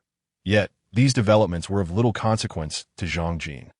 Upon realizing that Vivian had been utterly obliterated, he fainted, only to find his consciousness transported back to the enchanting illusion. Before the illusion could manifest an appropriate scenario, he was immediately before Merlin, who wore an exceedingly pleased smile. What an extraordinary method! Is that the gunpowder used by Muggles? It is akin to Muggle magic, Merlin exclaimed with exaggerated astonishment, congratulating Zhang Jin on eliminating Vivian, declaring him a bona fide hero. Zhang Jin, in this realm, felt considerably liberated compared to the outside world. Without the burden of his physical body, he sensed a potential enhancement of his strength, though he remained uncertain about the state of his external form. Didn't you mention that you couldn't see the situation outside? How come you know everything now? Zhang Jin inquired, his guard raised against any ulterior motives from the old M and no need to be anxious. You can see for yourself, Merlin replied, gesturing to the surrounding environment. That it was apparent that with Avalon-S integration, the internal space had undergone some transformation. The fairy lake, which should have been within Avalon, now resided within a distinct spherical space, featuring two window-like openings, though currently obscured by drawn curtains, rendering the external scenery invisible, albeit the unmistakable sunlight was still evident. Where are we? Despite harboring some suspicions, Zhang Jin asked, apprehensive of hearing something nonsensical. Alas, the reality was not as he wished. This is your cranium. We are inside your head, Merlin stated, seemingly able to discern Zhang Jin's thoughts. What have you seen? Zhang Jin asked. I see everything you see, Merlin replied. What about my thoughts? Zhang Jin pressed. How could I know what you think? I can only perceive what you see through here, Merlin responded. Zhang Jin sighed in relief, but continued to question. Then how has it transformed into this? It must be due to your fusion with Avalon. No one has ever integrated with it before, Merlin casually remarked. What did you say? Zhang Jin seemed to grasp something monumental. Did you just say no one has ever fused before? Yet you told me it was possible, Zhang Jin exclaimed, incredulous. Have you never tried it? Was Merlin treating people as experimental subjects? If so, Zhang Jin resolved to confine Merlin to a dark room for eternity. He wouldn't assume that merely having a window meant he could see outside. Zhang Jin had plenty of ways to shut the window. Previously, he had speculated on why Arthur and Merlin had never merged with Avalon, only to now be informed that they had never considered it possible. Were all those discussions of barriers, contracts, and recognition merely nonsense? I deduced that upon arriving here. See, my deductions were correct. You have successfully integrated. Merlin continued cheerfully as for guilt. What was that? Moreover, Zhang Jin had inadvertently consumed the sap of the apple tree during previous battles, experiencing no adverse effects, which indicated he was indeed capable of merging with Avalon. Furthermore, those contracts were not fictitious. They were spells facilitating his integration. Additionally, Avalon had saved his life, equating to Merlin saving him. Merlin elaborated, yet Zhang Jin's expression remained grim. So, I should thank you then, Zhang Jin said. His tone dark. One of the things he detested most in life was the phrase, I saved your life, reminiscent of the four robbers mocking Severus. Now he found himself as Severus, which felt akin to mocking himself. It was like leading himself into the shrieking shack as Remus transformed, only to be dragged out just before being bitten by the werewolf. Was that what one called saving a life? Such shamelessness was astonishing. Zhang Jin scoffed at the notion of a life debt. Lives were not saved in such a manner. If you hadn't informed me of Avalon-S compatibility, claiming it could heal any non-lethal wound, do you think I would have foolishly charged in? Zhang Jin jeered at Merlin, feeling that every elderly man seemed to possess a compulsion. Dumbledore had it, Merlin had it, Voldemort had it, even Grindelwald had it. They all liked to force others down paths they had predetermined, whether good or bad, always cloaked in the guise of this as the right way to act. Nonetheless, regardless of the nature of the decision, shouldn't the opinions of those involved be considered? Just like today as parents, why can't they consult their children before making decisions? Just because they believe children are too young to understand doesn't mean they should strip them of their rights. That only breeds ignorance. In this regard, Dumbledore deserves commendation. At least he ultimately entrusted Harry with the decision-making power, rather than keeping him in the dark. Even if Harry had no other choices, he would still feel, by the end, that it was his own decision. Conversely, many parents directly inform their children of decisions, sometimes even the outcomes. For instance, one parent decided to switch their child's class, believing the previous one inadequate, and only informed the child after everything was arranged, expecting them to start attending the new class the next day, all unbeknownst to the child, who was already in high school. How could they cope with such a situation? How could they trust their parents or communicate with them? I apologize, but I don't seem to bear the obligation to inform you of the facts. Zhang Jin fell silent. Indeed, if Merlin were sorted into a house, he would undoubtedly be a Slytherin. Regardless of fault, he would never admit it. Moreover, he was arrogant. His demeanor exuded a sense of darkness, always acting covertly or resorting to trickery. However, I believe it is best for you not to linger here any longer. Is everything truly fine outside? Merlin said cryptically, a mischievous smile gracing his features, clearly indicating mischief was afoot, reminiscent of a prankster like Malfoy. Zhang Jin dared not delay. While Malfoy, as pranks might be lighthearted, Merlin's jokes were far from amusing. They could be fatal. Upon opening his eyes, he realized that indeed his life was at stake.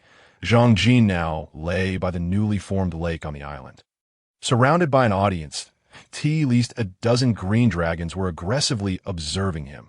2 months later, Zhang Jin returned to Hogwarts, his expression perpetually somber, reminiscent of Severus. This moment, the students had just departed the school, eagerly embracing their delightful summer break.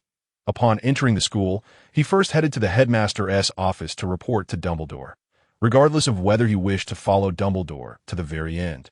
They were currently allies, and Dumbledore still held a position of leadership. Showing him respect was a manifestation of mutual trust and an art of social interaction. One must not assume that bureaucratic tendencies exist solely in China. Such phenomena are equally prevalent abroad, albeit manifested differently. When Zhang Jin encountered Dumbledore, he was once again indulging in a heap of confectionaries. However, it was certain that this was not the same pile as before. Given Dumbledore's voracious consumption of sweets, a mound weighing over a pound would likely be depleted within 2 days, and that was after Dumbledore had emphasized moderation.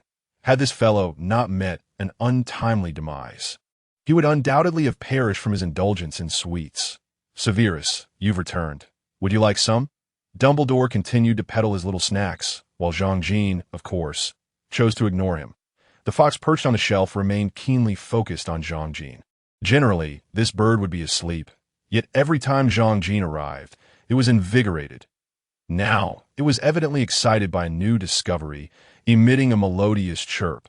Had it not been for Zhang Jin's unwavering gaze, filled with an unmistakable threat of annihilation, it likely would have flown over long ago. You truly seem to be quite popular with the fox. It hasn't been this spirited in ages, Dumbledore remarked with a jovial smile, seemingly entertained by the interaction between the man and the bird. Your spirit seems to have been rejuvenated. How does it feel? Dumbledore instantly noted Zhang Jin's change, though he did not express any surprise. Approaching Dumbledore, Zhang Jin noticed a newspaper discarded beside a pile of cockroaches, its cover boldly proclaiming, "Beware, the final struggles of the Death Eaters." The accompanying image depicted a swarm of Welsh green dragons soaring angrily through the skies. How could they not be furious? Zhang Jin had mercilessly attacked over 200 dragons, leaving only those guarding their territory or those who had not returned. The entire population of Welsh Greens and Snowdon had been subjected to a beating. For dragons are notoriously ill-tempered, resulting in a tumultuous week in the vicinity of Snowdon before things gradually calmed down. During this period, the Ministry of Magic mobilized nearly all Aurors and available personnel to pursue the Death Eaters, ultimately merely quelling the incident, with no real understanding of its cause. Zhang Jin's protective measures had proven effective. Thus, the blame fell squarely on the Death Eaters, leading the Ministry to initiate a month-long crackdown, effectively concluding the repercussions of Voldemort's downfall. However, this was not today's news. It was from over 2 months prior, and Dumbledore's intent in presenting it was clear. When Zhang Jin had opened his eyes that day, he was met with the imposing sight of a dozen dragons surrounding him, followed by a synchronized blast of fire that nearly incinerated him. Even after narrowly avoiding it, he was severely injured. Fortunately, with Avalon's healing, Zhang Jin could already envision Merlin's expression, undoubtedly one of mocking delight. It was through Avalon's restorative powers that Zhang Jin managed to confront so many dragons, though the outcome was that the entire population of Snowdon erupted in fury. Even with Avalon's aid, it took Zhang Jin over a month to fully recover. Thankfully, the dragon's damage primarily stemmed from their fiery breath and physical attacks, allowing Zhang Jin to endure. Had there been even a couple of dark curses involved, he likely would have met his demise. That it was only through subsequent experiments that Zhang Jin discovered Avalon's healing capabilities against dark magic were severely limited, akin to the rate of self-recovery, generally. Dark magic damage is irrecoverable, indicating that Avalon could not render one invincible, a rather disappointing revelation. Zhang Jin's provocations of the green dragons and Snowdon stemmed from a misguided sense of invulnerability. In simpler terms, he had acted recklessly, in reality, swiftly delivered a harsh lesson.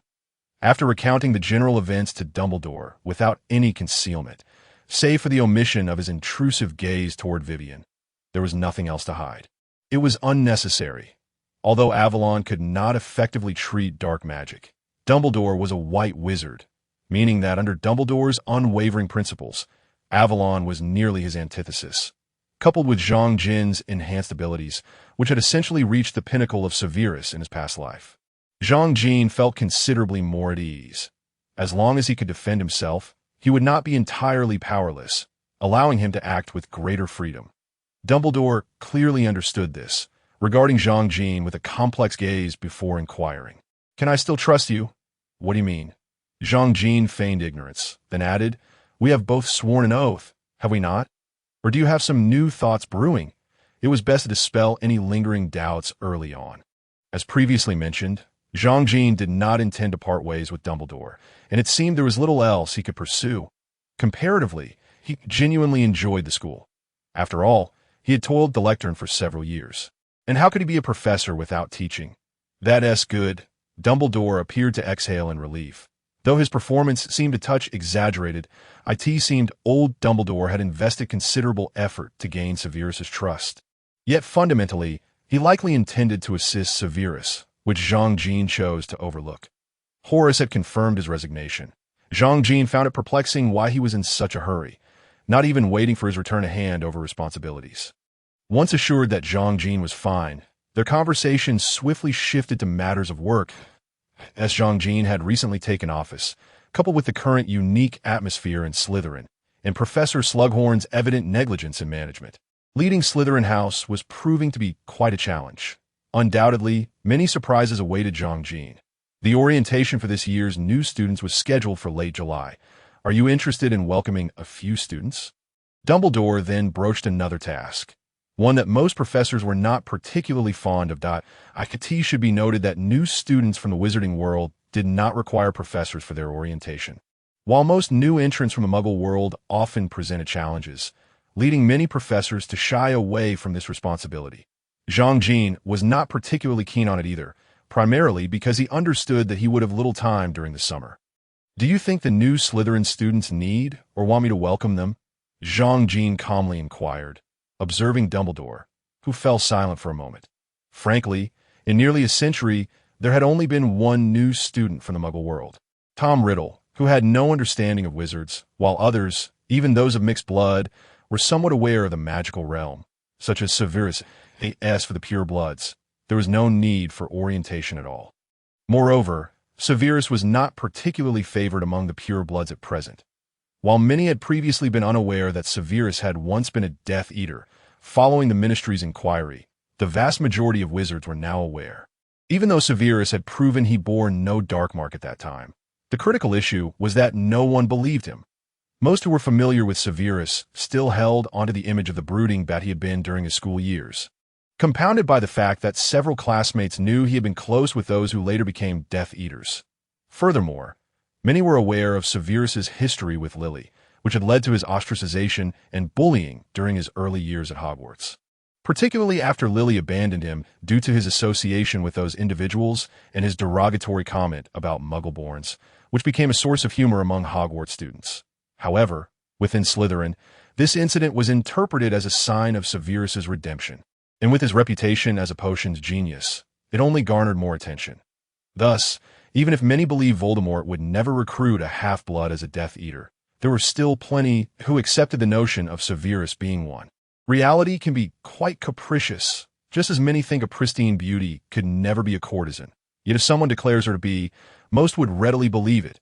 Moreover, several captured Death Eaters have reported that they witnessed Severus at gatherings hosted by Voldemort, portraying him as a pitiable wretch desperately seeking to join their ranks, rendering their claims alarmingly credible that, of course, these allegations are nothing but slander, likely prearranged rehearsals. Since Severus became a Death Eater, and even prior to that, he has never participated in any significant gatherings. Otherwise, Voldemort would not have chosen him as a spy to infiltrate Hogwarts. However, as more individuals propagate this narrative, the number of believers continues to swell. The true catalyst for the shifting public sentiment was an article published by the Daily Prophet that maliciously defamed Dumbledore. Following the eventual exposure of Barty Crouch Jr. as a Death Eater and the dismal fate of Barty Crouch Sr., it appears that the reluctance to decisively deal with Barty Jr. led to an uncontrollable situation. Consequently, old Barty resigned from his position as head of the Department of Magical Law Enforcement, causing the collapse of the Crouch family's influence. Thus, it was only natural for the Minister of Magic to direct all firepower towards Dumbledore, the current foremost adversary, after sensational reports regarding Dumbledore's alleged conspiracy to abduct the Savior Harry and the greatest white wizard as a passive observation of the Ministry's sacrifices. Eventually, the focus shifted to Severus, a former Death Eater, in a hypocritical expose. The article detailed how Dumbledore supposedly foresaw Severus's affiliation with the Death Eaters, exploiting him as a spy to surveil their activities, and secretly rejoicing during their retaliatory strikes against the Ministry. Ultimately, it claimed that Dumbledore utilized his formidable power to assist Severus in concealing his Death Eater identity. The article was a dramatic narrative that captivated readers. Albeit regrettably, the author did not dare to sign their name. Strikingly, the tone of this piece was accepted by the majority, not because they genuinely believed its content, but because most wizards held the conviction that Dumbledore possessed the strength to vanquish Voldemort. His inaction thus became an indelible stain on Dumbledore's reputation, compounded by the belief that he had the capability to aid Severus in hiding his dark mark, thereby lending credence to the allegations. Consequently, upon returning after just a few months, Dumbledore was abruptly transformed into a duplicitous figure, passively observing the conflict between the Death Eaters and the Ministry while conspiring for something greater, with the author basking in the self-satisfaction of having unveiled Dumbledore's schemes. Claiming anonymity as a precaution against Dumbledore's retribution, that it is needless to say that such audacious writing, coupled with a skilled pen, could only be attributed to Rita Skeeter. Severus only learned of these developments afterward. Currently, Severus is preoccupied with his own predicament that labeled Dumbledore as a scoundrel implies that Severus is nearly a traitor himself, though the fact that he betrayed Voldemort renders few willing to voice such sentiments openly. Nonetheless, the Gryffindors likely entertained such thoughts. This is evident from the attitudes of several members of the Order of the Phoenix whom he encountered upon his return, although the Wizards of the Order were willing to trust Severus due to Dumbledore's influence. A sense of disdain inevitably lingered, with many likely mocking him in their hearts as a cowardly, self-serving sycophant. Thus, even though Severus is now a member of the Order, he is yet to attend a single meeting. And Dumbledore has shown no inclination for him to participate, perhaps sensing the discord between Severus and the other members. Dumbledore's approach is particularly intriguing. He merely emphasizes that Severus is a partner one can entrust with their life, yet refrains from disclosing the reasons. Only Severus understands that Dumbledore cannot divulge the truth due to promises made to him, while the other members of the Order remain oblivious, believing instead that Dumbledore possesses some incriminating leverage. Consequently, their contempt for Severus has become even more overt. Ultimately, the situation culminated in Severus seizing an opportunity to confront Arthur Weasley and Lupin, delivering a thorough beating to resolve his frustrations. One must not be misled into believing that Remus Lupin is akin to the affable figure depicted in films or a gentle werewolf. Such notions are utterly misguided. Lupin's kindness is reserved for those who align with him, and he exhibits no courtesy towards foes, particularly those from Slytherin, due to his childhood experience of being bitten by a werewolf. Lupin developed a profound bias against Slytherins during his youth. His animosity towards Severus is second only to that of James Potter. As for the Weasley family, it is well known that apart from Percy Weasley, none of them are particularly amiable, and Arthur Weasley, in particular, is a man who harbors a deep-seated aversion to wrongdoing, making him one of Severus's most vocal critics. However, due to the multitude of issues facing the Weasley family at that time, their encounters were infrequent. Otherwise, the confrontation would not have been resolved with a mere thrashing essay result. The relationship between Severus and the Order of the Phoenix reached a nadir and, caught in the crossfire of Dumbledore's machinations, the Ministry of Magic began to target Severus as well. Even his previously secure position as Master of Potion certification was adversely affected, leaving him in limbo. The pureblood families, too, contribute to his plight. Whether they betray Voldemort or become Dumbledore's pawns, both factions harbor animosity towards Severus. Thus, it can be concluded that, irrespective of the Ministry, the pureblood families, or the Order of the Phoenix, the three predominant forces within the magical community harbor grievances against Severus. Apart from Dumbledore and Lucius, Severus stands as a veritable pariah. This reality is indeed quite awkward. A few days later, as Severus was enjoying breakfast in his office, an owl flew in, having moved out of the room of requirement, which he initially occupied while Professor Slughorn was still in office. Severus had chosen that space to avoid the prying eyes of students and to maintain a degree of privacy upon entering a new world. Following Slughorn's departure, although Dumbledore did not explicitly instruct Severus to vacate, his recent suggestion that Severus take over the position of Potions Master was unmistakable, indicating that he expected Severus to relocate. To be candid, both Severus and Zhang find such vague communication rather irksome. This art of expression, requiring one to decipher hidden meanings, is hardly endearing. Nevertheless, those in positions of authority seem to relish this style of discourse. Preferring to speak in half-truths and expect others to glean the implications if one interprets the nuances correctly, they are deemed astute, but should they misinterpret, they alone bear the brunt of the consequences, as leaders will never acknowledge having hinted at anything. This principle also applies to personal relationships. Surely, many have suffered similar fates. Severus's current office is situated adjacent to the potions classroom, which was originally an abandoned classroom that was subsequently repurposed as the potions professor's office. While one might assume that a classroom converted into an office would suffice in size, indeed, it would be more than adequate for other professors, it nevertheless fails to meet the specific requirements of the potions master. Upon entering, one cannot help but observe the shelves that line the walls, filled to the brim with an array of jars and containers, housing various potion ingredients that necessitate sealing, some even comprising parts of magical creatures, and in certain instances, entire specimens. Due to the preservation needs of these diverse materials, Severus's office possesses a rather chilly atmosphere, augmented by the presence of the dungeon and the specimens scattered throughout the room, imparting an unsettling impression akin to stepping into the lair of a nefarious wizard. Despite this, the shelves do not encompass the entirety of the potion ingredients.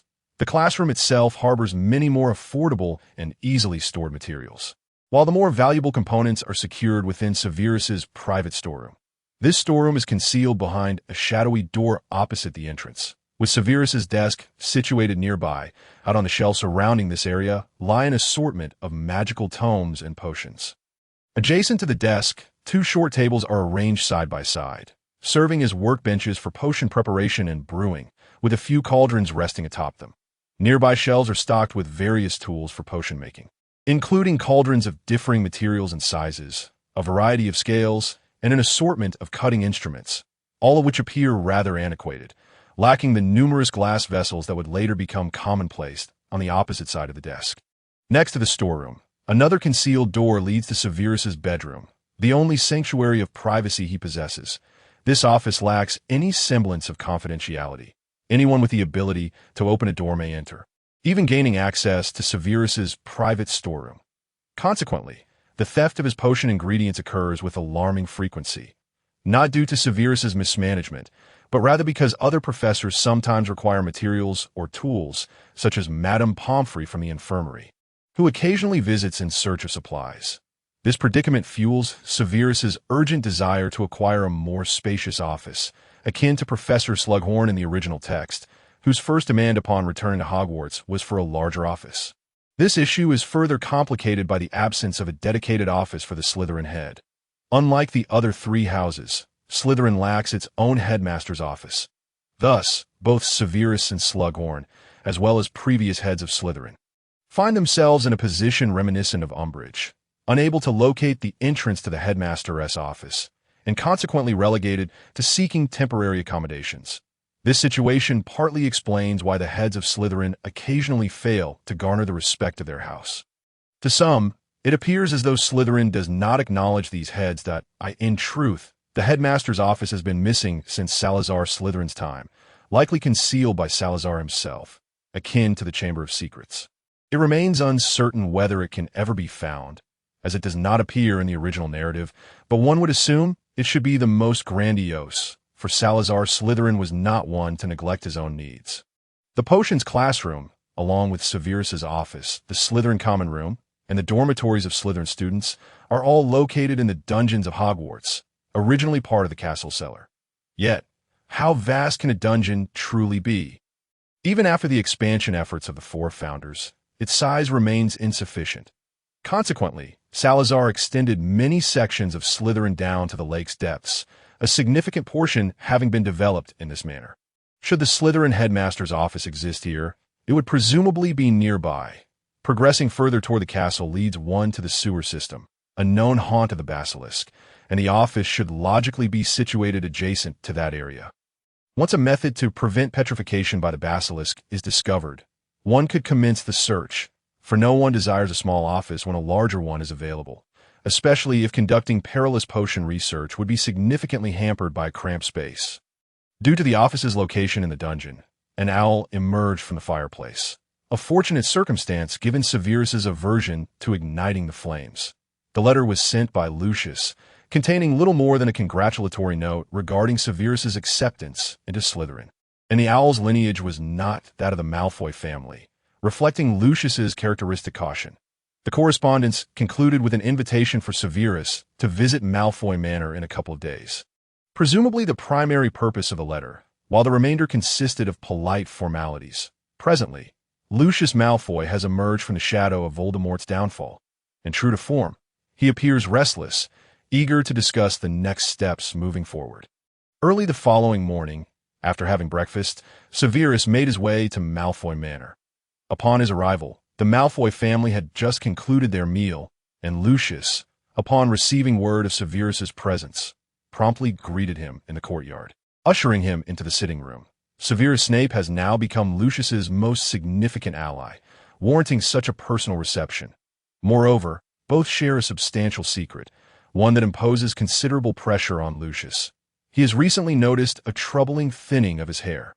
Thus, upon encountering Severus, Lucius felt an involuntary sense of relief, especially as he observed Severus, who is equally privy to the truth, exhibiting no signs of anxiety. This only served to elevate Lucius's regard for his former schoolmate, now ally. Despite Voldemort's disappearance, the question of whether he is truly dead remains uncertain. What if he were to re-emerge one day? Additionally, some of his followers have yet to perish. The secret that both Severus and Lucius hold regarding Voldemort's lineage is sufficient to incite the remaining Death Eaters into pursuing the two of them. Thus, Lucius admires Severus, which has allowed Severus to gradually assume a more prominent role in their interactions that, of course, true dominance is unattainable unless one possesses the capacity to exert force, akin to Voldemort's methods. Otherwise, it is implausible for a Malfoy to submit to a subordinate role. However, this arrangement suffices, maintaining their status as equals while enabling Severus to subtly guide Lucius's actions during pivotal moments, ensuring they remain aligned in the future. Lucius, evidently pleased, greeted Severus warmly and remarked with a slightly elevated tone, "Severus, you merely indicated that you had matters to attend to, yet you vanished for nearly 4 months, missing even Draco's birthday party." While Severus did indeed return for a month during his exploration of Avalon, he was preoccupied with preparations at that time and did not reach out to Lucius. "You know, Lucius, I'm not particularly fond of your gatherings." Conversing with such a crowd feels like a waste of time. At this moment, they entered the sitting room where Narcissa stood with Draco. As Severus spoke, he greeted Narcissa, saying, "Good morning, Narcissa. I brought a gift for Draco. As a token of my apology, drink this, Draco, then let your mother take you for a nap," Severus instructed, observing the young Draco. At this age, Draco was merely 2 years old, having recently celebrated his second birthday, and he exhibited none of the arrogance or awkwardness characteristic of his later school years. He was still a small child, just beginning to speak. While Severus spoke, Draco clung to Narcissa's leg, peering out from behind her with a face that bore a hint of trepidation. This youthful demeanor was undeniably charming, showcasing that Draco's appearance was exceptional even at such a tender age. Had he been seen by certain overly affectionate aunts, they would undoubtedly have whisked him away. However, in the presence of Severus's stern expression, Draco appeared somewhat frightened.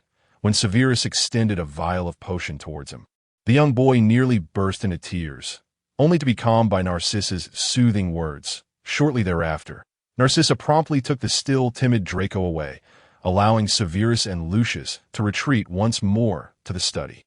That potion is a life elixir, crafted from special ingredients to enhance vitality. Once he awakens his magical abilities, I shall provide him with a potion to augment his magical prowess. Although Lucius did not inquire, Severus nonetheless took the opportunity to elucidate the effects of the potion they had just discussed. It was evident that Draco held family in the highest regard, a detail Severus was keenly aware of. Without waiting for Lucius to indulge in further pleasantries, Severus directly asked, "You did not summon me with such urgency merely to discuss the child, did you? If there is something to be addressed, please do so promptly." Given Lucius's nature, indulging him in niceties would likely prolong the conversation unnecessarily, so a more direct approach was preferable. Lucius, fully cognizant of Severus's temperament, proceeded to state, "In the months of your absence, over 10 wizards from pure-blood families have been imprisoned in Azkaban, most receiving life sentences, while several others have been killed in combat, resulting in 2 pure-blood families nearly facing extinction. And so," Severus replied coldly, "I have no interest in this matter. State your business." Lucius continued, "Some pure-blood suspect that Hogwarts is no longer safe. They are hesitating about whether to send their children back next semester, and a few students set to enter 7th and 6th year have already decided to withdraw. What are the others?" And so, Severus reiterated, "Attendance is a decision for them to make. It is not my concern. The school merely issued acceptance letters. Truth be told, matters of this nature ought to be contemplated by the parents themselves." As both Severus and Dumbledore would find it challenging to offer any guarantees, the primary discord among students often stemmed from familial disputes, and the 11 years of Voldemort's reign had forged a particularly dark epoch, during which many wizards perished, some due to the actions of their own elders. Exacerbating these tensions, "They seek your assurance regarding the safety of their children," Lucius remarked, in the aftermath of the Dark Lord's disappearance. Slytherin students are likely to endure considerable pressure, potentially inciting retaliation from the other 3 houses, hence their growing concerns. "Hogwarts is a school, not a sanctuary," Severus replied, somewhat astonished. "The individuals within its walls are merely students." Could they truly fear violence within the school itself? Even during the darkest days of Voldemort's rule, Hogwarts remained open, a bastion of safety. Dumbledore would never permit any grievous incidents to transpire within its confines. Thus, whether a child is the offspring of a Death Eater or an Auror, they are simply students here. Any conflicts between them would likely amount to mere skirmishes, not serious harm. Moreover, for these parents, Hogwarts was decidedly safer now. The tumult outside had subsided, though new issues were emerging, such as burgeoning tensions. After all, it was Voldemort who had been vanquished, and those affiliated with him in the outside world would now be scrutinized, Slytherin House included, though the depth of this scrutiny remained uncertain. From the perspective of the original narrative, Slytherin had been almost entirely isolated, a situation that would undoubtedly worsen, yet this did not imply a targeted attack against Slytherin alone. Severus believed that, at this juncture, isolation might benefit Slytherin, as reduced interactions with other houses could effectively mitigate the risk of retaliation. Additionally, many Slytherin students would need to readjust their mindsets. Many had aspired to join the Death Eaters upon graduation. a prospect now rendered impossible, akin to a collapse of faith. Thus, allowing the students some solitude might indeed be advantageous. However, Severus was resolute in not allowing Slytherin to remain in isolation indefinitely. Such a state could provoke a united front against them from the three other houses, placing Slytherin in a precarious position. Whether or not they attend classes is their prerogative. If they lack the courage to do so, perhaps they ought not to attend. Severus stated expressionlessly, "I can only assure that I will endeavor to minimize harm." Ultimately, Severus made a commitment, viewing it as a matter of principle inherent to his role as an educator and the head of Slytherin House. While the students are in my care, I must ensure their safety. However, I cannot make sweeping promises, for this is not a refuge, and these parents are not entrusting me with their children. Severus foresaw that his journey as a potions master would likely be fraught with challenges, as children from pure-blood families would undoubtedly resist his authority. Most of them would be swayed by the influence of their parents, siblings, and upperclassmen. When everyone around one speaks ill of a person, it becomes difficult to ponder the validity of such claims. One is inclined to accept the notion that the individual must indeed be irredeemably flawed. Otherwise, why would everyone voice such sentiments? If those speaking had interacted with the person in question, it would be likely that they were indeed a poor character. Yet if no one had engaged with them, it resembles the phenomenon of disliking a celebrity. We often observe that in a small social circle, preferences align, regardless of initial differences, eventually converging over time. This phenomenon is akin to the saying that prolonged companionship breeds a resemblance akin to that of spouses.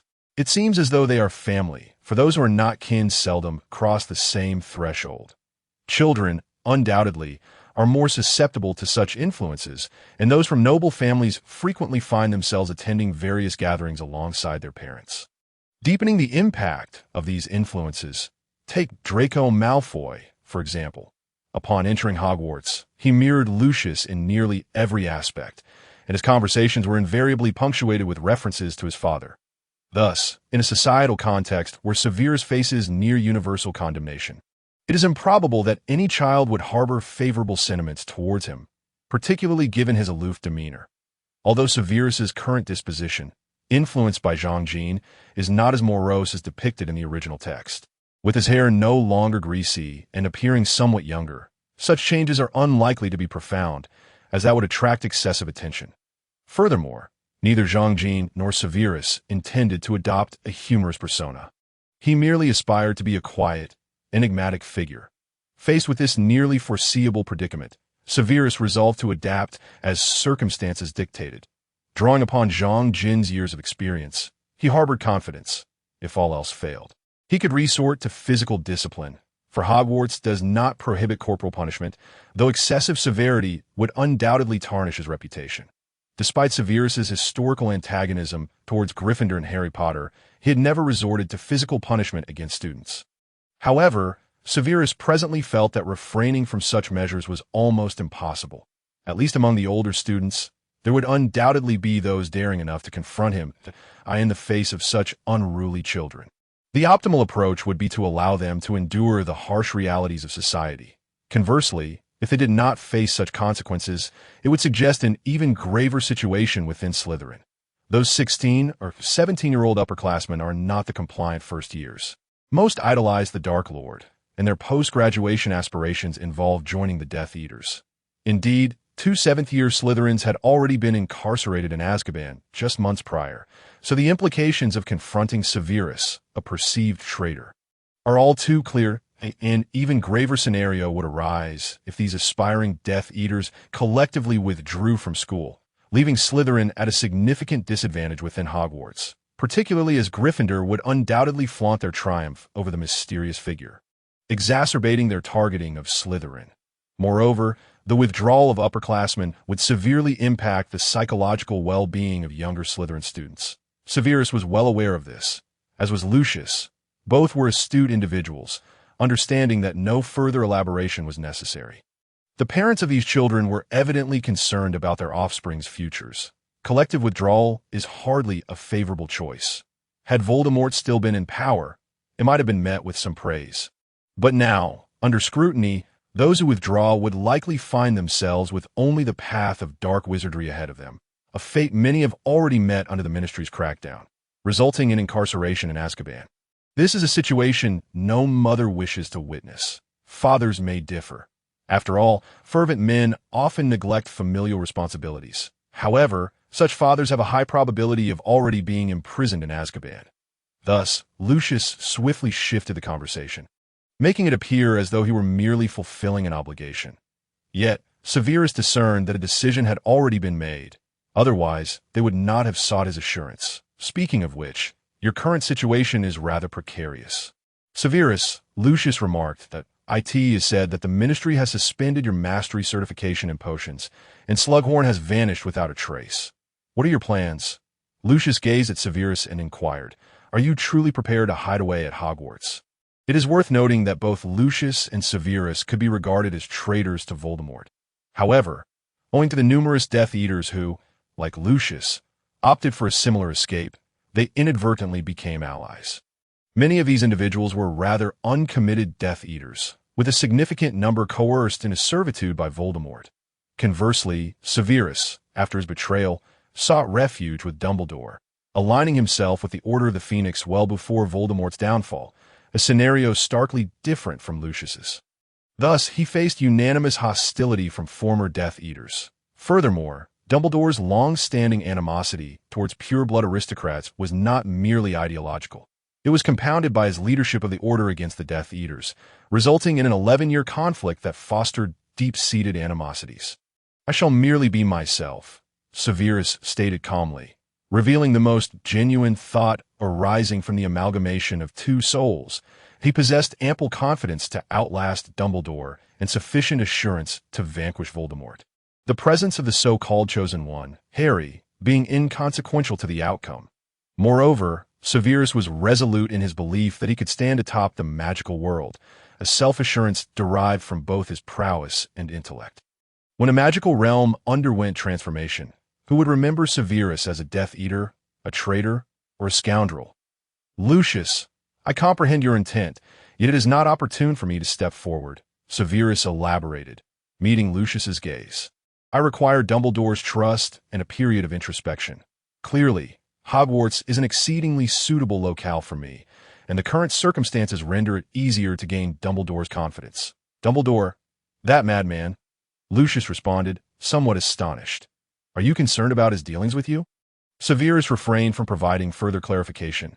Some matters were best kept to oneself, and there was no necessity to divulge everything to Lucius. What are your plans? Severus had already prepared himself for a teaching position at Hogwarts, dedicating the forthcoming years to the noble pursuit of education while also engaging in scholarly research. He wondered if Lucius would remain at the Ministry of Magic as he had in the original narrative. I intend to remain at the Ministry. It has its own charms, Lucius replied with a hint of arrogance. Do you possess an interest in that position? Severus inquired. Lucius dismissed the notion with disdain. Not at all. I cannot believe you have no interest in power, Severus retorted with a sardonic tone. Then continued, the current Minister of Magic is largely a puppet, indeed not worth pursuing, but I would advise you to strive for it nonetheless. Severus added, not everything can be resolved through wealth and lineage. P.S. A special update for those who supported with yesterday's donations. The Malfoy family has indeed ascended to the pinnacle of the magical world, particularly following the gradual decline of venerable families such as the Gaunts and the Blacks, rendering the Malfoys the undisputed leaders among pure-blood families. Furthermore, the Malfoy family faces no rivals. The Blacks, who could have challenged them, severed their lineage, leaving only Sirius Black imprisoned in Azkaban, ultimately meeting a tragic end. The remaining female members of the Black family include the three Black sisters, with the eldest, Bellatrix Lestrange, also confined in Azkaban and perishing in the final battle at Hogwarts. The second sister, Andromeda Black, has been disowned, rendering her daughter, Nymphadora Tonks, devoid of any claim to inheritance. Lastly, there is the youngest sister, Narcissa Black, who famously wed Lucius Malfoy and survived until the end, suggesting that, barring unforeseen circumstances, the Black family's legacy would ultimately pass to Narcissa, thereby merging the two families upon Draco's ascension. Of course, unforeseen events are ever present. For instance, Sirius bequeathing his portion of inheritance to Harry Potter. or Draco being compelled to join the Death Eaters. Not to mention Lucius, whose escape from the Malfoy family's predicament remains uncertain, yet is unlikely to be without difficulty. Presently, the only family capable of rivaling the Malfoys is the Lestrange family, which is also intermarried with the Blacks. However, both heirs of the Lestrange family now find themselves incarcerated in Azkaban. Beyond that, there appear to be no formidable contenders. Families such as the Goyles, the Knotts, or the Parkinsons remain distant from the Malfoys in terms of influence. These families hail from Slytherin House, and there exists a dearth of truly powerful families outside its confines. The once mighty Longbottom family has dwindled to a mere elderly matriarch sustaining its legacy. The underlying reason for this decline is that the majority of these influential families have been touched by Voldemort's reign, forcing them to either join the Death Eaters, oppose them, or flee England altogether. This illustrates the extensive damage Voldemort's dominion has inflicted upon the magical realm. From Severus's perspective, the 11 years of conflict between Dumbledore's Order of the Phoenix and Voldemort's Death Eaters have likely resulted in approximately 700 deaths within the British magical community, including individuals like the Longbottoms who became incapacitated. Over 100 more were imprisoned in Azkaban during this tumultuous period. Some may find this figure surprisingly low. Why, in 11 years of strife, did so few perish? In stark contrast, the ongoing conflict in the Middle East could surpass this number in merely a month. The primary reason lies in the limited population of the magical community. J.K. Rowling once provided a statistic indicating that at the onset of the Harry Potter saga, there were only around 3,000 witches and wizards in the entire British magical community, with over 700 young wizards enrolled at Hogwarts alone. This was merely the initial count, and it is likely even fewer exist now. Observing the demographic distribution reveals that with over 700 young wizards amidst a total of 3,000, the number of adult wizards must be exceedingly scarce. Yet, based on the cinematic portrayal, the population likely exceeds 3,000, as the bustling atmosphere of Diagon Alley during the start of term suggests at least 2,000 individuals. It is improbable that all witches and wizards would flock to Diagon Alley on the same day and at the same time. Nonetheless, even a few hundred casualties nearing 1,000 would equate to an apocalyptic scenario for the wizarding community, which explains the fervor with which many celebrated Harry Potter's triumph over the Dark Lord, even dubbing him the savior. Consequently, the remaining elders within the magical realm are few. Figures such as Harry Potter, the Weasleys, and other prominent characters scarcely possess living grandparents, given the lifespan of wizards, even accounting for that of ordinary humans. These elders should still be present. The only plausible explanation is that most of them perished during the conflict between light and dark. Among those who died were members of both the Order of the Phoenix and the Death Eaters, as well as individuals from the Ministry of Magic. Additionally, many were randomly executed as Death Eaters reveled in murder as a means of celebration. Consequently, the death toll among Muggles was considerably higher for the Malfoy family. This moment presents an opportunity if Lucius Malfoy wishes to elevate the Malfoy family further and wield greater influence. Now is the time for action. However, it is evident that Lucius Malfoy harbors no such intentions. The Malfoy family has reached its zenith. As you should know, Severus, standing at the pinnacle, is precarious, easily leading to a fall. Lucius remarked calmly, devoid of any longing for power. He continued, "The Malfoys are already sufficiently formidable. Any further strength may only bring calamity." Upon hearing Lucius's words, Severus felt a surge of amusement, bordering on mockery. "Do you believe the Malfoy family has reached its limit, while further advancement may yield temporary gains? The family itself may not endure. One cannot deny that there is a semblance of truth in Lucius's perspective, given the plethora of similar historical precedents. Yet, in this modern age, if such antiquated notions still persist, how then do family-run enterprises expand and thrive? How does a single family come to dominate an entire nation? Were it not for the constraints imposed by the international community, it would hardly be difficult for a top-tier family to maintain harmony and stability within a region. One might conclude that Lucius's narrow worldview constrains him to develop a family does not necessitate conflict with others.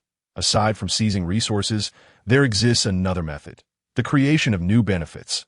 While usurping another's share may invite retaliation. What if one were to bake an entirely new cake? My power is so formidable that no one would object to my occupying the largest piece, would they, as the number of individuals congregating in emerging markets increases? The antiquated markets are inevitably vanquished, while families that command a greater share in the new markets naturally flourish and strengthen. This phenomenon is not merely a matter of one against a group. It is, in fact, a scenario of the majority against the minority. The crux of the matter lies in the ability to create a new cake that is larger, more delectable, and more enticing than the original. Lucius, how long do you believe it has been since the magical realm underwent any significant transformation? How long has it been since you engaged with the Muggle world? I suggest you venture out to witness how Muggles are developing their nations and expanding their enterprises. However, do not do so in Britain. Go to America, for there is little to be gleaned in the former. Do you comprehend what you are suggesting, Severus? Are you truly advocating that I immerse myself in the company of those wretches? Should the illustrious Malfoy even consider learning from such scoundrels? Lucius articulated his frustration with a distinctive cadence, utterly perplexed by Severus's perspective, suspecting that such notions might stem from the peculiarities often associated with wizards or half-bloods who hail from the Muggle realm. I understand your implication, Severus. You may believe that Muggles possess certain accessible advantages, but allow me to inform you that you are mistaken, entirely mistaken. The knowledge acquired by those who cannot even grasp the essence of reality or magic is absurd. I advise you to maintain your distance from Muggles, Lucius continued, his words laced with a sense of exasperation. A partner of the Malfoy family, Lucius was resolute in his desire for Severus to not draw too close to Muggles, let alone learn from them. Such a notion was preposterous that in the magical world. The prevailing sentiment is such that even wizards of Muggle descent ultimately remain within the confines of the magical realm, preferring to engage in menial tasks rather than return to the Muggle world. Moreover, their interactions with Muggles are exceedingly rare, resulting in a limited understanding of them. I had presumed that Malfoy, having risen from the Muggle world, would possess a somewhat unique perspective regarding Muggles. Lucius, Severus spoke calmly, asserting that if it were not for Zhang Jin, or prior to the fusion with Zhang Jin, even having been raised in the Muggle world, his attitude towards Muggles would still have been one of disdain. The reality is far more intense than that portrayed in films. Those endowed with magic inherently perceive themselves as superior, especially pure-blood families. Some ancestors of these families have even been revered as deities by Muggles, and it is not uncommon for wizards to venture into the Muggle realm to perform tricks, often successfully deceiving Muggles. Such facts have fostered a profound contempt for Muggles among wizards. Even Albus Dumbledore, who typically approaches Muggles with caution, shares this sentiment. Dumbledore is arguably the most Muggle-conscious figure in the magical community. He even participated in World War II, having experienced Muggle technology before his duel with Grindelwald. Nonetheless, he does not perceive Muggles as a threat to wizards that, in his view, a solitary wizard might falter against Muggle technology. But a group of 5 or 6 wizards, if adequately prepared, could easily overcome an army of hundreds during World War II. Moreover, given the extensive devastation inflicted upon the Muggle world by Grindelwald during that period, Dumbledore has consistently regarded Muggles as deserving of protection. Thus, in Dumbledore's mind, the most significant threat remains dark wizards. No wizard in the magical community considers Muggles to be a menace. Therefore, it is not surprising that Lucius harbors such beliefs. Furthermore, it is not as though no wizard has ever contemplated bringing Muggle innovations into the magical realm. Otherwise, there would be no need for the law prohibiting the misuse of Muggle artifacts or the corresponding department to enforce it. Regrettably, due to a lack of understanding concerning Muggle items, the introduction of such artifacts has led to significant disasters, one of which involved explosives, when Hogwarts established its first steam train, the Hogwarts Express. To transport students, a fervor for collecting Muggle items surged throughout the magical community. Some enchanted objects found their way back to the Muggle world, nearly exposing the magical realm, while others hoarded explosives and bombs, ultimately resulting in catastrophic accidents due to careless detonations. Following these events, the Ministry of Magic enacted the law prohibiting the misuse of Muggle artifacts, leading to a notable decline in the attempts of wizards to introduce Muggle items henceforth. This, in turn, fostered a heightened animosity or disdain for Muggles among many wizards. Lucius clearly epitomizes this contempt. Merely because some of the Malfoy family's wealth derives from muggles, I advise you to distance yourself from them. Such fools can be contagious. It is evident that Lucius was not jesting.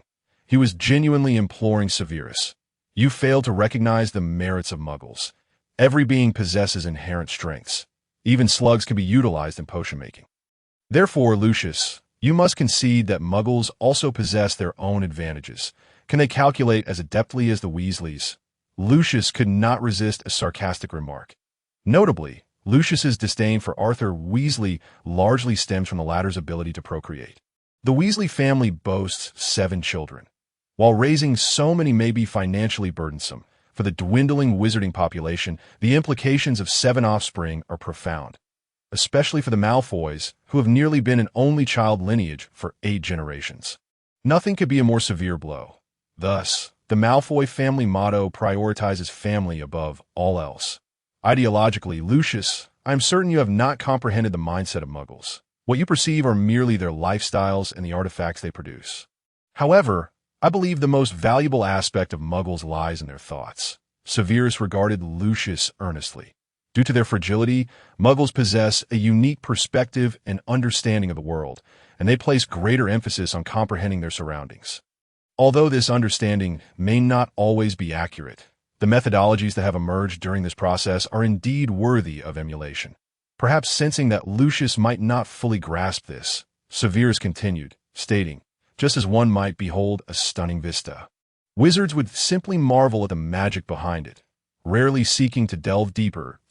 In contrast, muggles strive to uncover the essence of change, endeavoring to study and replicate it, leading to their remarkable advancements. Therefore, while their technology and artifacts may not be suited for the magical realm, their thoughts and philosophies offer valuable insights. Severus pressed on, just as you dismiss the United States, the Muggle world has surpassed that of Britain. And the magical community is rapidly evolving. Even Grindelwald once visited America. Moreover, you may be astonished to learn that Muggle families there can extend their influence across the globe, their wealth far exceeding yours and more stable. Severus observed Lucius fall into silence before continuing. Those Muggles can unite a considerable number of allies through financial means, not through mere bribery, but through enduring collaboration. They can even achieve a personal will that supersedes that of the state, a feat that the Malfoys could scarcely accomplish. And do not forget the Dark Lord. While I do not wish to alarm you, I can assure you that he is not dead. So, Lucius, tell me, do you wish to once again kneel and kiss the hem of his robe? The individual across from him fell silent, his grip on the serpent's staff turning pale. Had Lucius remained unaware of Voldemort's half-blood status, he might have deceived himself into believing this was for a greater good, a matter of pure blood supremacy. However, now he was acutely aware of the fear that gripped him, a fear more profound than before. Having served the Dark Lord, he understood better than anyone the terror he instilled. This was not something one could rationalize away for the sake of benefit. Furthermore, the pride of the Malfoys would undoubtedly find this deeply intolerable. After conversing with Lucius, the other party expressed a willingness to reconsider, yet it appears they are merely putting on a brave face. After all, it is understandable given the nature of the Malfoys. Consequently, the alliance between them must remain clandestine. Currently, Severus is at odds with various factions, and any organization or individual linked to Severus is susceptible to attack. Even a Malfoy is not exempt. Undoubtedly, the most formidable force in the magical realm is the Ministry of Magic, especially following Bartemius Crouch's transition within it. The ministry has increasingly become a one-man show under Minister Fudge, while the future minister, the current deputy minister, is somewhat inconspicuous, particularly after Umbridge's interference in the trials, which has rendered Fudge even more subdued. The next prominent faction is the Order of the Phoenix, led by Dumbledore. In truth, the Order is a rather loose organization. During the fight against Voldemort, most wizards brave enough to confront Death Eaters belong to the Order, including many Aurors from the Ministry. However, with Voldemort's confirmed demise, the Order has rapidly diminished, now consisting primarily of core members. Nevertheless, the Order still represents the greatest white wizard of the time, embodying strength and the legacy of Hogwarts School of Witchcraft and Wizardry. Thanks to Dumbledore's influence, even in disbandment, the Order remains a formidable force. The weakest of all are the current pure-blood aristocrats. Not all purebloods unite, as this group is largely comprised of families from Slytherin. In the wake of Voldemort's downfall and the incarceration of many pure-blood wizards in Azkaban, this once mighty faction now barely clings to existence. Thus, Lucius finds himself in dire straits. The power of wealth and lineage he clings to is evidently insufficient to alter the situation. Lucius's understanding of power dynamics remains rather superficial, relying on short-term benefits, coercion, and monetary inducements, alongside threats of lineage, results in a frail foundation. This is clearly illustrated in the original narrative, where Lucius has faced betrayal from allies on multiple occasions. Currently, the disparity among the three factions is significant, yet by the time the storyline commences, an eerie equilibrium has been established, undoubtedly orchestrated by Dumbledore. Dumbledore himself harbors no desire for power, or rather, he possesses a profound trepidation towards it. Thus, he is disinclined to allow others to wield excessive authority, viewing balance as the optimal solution. Of course, the downside is that the tendency to hinder one another is prevalent, which contributes to the sluggish progress of the magical community. As the British wizarding world has long lacked a strong leader. Setting this aside, another pressing issue that necessitates resolution pertains to the title of Master of Potions. After all, the boast has been made. Should Severus fail to attain the official title by the start of the school year, the embarrassment will not solely fall upon Dumbledore, but will also be a source of great shame for Severus himself. Hence, in the days to come, Severus intends to make significant strides in potion making, focusing on filling the gaps he has previously uncovered. The rating and examination systems within a magical realm are akin to contemporary assessments and classifications. For instance, the wizarding level examination is roughly equivalent to a university graduation exam. Although the magical community imposes stringent requirements on these examinations, the content remains relatively straightforward, resulting in few wizards failing. In this realm, graduating from the 5th year, or turning 16, signifies adulthood, allowing ordinary wizards to leave school and seek employment. Those aspiring to advance further may continue their studies for an additional 2 years. Akin to pursuing a postgraduate degree, followed by an advanced wizarding examination, which resembles a graduate thesis, albeit in a different format. The pass rate for the advanced wizarding examination is considerably lower, while over 90% of ordinary wizards pass their exams. Only about 60% succeed in the advanced tests, calculated based on the number of registrations. What does this imply? Almost all 5th-year students partake in the ordinary wizarding examination, with approximately 100 candidates each year, yielding over 90 successful candidates. However, only about 30 individuals qualify to continue for 2 more years, indicating that the 6th and 7th-year students across each house are quite scarce, collectively numbering fewer than those in the first year. Among these courses, Severus's Potions class sees the fewest enrollees, with only around 10 students each year during his tenure. Even when Professor Slughorn relaxed the criteria, we observe that only a handful, namely Harry and Ron, continued alongside him. This does not necessarily reflect Severus's stringent standards, but rather the inherent dangers and high costs associated with intermediate and advanced potion making, which limit enrollment. The rating system resembles a professional qualification assessment. For instance, Severus's title of Master of Potions is akin to an advanced professional designation in potion making, where proficiency in brewing advanced potions is the fundamental requirement. The assessment typically involves whether one possesses their own unique potion. Generally, students capable of passing the advanced wizarding examination should be able to brew 1 or 2 advanced potions. But not all advanced potions require unique potions. Successfully brewing advanced potions without the aid of unique potions often correlates with one's magical affinity, akin to the adaptability of a wand, thereby limiting the potions one can successfully create. Conversely, those capable of formulating unique potions for themselves can typically brew a dozen or more advanced potions, highlighting a significant disparity, which accounts for the rarity of master potions. While not every wizard who can brew advanced potions qualifies as a master certainly possesses the ability to brew the majority of them. Under ordinary circumstances, possessing the potion of transformation would suffice for one to apply for the title of Master Potion Maker. However, In Severus's case, it is evident that the Ministry of Magic is deliberately making things difficult for him. This situation typically arises when there are too many candidates for a position, necessitating consideration of additional criteria, such as accolades, work accomplishments, or contributions to academia, including published papers, among others. The ministry has keenly observed Severus's youth and the fact that he was relatively unknown prior to his application for Master Potion Maker. Such a profile is likely to arouse suspicion among ordinary wizards, akin to a young individual in their 20s suddenly seeking a senior professional title. If there were no past records to scrutinize, it would be one matter. However, once such records are revealed, one must present qualifications that are comprehensible and acceptable to the majority. Ordinary wizards lack understanding of the potion of transformation, making academic publications a more pragmatic approach. In reality, inventing a new potion would yield even better results. Yet concocting potions is no simple feat, particularly as new inventions have not even appeared in the original texts. Consequently, improving existing advanced potions emerges as a more suitable option. And Severus, in the original narrative, has indeed enhanced the Wolfsbane potion, which he currently intends to pursue. The Wolfsbane potion is a relatively new potion that has surfaced in recent years, and its improvement comes with a lesser degree of difficulty, especially since Severus already possesses some preliminary plans. What remains is to integrate Zhang Jin's modern chemical research knowledge to continue refining the potion, and upon achieving results, to publish them.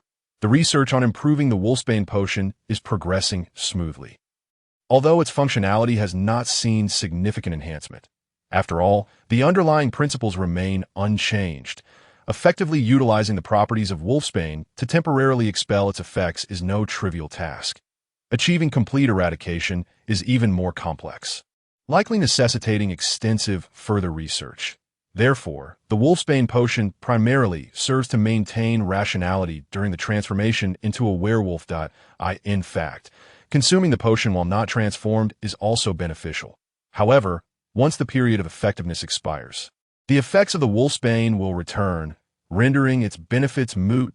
Severus's enhancements to the Wolfsbane potion focus mainly on its ingredients and preparation methods. Generally, advanced potion components resemble contemporary cosmetics, comprising three main elements: the base, solvent, active ingredients, and special components. The base in potions primarily facilitates the release of medicinal properties. Most active ingredients in the Wolfsbane potion are intended to replenish magical energy, regulate, and treat the body, as each transformation is not an easy ordeal for a werewolf, depleting magical energy, physical strength, and stamina to levels far beyond normal spellcasting. Moreover, one cannot ascertain the actions of the transformed werewolf, as it is entirely devoid of rationality. Consequently, it is conceivable that it may run amok for an entire night or engage in combat with other beings or wizards, with the resultant physical exhaustion and damage ultimately reverting to the wizard. Thus, many werewolf wizards succumb to the injuries sustained upon reverting to their human form. It is for this reason that the Wolfsbane potion must contain substantial components to replenish magical energy, stamina, and provide healing properties. The final special component is the dispersal effect derived from Wolfsbane, which is the potion's key efficacy, enabling the werewolf to maintain rationality during its transformation, in the original brewing method. Considerable quantities of rare potion ingredients were added to elicit the effects of Wolfsbane, resulting in the Wolfsbane potion being nearly ineffective despite having been in existence for several years, primarily due to its exorbitant cost. Werewolves, given their inherent danger, find it exceedingly challenging to secure employment, leaving them with little means of sustenance. In other words, they are often impoverished. This is evident in the case of Remus Lupin, one of the few gentle werewolves, who, during his time at Hogwarts, served as the president of the male student council, yet ultimately remained destitute. Thus, the original Wolfsbane potion was virtually unaffordable for werewolves, necessitating usage once a month. This expense far eclipses that of a woman's monthly necessities. Severus's improvement lies in reducing or substituting some of the expensive ingredients without compromising the potion's efficacy. The end result has proven quite satisfactory. If the original Wolfsbane potion necessitated a year's salary for a single use, the revised version now requires only approximately half a month's salary, at the very least. It is now affordable, is it not? Moreover, this success can be attributed to advancements in the preparation methods. Current potion preparation predominantly involves sequentially adding ingredients in a cauldron, which can complicate the use of certain difficult-to-handle ingredients and significantly prolong the preparation time, tea times. Waiting for the subsequent ingredient to be processed can take several days, during which the potion being brewed may deteriorate or lose its effectiveness. Severus, therefore, adopted a method of pre-processing certain complex ingredients, subsequently regulating dosage and heat to expedite the process. He even experimented with dividing the entire potion into 3 parts for separate preparation, ultimately combining the 3 components to create the final wolfsbane potion. This approach draws inspiration from modern chemical processes, as contemporary chemical production predominantly employs such methods, with many factories specializing in intermediate products. Should this methodology be applied to potion making, it would greatly enhance production efficiency and facilitate the potion's market introduction. Upon completing the enhancements to the wolfsbane potion, Severus documented the relevant findings and composed an associated paper, promptly reporting to Dumbledore, "It is now time for the White Wizard to take action." Among the 3 major factions, Severus is undoubtedly aligned with Dumbledore, even if there is some discord with the Order of the Phoenix, a fact largely unknown to outsiders. Consequently, when the time comes to utilize the Order, Severus will not hesitate, especially since there is a werewolf, Lupin, in dire need of rescue. Recently, Lupin's circumstances have taken a turn for the worse, due to the recent pursuit of Voldemort's followers and the well-known association of werewolves with Voldemort. He has become a target of attacks, with Lupin caught in the crossfire. Poor Lupin has not only lost his job, but has also had his werewolf identity exposed, rendering his future prospects bleak. This thought brings a certain delight to Severus. What could be more gratifying than witnessing the misfortunes of the 4 brigands? If anything, it would be their further misfortunes. Currently, Lupin is at Hogwarts, a sanctuary like no other, and as such, the external criticism of Dumbledore has multiplied. Harboring a werewolf, this is akin to concealing a powerful madman within a school, with the potential to wreak havoc upon students at any moment. Had it not been for the current holiday, Dumbledore's office would surely have been inundated with howler letters. Thus, the joy of witnessing Dumbledore's misfortunes is equally delightful. Yet, contemplating the assistance he is about to extend to resolve this issue makes him suddenly reluctant to proceed. Perhaps a delay of a few days is warranted, until just before the term begins. He is genuinely intrigued to witness Dumbledore being overwhelmed by howler letters. While lost in such thoughts, Dumbledore and our werewolf youth approached each other, entering the castle together. Given Lupin's somewhat haggard demeanor, it is likely he has just completed his transformation. Due to his focus on potion research, Severus is unaware if the recent moon was full. Lo and behold, who do I see? Mr. Remus Lupin, president of the Male Student Council. Welcome back to Hogwarts, Severus quipped mockingly, relishing the opportunity to reveal his current predicament without the need for subterfuge in Dumbledore's presence. How he wishes to see Lupin's current state of disarray. Who knows if he will still attract any female admirers? Lupin has previously ridiculed the notion that any girl would be interested in a bat-like figure, such as Severus. Although Severus's taunt has been delivered, Lupin merely raises his head slightly, appearing to have endured considerable torment during his recent transformation, struggling even with normal locomotion. Dumbledore, of course, would not stand idly by while his prize pupil is attacked. He shot a disapproving glance at Severus, and upon noticing Severus's indifference, he could not help but feel a twinge of anger. Before Dumbledore could voice a word, Severus had already flung a large scroll of parchment at him. "Here you go. This is merely a reflection of my interests. You know, Dumbledore, I would be quite pleased if a certain werewolf were to meet his demise." After speaking, without waiting for the 2 to react, Severus departed with his characteristic bat-like stride. It would have been even more perfect if he had donned a cloak at that moment. Previously, he had considered that large cloak rather unattractive, but now it seemed to perfectly complement Severus's demeanor. When he encountered Dumbledore again 2 days later, the headmaster had resumed his amiable smile, as if the man who could have pinned a fly with his gaze was not the white-bearded figure before him. "Headmaster Dumbledore, while I would very much like to welcome your esteemed presence, you can see that I am quite busy at the moment." Severus continued stirring the cauldron before him, merely glancing up at the white-bearded old man who had entered. His implication clear. It would be best if he left promptly. However, Dumbledore chose to feign deafness, walking right in and standing at Severus's workbench as if he had heard nothing.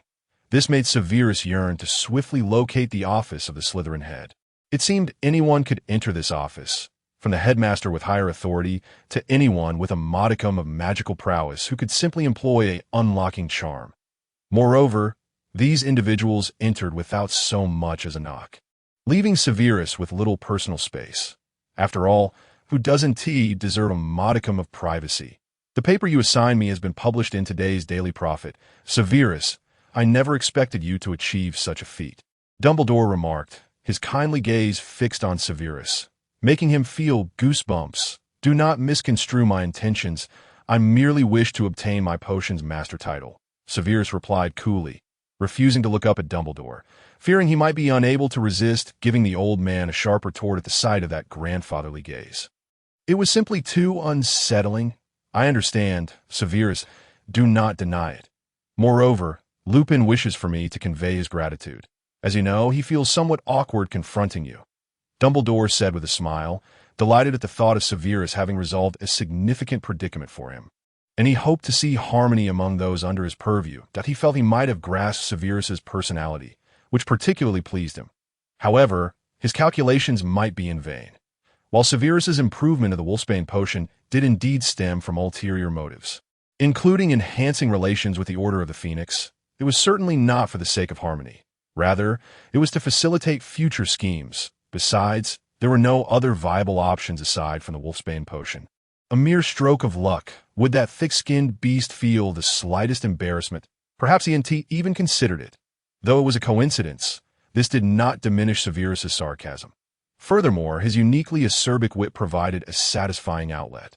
Speaking in such a manner was refreshing and comfortable, and he felt no need to consider the opinions of others. Moreover, the current Severus, in terms of his sharp tongue, was leagues away from the Severus of the original text, indicating he still had much to practice. Oh, Severus, you mustn't say such things. Lupin will be very disappointed to hear that. He genuinely wants to express his gratitude to you. Indeed, upon hearing Severus's caustic remark, Dumbledore merely frowned, having seemingly grown accustomed to such barbs after enduring a round of them. Whether he is disappointed or not is of no concern to me. Dumbledore, do not conflate me with those mindless giants. Severus continued coldly, showing no inclination to accept any gratitude for Lupin. One might describe him as a quintessential Gryffindor. For instance, when he learned of Sirius's betrayal of Potter, he ceaselessly cursed and vowed to kill Sirius, even attempting to break into Azkaban. When he finally encountered Sirius, his first instinct was to subdue him, which could be viewed as the caution of the Order. However, he was then poised to strike without a hint of desire to hear an explanation, ultimately being stopped by Harry. Yet upon discovering that Pettigrew was the true traitor, he immediately embraced Sirius in tears, proclaiming how he had trusted him and lamenting the pain he felt when he had nearly killed him. Sounding like a soap opera, the irony was that he had shown no anguish at the moment he nearly struck, his expression entirely one of wishing his adversary a swift demise. As spectators, we felt as though we had swallowed something unpleasant. Yet among the Gryffindors, this was considered entirely normal. Other Gryffindors, such as Ron Weasley, exhibited similar traits. Harry's experiences of ostracism in Gryffindor followed this pattern. This may very well be what Dumbledore referred to as Gryffindor's characteristic, which is why Ron and Lupin both ascended to the role of prefect. Gryffindor friendships often resemble a form of neuroticism, akin to a bond built on recognition, willing to traverse mountains and seas for you when all is well, yet quick to wish you harm upon the slightest discontent. Such individuals are undoubtedly loyal. Yet they are entirely incompatible with Severus, who could never befriend them. In their eyes, the entire magical world exists in black and white. They refused to contemplate shades of gray, while Severus' background dictated that he could only exist in the gray. Thus, it is best to keep a distance from those mindless Gryffindor fans, lest they suddenly decide to label Severus a dark wizard and attempt to dispatch him with an Avada Kedavra. Severus, your prejudice against Gryffindor runs too deep. They're not as you perceive them. Dumbledore earnestly attempted to integrate a snake into a pride of lions, yet this was evidently impossible. I have no desire to know how a pack of giants thinks. Very well, Dumbledore. If you have no further business, please take your leave. You have already disturbed me for quite some time. Severus, after all, was not as patient as the old man, nor did he possess Dumbledore's leisure. He had no time to squander with this elderly figure, not be hasty, Severus. Spending a couple of days with an old man is not so tedious, Dumbledore replied. Severus merely regarded him with the same piercing gaze Dumbledore had once employed to pin a fly. Very well, there is one more thing, Dumbledore continued. This morning, our minister, Mr. Bagshot, delivered a letter to me, expressing his delight that Hogwarts has once again appointed a potions master. Get to the point, Dumbledore. Has your head been gnawed by cockroaches? Or do you believe yourself to be a giant? Severus replied impatiently. Well, the matter is as follows. Given your seniority, the ministry has decided to hold an evaluation for you to determine on-site whether you qualify for the title of Potions Master. And they will also present you with a Merlin Medal. What do you think? Dumbledore, unable to continue with his rambling, stated thus, in evaluation. I refuse. Severus promptly rejected the proposal. Who did he think he was? A Potions Master? What right did a group of first-rate creatures, who couldn't even identify a wolfsbane, have to judge a Potions Master? Severus spoke with great candor, and the reality was indeed as he described. The ministry had overstepped its bounds. Note, when a ministry classified magical creatures into 1 to 5 stars, well-meaning individuals relegated the subpar wizards to the 1-star category. Presently, Minister Bagshot's influence was at its zenith, and it was likely that he had become somewhat intoxicated by his power. When he had toppled Barty Crouch, when he had sent Dumbledore back to Hogwarts, when all the pure-blood aristocrats bowed before him in submission, he had become the most powerful man in the magical world, and he probably believed this to be true. Even Voldemort's power before his downfall paled in comparison. Hence, our minister, Millicent Bagshot, had become quite inflated with pride. He gradually began to extend his tentacles into more realms. Manipulating Severus was merely a fragment of his ambitions, with a far greater objective being to infiltrate the Extraordinary Apothecaries Association. The very name suggests that this is a relatively loose organization, merely operating under the auspices of the Ministry of Magic, and due to the highly specialized nature of potions and related matters, the ministry typically refrains from interference. Therefore, under normal circumstances, the application for the title of Master Potion Maker is handled and approved by the Extraordinary Apothecaries Association, merely notifying the nominal leader, the Ministry of Magic. Furthermore, the application for the title requires the endorsement of another Master Potion Maker, meaning that one must generally secure the confirmation of an existing Master Potion Maker before applying. And Severus was indeed recommended by Professor Slug. In such circumstances, any doubts could only be raised by the current Master Potion Maker, Asclepius Spells, who serves as the president of the Extraordinary Apothecaries Association. Individuals beneath the rank of Master Potion Maker lack the authority to question. Yet the Ministry of Magic chose to act otherwise. Was the ministry out of its mind? This was the immediate sentiment of many wizards who learned of this news. However, the ministry was certainly not insane. Viewed through a contemporary lens, Minister Bagman's move was quite astute, albeit a bit ambitious, risking potential backlash. As a quintessential Western governmental body, the Ministry of Magic lacks substantive revenue, possesses no industries, and collects minimal taxes, which means it, much like Hogwarts and St. Mungo's Hospital for Magical Maladies, largely subsists on the donations of the aristocracy. Recently, the ministry's plight has been more dire than the other two, with expenditures soaring, necessitating the confiscation of various illicit assets to weather this crisis. Such a situation is hardly one that a powerful and influential minister wishes to witness. Today has passed, but what of tomorrow? What if another financial crisis rears its head? Thus, Minister Bagman turned his gaze towards the potion industry. The magical realm has long lacked lucrative ventures, especially those capable of generating substantial profits. Consequently, even the rise of the Malfoy family has drawn from Muggle wealth. Other families have similarly amassed their fortunes through years of legacy. Among these avenues of wealth accumulation, potions undoubtedly stand out as the most promising, whether it be the sale of potion ingredients or the potions themselves. This sector ranks among the most profitable in the contemporary magical world. Moreover, potions are consumables, with some requiring consistent stockpiling, and the profit margins are exceedingly high. Additionally, many who dominate the potion trade have suffered losses during the recent crackdown on dark wizards, leading Bagman to perceive an opportunity for the ministry to stake its claim. Although Severus was aware of the ministry's intentions, he did not hastily retaliate, as there were many who were far more anxious than he, particularly those pure-blood aristocrats who had already suffered setbacks and whose influence had waned. While these families may be few, they wield significant financial power within the magical community, as evidenced by the Malfoys. And their investments span from small shops in Diagon Alley to renowned companies and enterprises within the magical realm. Thus, although most of these individuals are not members of the Extraordinary Apothecaries Association, they are their proprietors and will not passively observe Minister Bagman encroaching upon their interests. Consequently, the newspapers of the past few days have been particularly lively, with headlines addressing the qualification review of Severus's master potion maker status. The Ministry of Magic could not even secure a single renowned apothecary, let alone 2 master potion makers, as other notable wizards declined the invitation.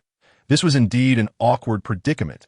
The body responsible for assessing master potion maker qualifications could not even muster a single individual with accomplishments in potion making. Such a scenario is a rarity in the magical community, and it was boldly published by the prophet. This reveals the true state of Bagman's influence. Although he appears quite formidable now, the number of individuals he can truly command is limited. Essentially, he has inherited Crouch's power, bolstered further by the downfall of Voldemort, which severely impacted the pure-blood aristocracy. Thus, in these past few days, Dumbledore has remained unhurried, showing no signs of concern. He is, of course, closely monitoring the Ministry's activities. Given the Ministry's previous oppression, it would be improbable that he harbors no thoughts about it. Gryffindor is not easily inclined to relinquish grievances. This old man is undoubtedly awaiting a pivotal moment. He relishes such scenarios, and although he hails from Gryffindor, his approach is akin to that of Serpent, favoring a decisive strike that, of course, Dumbledore also prefers to maintain equilibrium, and with the Ministry currently holding the reins. It is evident that he perceives this as a potential breeding ground for further strife. His suspicion regarding power is quite pronounced. After a couple of days, Severus received a letter from Asclepius, the president of the Extraordinary Apothecaries Association, accompanied by a small parcel in light of your exceptional potion-making talents and contributions to the field. The Extraordinary Apothecaries Association has resolved to bestow upon you the title of Master Potion Maker, along with a certificate and badge. In essence, the Extraordinary Apothecaries Association has directly conferred this title, bypassing the Ministry of Magic altogether, an audacious act that caught everyone by surprise. Previously, the Extraordinary Apothecaries Association had been relatively obscure, seldom appearing in the public eye. Now, it has generated significant headlines in the ensuing days, a flurry of news emerged.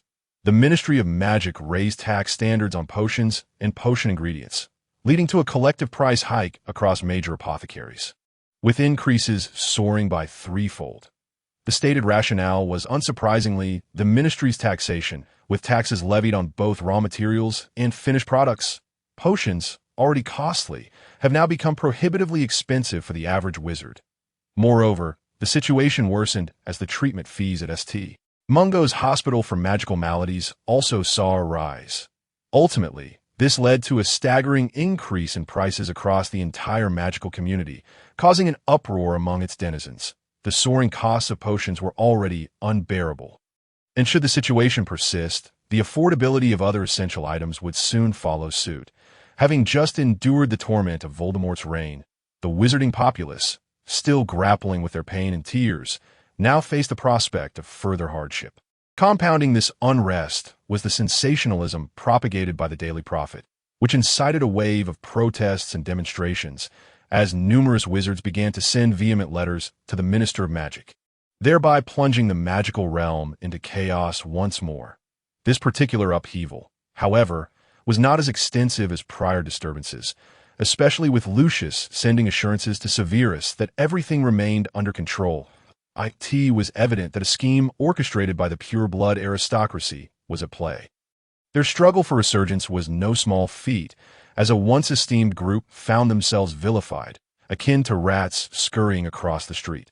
Despite having provided the ministry with substantial relocation funds, such matters were not publicized, rendering the current opposition to purebloods largely comprised of common wizards.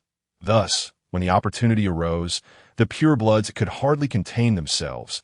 The resources at their disposal granted them considerable influence within the magical economy. And collectively, their wealth accounted for over half of the magical community's assets. Consequently, as they began to raise prices, other shops and enterprises had no choice but to follow suit. Perhaps the only establishment to remain unaffected by this inflation was Ollivander's wand shop. This situation bore a striking resemblance to certain labor strikes in the Western world, wherein merchants, employers, and entrepreneurs lamented to workers, inciting them to protest against the government. While the interests of merchants would inevitably be impacted, in the grand scheme of things, such concerns paled in comparison. The crux of the issue lay in diverting public attention from the Death Eater label, a mission aimed at erasing the stigma associated with them. Lucius's ambitions extended beyond mere financial gain. Under Severus's guidance, he resolved to consolidate and mobilize the resources of the magical community, acknowledged as one of the most financially astute families within the wizarding world. The Malfoys had previously faced a chorus of condemnation, often branded as ruthless capitalists. Consequently, many of their investments were driven by a desire for quick profits. However, spurred by Severus's insights, Lucius shifted his focus towards fostering the welfare of the magical community, prioritizing collaboration with fellow wizards over mere profit. The moment wizards employed by the Malfoy family began to speak favorably of them, Lucius would have achieved his goal. It was unrealistic to expect them to sacrifice themselves for the Malfoys, a notion even Severus dared not entertain. With few capable of realizing such a feat, most of whom resided in the East, in Western nations, while the discord between the working class and capitalists was not as severe as in the previous century. Achieving harmony between the two factions remained a formidable challenge, let alone fostering mutual trust that Lucius's primary allies were still the pure-blood aristocrats, those who had distanced themselves from the Death Eaters. Their shared beliefs fostered a sense of rationality, ensuring conflicts of ideology did not escalate into mutual destruction. This demographic represented the majority of purebloods, with the likes of Sirius and Bellatrix forming the polar extremes, while most lingered in the gray area, leaning slightly darker. This predicament stemmed from the fact that, due to Dumbledore's influence, the entire magical community had branded any wizard associated with dark magic, or possessing even a modicum of it, as a dark wizard. As an old established family, it was inevitable for them to have dabbled in dark arts, especially considering that centuries ago, magic was devoid of moral categorization. However, the prevalence of dark wizards within pure-blood families was undeniable, and the fact that most dark wizards and Death Eaters hailed from pure-blood aristocracy was an irrefutable truth. This burden of blame was one the pure-blood elite could not easily shed. While appeasing the Ministry of Magic might require merely financial expenditure and relinquishing certain resources, soothing the weary hearts of ordinary wizards proved to be a far more arduous task. Hence, the purebloods were compelled to instigate this upheaval, seizing an opportune moment to enhance their public image. On the surface, the escalation of events appeared to intensify, yet a deeper examination revealed that only the Ministry of Magic bore the brunt of the backlash, which swiftly transformed from mere price hikes to skepticism regarding the ministry's governance and, ultimately, a profound distrust that at this juncture. The focus had shifted away from the original discussions surrounding Severus's employment evaluation, as all attention turned towards scrutinizing the ministry. Minister Bagman endeavored to redirect the public's gaze toward the Extraordinary Potion Makers Association and the pure blood capitalists, but unfortunately, the Daily Prophet's influence had waned. The newspaper's editor, who had once supported Barty Crouch, was now compelled to pivot toward Bagman following Crouch's fall from grace. Furthermore, Bagman's recent oppressive actions against Dumbledore and the Order of the Phoenix had placed immense pressure on the Daily Prophet, leading the editor to harbor dissatisfaction towards Bagman. Meanwhile, Rita Skeeter's rising prominence saw her fervently embellishing the image of pure-blood aristocrats, which contributed to the paper's willingness to collaborate with them. The true blow to the ministry came from the Aurors, predominantly those from Gryffindor, as the soaring prices of potions and essential goods rendered their already strained resources untenable. Having suffered significant losses in their battle against the Death Eaters, the Aurors could no longer stand idly by while their comrades' families faced destitution. Their need for potions was paramount, yet the deterioration of relations between the Ministry and the Potion Makers Association severely hindered their access to necessary supplies, all while their expenses soared. Moreover, the Auror office fell under the jurisdiction of the Department of Law Enforcement, making most of its members subordinates of Barty Crouch. Following Crouch's departure, Amelia Susan Bones, a figure of integrity, took the helm, leading the Aurors perilously close to declaring neutrality.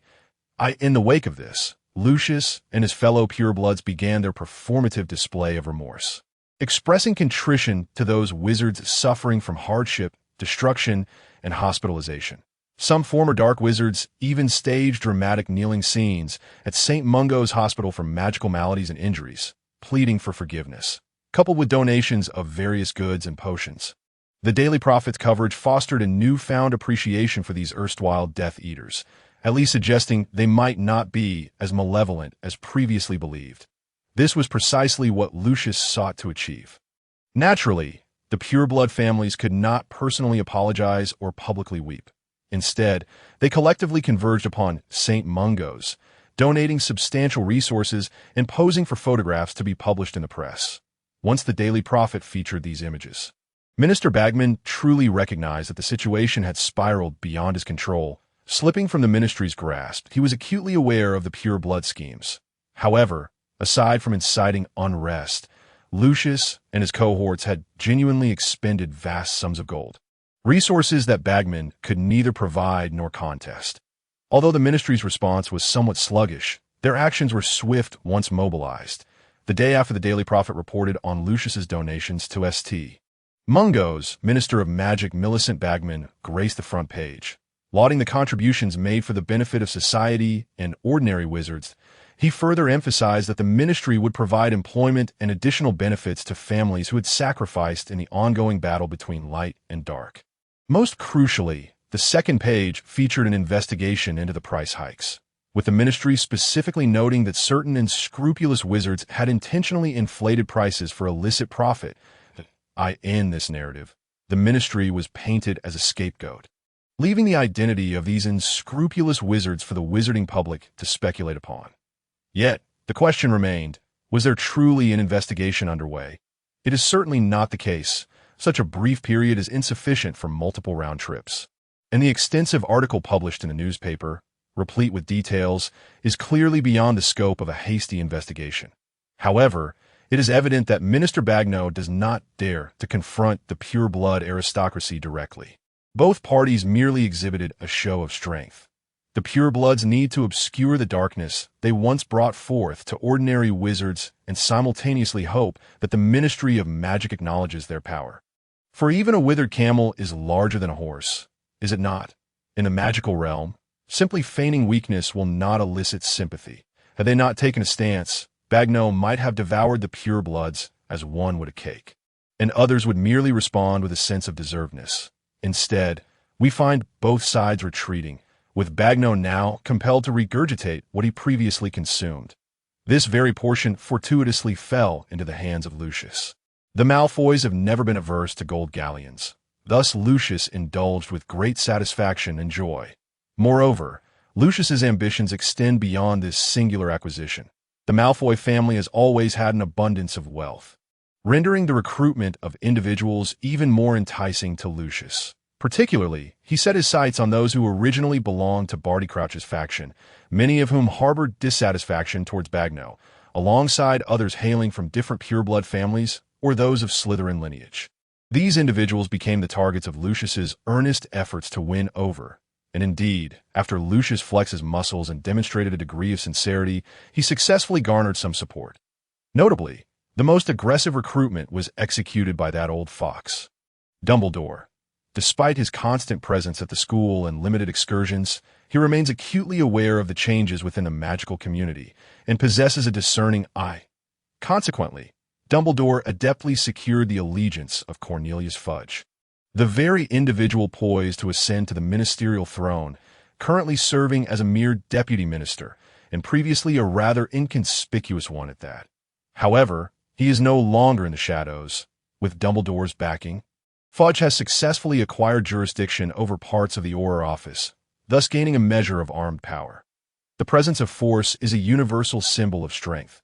The very reason Barty Crouch's faction surpassed Minister Bagno was due to their control over the Aurors. Was it not?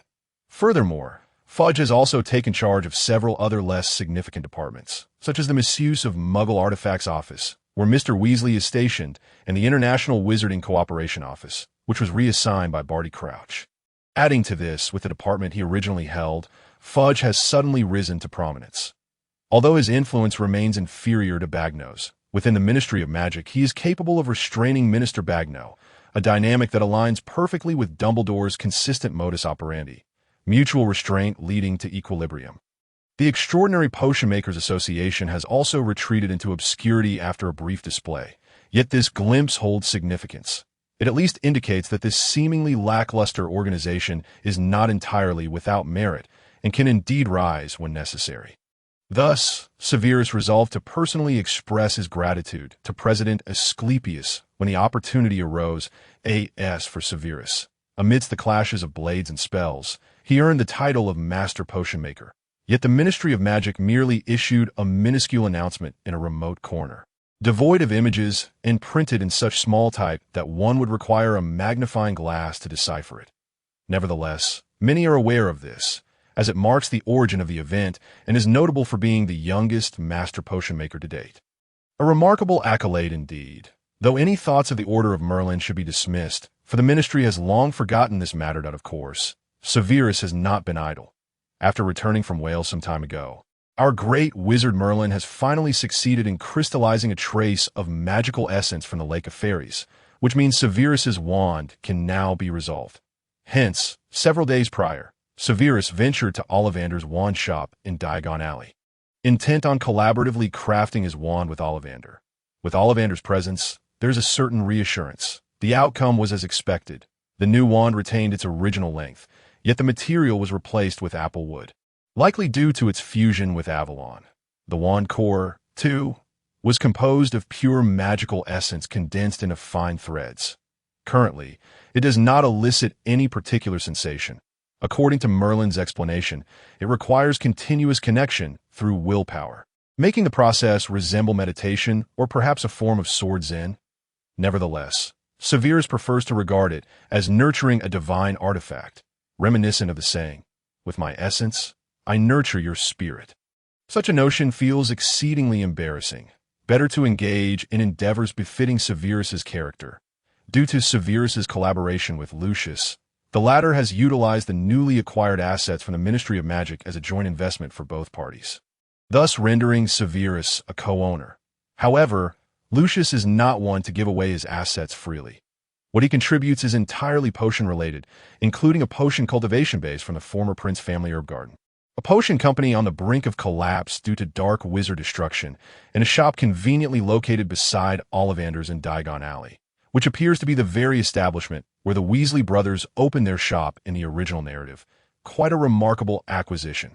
Consequently, Severus has proceeded to order a batch of materials from his herb garden, treating it as a source of income for himself, and on a long-term basis, Severus intends to source Hogwarts' potion materials from here.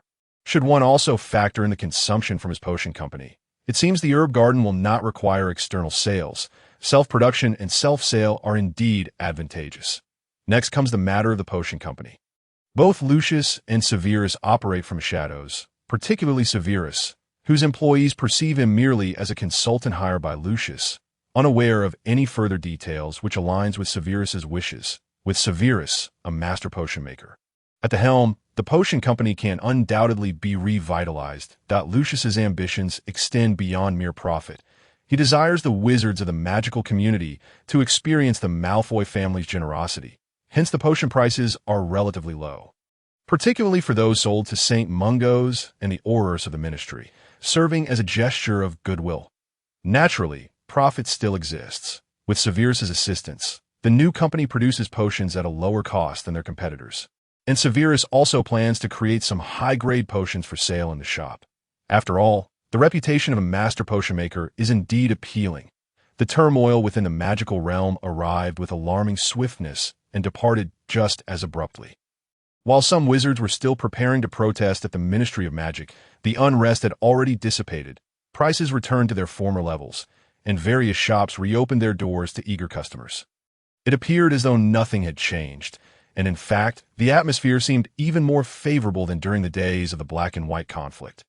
Consequently, the fear and hatred that once enveloped Voldemort and his Death Eaters seemed to have lessened significantly.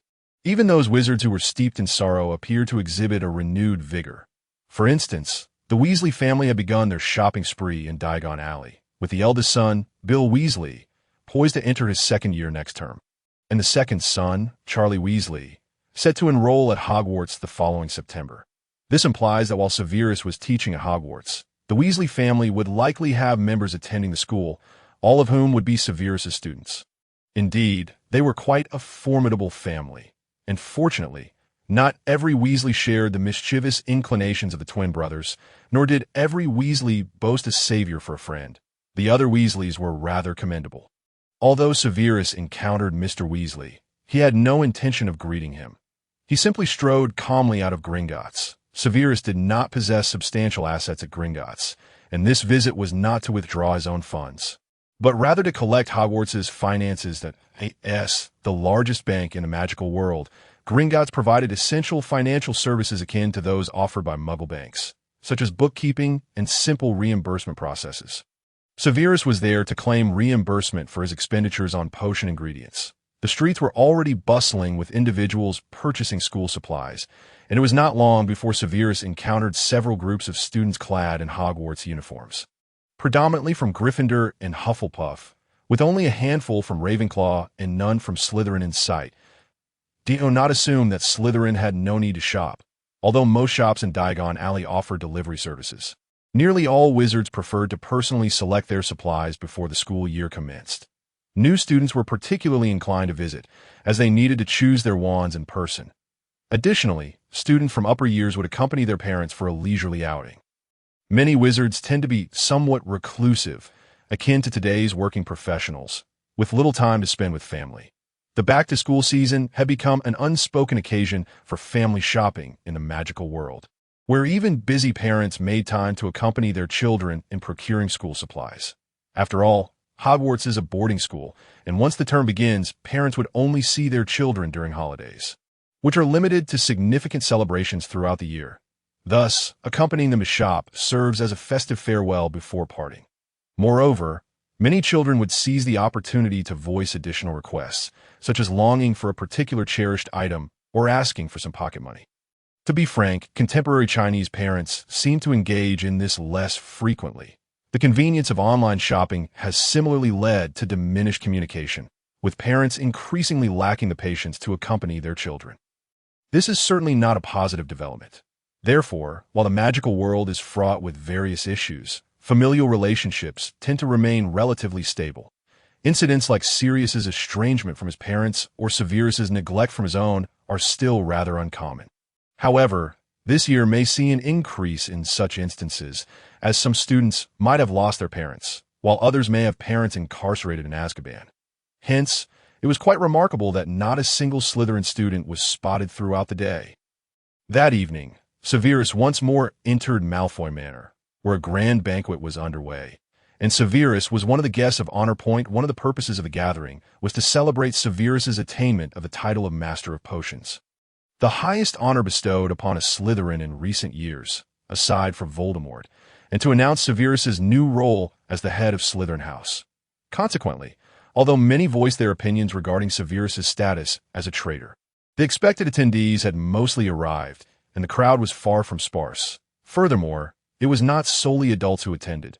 Some brought their children, and certain young ones even ventured forth alone. For instance, a young individual, appearing to be around 15 or 16 years of age and poised to enter his sixth year, confronted Severus at the entrance, his countenance dark and bearing an expression that suggested a rebellious disposition. "Are you Severus Snape, the new head of Slytherin?" The newcomer scrutinized Severus with a menacing glare, his eyes shamelessly scanning the room, denouncing Severus as a traitor to Slytherin and a coward willing to serve a madman. Severus merely cast a glance at him, sensing that this lad had likely been waiting at the door for some time. However, such an obvious provocateur was hardly worthy of attention. Severus fixed his gaze upon him just as his foul words were about to escape his lips.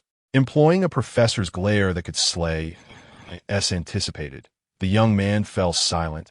Lacking any semblance of challenge, I trust everyone present is already aware of my identity, so there is no need for introductions.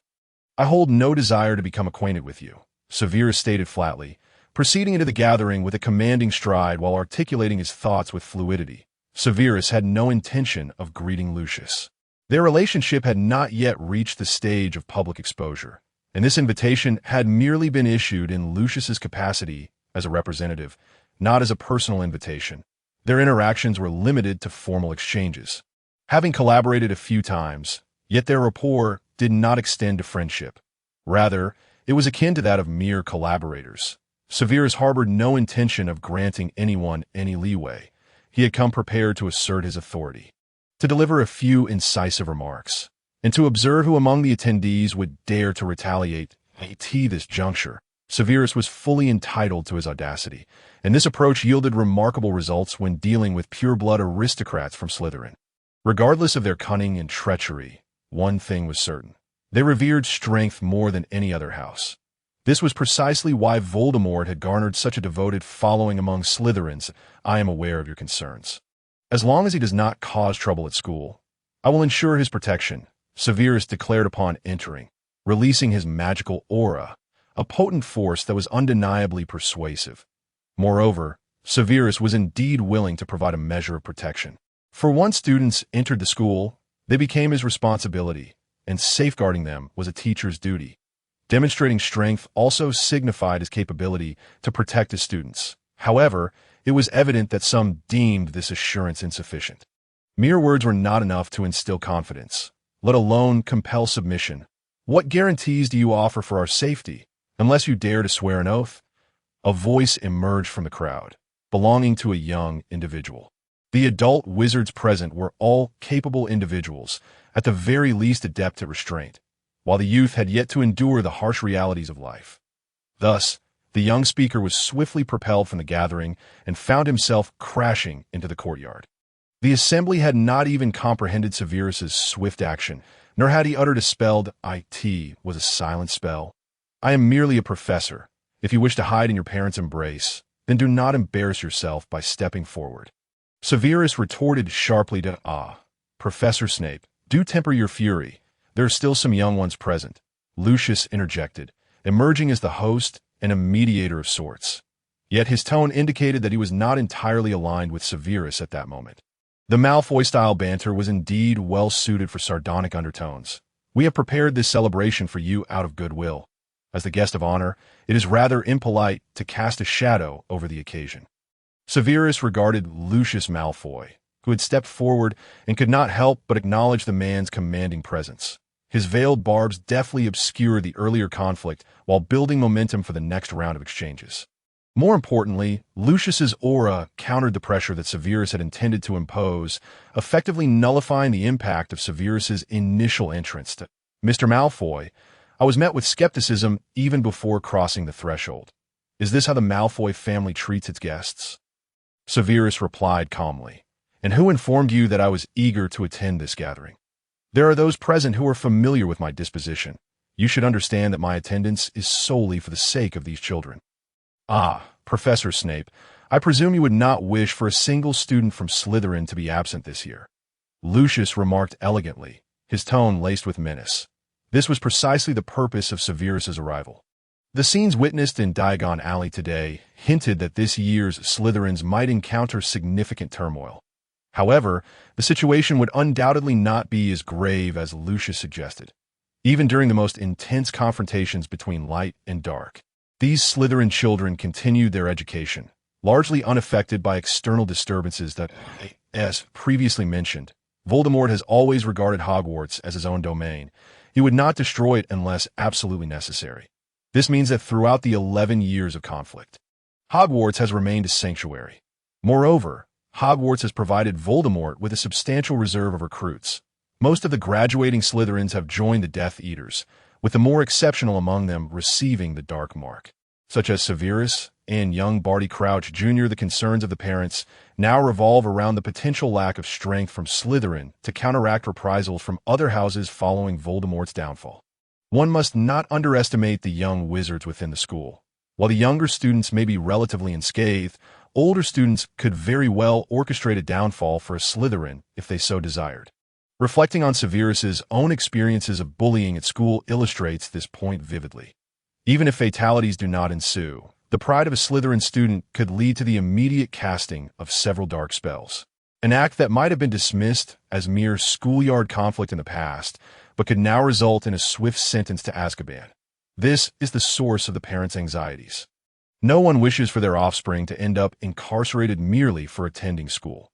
This apprehension stems from a similar incident that transpired last semester, where 7th-year Slytherin employed dark magic against a classmate, attempting to take their life, and was subsequently imprisoned in Azkaban. Can you truly represent all of Slytherin? Lucius Malfoy. Severus scoffed, surely, if you could represent even half, it would not be such a pitiful state. Would it? Do not forget who testified for you at the Ministry of Magic, Lucius Malfoy. What was it you promised me?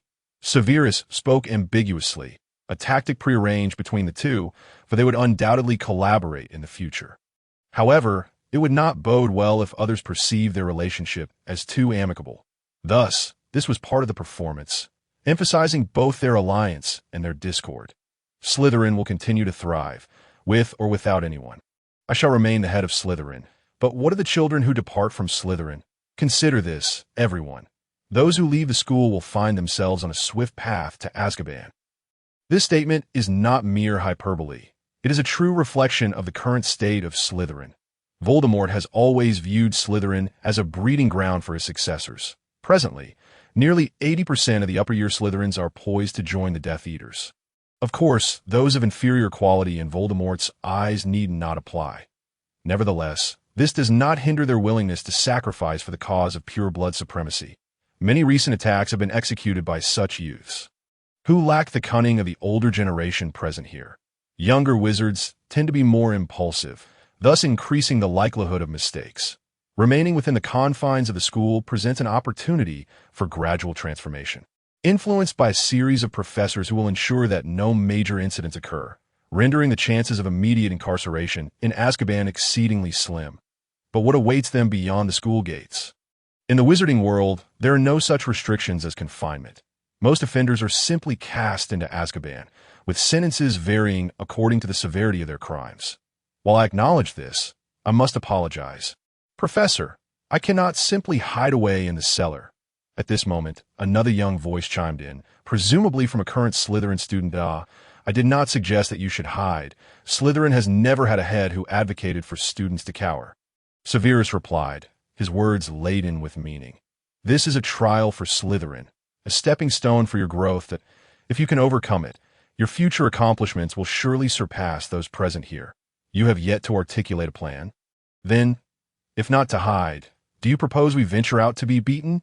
A Slytherin student retorted, unwilling to accept the notion of suffering defeat, that of course, we shall retaliate, and we shall do so fiercely. Until they no longer dare to provoke us, Severus asserted with unwavering conviction. This is undoubtedly the most fitting approach for Slytherin at present, with a decisive commitment, as long as we assert our strength. Slytherin shall remain Slytherin. The outcome of the conflict becomes less significant, for it is merely a schoolyard fray, not a matter of life and death. It is foreseeable that, should a confrontation arise, the initial Slytherins may face greater hardships. However, once their momentum builds, the situation will improve until no one dares to instigate trouble again. Winning or losing holds little importance. Rather, the willingness to retaliate embodies the essence of Slytherin, ensuring that foes pay the price they deserve. Severus continued to incite the young wizards, who appeared eager and animated, while the parents' expressions grew increasingly grim. They dared not align themselves with Severus, knowing that it would be the youth who would engage in battles they could not win. They were more inclined to be pragmatic and cautious. It seems you hold differing opinions. Do you believe I am merely spouting empty rhetoric? One can only ascertain whether we can prevail by engaging in battle. Retreating in fear is not the Slytherin way, Severus continued. This confrontation is inevitable. Only by demonstrating Slytherin's fortitude can we restore our standing within Hogwarts. Otherwise, we shall remain forever as timid turtles. Severus Snape. You present compelling arguments, which we all comprehend. Yet, how can you guarantee that you can maintain control over the situation? What proof do you offer? Another wizard emerged, his tone even more haughty than Lucius's, clearly harboring disdain for Severus. This individual, whom Severus recognized, was none other than Piers Shacklebolt. Following Barty Crouch Sr.'s resignation from the Department of Magical Law Enforcement, Amelia Susan Bones ascended to the position, and he subsequently replaced her as deputy head of the department. However, this man's character was somewhat cowardly and opportunistic. Later, under Voldemort's coercion, he joined the Death Eaters and ascended to the position of Minister of Magic, only to discover that he had been controlled by the Imperius curse throughout, leaving him with little memory of the events. Yet, this could be viewed as a stroke of luck, for due to the curse, Piers Shacklebolt was ultimately acquitted, escaping a dire fate. However, these events occurred after Voldemort's resurrection. The current Mr. Shacklebolt appeared rather self-satisfied, having evaded suspicion while other purebloods found themselves scrutinized for their close ties to Voldemort. It was precisely this fear that had driven him to France, allowing him to avoid peril. Consequently, he was elevated to the deputy head of the Department of Magical Law Enforcement, which emboldened him to adopt an arrogant demeanor. Such individuals are often in need of a lesson in humility.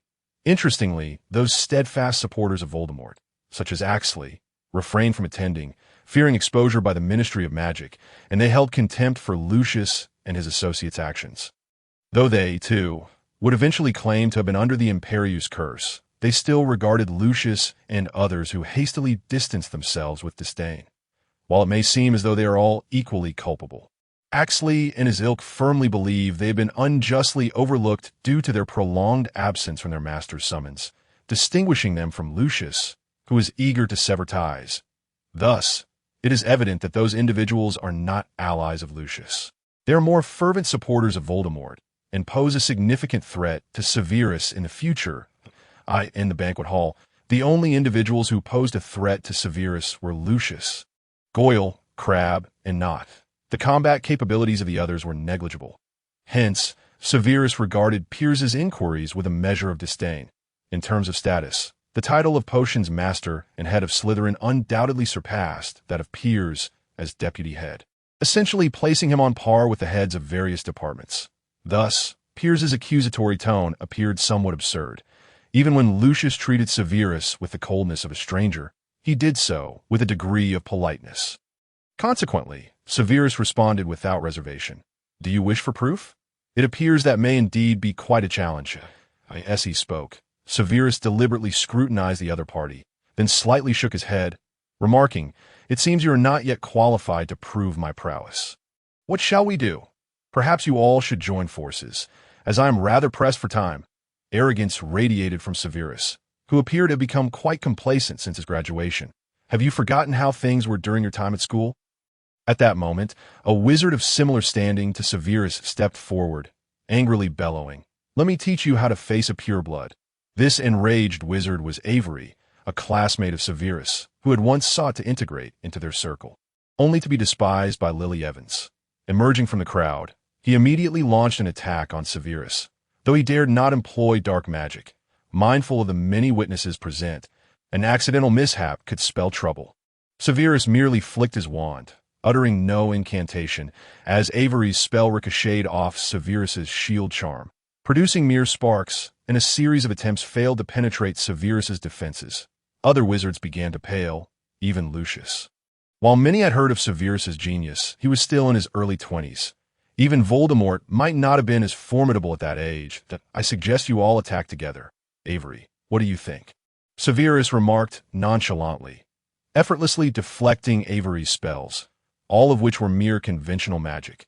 He could easily withstand them without even trying, though it was best not to frighten them too much. Moreover, one must always reserve some hidden trump cards. Only blustering like a snot-nosed brat. "It seems I ought to teach you a lesson." Avery, red-faced with rage, screamed, "Crush him to dust," rend his very bones. A sinister glow of dark magic surged forth, concealed beneath the brilliance of the Cruciatus curse. as the crowd gasped and hurriedly retreated to the corners, including Pierce, who had previously been at the forefront, scrambling away in a panic. Then a cacophony of curses erupted. Conventional magic could be seen as a mere test, but dark magic signified a fight to the death, and the situation escalated dramatically. Of course, there were some who relished the chaos, like Pierce, who had been thoroughly humiliated by Severus and eagerly awaited a chance for him to receive a lesson. After all, the Cruciatus Curse was not a lethal dark spell. However, they had little hope of seeing their wish fulfilled. Despite the distraction of the Cruciatus, Avery's spell casting was rapid. After all, he was a bona fide Death Eater, someone valued by Voldemort, and thus possessed considerable skill. Yet, even this was far from sufficient. To be frank, Avery was somewhat lacking. In comparison to the original Severus, he paled, and even among contemporaries like Barty Crouch Jr. and Roger, he ranked at the bottom. But of course, one could always rely on family connections. This is a universal truth across time and nations. Old Avery was a staunch supporter of Voldemort, among the earliest Death Eaters, allowing young Avery to join the ranks early on. The same applies to Lucius Malfoy, Bellatrix Lestrange, Mulciber, Nott, and other core Death Eaters, many of whom followed in their parents' footsteps, earning Voldemort's trust. Therefore, Avery's prowess was only commendable in relation to his peers, but utterly inadequate when compared to the current Severus that, in a flash, a spell disarmed Avery, sending him crashing against the back wall of the hall, where he remained stuck for a moment before sliding down slowly. Having long lost consciousness, while his wand was deftly swept aside by Severus, Severus had intentionally amplified the spell's power, seizing the opportunity to make an example. If the previous two ungraduated children were inconsequential, Avery was of a more significant caliber, though most present were of similar standing. Crucially, throughout the encounter, Severus had exerted minimal effort, adopting an utterly dominating stance. Even the final empowered dark magic merely shattered his shield charm. While Severus had only cast 2 spells, one silent shield charm and one disarming charm, the disparity was evident to even the most oblivious observer, suggesting they all attacked together was indeed plausible. If they refrained from using dark magic, defeat would likely befall them instead. The wizards present were astute, quickly grasping the shocking outcome, and the atmosphere in the room shifted as for Avery. It was only Lucius who sent a house elf to drag him away. The remaining attendees, save for those like Pierce who found it difficult to swallow their pride, approached Severus with warm smiles, uttering insipid compliments about his illustrious reputation, youthful achievements, and the glory of Slytherin. This was the typical pretense of most pure-blood aristocrats or Slytherins. To call it opportunism would be an understatement. The dinner proceeded smoothly, at least after Severus's departure, following his decisive victory over Avery. Severus had hoped to stage a dramatic scene of single-handedly facing a group, but alas, those noblemen and their sons did not grant him that chance. Thus, Severus could only regretfully declare that he had not performed to his potential, promising that he would certainly provide them a proper demonstration another time.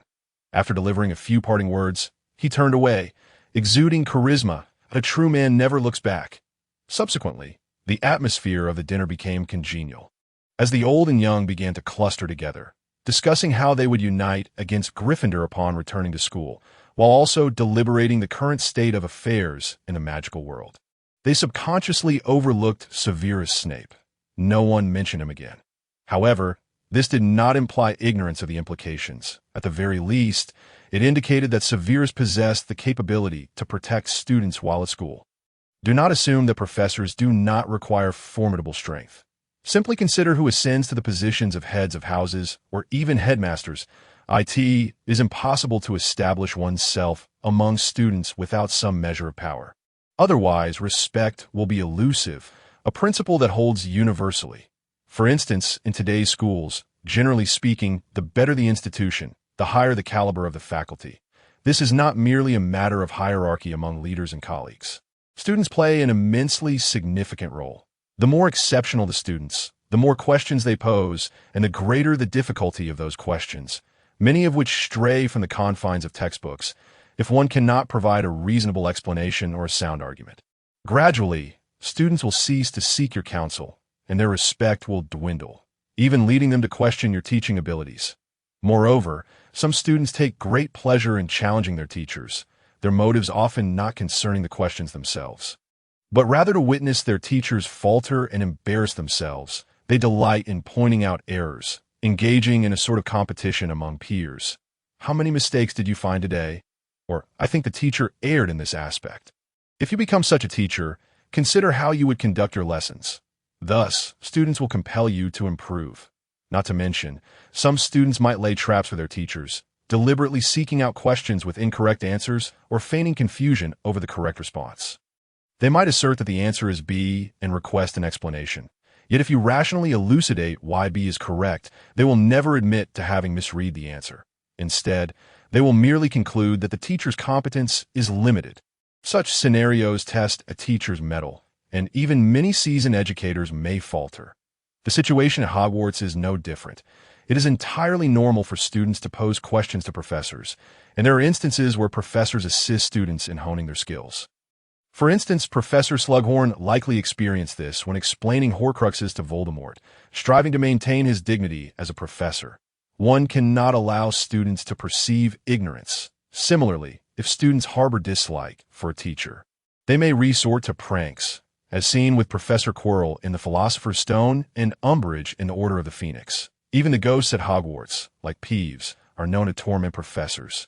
If you cannot resolve issues in front of students, how can you expect their trust? Thus, strength holds significant importance, particularly in this era marked by the escalating conflict between Gryffindor and Slytherin, if a brawl were to erupt, with spells flying chaotically and one found unable to intervene, perhaps even succumbing to an errant curse. Such a scenario would undoubtedly render one a figure of ridicule. Moreover, a powerful headmaster would possess a distinct advantage in biasing the scales in favor of his house. Severus would undoubtedly engage in such favoritism. After all, Albus Dumbledore, that venerable old man with a white beard, is exceptionally adept at playing favorites. If Severus, as the head of Slytherin, fails to advocate for his house, Slytherin would inevitably be bullied into submission. Upon returning from Malfoy Manor to Hogwarts, Severus first instructed the house elves to prepare a dinner, as he had yet to eat since departing directly from Diagon Alley to the manor. During his time at Malfoy Manor, he had contemplated dining before leaving, for the Malfoy family's feasts were undoubtedly far superior to the fare at Hogwarts. The meals at Hogwarts are almost invariably the same. Or rather, traditional British cuisine is limited to a mere handful of dishes. The menu typically consists of potatoes, pumpkins, fried chicken legs, fried cutlets, and fried pork chops, essentially either boiled or deep-fried, with an occasional dessert. Were Severus Snape still the same as before? Such a diet would seem quite normal, at least much improved compared to his childhood meals, much like Harry Potter and Ron, who were exceedingly satisfied with Hogwarts cuisine. However, for Severus, now infused with Zhang Jin's essence, such a culinary experience became somewhat intolerable. The stark contrast between boiled, fried, and excessively sweet foods was overwhelming. And where were the vegetables? Only a salad of mixed greens was offered. Could they not prepare any other greens? After Severus expressed his dissatisfaction, the house elves promptly served him a bowl of tomato soup. Frustrated, he felt an overwhelming urge to upend the table. Consequently, Severus often opted to dine alone in his office, allowing him to request special dishes from the kitchen, perhaps a steak accompanied by pasta and some baked vegetables. All thanks to the culinary skills of the house elves. Of course, Severus remained oblivious to the countless hours the house elves spent perfecting dishes to please him. Nor did he know how many trays they had broken in the process. This was a matter best left for later discussion with Dumbledore, as Hogwarts fare was indeed rather monotonous, leading to both health concerns and significant waste. Fortunately, in the wizarding world, food is not exceedingly expensive. Had this been at Zhang Jin's school, such wastefulness would have resulted in immediate reprimands. Following this, a period of tranquility ensued, with Severus sequestered in his office, diligently concocting potions and managing potion supplies that he needed to ensure that all materials and instruments required for 7 years of classes were organized before the term commenced, with some ingredients requiring preliminary preparation while others needed to be fresh and pre-ordered. All of this was his responsibility to meticulously document and prepare according to the curriculum. Thus, potion making truly is a labor-intensive subject, especially for its professor, who spends far more time on potion supplies than other teachers do on their lesson preparations. Take Professor McGonagall, for instance. After welcoming the new students, she has already left for a vacation, leaving only Severus and Dumbledore busy at Hogwarts. Naturally, Filch is also occupied with tidying the castle, though he is not a professor. Severus found himself yearning to teach defense against the dark arts. Potion making was better suited to his personal research.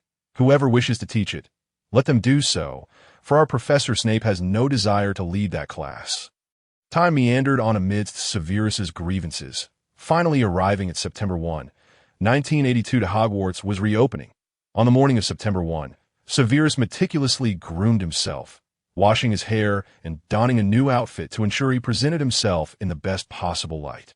He could not afford for Harry Potter to perceive him as anything but a respectable figure. Given Severus's current circumstances, the likelihood of replicating the original narrative's portrayal was minimal. In contemporary terms, Severus could undoubtedly be described as youthful and charming, possessing an alluring air of melancholy that would surely captivate the hearts of British girls that, of course, Severus had no intentions of embarking on a romantic liaison with a student. To be precise, although his heart was filled with various thoughts and desires regarding beautiful women due to Zhang Jin's influence, Severus's nature ensured these thoughts would never manifest into reality. Merely uttering the name Lily was sufficient to dispel any fanciful illusions. His grooming was solely intended to leave a positive impression on his students. Slytherin was already experiencing tumultuous times, and Severus had no desire to complicate matters further. Thus, why not opt for a simpler approach? This polished image would become synonymous with Severus. Henceforth, when students spoke of him, they would not refer to him as that gloomy old bat, but rather as the handsome, graceful, and melancholic Professor Snape. Severus, who had once possessed a youthful appearance, whether in the films or novels, had undergone changes due to years of suffering, and no longer perpetually ensnared in sorrow and despair, he remained strikingly handsome. With hair cut to a medium length by Zhang Jin that perfectly showcased his handsome features, though perhaps his piercing gaze and prominent nose retained some imperfections. Despite his youthful exterior, neither Severus nor Zhang Jin possessed the radiant glow of adolescence. A glance into their eyes would reveal the wear of time. This aging aspect ensured that others would not mistake Severus for a student. One look in his eyes would affirm his true age. Thus, these weathered eyes imbued Severus with an added layer of melancholic charm. As for his nose, there was little to be done. Severus had inherited his father's prominent features, although there is a saying that a large nose implies other attributes are equally ample.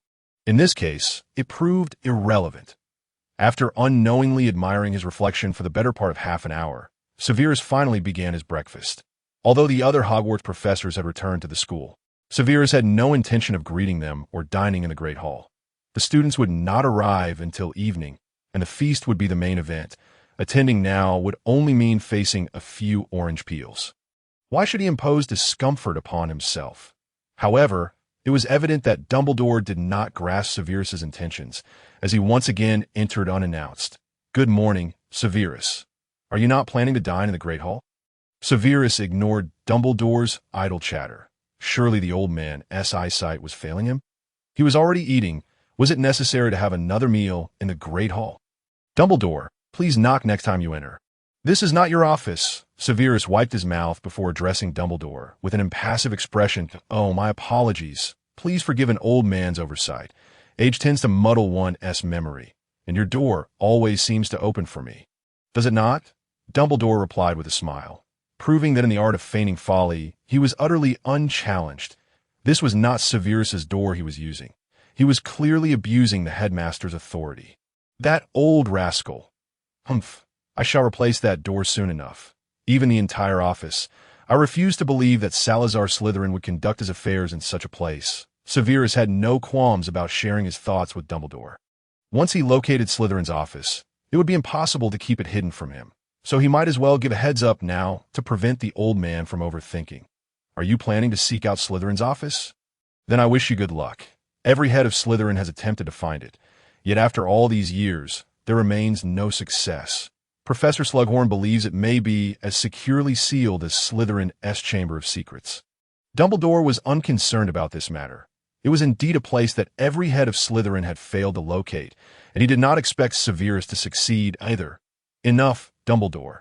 Kindly state your purpose, and then leave. I have no desire to be disturbed during my breakfast. Severus had no intention of engaging in a debate with Dumbledore. He merely wished to inform him to avoid any potential complications later. Well, Severus, you should join us for a meal. It is rather unseemly to isolate yourself. Dumbledore kindly urged, though he had yet to address the matter at hand. Albus Dumbledore, Professor, confronted with Severus's increasingly frigid demeanor. Dumbledore always found it peculiar and somewhat unnatural, which was precisely why he relished teasing Severus, eager to witness the myriad expressions that crossed his face. However, he knew to tread carefully and swiftly turn the conversation to the matter at hand, concerns regarding the Slytherin students. It was impossible for Dumbledore to overlook Severus's attendance at the Malfoy Manor soiree, nor was there any need to conceal the subsequent changes, such as his newly acquired wand and the significant enhancement of his abilities. As long as Severus remained under Dumbledore's watchful gaze, Dumbledore was willing to place his trust in him, of course. This trust was not given lightly. It stemmed from the fact that Severus had not concealed anything from Dumbledore, at least. That was Dumbledore's belief. The events surrounding their previous trip to Wales, the Battle of the Pure Land, and matters involving Merlin and Avalon had all been laid bare, providing a solid foundation for Dumbledore's trust. Moreover, Severus believed that there was little conflict between him and Dumbledore, at least not until Dumbledore's demise. What transpired thereafter seemed inconsequential. He succinctly outlined his management strategies for the Slytherin students, particularly addressing potential conflicts with Gryffindor. Firmly aligning himself with Slytherin's interests. Dumbledore, I am aware of your disdain for dark magic and the perils posed by Voldemort. Yet these cannot serve as justification for targeting Slytherin. I am now the head of Slytherin House. And I have faith in my students, at least within the confines of this school. This stance was imperative. Otherwise, Dumbledore would dismiss him outright. Dumbledore appeared somewhat taken aback by Severus's passionate response, falling into a moment of silence before breaking into a smile. Severus, I must admit, I did not expect you to advocate so fervently for your students. I am genuinely pleased to have hired you as a professor. I believe you will prove to be quite capable. You are rather verbose, Dumbledore, Severus replied calmly. He had little to say in response to Dumbledore's praise, feeling no sense of pride or triumph. When it came to teaching abilities, Severus was confident he could match, if not surpass, Dumbledore. The latter's only advantage lay in his age and nearly a century of experience. Severus, on the other hand, stood on the shoulders of giants, having gleaned insights from Zhang Jin's teachings on pedagogy and educational psychology, knowledge that was not acquired lightly. Since his appointment, he had engaged in rigorous training and education, necessitating genuine expertise to succeed in modern education, ensuring students' diligence required an all-out effort. Thus, Zhang Jin had honed formidable teaching skills over the years. Furthermore, the contemporary era was one characterized by an explosion of information and significant theoretical advancements, with countless methods of analyzing student psychology and myriad educational techniques available. Surely, one would be suitable. Very well, I shall not intrude further. However, do make sure to join us in the Great Hall for lunch. It is essential to meet with your colleagues beforehand, and there will be additional announcements, Dumbledore concluded, departing as he had entered. Pushing the door open. Please close the door, Severus merely reminded, then returned to his unfinished potion brewing tea noon. Severus arrived punctually in the Great Hall, where the majority of the other professors had already gathered. And those who had not likely would not come. It was not his intention to be late. He could only attribute the delay to Dumbledore's interruption of his morning potion preparation. Well, everyone is here. Dumbledore began, of course, without the aid of an owl microphone or magical amplification, as the students had yet to arrive. The professors had set up a long table in the hall, and the distance between them did not necessitate any amplification. Let us first introduce this year's 3 new colleagues, Dumbledore continued. They are Professor Charles Singman, who will teach defense against the dark arts, Professor Quirrell, who will teach Muggle studies, and Professor Severus Snape, who will instruct potions. Welcome! As he spoke, Dumbledore led the applause, and the others joined in with polite clapping. It was quite a coincidence that all present were acquaintances of Severus, as most of the professors had been his instructors during his own time at the school. And since he had graduated only a few years prior, they had not changed significantly. The few alterations were also familiar faces: Professor Sybil Trelawney, who had played a pivotal role in the inception of the Harry Potter saga. Simultaneously crafting Severus's tragic narrative, had also applied for the position alongside him. However, Severus had postponed his appointment for a year. The other two professors joining him this year were not strangers either. Professor Quirrell needed no introduction, being a tragic figure himself. A timid wizard whose desire for change led him to unfortunate circumstances, ultimately resulting in his demise at the hands of Harry. As for Professor Singman, the defense against the dark arts instructor, Severus had crossed paths with him during Lucius's inquiry meeting, where he had engaged in a heated exchange with Professor Umbridge. If memory served correctly, he was a subordinate of Minister Bagman. It seemed that Severus's subsequent teaching career would provide ample entertainment. Dumbledore delivered some customary formalities regarding teaching arrangements and important reminders, which was likely why some of the older professors, such as Professor Binns, had chosen to skip the meeting. Perhaps having grown weary of such discussions, he notably addressed potential student conflicts, which elicited a more serious expression from Professor McGonagall, who instinctively glanced at Severus. Soon, the attention of the other professors also shifted toward him. They were all well aware that if student conflicts arose, Slytherin would inevitably be implicated.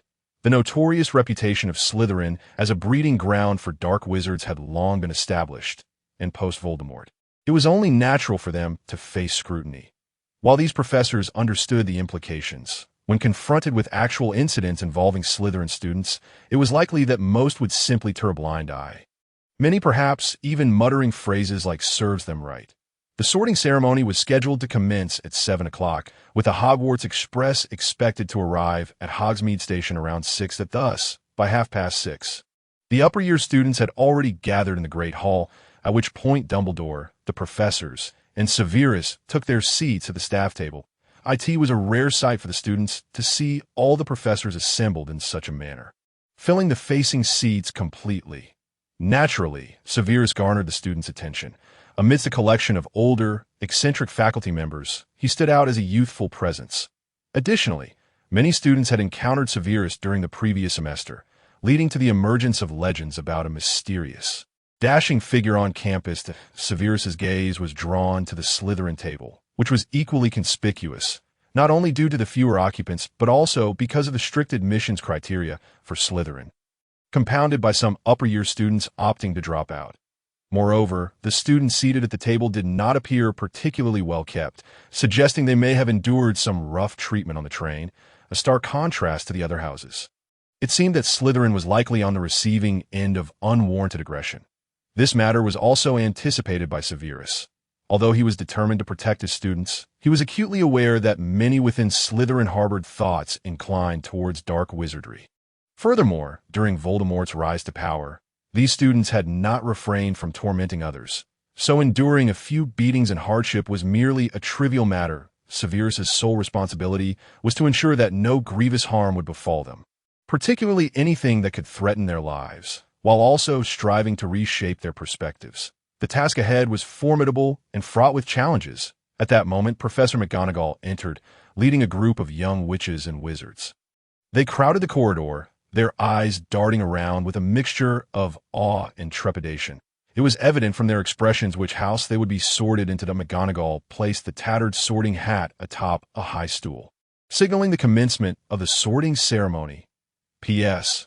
I was writing until past 2 o'clock last night, and when fatigue set in, I succumbed to sleep. Thus, I extend my apologies to the readers awaiting updates. As Severus beheld the hat's unsightly visage and its gaping mouth, a flicker of illumination crossed his mind. Perhaps he could simply forget about this hat. The ceremony would undoubtedly begin with the customary sorting hat song, which possessed remarkable cognitive abilities. Indeed, it was not an exaggeration to claim it was a thinking hat. However, its disposition seemed to lean towards Gryffindor, whether this was due to its connection with its previous owner or the influence of multiple past Gryffindor heads. It was clear that the sorting hat did not hold Slytherin in high regard. Moreover, there was the sword of Gryffindor within the hat. Whether it was the legendary sword of Gryffindor, said to be a symbol of victory, remained a question. That he already possessed a sheath, an amalgamated one at that. What would happen if he were to acquire the sword? Would it emerge from him as it did for Yuzuki? In such a case, Severus would rather destroy the sword of Gryffindor than allow that to happen. Nevertheless, for the moment, he resolved to observe the sorting process with a keen eye. Although his memories were vivid enough, the opportunity to experience it firsthand was not to be missed. Furthermore, he hoped the hat would refrain from singing indiscriminately. Otherwise, Severus would certainly subject it to a thorough cleansing, preferably in a washing machine. The sorting hat, of course, could not perceive Severus's thoughts. While it possessed the ability to read minds, this was only applicable when worn upon one's head and was strictly limited to the sorting process. It functioned much like a program machine, capable of showcasing its abilities only when confronted with unpredictable circumstances. Thus, it remained oblivious to Professor Snape's withering glare, continuing to sing its self-composed tune. I am a hat that thinks. Though my appearance is quite unsightly, my capabilities are extraordinary that I can discern the traits you conceal. The brave will be sorted into Gryffindor, the wise into Ravenclaw, the loyal into Hufflepuff, and finally, Slytherin. Ah, that is the realm of cunning and deceit, where individuals will stop at nothing to achieve their ends, yet they shall ultimately reap the consequences of their actions. That's so, don me, and I shall guide you to your rightful place. Today's Sorting Hat song was not lengthy, yet its lyrics were far from endearing, evident from the expressions of the Slytherins. The countenance of those few young wizards who had initially hidden among the crowd grew even darker, resembling that of Ron preparing to battle a troll. Their despair palpable that Severus's expression was even grimmer, although